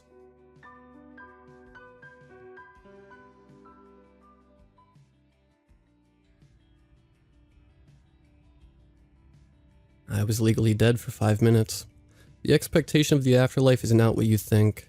There was no bright light. I didn't see any dead relatives or friends. I sure as hell didn't see God. Who knows? Maybe it's different for everyone, or they fabricated what they saw to block out what they actually experienced. I only felt pain for half a minute before I was able to open my eyes. I was suspended in darkness. There was a heavy pressure on my chest, and there was nothing. Not a single person, object, or sound. It was completely silent. I couldn't even hear my own thoughts. I tried to say something, but not a single sound came out. When I opened my mouth, I noticed small bubbles of air had escaped my mouth and floated upwards. I was submerged in water, yet I didn't sink or float. Confused and frightened, something in the distance slowly sank. I watched as the object continued to sink further and further into the dark abyss, while another floated upwards. "Do you know where you are?" The voice was loud and clear inside my head. I felt my head throb and ache. "You are in limbo. This is not heaven nor hell. This is a place for those who are lost or refuse to let go." The water around me shifted as something circled around me. I tried to say something, but had the same results as before. "Why do you refuse to let go? Death can relieve you of everything. Doesn't that sound great?" I shook my head vigorously. I didn't want to let go because of my family. They needed me. "Is that what you think?" The voice chuckled darkly. I felt something caress my ankle. "They refused to let go. Now look at them." I looked down to see a pale hand around my ankle. More hands reached out from the darkness and grasped onto me. They're getting impatient. The water shifted again as the thing moved to face me. I was shocked to see a featureless blob of black goo. Its tendrils moved lazily in the water. Does my appearance disappoint you? A tendril snaked around my arm as another touched my face. The coldness made me flinch back. The thing laughed and retracted its tendrils. Let's get this over with. I have more souls waiting for me. With a flick of its tendrils, a body floated up from the darkness. I stared wide-eyed at the small little girl in front of me, her face void of any emotions, her skin pale, and her body looked more skeletal than flesh. This poor soul lost her life, a grueling battle with what you would call cancer. The mask moved around the child's frame. It then turned towards me. She's been here for a very long time. I believe it's time for her to leave. Only you can do that for her. The little girl's head perked up with the words leave. A spark of life ignited in her dull eyes. She looked at me with a look of plead. For the last minute and a half, I felt something other than fear and confusion. A strong jab of guilt. The thing chuckled and placed a slimy tendril onto my shoulder. It leaned down and spoke into my ear. If you stay, she can be reborn. If you choose to return to your old life, she'll have to remain here until I decide to let her leave. Tears began to run down the girl's face. Her eyes closed shut as she let out a silent wail of pain and longing. She looked to be no more than 11. I've practically lived my life while she hardly started to live hers. I was torn. My heart ached for the girl, but yet it yearned to go back to my life, to my family. I was about to agree when the water started to churn. I felt a sudden sense of doom and terror. Somewhere below us, an animalistic roar shook me along with the sudden strong current of water. There were screams and wails of terror and pain. I watched as desperate faces emerged from the darkness, their arms outstretched as they tried to grasp on anything to pull themselves up further in the waters. But something kept them from getting any closer. A large, webbed hand clasped around them and dragged them back down. Another one was grabbed. I watched in horror as a massive head appeared, 2 large yellow eyes, a mouth fitted with rows upon rows of teeth, and gills on the sides of its monstrous head. It looked at us and let out another deafening shriek before it shredded the person in its grasp. Blood along with chunks of flesh and organs floated up towards us. We basically bathed in the gore before the water settled, and they floated back down. I thought it was over. And the water churned again. This time a single beam of light shone down on us. The being before me growled and swiftly returned to the darkness. The place seemed to shake as large pieces of rock and debris sunk past us. The little girl looked horrified as the massive hand snatched her and dragged her back to the bottom, her face frozen in a silent scream. This isn't over. The being hissed and quickly swam away. Then the world fell around me. I woke up in the hospital. My body ached and was covered in bandages and gauze. I had a very long recovery from the plane crash. I had to learn how to walk with a prosthetic. I also had to learn to ignore the pale figures that seemed to watch me from a distance, their eyes full of longing as they yearned to take my life and start anew. I don't think it's over. I had dreams about that place, and each time it got harder and harder to escape. Sooner or later, I won't be able to escape and I'll be stuck in limbo forever.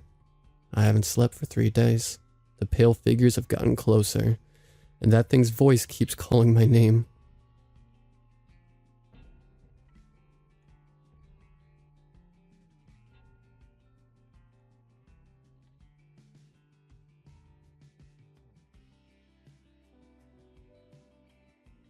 Just when I started getting back up on my feet, Lady Luck smiling down on me. That's when it all began. The dreaming. Everyone is different, but the same. An episode in some strange series I've unwittingly subscribed to.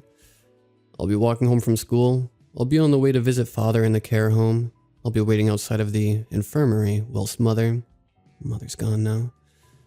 And I swear blind because it's all because of them. No matter where I am, no matter where I'm going, there'll be a briefcase. A tired looking thing with jaws clasped shut, leather frowning, beckoning for me to come, to open it. And even though I know that they'll be waiting on the inside, I can't help myself, each and every time. I've been awake for 40 hours now, perhaps more, fueled merely by a fear that when I close my eyes, I'll see that dreaded briefcase of misfortune, and God only knows what they'll be wanting to take next.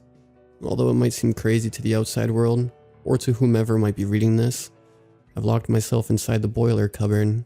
No natural light, just candles lit around me. The haphazard thrumming of the great black boiler keeping me from nodding off. I'm safe here. No windows, no mirrors looking in. That's how they do it. I'm certain of that if of nothing else. That's how they break me from the briefcase, from my dreams. My father's probably out looking for me. Worried sick, no doubt.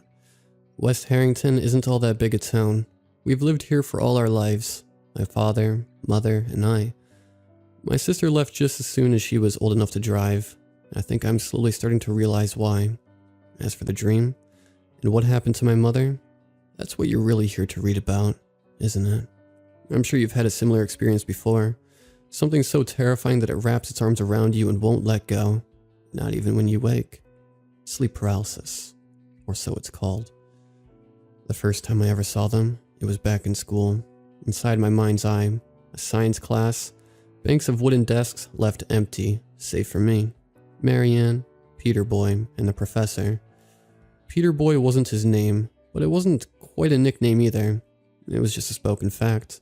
We were 16, 17, and those elder few were 18, so surely Peter Boy was one of them. But in truth, he looked no older than Marianne's little sister, 8, maybe 9 at a push. It wasn't his height, it was his face, his childlike demeanor, and I'm sure you've guessed by now. If I was friends with Peter Boy, then it's safe to say I wasn't all that popular. But here, inside my head, popularity doesn't matter. I'm sitting at my desk, talking cell division with Marianne, whilst Peter Boy is drawing something obscene with his textbook. And it's quiet. Not even the professor dares to speak. My voice is barely a whisper, if that.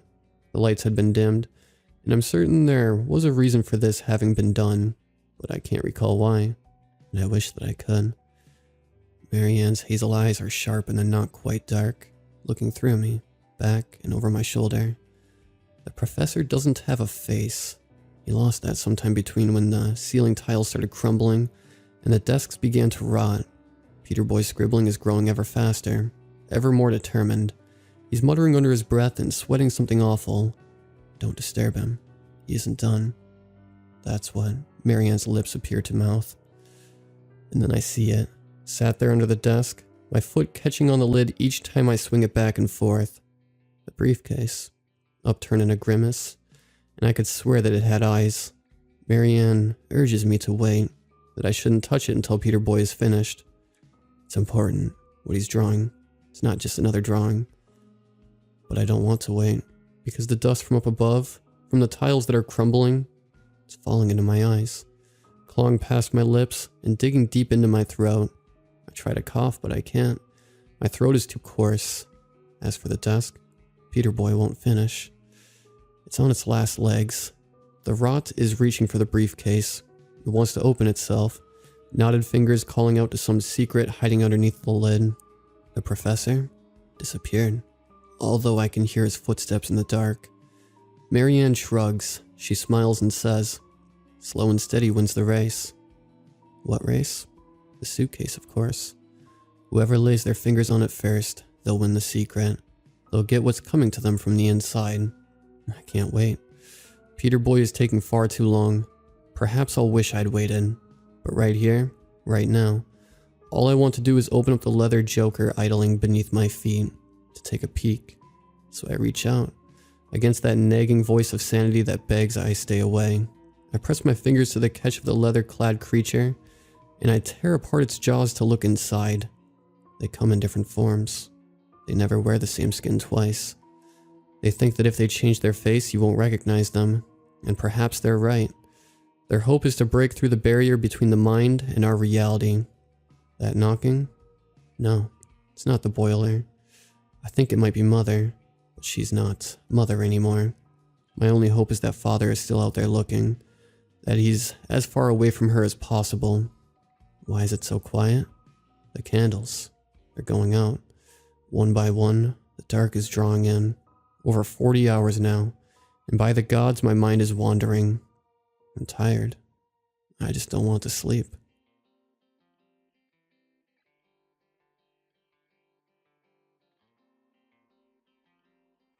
I was busy working all the time, and the stress was getting to me. I decided to take a break from it all and get a hotel room for the week. I check in, and an old lady shows me to my room. The hotel was very old looking, but it was quite nice. I settle in and decided to get some sleep. In the middle of the night, I heard my door rattle, but didn't make anything of it and went back to sleep.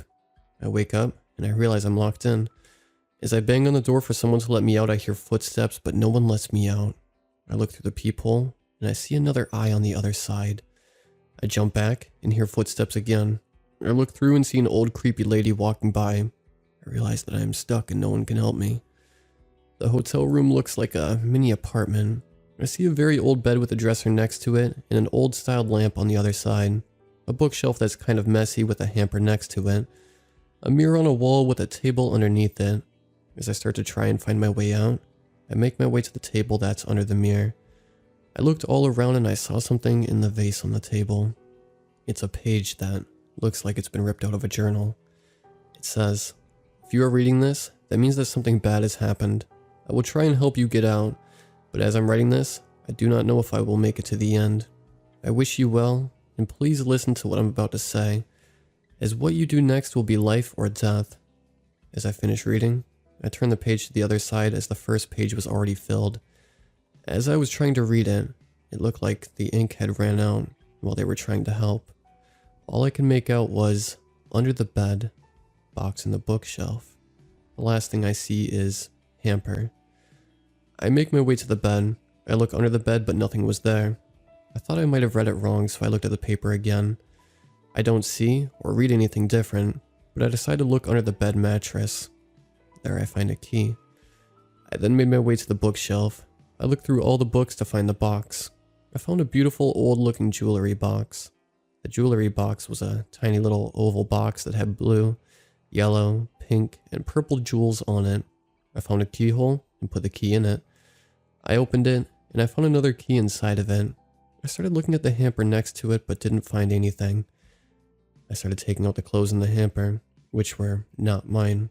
I didn't find anything and decided to look on the back of the hamper. I see a tiny little door on the wall.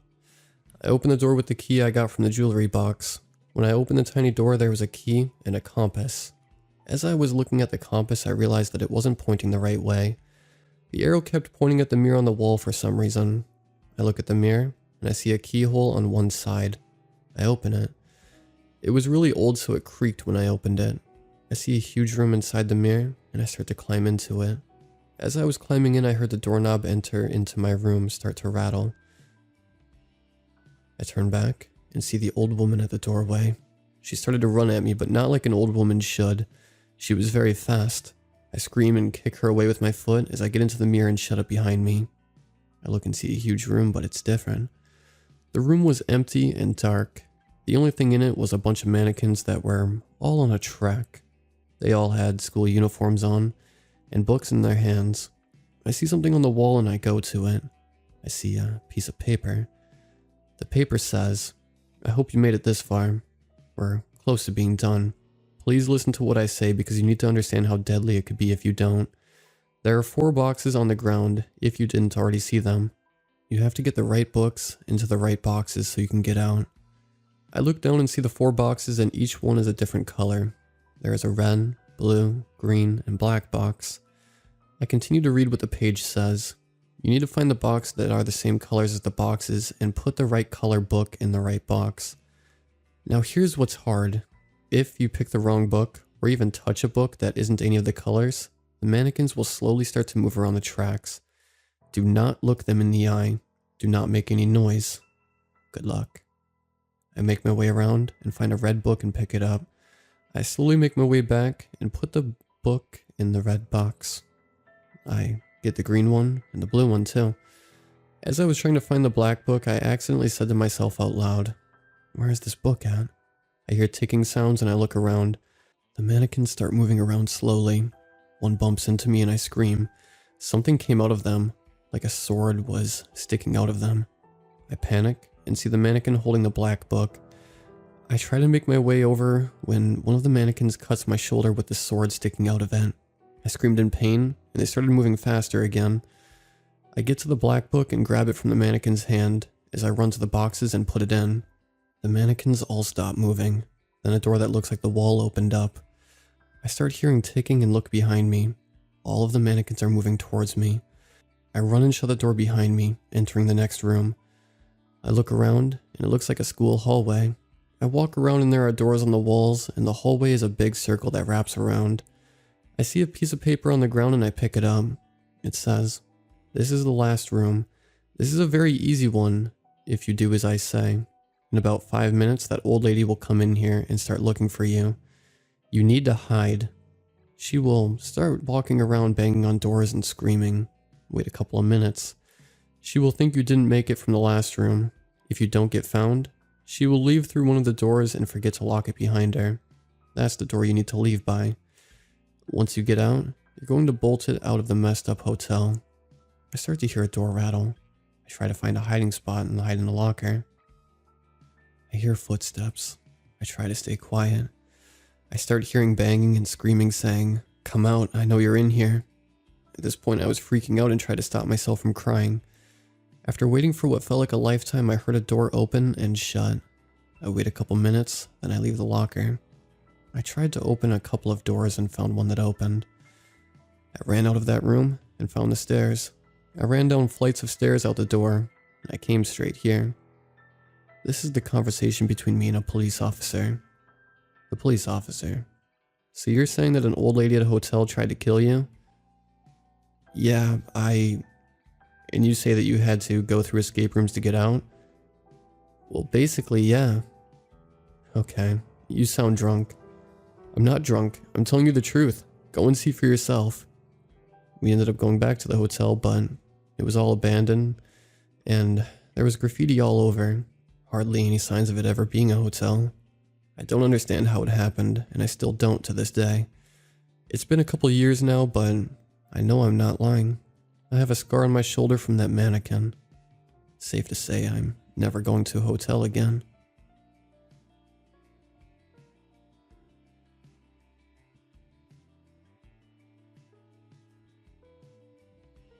I don't know if I have a medical condition, but I oftentimes will wake up at 3 a.m. Knowing that, I will not be able to go back to bed. Oftentimes I take advantage of the restlessness, and I will go for a walk to get my miles in. I live close to a trail that was once a railroad system. The old railway system that is now a trail connects over 100 miles throughout the Philadelphia suburbs. I ventured outside and was delighted there was a bright moonlight, since the daylight hadn't emerged yet. The part of the trail I was on surrounded by trees, and a river with no houses in sight. Of course, there is typically no one else on the trail this early in the morning. I continued to walk my typical route, and I eventually saw a figure of a person come closer to my direction. Being that I'm a taller male, I'm apprehensive but not overly scared. I try my best to not make eye contact to not engage this person. However, I glanced over and noticed he was a boy not older than 14. He seemed like he was a little bit lost, or a little bit frightened. Because he was virtually a kid, I couldn't ignore him. I said, "Are you alright?" He said, "I want to go home." He was wearing a white t-shirt with old Levi jeans. In Pennsylvania there are Amish, Mennonite, suburbanites, Philadelphians, farmers. So it's not always easy telling someone's class or money worth just by looking at them. This kid definitely didn't seem like he came from a wealthy suburban development. He had a crew-cut haircut and didn't have the same edginess that most 14-year-olds develop. He eventually responded to me, "I just want to go home." I asked him where he lived and he told me he had just walked miles from his parents' house and now he was heading to his uncle's house. I said, "Why didn't you just stay at your parents' house?" He responded that, "They can't feed me, they have no money. My mother gave me biscuits and told me I had to leave." I was shocked on many different levels. What a terrible thing for a kid to have to deal with. Why didn't his parents have food stamps? How can you throw out your own young son? I didn't want to leave this kid without knowing he was going somewhere safe. I inquired about his uncle's house. The boy told me he couldn't go to the 7th grade because he had to work on his uncle's horse farm. He said that he had to work all day, mostly tending horses in exchange for food. Once again, I'm perplexed. I didn't know the child labor laws, but it definitely didn't seem right. He pointed where he was going. It was a trail through the woods, which he said led to his uncle's farm. I know the trail, but I don't know every piece of land in the area. I also know that most of the farms were sold off years ago. When farmers learned they could sell their land for a small fortune for what is now coined urban sprawl. The boy continued through the woods, and I felt really depressed hearing the plight of the young boy. I continued towards home. Now the sun is starting to emerge with a thick layer of fog emerging. Once again, another figure of a person emerges. This time it's a young man in his later teens. I really don't want to engage him. I just want to go home, but he looks completely lost. You never know what someone's angle is, but he looked genuinely lost. Like the young boy, he appeared different as well. Very simple, almost like he's never seen an R-rated movie. He told me he was walking for hours trying to get to the train. I thought to myself, why is he here? The trains here are long gone. The tracks don't even exist. The closest train is about 15 miles away. I explained this to him. He replied he must have taken a wrong turn somewhere. I then asked what direction he came from, and he pointed north. Again, I think to myself there's not a train for about 40 miles. There hasn't been one since they ripped the tracks out years ago. I asked, where did you need to go? And he said that he was on leave from the army and had to get back. He said he finished his training in his company battalion and was headed to Europe. Well, I said, that's a much better place than Syria or Afghanistan. He looked at me like he had never heard of those places. I told him it would take about a 6-hour walk to get to the closest exiting train, and he continued in that direction. At this point, I'm completely perplexed. Of all the years I've been walking, nearly no one ever stops to talk, and here I had probably the 2 strangest encounters that I've ever engaged in. Eventually, I got home. My wife and kids woke up. My wife was focusing on getting ready for work, and was only half listening to me. Later in the day, I met up with my grandmother, and explained the 2 individuals that I met on the trail. As I continue to tell her what I encountered, she starts to cry. I'm now baffled why she's crying. Then she says, "That was your grandfather." I said, "What?" She said during the Depression he had to leave his house because his parents had no money, and later on he went to Europe for the war. My grandfather died over 20 years ago. I went back on the trail and retraced my steps and followed the path the boy took through the woods. I then approached a suburban housing development. I say to myself it's possible the boy walked through this development, but I really can't imagine a farm being close to this area. To this day I'm left wondering, who were the 2 individuals I met on the trail? I should have asked them more questions. I've never seen them again.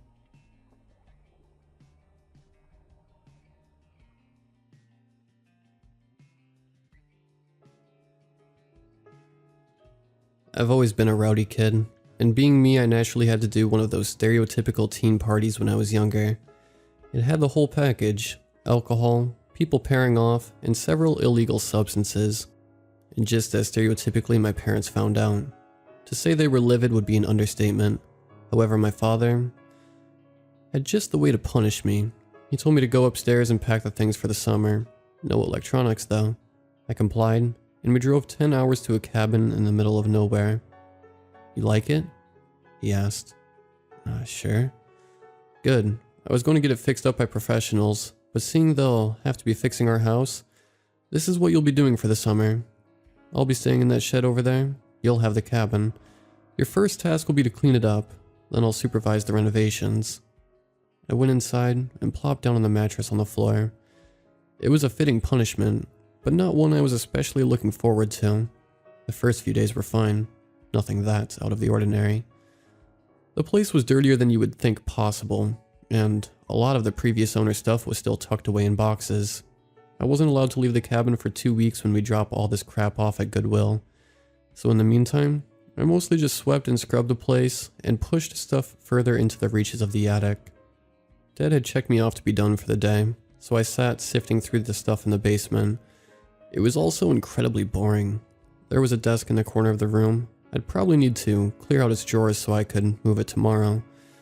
I pulled on the drawer only to find that 2 side drawers were false and instead opened like a door. The back was a different color compared to the rest of the desk, so I reached in my hand and pushed. The false back opened away like it was nothing. I rushed to grab a flashlight. When I shined it in, I could see a passageway. Only the first few feet or so were illuminated. It appeared there were stairs. I crawled through the desk opening and into the passage, which, when you got past the entrance, it was tall enough for me to stand. I started slowly walking down the stairs. every 10 steps or so there would be a landing. On the sides of each landing there would be a door, one on the left and one on the right. Each was marked with a number. I passed dozens of these.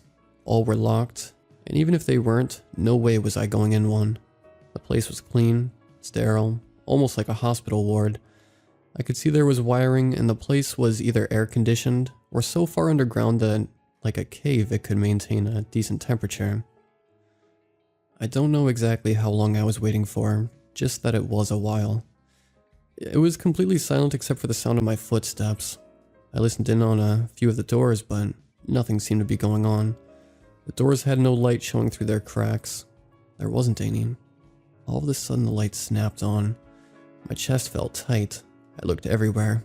I could hear footsteps coming up from where the stairs bent out of sight. I ran, not daring to look back. I swear I could hear footsteps and lights turning on behind the doors. I finally made it to the desk and crawled through and replaced the false back. Then I stacked every piece of furniture I could find against that thing. My dad was in town buying groceries, but the house had a landline, which I knew was working. I dialed the police and ran to hide in the shed. 2 hours later, because this place was in the middle of nowhere, and apparently there was a huge fire in town, so they were already busy, the police finally show up. When they went to search the place, they found hundreds of rooms, each appearing much like a studio apartment. Everything had been left behind. Well, almost everything. Anything we could trace back to who these people were was gone. No credit cards, no ID documents, not even any religious books, just coffee cups and rugs. The police searched the remaining area, and when my dad finally got back, we packed up our things and went back home. Mom was terrified, of course, and we decided to just have the property demolished and sold. It's been almost 3 years now, but yesterday I got an envelope in the mail. It had pictures of me, mostly during my time at the cabin, but a few were more recent. There was one of me at my new apartment that was taken from outside the window. There was one of me biking to class, obviously zoomed in. There were a few of me at the grocery store. There were pictures of my parents, even me on a date with my ex-girlfriend. Each was marked with a date and the names of the people in the picture. There must have been hundreds, each of me or my family in some capacity. I even had pictures of my estranged grandparents, who I've never met, and the final was of me sleeping, taken from inside the apartment. I think the people from the cabin are pissed. I think this is a threat.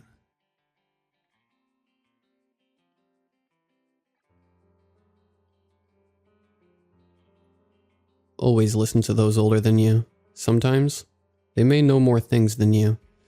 Where should I start? Well, I guess from the beginning. From young, my parents would always drop me off at my grandparents', since they were too busy with work, and my grandparents were willing to look after me. We all lived in blocks of flats. However, my grandparents would have the specific set of rules when staying over. 1. Never go out during 10 p.m. to 12 a.m.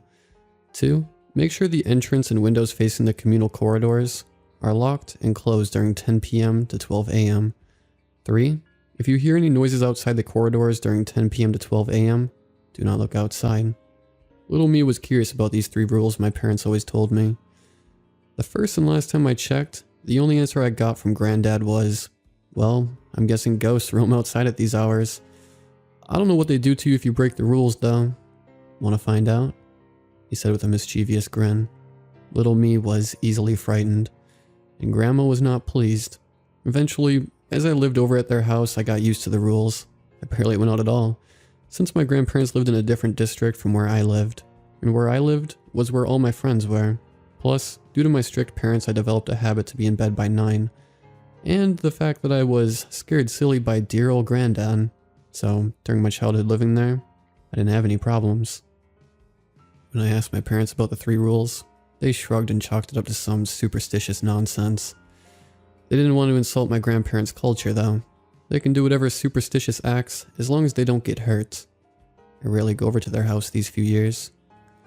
Old people don't use modern technology. They don't like the idea of modern devices. They don't have a Wi-Fi router, consoles, or a computer. Well, what can I say? I do love staying over, but the comforts of modern technology, what can I do? Yesterday, both my parents were busy with work and had to drop me off at my old babysitter's. my grandparents.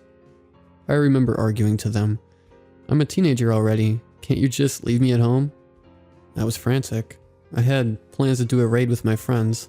That stupid spiky dragon was really hard to beat. If we didn't do this raid today, we'll have to rearrange a few weeks later since my other friends have part-time jobs. My parents told me that they didn't trust me alone, to which, quite frankly, I'm insulted. I'm a law-abiding citizen. What do they think would happen when they're gone for 2 days? Invite friends over? With the virus? Please. I have no intentions of getting infected. Snort crack? Smoke cigarettes? Drink alcohol? Hell no. The worst I'm gonna do is probably a sizable dent in their power bill. With all my gaming. And an empty fridge.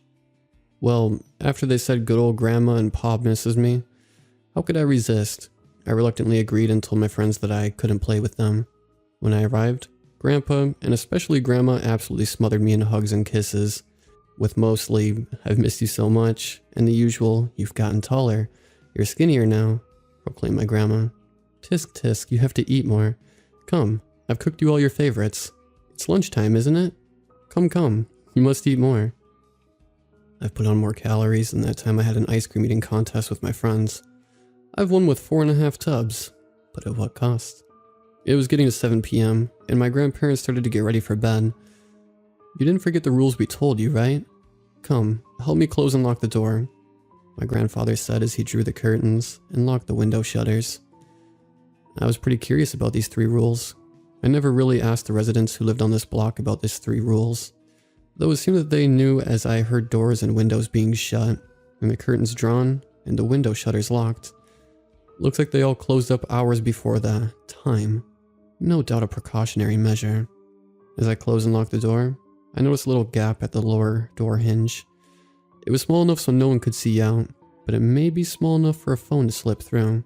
I glanced back, and my granddad was already on his way to bed. Grandma's probably in bed already. I know. At this point you're shrieking. That's exactly how stupid people in horror movies get killed, cursed, or something bad. Well, in my defense, I was really curious. "Hurry up already, would ya? You know where you'll be sleeping, right?" Grandpa called from his bedroom. "Yeah," I called back. "The guest room as usual?" "That's right, and you'd better not stay up too late playing your games, okay?" My grandma called at me. I pulled out my phone, removing the casing, and slid it through the gap, camera facing the corridor. If anything passed the apartment block, the camera would capture it all. The phone was in an angle where nobody outside could dislodge and or steal the phone. I pressed the record button and headed to bed. I was playing Breath of the Wild on my Switch with my headphones on. A glance at my watch told me that it was already 11:53 p.m. I waited until 12 a.m. and waited for an extra 10 minutes just in case. I tiptoed to the door and slid out my phone. If my grandparents knew about this, they would give me a big earful. My grandfather's lectures can last for hours, and I'm not going to risk that. I cut the recording and sighed. The mystery of the 3 rules can wait. For now, I've stayed up pretty late and I should be sleeping already. This morning, I tried to wake up early to watch the video in secret, but damn old people really know how to wake up early. As I entered the living room, I heard my grandma bustle around in the kitchen. She called out to me that she's cooked breakfast, and my share's on the table. I excused myself after breakfast, and went to the toilet where I could watch the video in complete privacy. I wish I'd never recorded the damn video. The video played and nothing really happened during 10 p.m. This block of flats have 12 floors, and the apartment I'm on is in the 8th. Whatever's happening is probably happening on the other floors. At 11 p.m., I could see something humanoid leave the lift lobby and slowly walk down the dimly lit corridor. I couldn't see what it was, but it was definitely not human. It was far too thin, fingers far too long, and that long hair reached all the way to its chest. As it strolled down the hallway, it stopped in front of this flat. Goosebumps raised on my arms, and a sweat drop trickled down the side of my face. The thing then walked through the door. "What the?" I muttered. The video angle then shook, as if someone from inside the house grabbed it. No. What the hell? My heart beat faster with every second. The phone was raised, the camera side facing downwards. It panned up, facing the dark living room. It continued, shakily towards the bedrooms. It then stopped in front of the guest room. the room I was residing in. It then moved to the slight opening of the door, where you could see me playing on the switch, my bored face dimly lit by the device. It then bent down, and a long twisted finger started scratching at the base of my door. My hand started shaking. What if I didn't have my headphones on? What if I looked at the door at the wrong time? What would have happened to me? 11:10 p.m. was when it was done. I walked back to the entrance, slid my phone back into the gap, and exited the house. The video then ended with me grabbing it and cutting the recording at 12:13 a.m. I came out of the bathroom, and my fear must have been visible on my face, as Granddad remarked how pale my face was. What the hell was I going to do with this recording? Call the police? What am I going to say? A ghostly break-in? What in the hell even was this thing? I stood in front of the guest room and bent down. At the base of the door, faint but visible scratches could be seen. Watch out.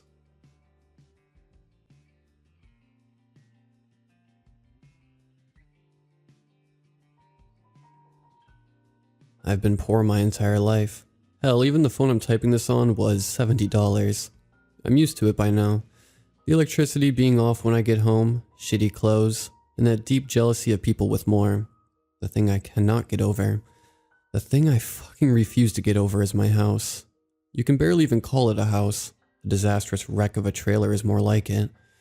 This thing has been through hell and back, and it certainly looks like it. Caved in ceilings, patchwork floors that I've fallen through.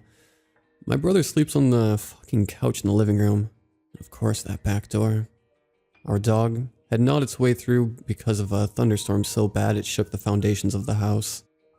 We never had enough money to fix it, so there it sat, torn and disheveled. It hung limply from its hinges and swayed to and fro unless you gave it a huge tug and locked the bolt. Even then, an enormous 2-foot hole marred the shitty door. We could never afford to fix it, so there it sat, a clear mark of poverty, and unbeknownst to me, at the time, a clear invitation to whatever roamed outside. It was one of those nights. My family had been a tad less cheery than usual. The occasional death threat, the harsh insults, same old, same old. I just camped out in the musty room and waited for it to stop. As silence descended on the house, I stole quickly to the kitchen for something to eat. My phone in my hand, flashlight enabled. I winced as the inevitable creak gave its echo around the trailer. Of course I couldn't do this silently, yet as I paused to listen, I sighed softly. No grumbles or shouts of disapproval followed me. So I made my way to the fridge, eyeing everything I could. Finally something had gone well, I thought, as I grabbed a large box of cookies supplied by the local food drive. I couldn't help it. A slight smile crossed my face as I began tiptoeing back to my room. Every footstep was a challenge as I avoided all the weak spots in the wood, but as I heard another soft creak echo through the darkness, I knew I'd messed up. I nearly groaned at my clumsiness. I was still standing still when another creak echoed through the darkness just to my right. My head jerked around, and my blood ran colder than it ever had. Only a curtain separated me from the creak, and that back door. I didn't make a sound. I stood drowning in the silence, each inhale shuddering as I struggled to keep absolutely quiet. Another soft creak tore through me like a bullet. I was shaking now. What was on the other side of this curtain? I slowly raised my hand, thinking wildly of how this was just like walking to my parents' room as a boy, having pissed my pants. With trembling fingers, I grasped the curtain in my hand and pulled it aside slowly, the light from my phone piercing the dark room. I couldn't move. My eyes were reflected in its own. Its eyes were the size of fists, and they mirrored mine, unflinching, unmoving, steady. My breath caught in my throat. I remember trying to scream, but I just couldn't. I just couldn't tear my eyes away from its overly large head, its pale white mottled skin, its long, spindly fingers, and worst of all, its thin, wide, face-splitting smile. It blinked. I ran. I ran to my bedroom and slammed the door closed with a mighty crash and locked the door. I sat in there gasping for air, and shaking like a leaf as a warm liquid trailed down my leg. Its grin still etched upon the backs of my eyelids. I dared not close them. It was just then I heard people beginning to stir, beginning to wonder what the hell the noise was. Someone began banging on my door. I flung it open to reveal my mother's scarlet, angry face. What the hell? Immediately, though concern replaced her anger. I realized I was crying and shaking. I feebly pointed at the back door and begged to search the house with her shotgun. We found nothing, not a trace of the thing. It had vanished. And what's even worse, she didn't believe me, said it was a terrible dream. The next day I remembered what I had in my hand when I saw that thing. I had dropped all the cookies. As I looked down at the floor in front of the back door, I saw nothing but scratch marks and crumbs. I followed this line of crumbs with a feeling of dread in the pit of my stomach, almost knowing where it would lead. It stopped at the edge of the couch where my brother sleeps. I asked my brother if he saw anything weird that night. He told me to stop being such a scaredy cat. His words stung, because the first thing I did was run to my room and let this thing stare at my brother while he slept.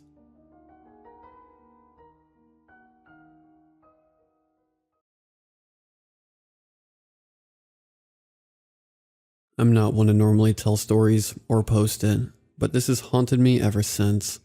Frankly, I didn't believe it when it happened to me. I live in a rural county, and have for most of my life. I was born and raised in this little town where everyone knows everything that is going on at their neighbors, and not really much happens. All there is to do is be outdoors, so I became quite an avid hunter and nature lover.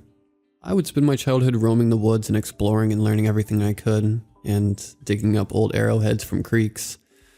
I was amazed that there was once people that would roam freely throughout the very woods I knew so well. I often envied them and their knowledge of nature, and tried to mimic them by never wasting anything I would kill. Lucky for me, my parents' house shared a property line with a state park, which is a prime hunting ground. So every fall through spring, I would hunt anything from squirrels to deer there. About 6 years ago, our town started building horse riding trails throughout the county, and it has attracted many people from out of state that post massive amounts of no hunting and trespassing signs in lands that I once wandered. The growing amount of travel on these trails on the edges of the park, and newly retired novice hunters that would set up tree stands and hunt close to the border, has drove the deer into the heart of the park. This means I would have to travel further into the woods if it meant getting a deer. That means that I would be hunting in thicker brush and couldn't pack in a tree stand like I used to. The thought of that never bothered me the slightest because I've always been a fan of tracking and stalking. This year I decided to hunt in one of the parts that is extremely hard to get to, and I haven't been to before. When the season finally rolled around after what felt like years of me preparing a bag, packing food, and camping gear, checking maps for possible landmarks where deer would travel, and getting my Marlin 4570 sighted, I couldn't be more ready. I got up well before sunrise, that way I could slip in unnoticed to the bucks that would be more preoccupied by chasing does than me. After a short drive I get to the trailhead and make my way into the woods.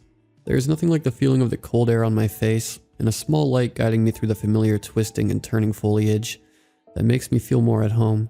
After hours of walking, the sun started to peek out through the tree line, illuminating the land in golden streaks of light. By that time, I had packed up a set of tracks on a pretty worn out deer trail that twisted up a steep hill. I followed the trail, watching my step on every twig and leaf as to not make too much noise and startle my prey. Eventually I made it to a valley where I was sure the deer would be. But as I made my way around the bend of the creek, I heard that telltale puff of air a deer lets out when it can tell something is up. I froze and scanned the woods slowly, searching for the white flashes of his tail. All of a sudden the deer trampled off, and I was positive it couldn't have busted me. I was downwind, and it sounded far enough away that it couldn't have seen me. As I was standing there looking for the track of my lost deer, the woods fell silent. Not a normal kind of quiet, but an ear-piercing, maddening quiet. I know nature is noisy, and this is wrong. Crows call in the distance, the sound of squirrels rummaging throughout the leaves like a bulldozer through a load of gravel, or just the sound of swaying trees in the wind. Anything is a natural sound, but this was off. It felt like the world stopped. I felt very uneasy, like I was being watched by something just out of sight. As I was looking through the brush, I heard something. It didn't belong in nature, and almost sounded like a voice. At first I thought it was a horse rider that had gotten lost, so I stepped towards where I heard it come from and said hey. As soon as my foot touched the ground, it was like someone had unmuted a movie. Nature sprang back to life, and it startled me a bit. I quickly brushed it off, and by this time it was getting late, and light was slipping through, so I set up camp and told myself I'd find the track in the morning. As I laid in my tent, I kept hearing rustling outside, but I figured it was just another squirrel. The next morning I woke up and started to pack my things back up when I noticed something sticking in the side of a tree trunk. It was an arrowhead that was stuck in the tree that I had tied my tent to. From the looks of it, it had been there so long it was almost completely swallowed by the tree, and only the notches and lower part were visible. Seems like some old hunting grounds, so I might be in the right place, I thought with a smirk. I set back off on my hunt for my wandering deer deeper into the woods than I had been in a very long time. On my expedition through the brush, I caught a whiff of the most distinctive smell I've ever smelt: fresh blood. It was a small blood trail following along the path of my deer. I was a little confused, but followed it to find a rabbit lying on the track, twisted and mangled. It wasn't eaten, just killed, twisted and contorted in an odd fashion and torn in two. I've never seen any animal do that. Anything that lives in these woods would have made a quick snack out of it, but not this. Then the silence grew, and the overwhelming feeling I was being watched was back. I quickly looked around, hoping to just see a flash of whatever lied beyond my view through the thick forest. That was when I heard the high-pitched laugh. It sounded human, but it was off. It didn't stop, but only grew faster. I threw my gun to my shoulder and scanned the maze of trees around me. Then, it stopped. There were still no noises besides my breathing. I heard what sounded like someone talking, but it wasn't making any sense to me. Like gibberish, but repeating what felt like a sentence. I yelled, "Who's there?" Then it stopped. The stillness making my ears scream, searching for a noise or direction. I finally break free of the hole my gut fell into, and take a step back towards home when I hear the gut-wrenching sound of branches break behind me. I turn to look, and there's a deer, standing, looking at me. Still. I don't even see its chest moving. Its eyes look sickly yellow and sunken. The rest of the deer looked unnatural, but I couldn't quite figure why. The deer was maybe 100 yards from me, but easy enough to see from my scope. Then I heard it again. The whisper. My heart sank when I seen its mouth moving in such an unnatural way. The deer was talking. It sounded like another language.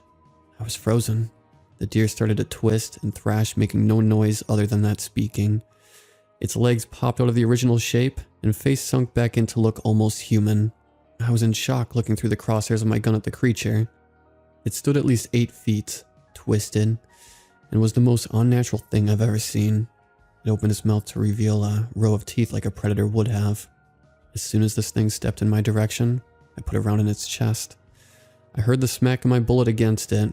My .405 grain bullet is enough to put down a grizzly, especially at this range.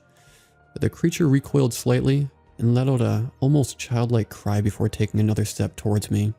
I sent 2 more rounds at it, and both let out a thud of a solid contact. The creature fell backwards and screamed yet again before scrambling back into the overgrown brush like a wounded coyote. I stepped towards the area I shot the creature, and to my surprise, there were no types of tracks. Not that I would follow this thing anyway. But most importantly, no blood. I shot this thing 3 times, and not a single drop of blood anywhere. I hastily turned around and made my way back to safety. As I was quickly making my way through the woods, I could hear something walking behind me, too far for me to see. I wasn't hunting anymore. I was being hunted. Whatever was in these woods was following me. I'm a good day trip through the woods, with 3 more rounds in my gun and a monstrosity on my heels. I scramble up a rock face to hopefully cut my trip by several hours, and as I top the cliff, I see the deer, looking up at me from the bottom. I tried to run a straight shot through the woods. I'm maybe an hour away from the nearest trail, and another hour away from the trailhead. I'm at a dead sprint, and like a cannon, I hear thudding approaching me quick. I spin around and level my gun, but nothing is there. When I get to the horse trail, I'm greeted by some horse riders, and they are pretty worried about me because I'm so out of breath and covered in sweat. I pleaded for us to just go, and they agreed to take me to the trailhead. I thought I would never get out of there. I don't know what it was I seen. I won't blame you for not believing me, but please, I beg you, if you hear a whisper in the woods, run.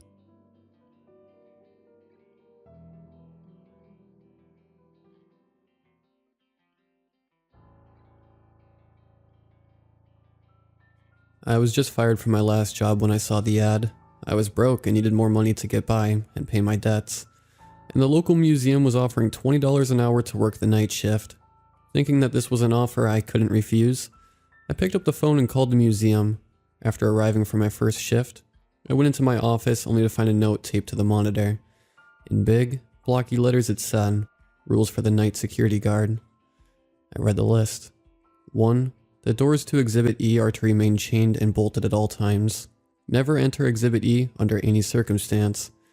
2. 1 hour after starting your shift, the power will go out.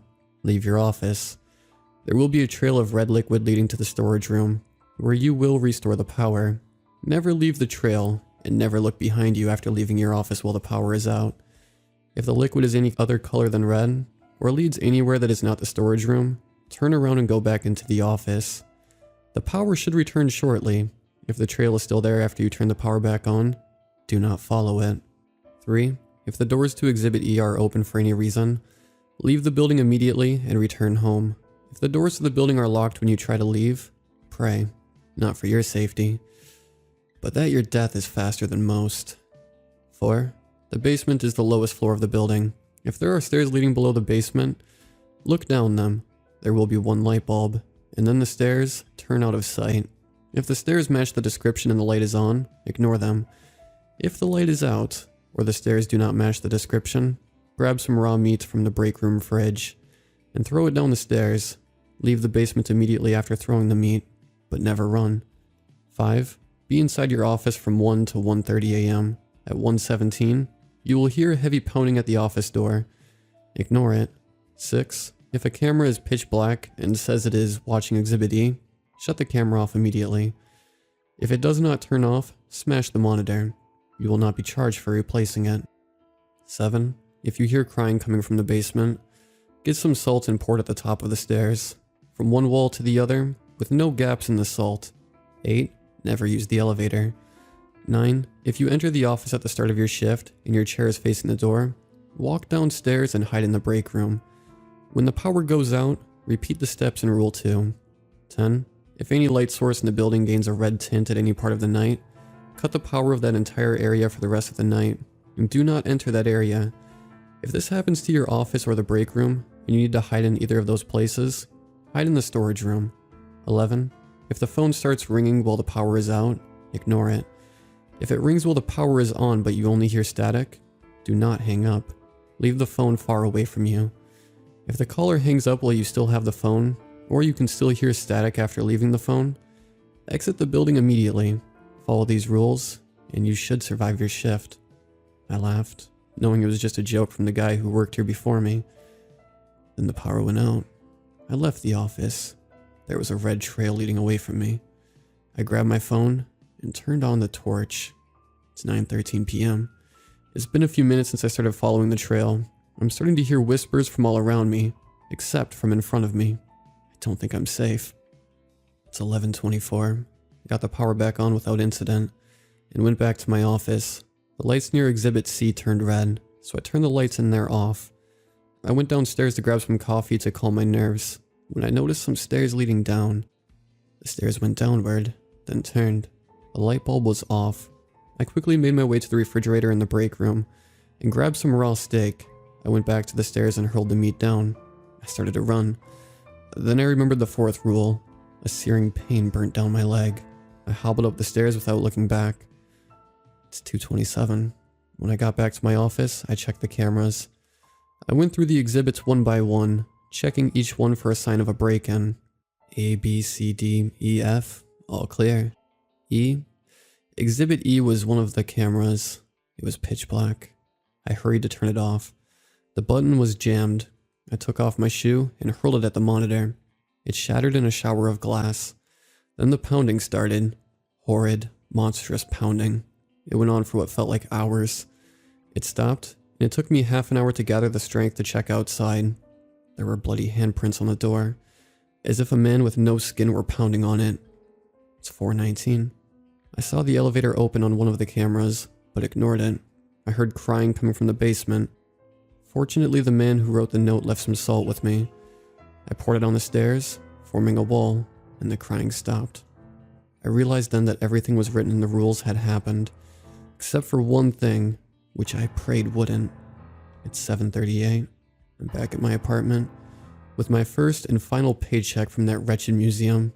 After writing my last update, the basement break room lights turned red, and I went upstairs to shut them off when I noticed the doors to Exhibit E were wide open. I couldn't see inside. There were lights above that shone on the door, but the darkness seemed to form a wall, letting no light through. That was the last straw. I ran as fast and as far as I could out of that museum, and thankfully made it home. I'm never going back there, and wanted to warn everyone here to avoid shady jobs that pay too well.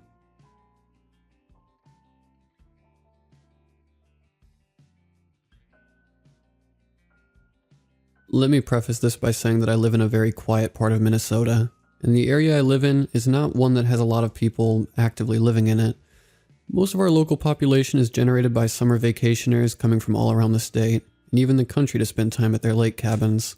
Anyway, there's a house on my street, about a mile down, and technically speaking, the house is the closest thing I have to a next door. Again, this area is pretty sparsely populated. I've lived here most of my life, about 20 years, and as long as I can remember, this house has been empty. When I was younger, I never really thought anything of it. It's a ways away, and I never really went out onto the road because we had enough property I didn't feel the need to explore over there.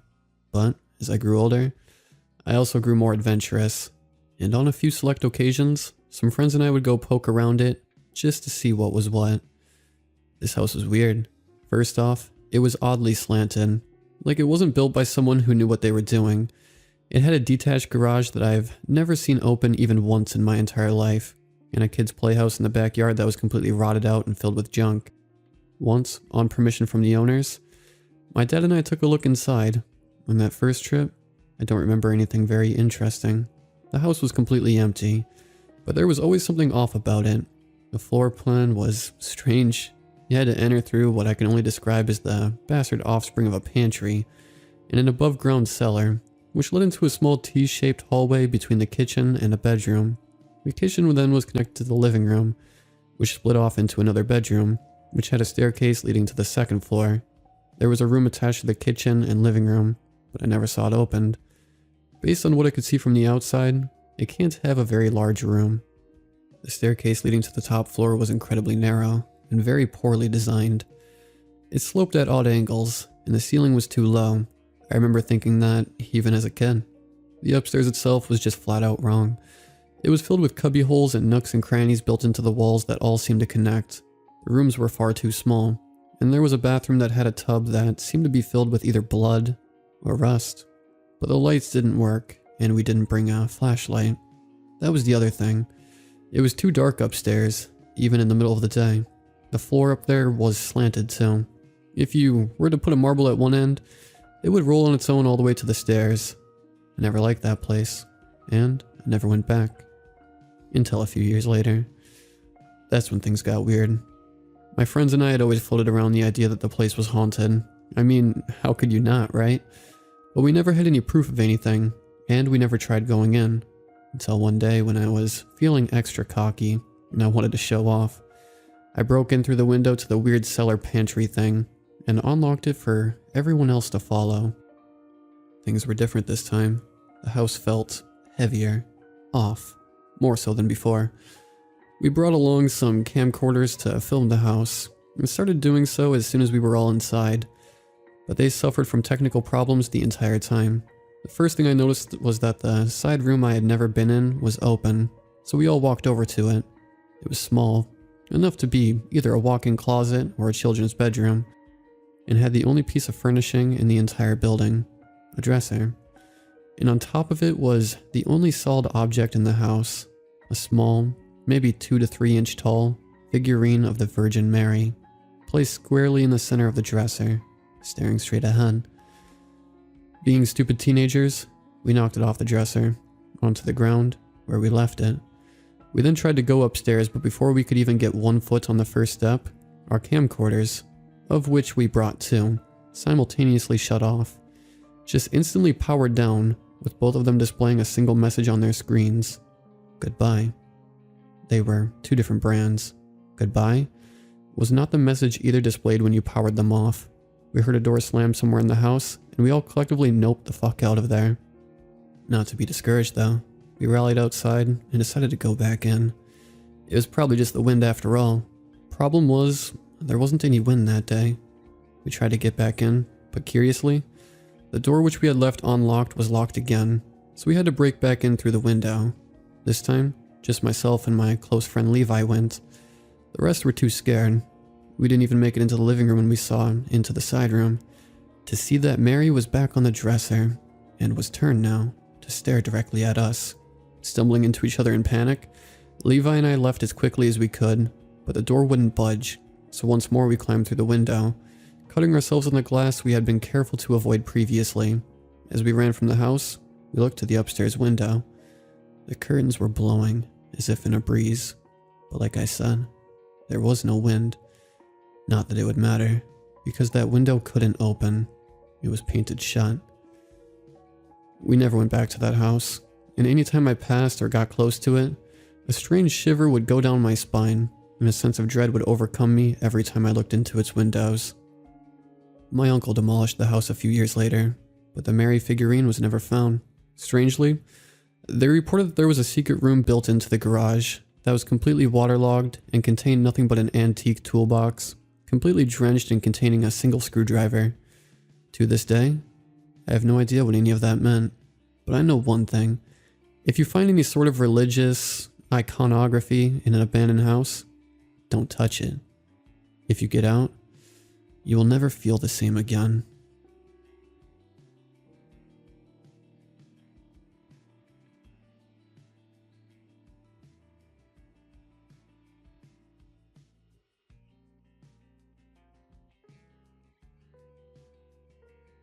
When I was in high school, me and my friends would always hang in the mall. One day we got bored and decided to explore other places that surrounded the mall. Across from the mall is a Walgreens that went out of business a few months prior.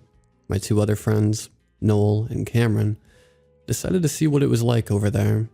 Well, Cameron said he had a feeling that we shouldn't go there. We asked him why. He responded with, "Someone else could already be in there." I looked at Noel. Noel looked at Cameron like he was stupid. "Why would someone be there?" Noel's son. Did you forget where we live?" Cameron's son. "We live in Georgia. It's not necessarily the safest part of it. A lot of crime, robberies, murders, assaults. Those kinds of things happen where we live. We decided to toss a coin. If it landed on heads, then we would go to the Walgreens. If it landed on tails, then we would explore a different place. I flipped the coin, and it landed on heads. We decided to wait an hour before going there. Noel thought it would be a good idea to drive there instead of walk in case something happened. When we arrived, Noel made sure to face the car towards the road. We watched the abandoned store for quite some time. It was about 1 a.m. when we decided to finally head inside. At first, we foolishly tried going through the main door. The door was one of those doors that opens automatically when a sensor notices that you are about to enter the store. Noel said, "Let's pry it open." "That's going to trigger an alarm," I responded. "Let's go through the back door." Cameron annoyingly said. We made our way towards the back door. Cameron knew how to pick locks and he kept his tools in his backpack. After we made it in, the first thing that we noticed was that the emergency lights were still on. I forgot to mention that we couldn't see inside the store because it had wooden boards on it. This place was ransacked. It still had the shelves, but they were mostly empty. We all decided to go to different areas of the store. I was looking in the back area of the store where they kept the extra items. I heard some noises that sounded like footsteps above me. I dismissed them, thinking it might have been an animal. I walked back to Noel and Cameron to see what they were looking at. They were looking at a cash register. "Do you think there's money still in it?" Cameron asks. "Can't you open it and find out?" Noel said. "Oh yeah, I guess I can." Of course, there was no money inside the cash register. After that, we decided to go near the refrigerators. There were bottles of spilled drinks and unopened drinks near and inside them. Why do you think they left all of these here? Right after I said that, we heard footsteps above us. "Is someone above us?" Noel asked nervously. "Let's get out of here," I yelled. As we were making our way towards the exit, we heard loud pounding against what sounded like some metal thing inside the ceiling. As soon as we got out, we ran into the car and sped like hell out of there. Before all this happened, I told one of my other friends, David, that we were going there. A few weeks later, he told me that he went to check the place out himself. He told me the place had an awful smell. I thought that was odd because I didn't remember a bad smell. And when I asked Noel and Cameron, they said that they didn't remember a bad smell either. David then said he called the police to check the place out because something didn't feel right. After hearing what he told me next, my blood ran cold. Someone got stuck in one of the air conditioning vents above the ceiling. The police said that he was there for at least a month. The police found a ladder and said that the person used the ladder to get onto the roof. It turns out the man in the vents was a person who escaped a mental institution that was a mile away from the Walgreens. Someone eventually bought that building and turned it into a Dollar Tree. I was surprised that this wasn't on the news or online. I don't think many people would go to the store if they knew what happened right above them.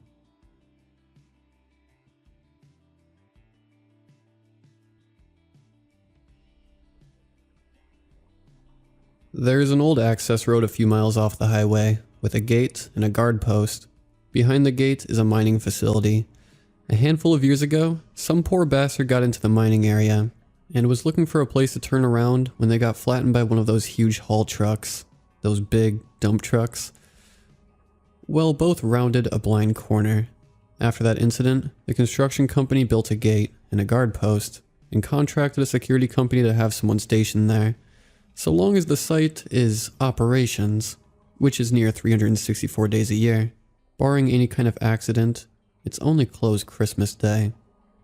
So there was one person always stationed there in 12-hour chunks. After a while, the mining company themselves asked for 2 guards per shift. That makes it a nice cushy job, if you get along with your partner. It's just hanging out, making sure no dipshit tries to take a shortcut where there isn't one.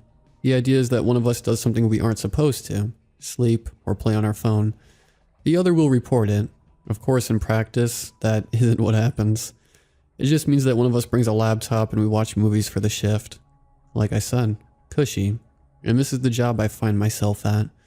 The post itself, it's called Checkpoint 2. There is no 1 anymore. That post was shut down when the security company and the mining company realized there was only really one spot they needed to worry about, and they never bothered to change the designation. Of course, the macabre joke is that the woods ate Checkpoint 1. Besides the big pit behind the post and the one road, there is nothing but woods.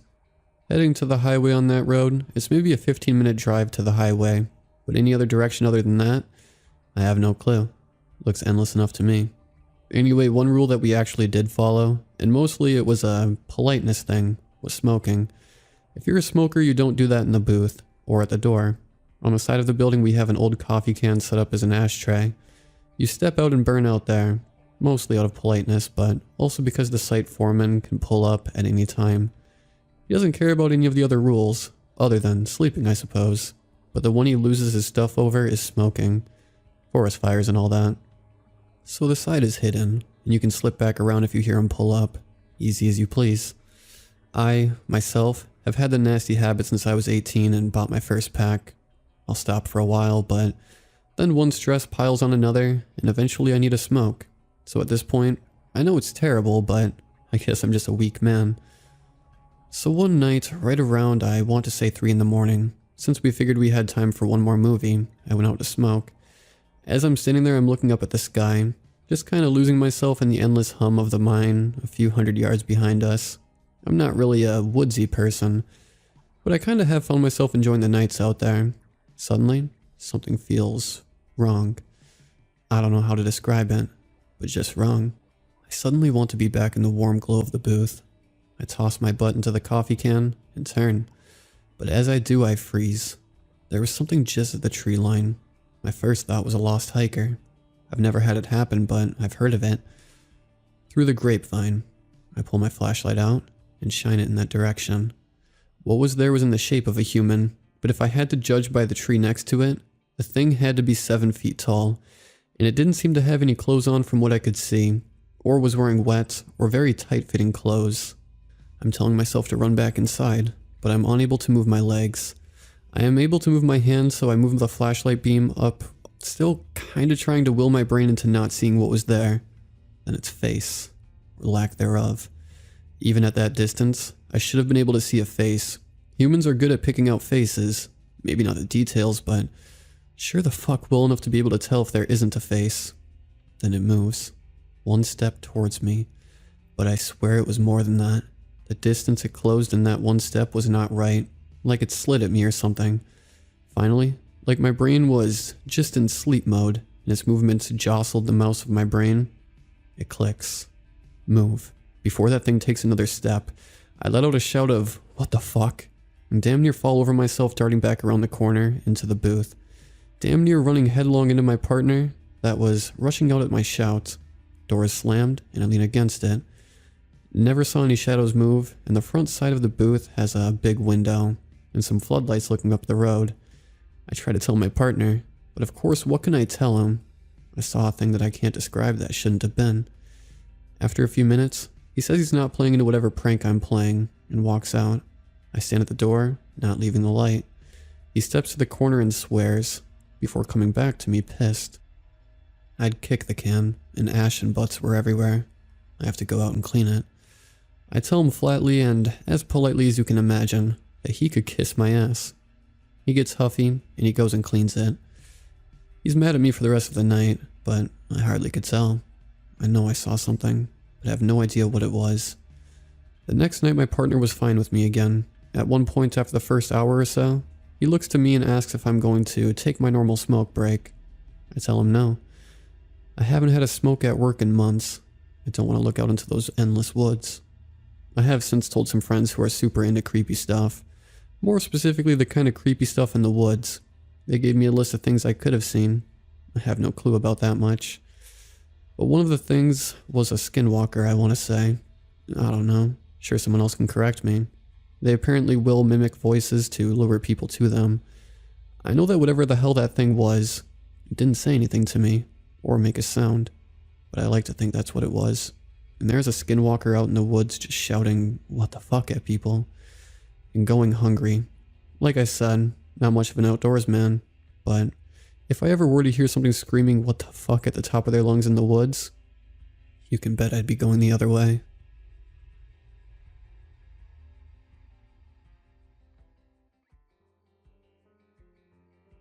I moved out of home about 3 years ago, and have fairly regularly insisted on having rooms in the various apartments I've lived in that either don't have windows, or at the very least have shutters that close. It always struck me as strange when my housemates would ask me, "Why do you always keep them closed?" I never gave them any details other than the usual excuses. Wanting to sleep in, keeps the temperature how I like it, all the usual excuses. None of them have ever known. For a bit of background, my old family house was in what you'd call a safe neighborhood, if such a thing exists. Nothing ever really happened, and it was just kind of boring. I'm an only child, and my parents usually gave me relative autonomy. They trusted me enough not to do anything stupid, and always made sure I was with someone if I left the house. And for a while, it all seemed pretty normal. 17 years I lived in that house, and it was in that last one that I first started getting a weird feeling. It tends to be the paranoid feeling you get when someone's watching you. Everyone experiences it at least once, and it's usually little more than an overactive imagination, but this time felt different. My bedroom used to look out over our backyard. It was generally pretty blocked off.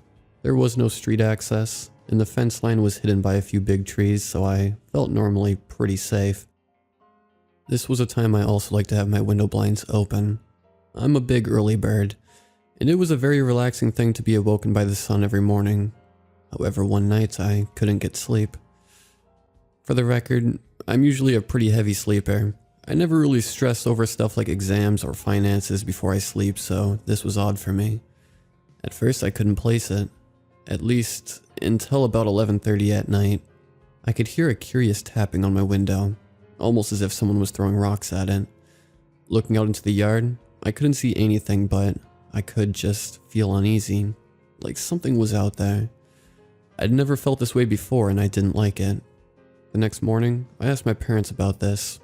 They hadn't heard anything. but told me if I was on edge to maybe listen to something as I slept. I tried it that night and, to my concern, it didn't seem to help. I couldn't hear any tapping anymore, but I still felt uneasy. Looking out into the yard, I still couldn't work out why. Even under a full moon, when my backyard was illuminated, I couldn't see anything. I thought through all of this, I must just be losing my mind. That was the first night I ever closed the blinds. The next morning I still felt on edge, and my parents finally decided that it wasn't me that was the problem. They'd never seen me act like this, so they were just as concerned as I was. As it was Friday, they told me I could have a friend over, hopefully to ease my mind a bit. To their credit, kinda did. My blinds were still shut, but my friend at least understood and helped to take my mind off of it, even just for a while. Us being teenagers, we naturally were awake pretty late, the room only lit by a lamp as we talked into the night. My friend, clearly seeing that her being there was having a positive effect, and finally convinced me that I was just being silly, and that it was probably just a bird or something, and that it was probably gone by now. That was until the next morning. How the mail delivery service in my town works on the weekend is all mail comes on Saturday in the mid-afternoon.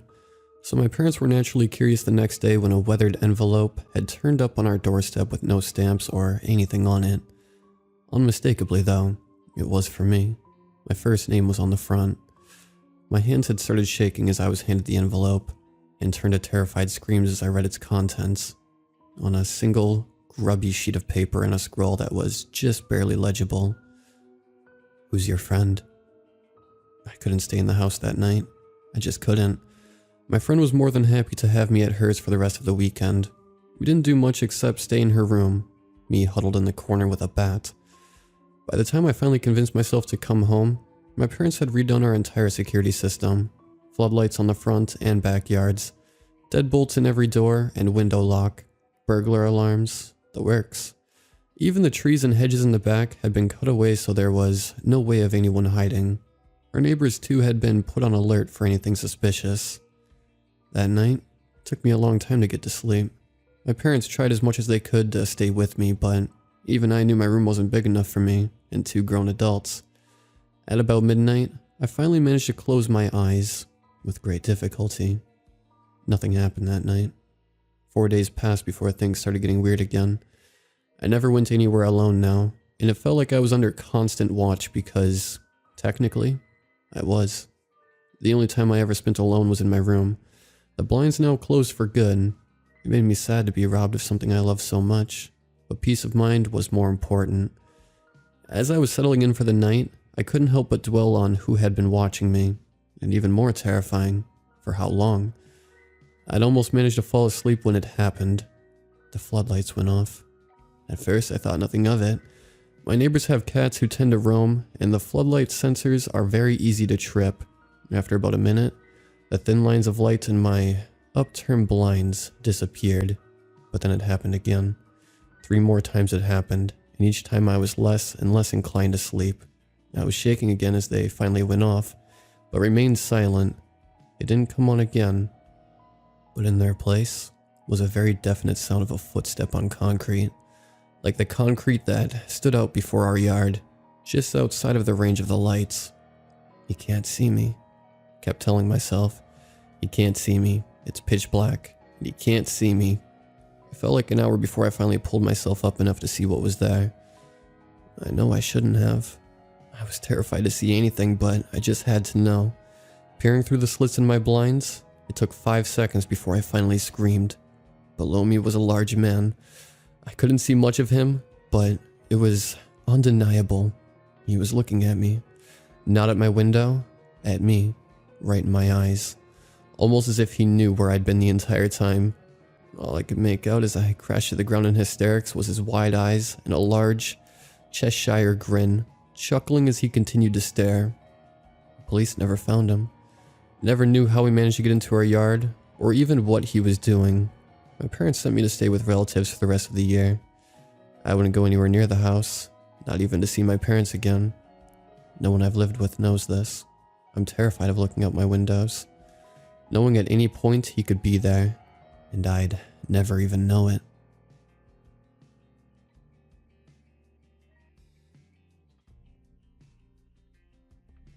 It was early yesterday morning when I got up for work, earlier than usual. I hadn't slept much because I was so tightly wrapped around this case I've been working on. Serial killers. In the sewers. Crazy, I know, but we'd already found many, many bodies down there. It started when the lines backed up and a crew went down there to unclog the drains. It happens a lot in big cities. Grease from restaurants would wash down the drains and later cause big nasty clogs. Except it wasn't grease this time. My partner and I had been looking into this for months and I hadn't found any leads so far. Until later that same day, when a voice described best as nails on a chalkboard, if those nails had smoked for 30 years, if that makes sense, called in. She said she had an idea of what might be going on, and I jumped at the opportunity. She's probably just some nut who stares into the TV all night, Marissa. My partner Kellen had said, but I didn't care if that's all she was. Out of all the stations we had running our 24/7 number, she'd been the only person to call in 2 months. I rushed to her address, after she insisted she was unable to come in and knocked on her door.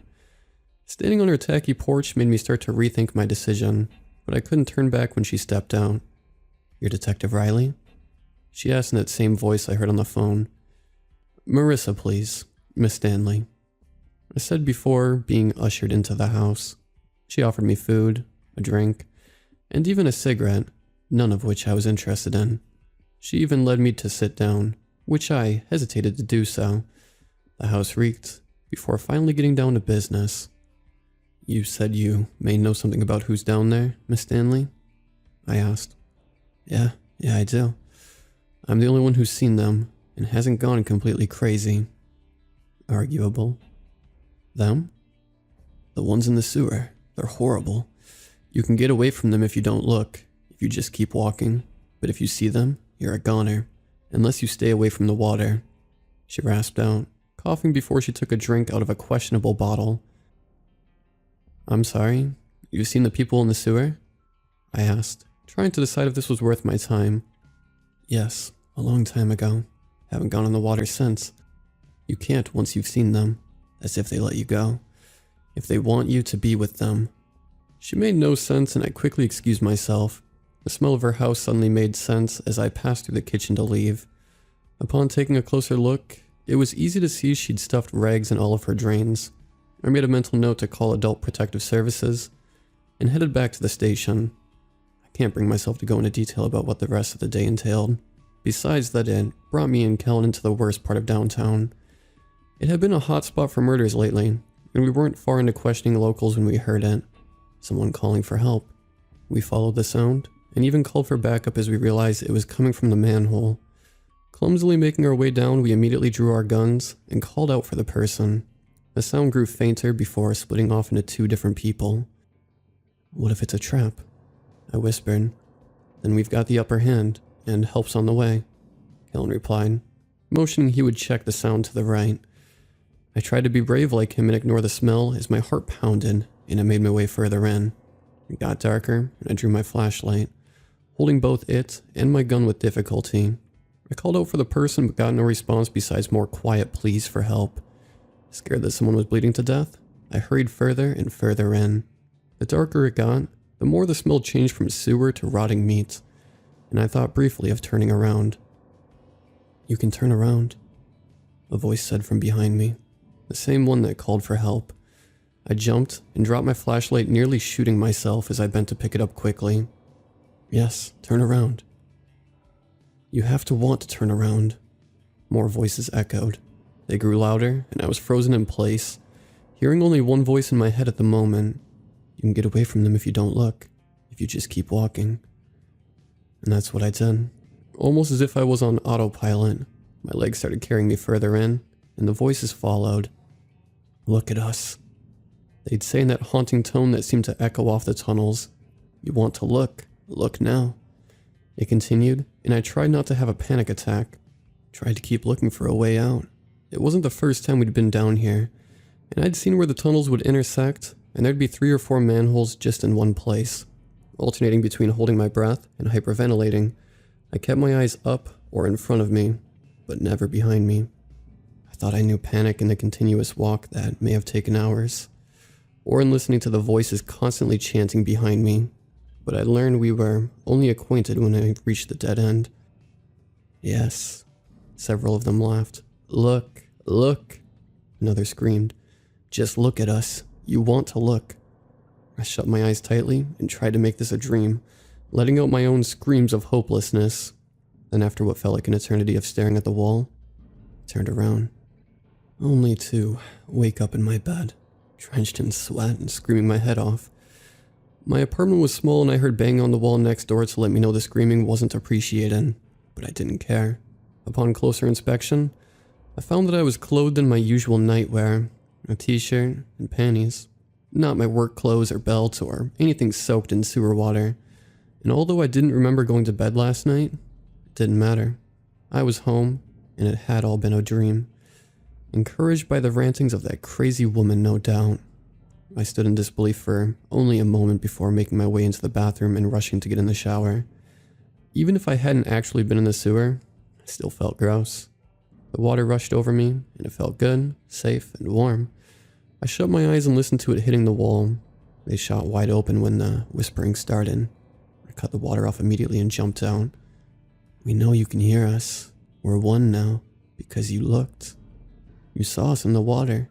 Now you'll see us every day. He continued. And I remembered their horrible mangled faces, dripping with water and blood, their teeth and bones jutting out at awkward angles. Soon we'll be in everyone's water, in everyone's mind, because you looked. It's been so long since someone looked, since someone let us in, they whispered. And that's why I'm writing this. I don't know how long I'll have. I've tried to stay away from the drains, but I've drank everything in the fridge. I don't feel safe leaving. I don't feel safe anywhere, because it's not safe. It's not safe to look at them, not even in your own mind. Not anymore. They're in the water.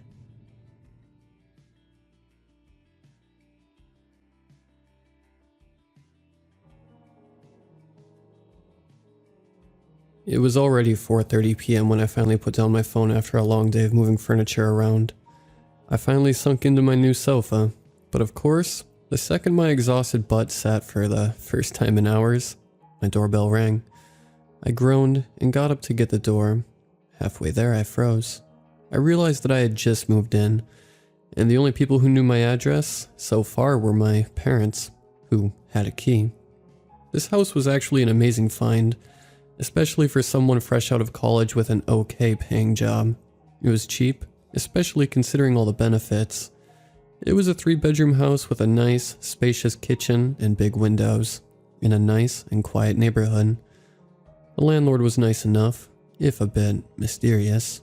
She wouldn't tell me anything about the house itself, and refused to talk about the previous tenants when I asked why anyone would give up this house, but was flexible with rent and very open to help with any issues. Tiptoeing the rest of the way to the door, I carefully looked through the peephole. All I could see was my peaceful new neighborhood. Looking down, I saw something right outside the door. Checking again that there was no one outside, I opened the door slowly and took the box. It was a small cardboard box with no information anywhere on it. I went into my kitchen, cringing at the bright yellow wall. That would take a while to get used to. Grabbing my pair of scissors from the drawer, I cut open the box to find a small black pen drive. This is where I should have stopped, but being a curious man, I took the pen drive to my bedroom where my laptop was and plugged it in.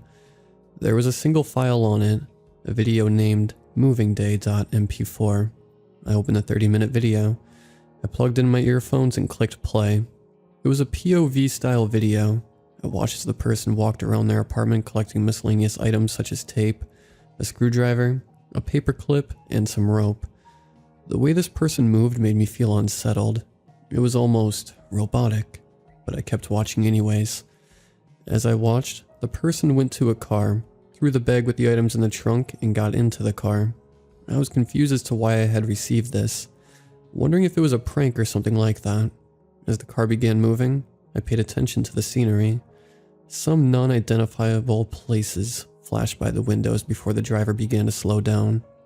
I was at about 22 minutes in by now. As I looked closer, I saw what looked like my street. A chill ran down my spine as I saw the peaceful houses on my block out the car window. As they got out of the car and used the paperclip to open the door, I became increasingly uneasy. Was I watching a robbery? I was overcome by dread, concerned about what I would witness next. As the door swung open, the person walked into a bright yellow kitchen. My kitchen.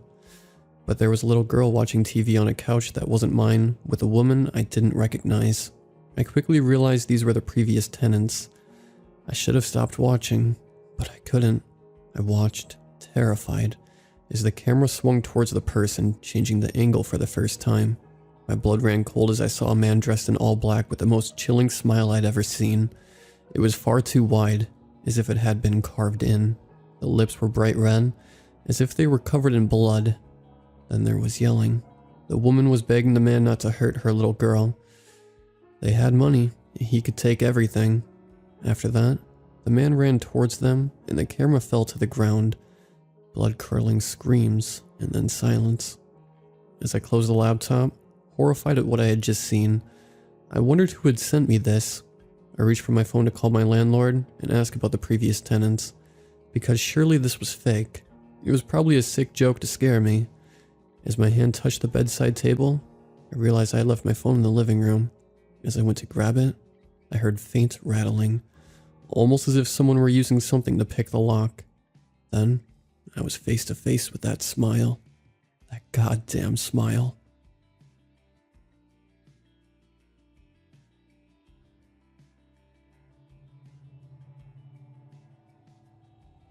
I honestly don't know how to begin, other than the fact that I am still alive, I think. I suppose, at the beginning, when life took its first turn. With it being 2020 now, I feel I need to explain some things. This particular incident took place in 1983 when I was 8 years old in rural, very rural, Missouri.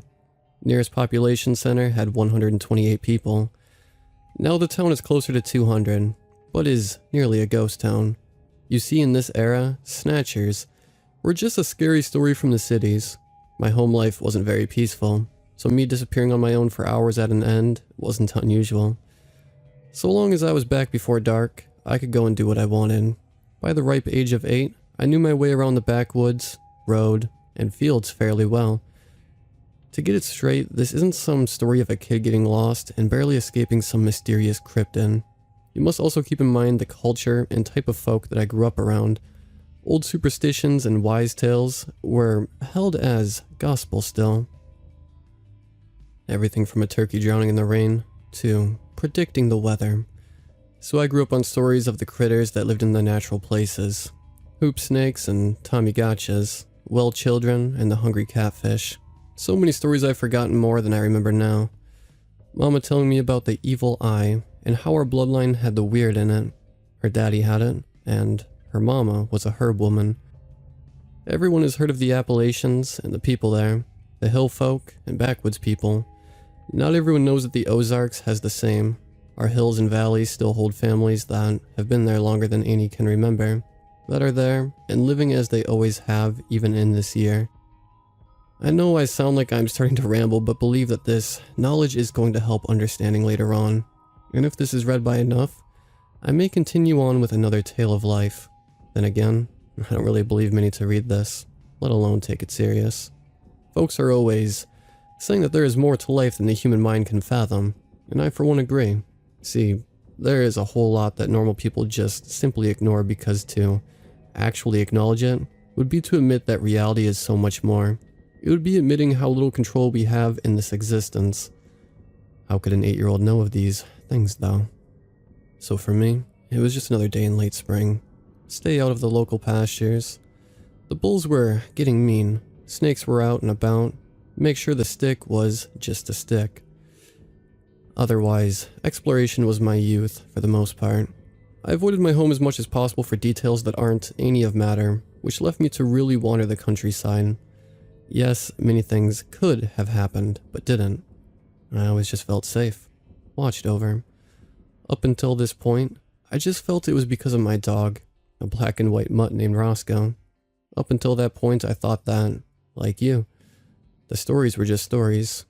See, it was getting toward evening and I had stumbled on a big old flat stone run smooth by hundreds of seasons of rainwater washing along a creek, and it was grown over with moss. Ever lay down on a bed of moss? It's soft and comfortable. With warm sun, it is easy to lose track of nearly everything, which is what happened.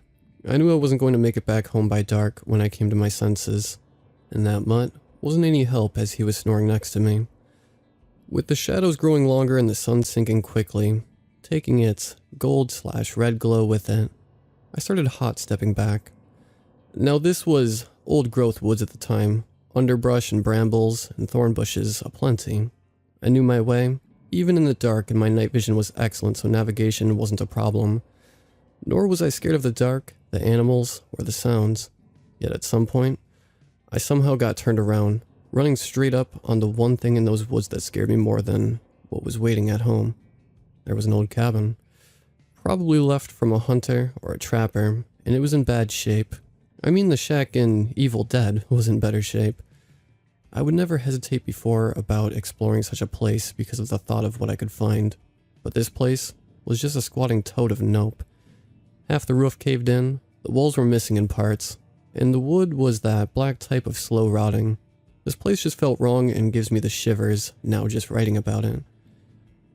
I was starting to leave that forsaken place when I caught the flicker of movement from inside. My first thought being that it was just an owl or a raccoon. I looked back. Whatever was inside was much larger and moving toward a surviving window frame on the side of the ruin. Every bit of me was screaming to run, but I just had to see, to know. A shape came flying out the window, landing near enough to me that I could see what it was. On the ground was the head of a bull. I tried to run, but a fog began to fill my head, making me dizzy as all hell, and I didn't know up from down. I stopped trying to move and saw a shape come out of that place. Not ashamed to admit, I pissed myself as I least managed to turn around. A skeletal hand reached over my shoulder and, grabbing my chin, tilted my head back. That grip was cold, to the soul cold, and a vice had nothing on the strength. Nails or claws or talons to this day, I don't know what tipped the fingers. Just know they were sharp. Sharper than my dad's old straight razor. Every muscle felt held in place, and I could feel this thing's presence. I refused to open my eyes. I didn't want to see it. Bad enough I felt its touch. It was close. Closer to me than you are to this screen right now, when it inhaled my scent, deeply as if trying to judge the way you would smell a rose, or test the wine cork. Then it spoke. By all there is, that was the worst part. Have you ever been in a real, natural cave? Not one of those with the guided tours, but one out in the middle of nowhere? The air gets chilly once you are in far enough, and there is a wet smell to it. Minerals and soil too. It doesn't smell bad or good, but it is a unique smell. That is what the breath smelled like. Damp earth and stone and age. It only said 2 words. Just 2 before it was gone in a rush of branches and shadow, leaving me in a state of terror and confusion with a cut on my chin deep enough I still have a scar. I still hear the echoes of those hissed syllables. Not tonight.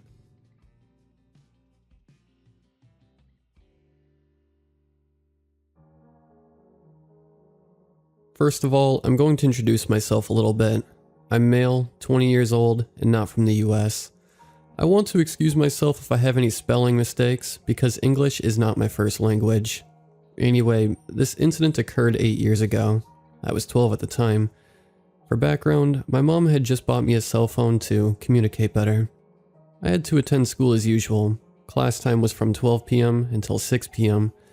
So I just organized my bag with everything I needed for class and put my brand new cell phone in my pocket.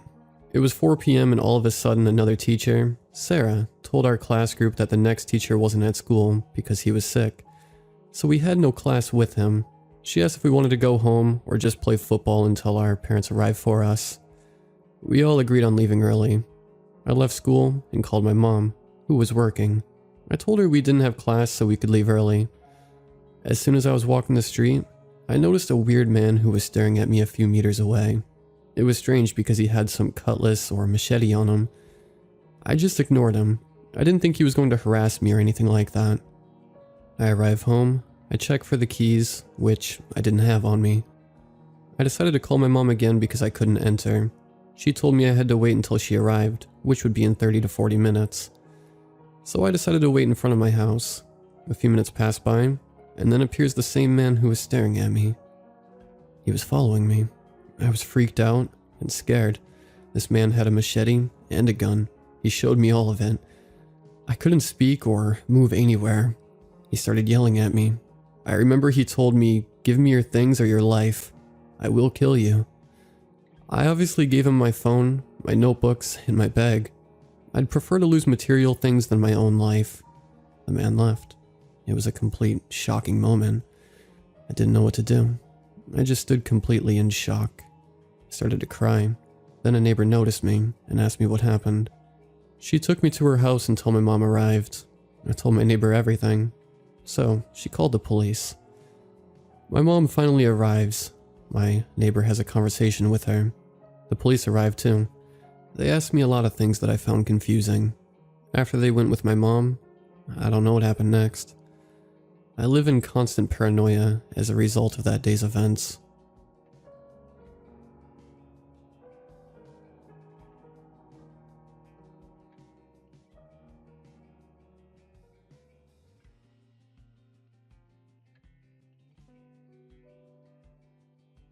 It was 7 a.m. We were woken by the sounds of chirping birds and heavy rain. Today marked the first day of summer camp. I wasn't ready to start the day yet. My sleep schedule consisted of not going to bed until 5 in the morning and now waking up until 2 in the afternoon. I went outside and ran outside and into the main building with all the other campers. I walked in with my clothes soaked from the rain. All the counselors were there too. "Attention everyone," yelled one of the counselors. "Today's the first day of summer camp," they exclaimed. The only response was the silence that came from the campers. You could tell how ecstatic everyone was. So the first thing I'm going to go over is the camp rules. Rule 1 is no going out of your sleeping cabin past 10 p.m. unless instructed to stay outside. Rule 2 is no bullying any other campers. We won't tolerate it. Step 3 is not exploring past the campgrounds unless you're with a counselor. "Why?" said one of the campers. "Is it too scary for the campers?" he said in a sarcastic voice. "You don't want to find out," said one counselor. "Anyways, let's carry on with our first day." The whole day we went canoeing, fishing, and archery. Later that night, they had a campfire outside with hot dogs and s'mores. It was almost 10, so that would mean the campers would have to go to bed soon. "Attention campers, it's almost time for bed. Please be in your cabin beds within the next 10 minutes. Thank you," said a counselor. I was walking back to my cabin when a kid ran out in front of me and asked me to go beyond the campgrounds with him. It was a kid from earlier that was making fun of the rules. His name was Michael. He was with one other kid. He didn't talk much, but his name was Josh. I was debating if I should go or not, but I got curious and wanted to explore. We made sure nobody was looking, and we ran into the woods. We checked back to make sure nobody followed us. We walked for a while until we found a small shed hidden behind some trees. "Let's go in," said Michael. "I don't know if we should," said Josh. "I don't get good vibes from this place." "Aw, you're too scared to go inside?" Josh stared at him for a minute or so, then he proceeded to say, "Lead the way." We walked over to the shed. We couldn't see an entrance in the dark, but Michael pulled out a flashlight, and we found the door. We walked into the building, and we were hit with an extreme stench of rotten garbage. We looked at the ground, and saw a large group of corpses piled on top of one another. I wanted to throw out my stomach because of how disgusting it was. My stomach churned and twisted as we saw the bodies. Michael yelled at us to leave, so we ran out the door. As we were running, we saw a dark figure standing there. We stopped in our tracks and stared at it. Michael pulled out his flashlight and pointed at the figure. As we looked at the figure, my whole body shook. I couldn't move. I was paralyzed. The figure was a man. He seemed to be about 6 feet tall. He was broad-shouldered and buff. He had a smiley face mask on. The mask itself wasn't scary. It was just unsettling. The mask seemed to be covered in something. I could only assume it was blood. We exchanged stares for a few minutes. He started walking towards us quite fast, so we started walking away. He pulled out a machete from behind his back and started running at us. Michael dropped his flashlight, and my only instinct was to run. I ran like I never had before. I looked behind me, only to see the man running right for me. Michael and Josh were running right next to me. As we were running, Michael's tripped on a tree root. As I was about to help him, a man ran out from the trees and was right next to me. I couldn't save Michael, so I had to run. I ran and ran until I found the cabins. I didn't decide to look back till I reached the cabin. Josh was with me. We were both tired and out of breath. We ran to the cabin the counselors were in and told them what happened. They called the police, and they asked us a few questions. We told them we found a shed in the woods with corpses, and we told them that Michael was the only one who didn't make it. We led the police to the shed. As we walked in, no smell hit us. There were no bodies on the ground, and there was no evidence of anything. We thought we may have just been imagining it. We thought the corpses didn't exist, the man didn't exist, and we thought Michael didn't even exist. Later that night, Josh and I were in the cabin getting ready to fall asleep. We heard a knock on the cabin door and thought it was a counselor checking on us. Josh opened the door, only to see the man with the smiley face mask standing right in front of him.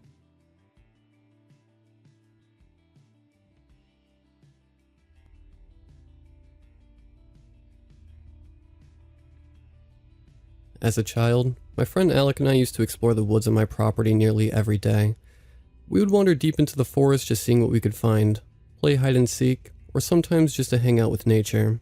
This continued into our late teens when we brought our group of friends out to camp overnight. We started off our hike around 1900 and walked around 2 miles into the forest until we found the perfect spot to set up camp. A wide open clearing, close to dusk. Alec started to unpack and set up the tent while the other 4 of us set off to find suitable firewood among the tall trees.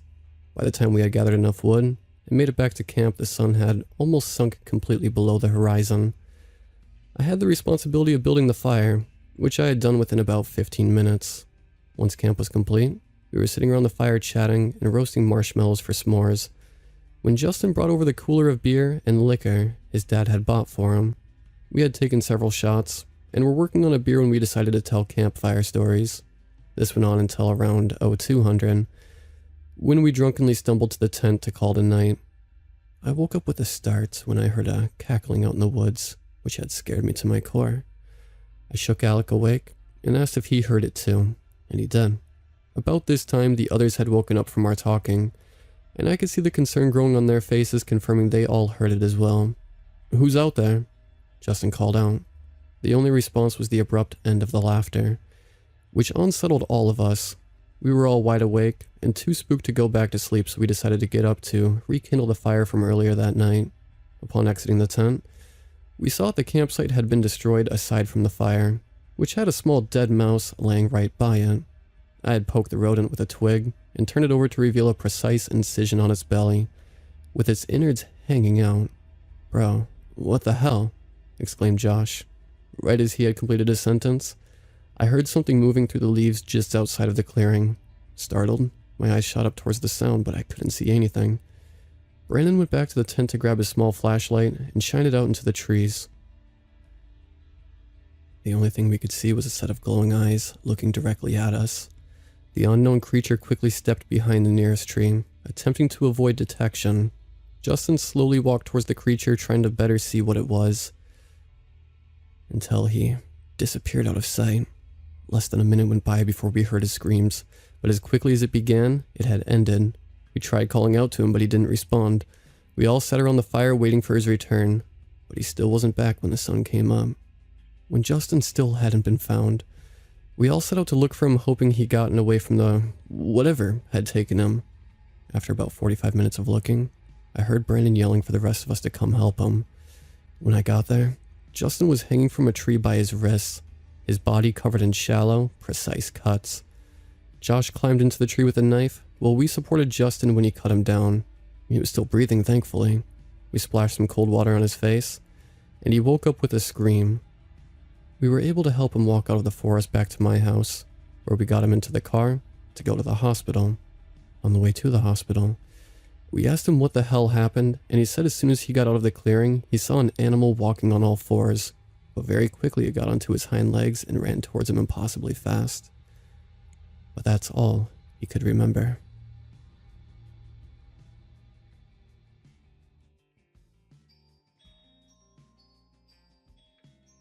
This happened years ago when I was about 17.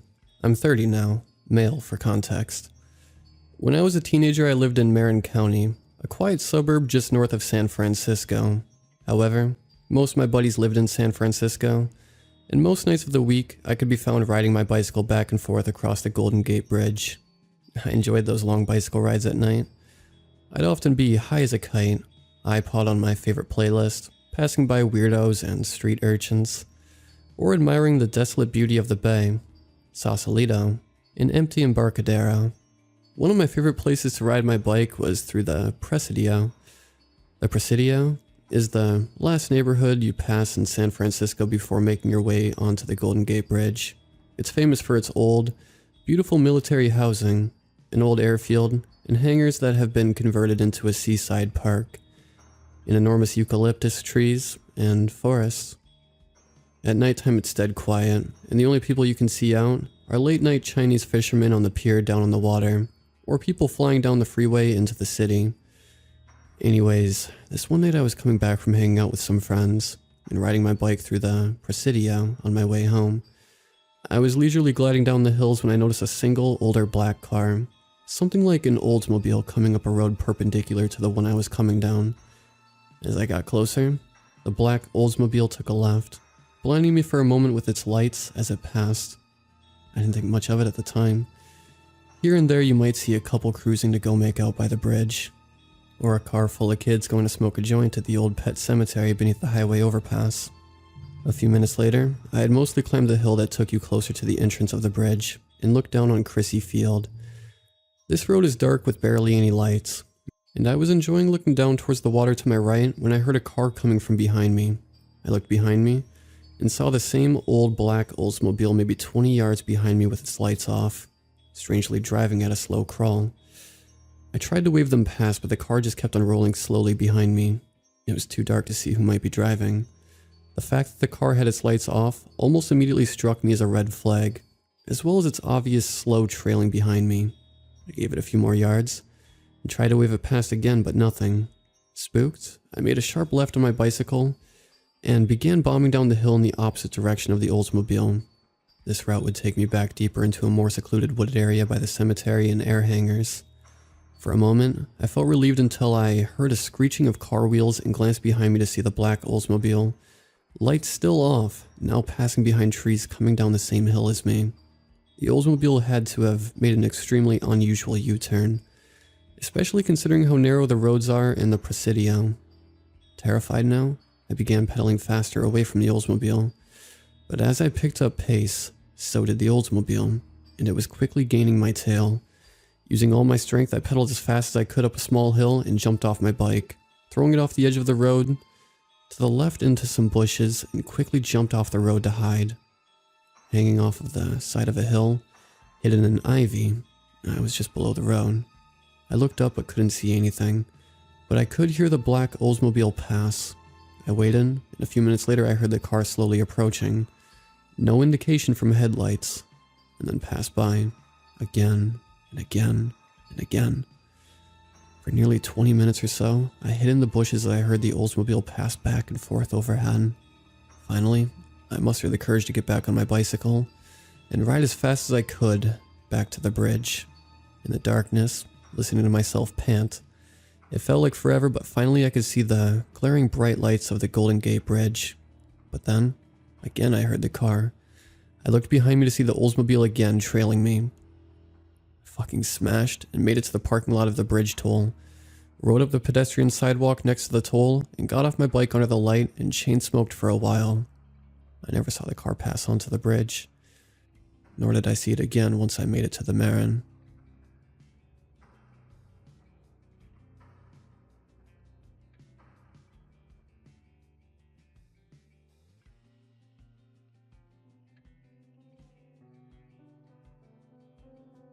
I was 6 months out of college with a business degree and no job. The endless amount of rejection emails was starting to take a toll on my self-esteem.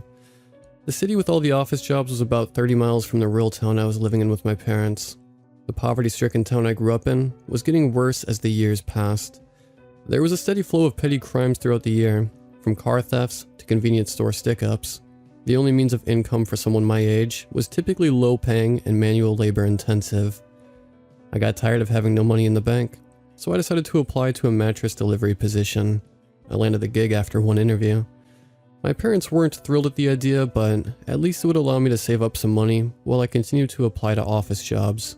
My father, a local car salesman, and my mother, a stay-at-home mom, were both supportive of me and longed for the day I made it into the city and out of our dump of a town.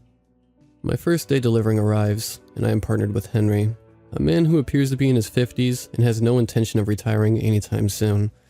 This is his career.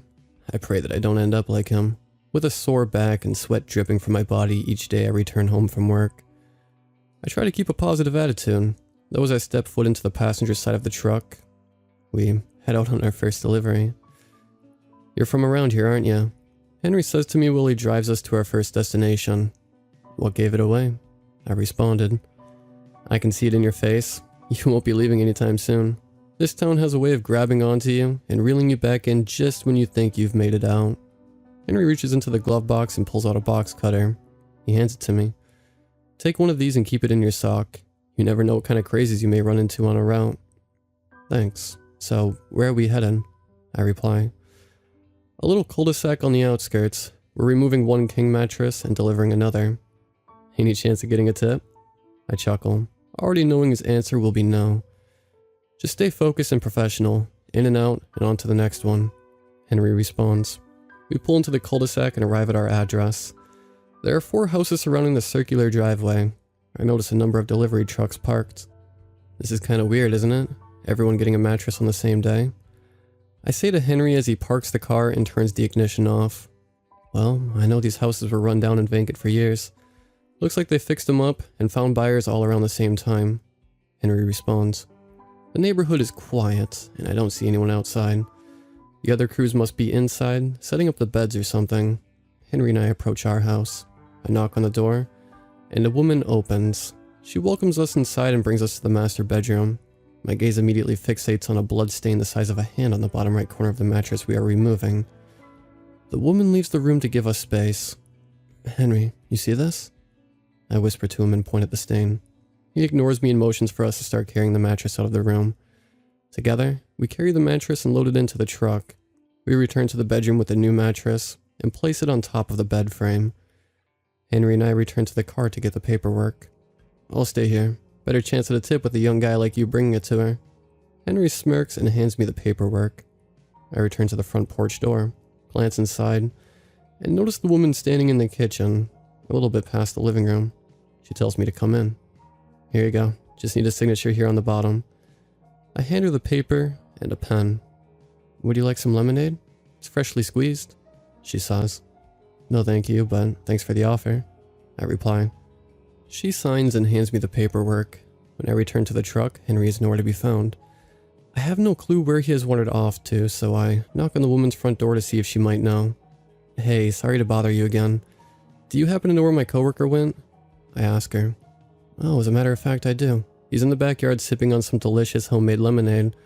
Hard to resist on a sweltering day like today. Why don't you come on back and have a glass?" Henry must have walked around the house to the backyard. There must be someone else this woman lives with who invited him over from out back. I follow the woman and step outside. I don't see Henry. Something crashes against the back of my head. I drop to the ground and pass out. When I awake, the brightness of the sun is almost blinding. I quickly realize that I am tied up to a mattress. My mouth is covered with tape, and my chest is bound by rope. I turn my head to the left and right. There appear to be mattresses on both sides of me, as well as below me. Every mattress has someone tied to it. It looks like we are out in the middle of the street. I lift my head up and see Henry on the mattress in front of me. I can hear a woman's voice start to approach from behind me. It sounds like the woman who offered me lemonade. Another voice from the left, another from the right, and one more near the base of my feet. I look around and see 4 women surrounding the mattresses. They are all wearing black dresses. I try to slither out of the rope, but I'm unable to get any traction. I pause my efforts to see what the women are doing. The 4 of them raise their hands in the air and look up at the sky. "We bring you an offering. Take them and set us free," the woman behind me says. The 4 women focus their attention on Henry. As he starts to squirm, the women's eyes turn marble white. My heart starts pounding as Henry's mattress floats up in the air towards the sky. As Henry vanishes, one of the women collapses to the ground. When she stands back up, I notice her eyes are back to normal. The other 3 women rush up to her and hug her. "You see, it really works. Only 3 more to go," one of them says. I hear a car approaching from down the road. I look up as it pulls near us. I can see a dealership sticker on the window. It must be my dad going on a test drive with someone. The women turn their attention towards the car as it pulls up next to us. My dad steps out of the passenger side. "Tyler, is that you?" he shouts. I nod yes to the best of my ability. As the women slowly walk towards my dad, I'm able to reach just far enough into my sock to grab the box cutter. I cut myself loose and cut the ropes for the other 2 men. The women are inches from my dad now, so he hops back into the car, and the driver starts backing the car up slowly. The women turn their attention back on the 2 men and I. As they walk towards us, the 3 women with white eyes are plucked from the ground and launched into the sky, slowly fading away from our sight. Their shrieks are overwhelming even as I cover my ears. A few seconds pass and the sound is gone. I look at the one remaining woman. I'm sorry. She continues to say as tears run down her cheeks. My dad yells out the window, pleading for us to hop in the car. The 2 men and I hop in the back seat as the car drives down the road, creating a bit of separation from the one remaining woman. My dad tells me the cops are on their way. We sit in the car and watch the woman who has not moved. The cops eventually arrive and arrest her. A year passes and I hear that the woman still has not said anything to the cops about what went down that day. I of course decided to quit my mattress delivery job immediately. I joined my father at the dealership and got some selling experience. With that experience, I was recently able to land a software sales job in the city. And for Henry, well, nobody in town seems to believe me when I tell them what I saw with my own eyes. Deep down, I feel like Henry saved my life that day, and for that, I am grateful. As far as getting a good night's sleep after experiencing the events of that morning, I've made it a habit of sleeping on a couch instead of a mattress. It just feels right.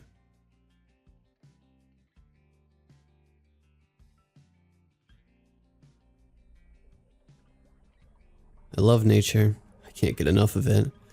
Well, I grew up nearby, and my father would always take me along with him. He would show me the ways of gathering, foraging, and hunting. He also told me to always respect the land we walked on, to only kill when necessary, and use only enough that is needed. Never allow greed to consume you. Take what you need and respect the land.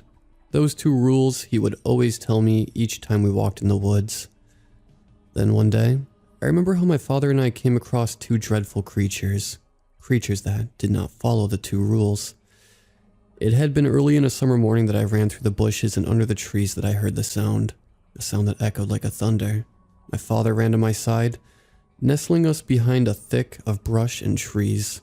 That is when I saw one of the animals of the woods cry and beg for help.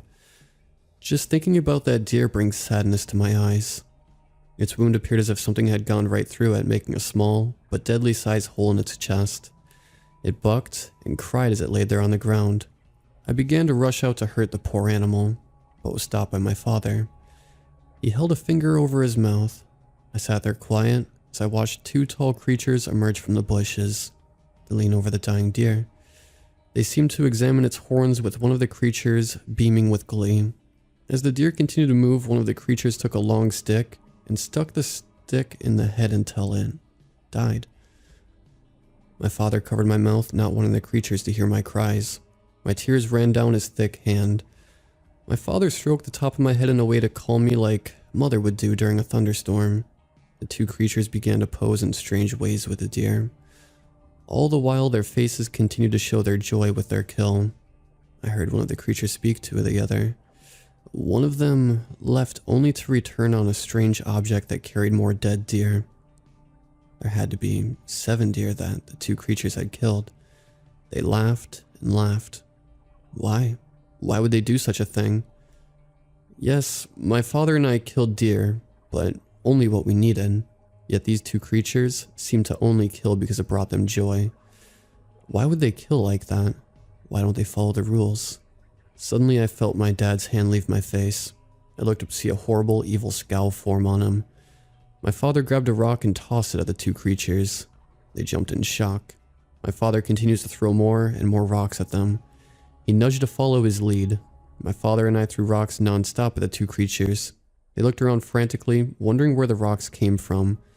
But my father was smart. He knew to stay hidden. Then my father let out a horrible sound I never heard from him. The two creatures backed in fear, jumping on their machine. They fled just as they appeared. My father and I emerged from the trees. I kneeled down to the deer that they had left. My tears fell down upon the body. My father stared in the direction the two creatures ran with that evil scowl on his face. Yet as he heard me whimper, his attention turned to me and his scowl vanished. "I know," he said. "It's a sad thing to see indeed, how those things can just kill and kill. Yet I don't blame them. That's their kind. It's their nature." "But why, Father?" I cried. "Why could they do such cruel things? There are even times I don't like to kill deer. I prefer to watch them or play with them. They're kind and gentle creatures." My father placed a hand on my head. "I know, son. Even I love the deer. I love all the animals in this place. That is why we only take what is needed for us to eat. We never do what those dreadful creatures do. They just hunt for sport." Tears continued to fall from my eyes. "But why, Father? Why are they so evil? Aren't they like us?" "Yes, my son, but they even fear us. Unlike us who would scare their kind off with a fight, their kind would do whatever they can to capture us and maybe even kill us. I don't understand. Why we can't understand each other like our ancestors did. Why do they fear us? Why do they kill for sport? Why do they not follow the two rules? Why, Father?" My father shook his head. "I'm sorry. I cannot answer those questions. I don't believe anyone can." I dried away my tears.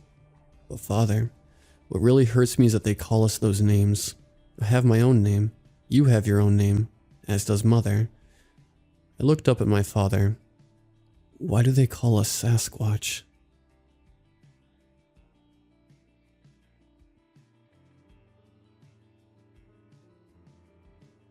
So this all happened about 5 years ago. I had just turned 21 and my life was admittedly a mess. The night of my birthday I went out and got absolutely hammered, and my wasted ass decided it would be a great idea to cheat on my girlfriend with her best friend.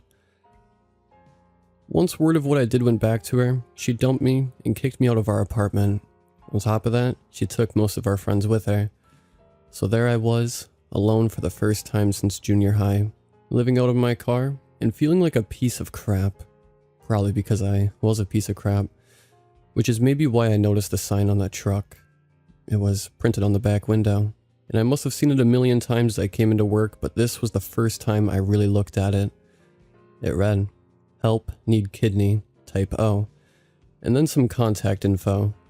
Now I'm not all that spiritual or anything, but I realized as I read that sign that I had built up some seriously bad karma, and given that I have type O blood, maybe now was the time to do something good for once. So I gave the phone number a call.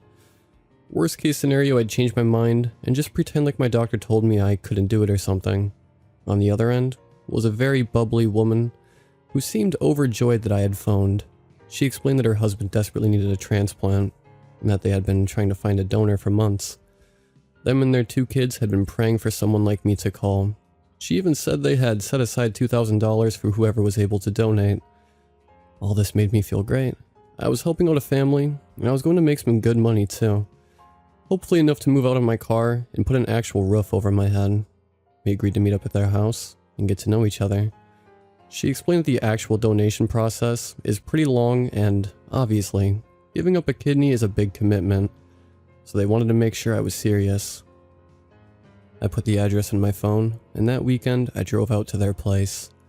They wanted us to meet up at 7, and because it was late October, that meant that it was going to be pretty dark by the time I set out. Following my phone's directions, I soon left the city and found myself down a series of winding country roads. By the time I reached their address, it was pitch black out. I stepped out of my car and walked to the direction of their home, only to find an empty lot. I looked around. There wasn't a house in miles. Maybe they gave me the wrong address. As I walked back to my car, I started to have an uneasy feeling, thinking that maybe this whole thing was more than I could handle. As I unlocked my car and stepped inside, I decided that when I got back into the city, I would give that bubbly woman a call and tell her I couldn't go through with it. I sat down in the driver's seat and adjusted my rearview mirror, only to catch the reflection of someone in my back seat. It's the last thing I remember. I woke up in a grimy motel bathroom, my body in absolute agony. My lower back radiated pain, and I had a splitting headache. I checked myself in the cracked mirror. There was a large stitched-up incision right where my kidney had been. I slowly walked into the motel room and found my clothes folded up with my car keys and an envelope on top. I opened the envelope to find $2,000 and $100 bills and a note that simply read, "Thanks for everything." Once I composed myself, I went out to my car and drove as far away from that city as I could. Now I know that the first response is being abducted and getting your kidney stolen would be to go to the hospital or call the police, but I was just so spooked and frankly embarrassed by the whole affair that I did my best to pretend it never happened. Besides, they did pay me. Eventually I healed up, and outside of the scar on my back, I was more than happy to believe it was all a bad dream. At least until a couple days ago. You see, I've been starting to go bald, and the other day, I decided it was finally time to just shave it all off. When I looked in the mirror after all my hair was gone, I noticed something. A second scar across the entirety of my scalp. I stared at it for what seemed like an hour, a terrifying question eating at my very soul. What else did they take?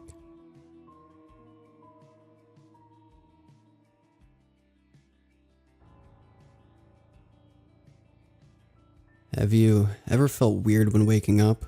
I'm not talking about waking up in a weird position and having an entire soreness thriving in your body. Like, have you ever woke up feeling like you had got up that night and did something you would never do?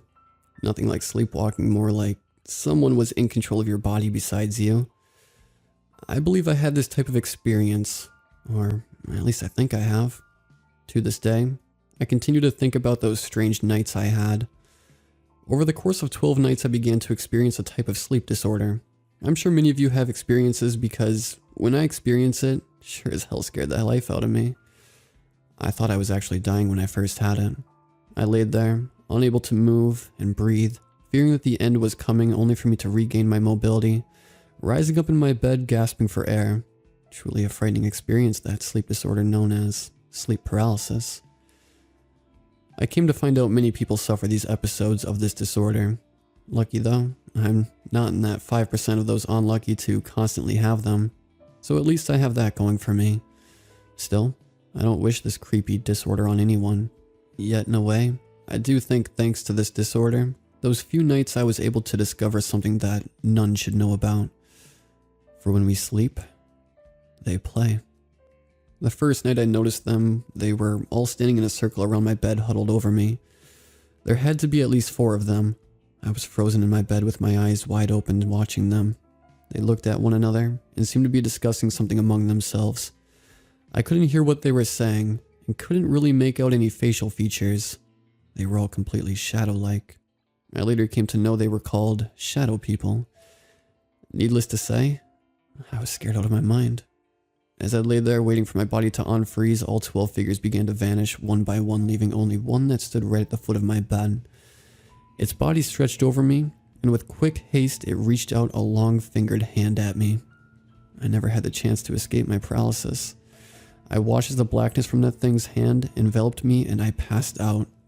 That morning I awoke feeling groggy with my stomach grumbling with non-stop pain. I felt something around my lips.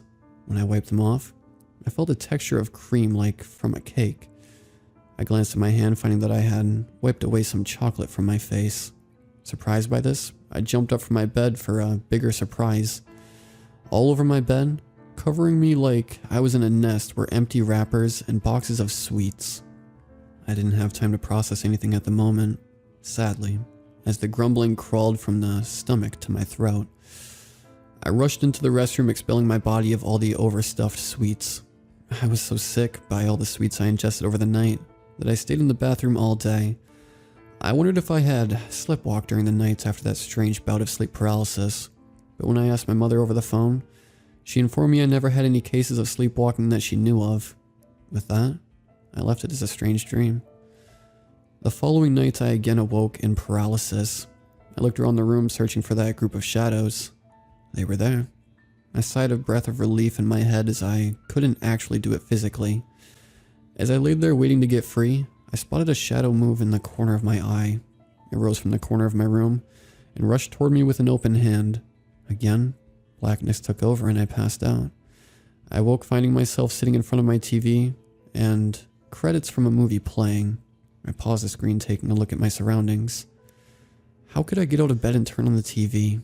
Then again, I heard of people sleepwalking and exercising. I saw that I had gathered all my DVDs and must have binge-watched them in the night. I stood there scratching my head over the sight. Having another night of this began to seem strange, so I looked online, trying to find any solutions. Most of what I found just showed me to get better sleep with one site, even giving me a list of things to do so I won't sleepwalk. I didn't really bother with it. However, the strange event I had dealt with a night that started the same as the last two. But this time I awoke in my bed. I began to think that my sleepwalking days were over until I saw my phone. I had multiple missed messages from my friend. He seems to be concerned, then grew into a rage as I scrolled through the many messages. After finally calling him and asking what was going on, he stated that he had never saw me act the way I did. From his words, he was at a club with some friends just enjoying the nightlife when I strolled in. Mind you, I'm a very shy and introverted person. I came strolling in asking for the hardest shot of alcohol my friend had ever seen.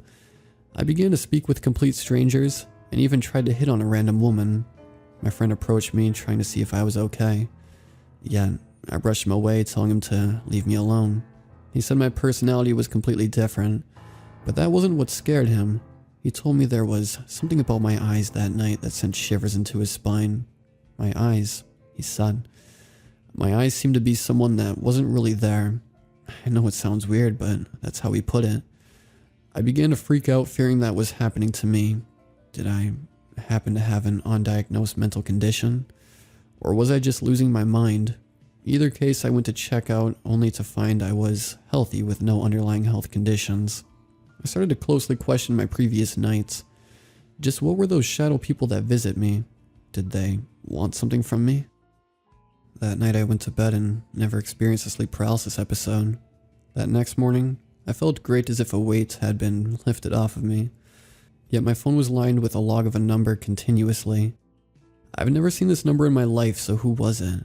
I called the number both curious and fearful of what it might be. An upset woman picked up, asking, "Why am I calling again?" I told her I was sorry, and that I had happened to lose my phone and wondered who this number was.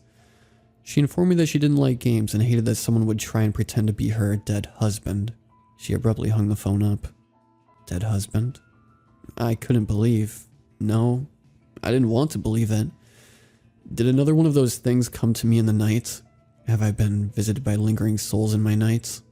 And why would they want to use my body? All of the questions rushed into my head, turning it into mush. I sat down trying to calm myself and think about this rationally. Though what she said, if it was true, then maybe her dead husband came back through me, wanting to say goodbye, or at least hear her voice. I would like to say that those 4 experiences were the end of my strange nights, yet sadly I did have one more night. It happens a month after my past experiences. I woke up in a state of dread as if something had lingered in my room. It sent every emotion flowing through me. The darkness seemed much darker. I watched as a faint outline of a tall person stood at my bed. I watched as they towered above me. Unlike the others who reached out a hand toward me, this one did something that still haunts me to this day. A long and wide white smile formed on its face, stretching from one side to the other. The sight of it was so horrifying that I tried to scream, though it only came out as a whimper. I watched as the darkness soon took me over. I felt my body get taken over by this thing, and watched as my sight left me. I hover in a strange place of darkness, fearing this was truly the end. As I waited and waited, I felt a sudden force shoot through me. That is when I woke back up in my living room on the couch. I gasped the loudest I had ever done.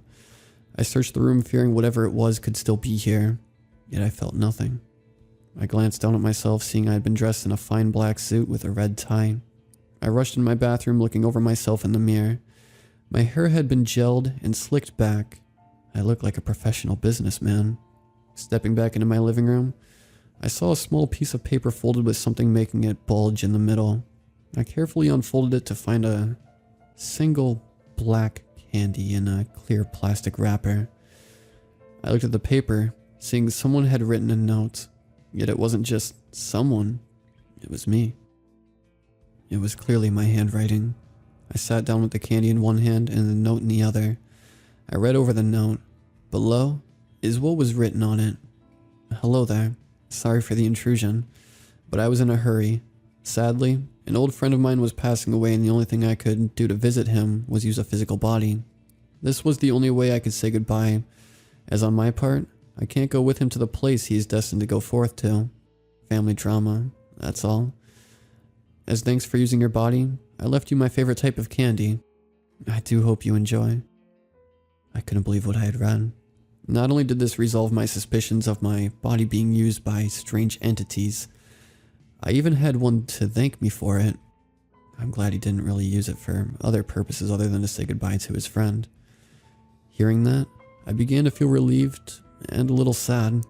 I guess in the end, those who live this existence still wish to hang on to life and try whatever they can to relive it before passing on. Though I wonder, what was that dreadful feeling I got from that last entity? I wonder how many more are out there having their bodies used by these entities. Or is it just a select few? I don't know. And we'll leave this on this forum for all of you to discuss and think about. However, there is one thing I do know about that last entity. Whoever, or whatever it may be, really loves the taste of licorice.